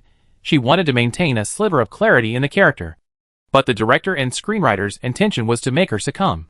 The character of Tai Feng was designed to be immersed in the role yet remain clear-headed. As an actress, she had no choice but to comply. On the other hand, Mu Ji had never been in love. No man had ever made her fall for him, so her portrayal wasn't very precise, and she was somewhat inexperienced. Director Hong Yen was a perfectionist, so there were many takes. Finally, with the help of the director and Tai Feng, Mu Ji finished filming for the day. It was already 7 p.m. when they wrapped up. As Mu Ji and her team left the set, a strange man in a suit appeared out of nowhere. It was early December, and the temperature in Yingqing was 10 degrees Celsius. His suit on set not only attracted attention, but also seemed out of place. Faced with the obstruction of Mu Ji's bodyguard, the man, a gentle smile always on his face, looked at Mu Ji and introduced himself as the assistant to the chairman of the He Group. He respectfully handed her a business card. He explained his purpose. Chairman, he would like to invite Miss Mu to dinner. Mu Ji glanced behind Assistant 1. A black sedan was parked on the roadside not far away. A week had passed. Unexpectedly, He Hongshua had actually come looking for her. He had traveled all the way from Beicheng to Yingqing, and given his status, she had no choice but to accept the invitation. Mu Ji declined Assistant 1's offer to get in the car, asked for the restaurant's address, and then she and her team went there by themselves. Mu Ji only brought Minmin and a bodyguard to the appointment. On the way to the restaurant, Minmin couldn't help but speculate about what He Hongshua wanted to talk to Mu Ji about. Sister Gigi, Why do you think Chairman he came to see you? No wonder he sensed the boss's feelings for Sister Gigi. Mu Ji didn't hide anything from Minmin and told her about being photographed with He Jiyue. Minmin, was the boss's father here to break them up? Aw no, I mean, like in the movies. She stopped halfway through her sentence. Wealthy families value matching social status, and Minmin thought that Chairman, he was probably here to interfere in her son's relationship, perhaps offering huge checks or promising film and television resources to keep Sister Gigi away from the boss. But in Minmin's view, Mu Ji's future was bright, she herself was wealthy, and a wealthy family with no business risks. She probably wouldn't care about money or resources. Besides, it was the boss who had a crush on Sister Gigi. She felt that Sister Gigi was more than a match for the boss.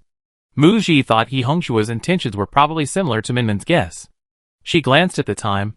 Her agent had texted her about a meeting when she finished work, and was probably still in the meeting, so she didn't want to bother Ji Binghe by phone. She briefly informed her agent about her upcoming dinner with He Hongshua. As for the content of her conversation with He Hongshua, she didn't care.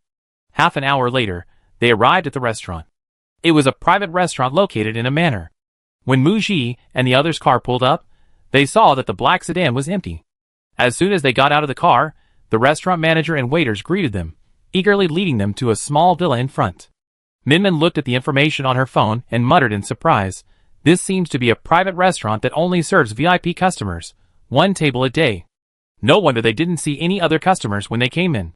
This has one advantage. They don't have to worry about being followed by paparazzi. Unauthorized personnel can't even get through the main entrance." Led by the restaurant manager, Mu Ji and her group went up to the second floor of the villa. The environment was similar to the first floor, understated and unpretentious. There was only 1 table per floor, placed in the best position for the view. Upon reaching the second floor, Mu Ji immediately noticed He Hongshua sitting at the table, with his assistant, Wan, standing beside him. Even before getting closer, Mu Ji felt the imposing presence and pressure emanating from He Hongshua. After Mu Ji approached, she heard He Hongshua instruct the restaurant manager to start preparing the food and instruct the assistant to take Mu Ji's team to the first floor for lunch and rest. Mu Ji told Minmin and the bodyguard to wait for her downstairs. After everyone else had left, only Mu Ji and He Hongshua remained. "Miss Mu, please have a seat." "Thank you." Mu Ji sat down without ceremony and looked at He Hongshua sitting opposite her. He Hongshua looked a few years younger than in the photos she'd seen in financial magazines. One could vaguely discern that he had been a handsome young man. His appearance only resembled He Jiyue by about 30%, with He Jiyue likely inheriting his mother He Shuhui's superior features. However, being father and son, they both possessed an unfathomable aura, making them difficult to understand. He Hongshua was also observing Mu Ji. To be honest, meeting Mu Ji in person surprised him slightly. He had reviewed Mu Ji's profile, a young girl from a small city who, driven by a yearning for her dreams, stepped into the entertainment industry without any background or connections. To reach her current position in just 4 years was truly remarkable. He expected to meet a shrewd, worldly wise woman. Unexpectedly, Mu Ji was like a blade forged through countless trials, possessing an inherent sharpness and an unyielding pride. Facing him, she remained calm and composed, without a trace of fear. She also possessed a rare purity, untainted by the world's corruption. Although his son, He Jiyue, denied any relationship with Mu Ji, he rented another apartment in Donghua Mansion to her, visited her on set multiple times, actively promoted her, and most importantly, even gave her the Heart of the Sky ring. He Hongshua had only known He Jiyue for a few years, and couldn't claim to truly understand his son. However, one thing was certain, He Jiyue fiercely protected his mother, He Shuhui, and wouldn't tolerate Dong Jingwan speaking ill of He Shuhui in the slightest. He would never casually give an expensive necklace to any female celebrity under his company, unless that woman was very important to his son. After sitting down, Mu Ji waited for a while, but He Hongshua didn't speak. The round trip to this restaurant alone would take an hour, and she didn't want to waste too much time on a meal. She had one last day of filming tomorrow, and she needed to prepare for tomorrow's scenes tonight, so as not to delay the cruise location change. Mu Ji went straight to the point. "Chairman He, what brings you here?" Chapter 149. Mu Ji knew that her connection with He Hongshua was through his boss, He Jiyue. As Minmin had guessed, the purpose of this dinner invitation. He Hongshua could only be there because of his son, He Jiyue. She could also guess what He Hongshua wanted to say. After asking, she sat calmly, patiently waiting for him to dissuade her. But He Hongshua didn't. He started talking to Muji about the sapphire necklace, Heart of the Sky. More than 30 years ago, before H.Forever was acquired by the He Group, it was called Eternal Jewelry. Shui attended an important award ceremony wearing a necklace sponsored by this jewelry brand, Heart of the Sky. I could tell she really liked it. Lost in memories, He Hongshua's eyes softened, his seriousness and authority vanished, and a barely perceptible smile appeared on his lips. With a bitter smile he said, but at the time, his company was facing financial difficulties, so I promised to buy it back for her later. Later, things changed, and He Shui left resolutely. Everything had changed. He worked day and night like a walking corpse, still unable to forget He Shui. Remembering his promise, he acquired Eternal Jewelry, wanting to take Heart of the Sky to beg for her forgiveness and give himself another chance. But he learned that Heart of the Sky had already been bought by a mysterious person. No matter how hard he searched the entire city, he couldn't find He Shui. Seeing the photo of Muji wearing the necklace, long-buried memories surged like a tide. He Hongshua asked his son, He Jiyue, why did you have Heart of the Sky? This is the necklace my mother bought. He Hongshua only then realized that the mysterious person who bought the Heart of the Sky necklace was He Shui. Muji had seen pictures of He Jiyue's mother wearing the Heart of the Sky. He Shui had curly hair, wore a red dress, and this sapphire necklace. Even by today's standards, she still possessed captivating beauty. She was a classic beauty. She hadn't thought much of it when she wore the necklace. Her agent hadn't explained the story behind the necklace. Muji assumed it was a brand sponsorship. Now, after hearing He Hongshua's story about the Heart of the Sky, she understood the whole story. It wasn't a brand sponsorship, it was a necklace belonging to He Jiyue personally. She immediately guessed that the boss and agent had arranged it this way to give her a more prestigious appearance on the red carpet, ensuring the jewelry brand's treatment surpassed that of another spokesperson. After He Hongshua finished speaking, he saw Muji's surprised expression, seemingly unaware of the necklace's origin. A hint of surprise flickered across his face. His son had given Muji such an expensive necklace without explaining why. At the same time, he noticed that Muji showed no sign of confusion when he mentioned He Shui. He probed whether Muji knew about the relationship between He Jiyue, her mother, and the He family. Muji nodded. I heard Mr. He mention it. He Hongshua remained silent. It seemed his son valued this actress even more than he had imagined. Just then, there was a knock at the door. The restaurant manager asked if they could begin serving the food. He Hongshua paused the conversation, instructing them to serve the food first. Muji figured since she was already there, she might as well have a proper dinner, so she wouldn't have to bother ordering takeout later. When ordering, He Hongshua didn't ask Muji's opinion. After the food arrived, he explained that the restaurant's daily menu was customized, only considering the dietary restrictions provided by the guests, and avoiding dishes they wouldn't eat.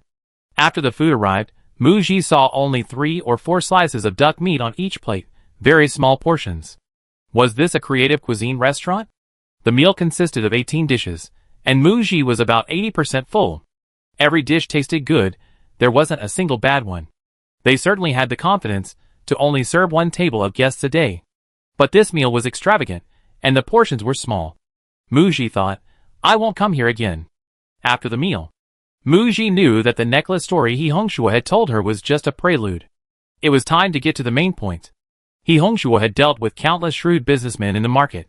He could glean a lot about a person just by glancing at them and exchanging a few words. While telling his story, he carefully observed Muji. What he could roughly determine at the moment was that his son, He Jiyue, and Muji were not yet in a romantic relationship. His son probably liked Muji. Muji didn't reciprocate his son's feelings, let alone aspire to marry into a wealthy family. He didn't know how his son and Muji's relationship would develop. It wasn't that he was old-fashioned and wanted his son to marry a woman of equal social standing. But after reviewing Muji's profile and learning a little about her, he knew she was very career-driven, even more so than He Shui. In He Hongshua's opinion, his son and Muji were not suitable for each other. Miss Mu, although I am Awa's biological father, he only returned to the He family after his mother passed away and he came of age. Our relationship is quite ordinary. She gave a self-deprecating smile. You could say he's very wary of me. I shouldn't interfere in his relationships. He Hongshua looked at Muji and said earnestly, Miss Mu, before I met you, as a father and as the head of the group, I did have some reservations about your existence.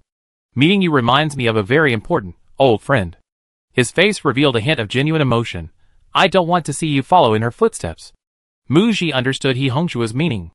The gist was that Hishui was seeing someone outside the entertainment industry, and they rarely saw each other, so he didn't think her relationship with Hishui would have a future.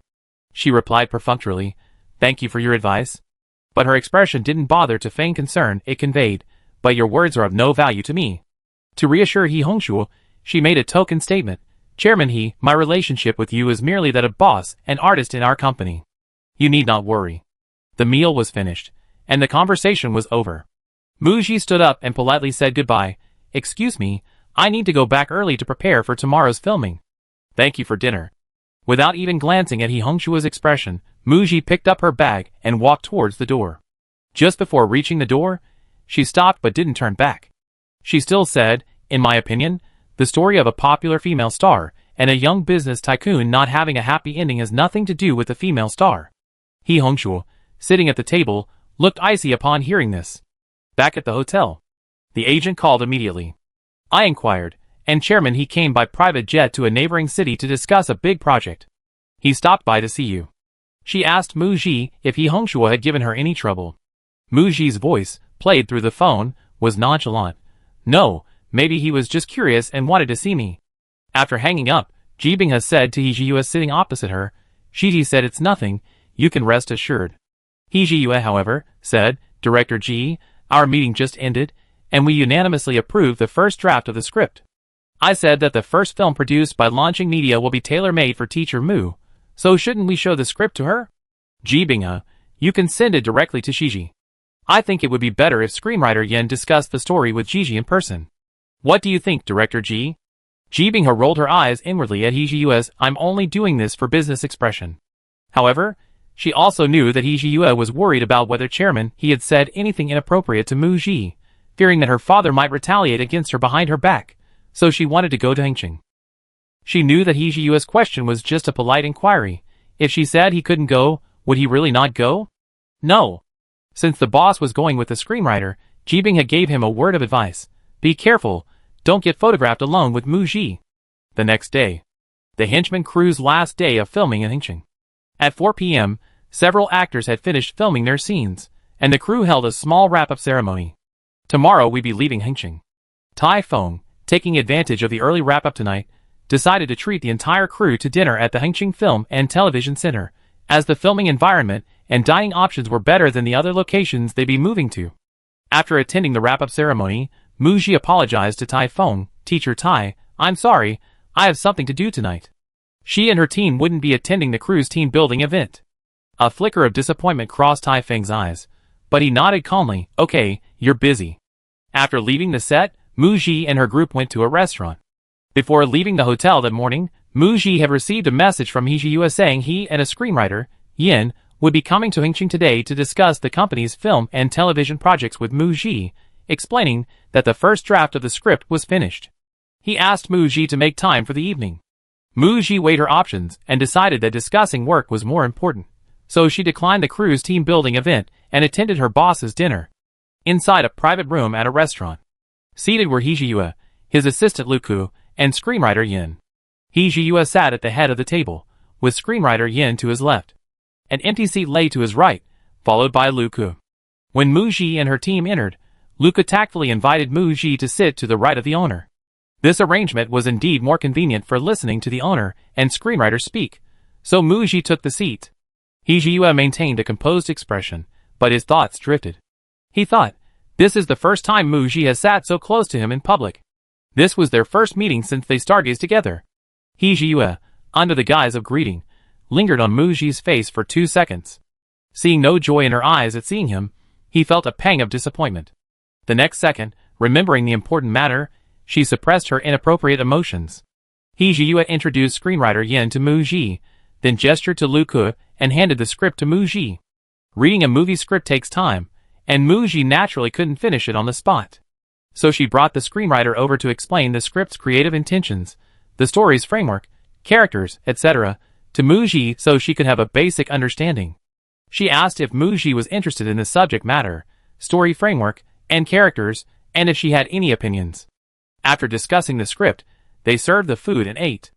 After the meal, Hishui and Muji wanted to talk privately, so the others tactfully left, leaving the private room for the two of them.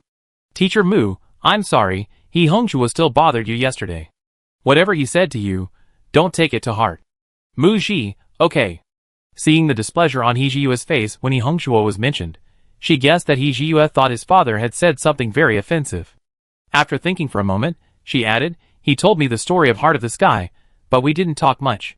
He Jiyue was slightly taken aback, and explained why he had given Mu Ji Heart of the Sky to wear. To remedy the mistake of the group's jewelry brand, and to give the company's artists the respect they deserved. Oh! Mu Ji nodded. Both of them tacitly avoided steer the conversation towards other topics. However, regarding the script they discussed tonight, Mu Ji still asked, isn't choosing this subject matter for the company's first film too risky? The investment is too large, theoretically, they should proceed gradually. He Jiyue didn't seem to care. Every investment carries a certain risk, the greater the risk, the greater the profit. Well, typical businessman nature, Mu Ji shut up. After the dinner, Mu Ji and her group left first. A few minutes later, He Jiyue, Lu Ke, and screenwriter Yan emerged from the restaurant. The paparazzi, who had been waiting, quickly snapped several photos. The focus was on He Jiyue. After Mu Ji and her team came out of the restaurant, 2 or 3 more tables of people came out. But as soon as He Jiyue and his 2 companions appeared, the paparazzi immediately spotted him. This man was wearing a mask so his face wasn't visible, and he wore a black overcoat. He was tall, broad-shouldered, and had long legs. He walked with a commanding presence, making him quite striking. At first glance, they mistook him for a male celebrity. If they hadn't just come from a dinner party with the Claw's crew, they almost mistook him for Typhoon. Who's that? He looks familiar. Another paparazzi leaned over for a closer look and immediately recognized him. Looks like the boss of Launching Media. The two exchanged a knowing glance. If it really was He Jiyue, then Mu Ji was undoubtedly there to meet her boss. But we couldn't get any pictures of them dining together in the private room, and they didn't leave together. If we're trying to create a scandal, without even a single photo of them together, isn't that a weak argument? Just then, a sharp-eyed paparazzi noticed a car parked in the parking lot besides the two of them. The window had just rolled down, and they saw someone inside also taking pictures. They assumed the people in that car were also following Mu Ji, staying to wait for her meeting. But they ended up leaving with the boss of Launching Media's car? Chapter 150. Zhongxing Media. At 10 p.m., about a third of the staff were seated in the office area. Some employees are still working hard overtime. Wearing a black mask, Lu Rui followed He Juanji, glancing towards the office area at the sound of his voice. Several people were yawning, heads down, completely lacking the atmosphere of busy work. She remained silent, following He Juanji as they toured Zhongxing Media. Zhongxing Media was located in a large rented apartment in a building in the CBD. Although its location was closer to the city center and more advantageous than Launching Media's, it was much smaller than Launching Media's standalone office building. Finally, they arrived at the general manager's office. He Juanji held the title of president at the He Group headquarters and didn't often reside here, but he had decorated the office extremely luxuriously. A pen holder on the desk clearly indicated it wasn't ordinary. The pens inside cost several thousand, even tens of thousands of yuan each. Ms. Lu, how was it? Not bad, right? How does it compare to the general manager's office at Launching Media? Lu Rui withdrew her gaze, smiling charmingly. Young master, his office is so big, much more impressive. Hearing this, He Juanji, secretly pleased, invited Lu Rui to sit on the sofa and instructed his secretary to make 2 cups of coffee. He then asked Lu Rui what she thought of her tour of the company.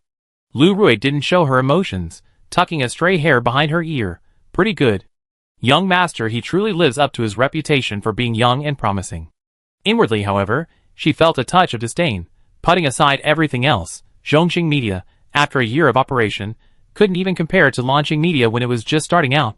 The spirit and demeanor of the staff in each department were far inferior. Before signing with Launching Media, she had worked for several companies. After visiting Zhongxing Media, she knew what was going on.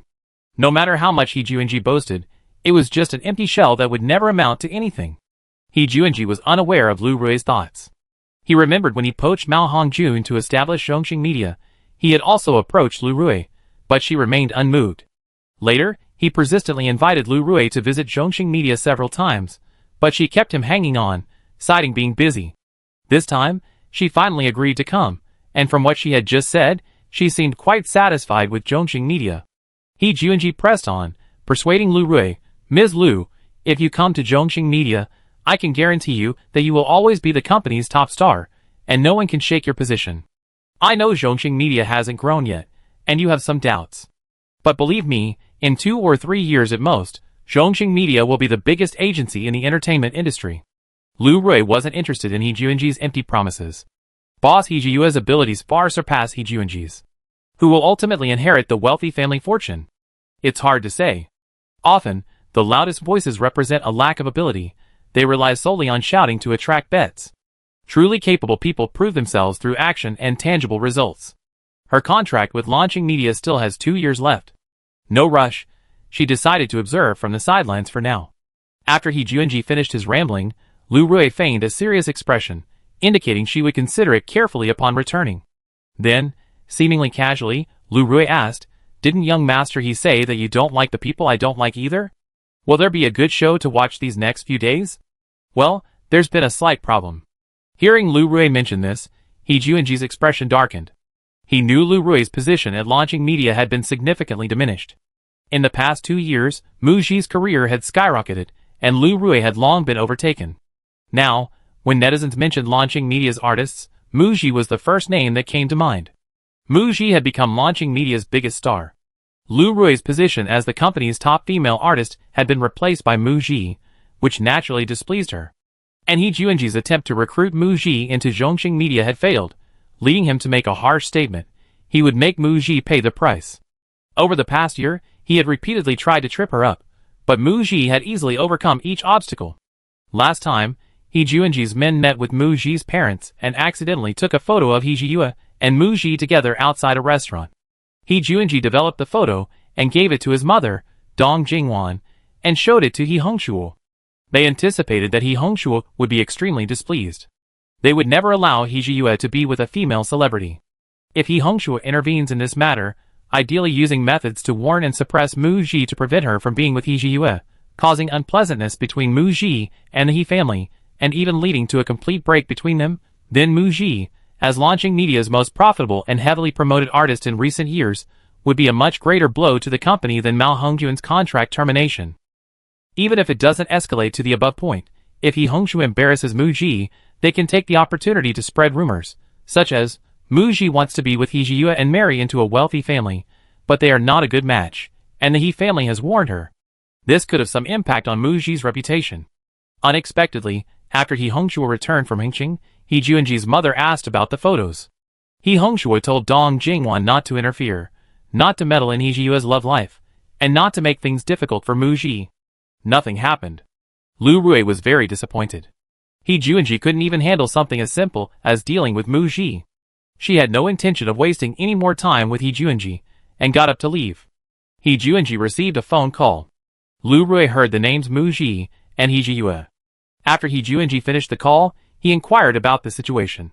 He Juanji laughed. "My dad went to Hengqin yesterday, and He Jiyue rushed over to see Mu Ji today."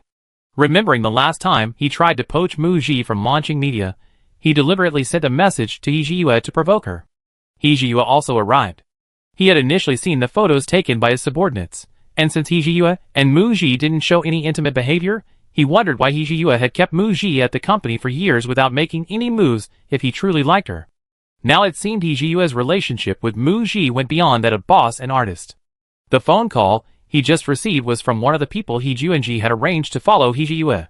The person claimed that while following He Jiyue, they discovered a well-known paparazzi in the industry was also following Mu Ji. He Juanji had a sudden inspiration. He planned to anonymously submit the photos of He Jiyue picking up Mu Ji that he'd taken before to the paparazzi following Mu Ji, so they could publish the story. He clapped his hands excitedly at his idea. "Teacher Lu, the show you've been waiting for will proceed as planned." A glint of ruthlessness flashed in Lu Rui's eyes. The boss actually had feelings for Mu Ji. The next morning, the henchman crew moved to their next filming location, Georgia Film and Television Base. The crew had a 3-day break. Mu Ji's team flew from Hengqin to Georgia City in the morning. At noon, they checked into the hotel arranged by the crew. Agent Ji Binghe also flew in from Beicheng. There was a magazine shoot here tomorrow, and she needed to discuss the upcoming schedule with Mu Ji in person. At 5 p.m., Ji Binghe arrived at the hotel. After pushing her suitcase back to her room to put it away, she went to find Mu Ji. As soon as she entered, She heard Minmin in the room exclaim while looking at her phone, "Sister Gigi, you're trending again for your new relationship." Ji Binghe? With whom? This time it's with the boss. Mu Ji, She immediately thought of what He Jiyue had said about being photographed picking her up from the coffee shop. Puzzled, they were sitting in the same car, with no physical contact whatsoever. She was in a bad mood, absorbed in her own world, and didn't exchange a single word with He Jiyue. How could this be considered a romantic relationship? Mu Ji walked to the coffee table next to the sofa, and curiously picked up her phone to check online. Opening the trending topics list, she immediately saw her own relationship-related topic trending high up. Mu Ji and a mysterious man's multiple secret meetings trending at number 8. The person involved was completely bewildered. Clicking into the trending topic, Mu Ji quickly glanced at the photos that had been taken. They were photos of her and He Jiyue together in front of a coffee shop, and photos of them leaving the same restaurant last night. The wording 2 times is changed to multiple times. The boss He Jiyue's face was clearly captured in the photo, yet he was labeled a mysterious man. This trending topic title was blatantly designed to create hype and attract attention. Ji Binghe was about to arrange for the trending topic to be removed when she refreshed the page and saw that it had already been taken down. It must have been the boss's doing. However, although the trending topic was removed, the identity of the mysterious man was quickly revealed, and the relationship between Mu Ji and He Jiyue quickly sparked heated discussions among netizens. The day Mu Ji was photographed riding in her boss's car was the day she won the Best Actress award. She should have had many staff members with her, so why would her boss personally drive her home? It's easy to think the wrong thing. Being photographed together once or twice, their relationship is indeed very intriguing. The second time they were photographed was at a dinner party in Hengqin. They didn't dare to come out together, deliberately leaving one after the other. Being so cautious, I suspect Mu Ji and her boss are really dating. Some malicious voices also emerged, subtly stirring up trouble. No wonder her resources are so good and she became famous so quickly. It turns out her company boss is heavily promoting her. Wasn't Mu Ji supposed to be a career-focused, clear-headed persona? How come she's secretly dating? And with a rich kid at that. How many of these super-rich second-generation heirs are clean? They're all quite the playboys. She was trending on social media a while ago for arguing with her parents over alimony, but it turns out she's secretly dating her boss. She clearly wants to marry into a wealthy family. My opinion of her has suddenly become very complicated. I remember He Jiyue had a rumored relationship with Lu Rui before. Back then, Lu Rui was the company's top star, and now Mu Ji is. Is he specifically dating the company's top star to retain talent? The boss is dating one of the company's artists, so all the good resources from launching media are going to her, right? That's unfair to the other artists. Some netizens even ship the couple. Domineering CEO X top star, I'm in. Both are single, a perfect match. If they really get together, congratulations. To be honest, they look so good together in the car photo, I'm kind of shipping them. After discussing it with Ji Binghe, Mu Ji's studio quickly issued a statement clarifying, single. Launching Media's official Weibo account also followed suit, denying the relationship between their boss and Mu Ji. They clarified that the first time they were photographed, he was driving Mu Ji because they live in the same neighborhood, and other celebrities also live in that neighborhood, so it wasn't unusual. The second time they were photographed, it was for work discussions, and they were with many people. They dismissed the relationship rumors as completely unfounded. After the clarification, most netizens felt that since the relationship was denied, the rumors had died down. However, some netizens were less convinced, believing that Mu Ji and her boss's relationship was more than just casual. Ji Binghe was somewhat annoyed. She shouldn't have let her boss come yesterday. Although they weren't photographed together, the relationship rumors still spread. Far away in Beicheng, He Jiyue suddenly sneezed twice. The next day. This was the first time Mu Ji had scheduled non-filming activities during filming. The shoot was for the cover of Bazaar magazine, which will be the first cover of next year. Mu Ji's team had originally declined the offer, but the magazine, eager to secure her first cover after winning the Golden Crane Award for Best Actress, arranged for the team to travel from Beicheng to Jiujia City to shoot the cover for this issue. After the shoot, the magazine conducted an interview. This interview will typically be presented in written form inside the magazine, but will also be recorded as a video and released as a bonus for fans after the magazine goes on sale. During the interview, the magazine reporter focused on trending topics. Shiji, everyone is very concerned about your relationship status. I saw you were trending again yesterday, so could you respond to the rumors about you and President He? After asking, The reporter realized they had been too direct. They changed their question. If you were in a relationship, would you want to go public and share it with everyone?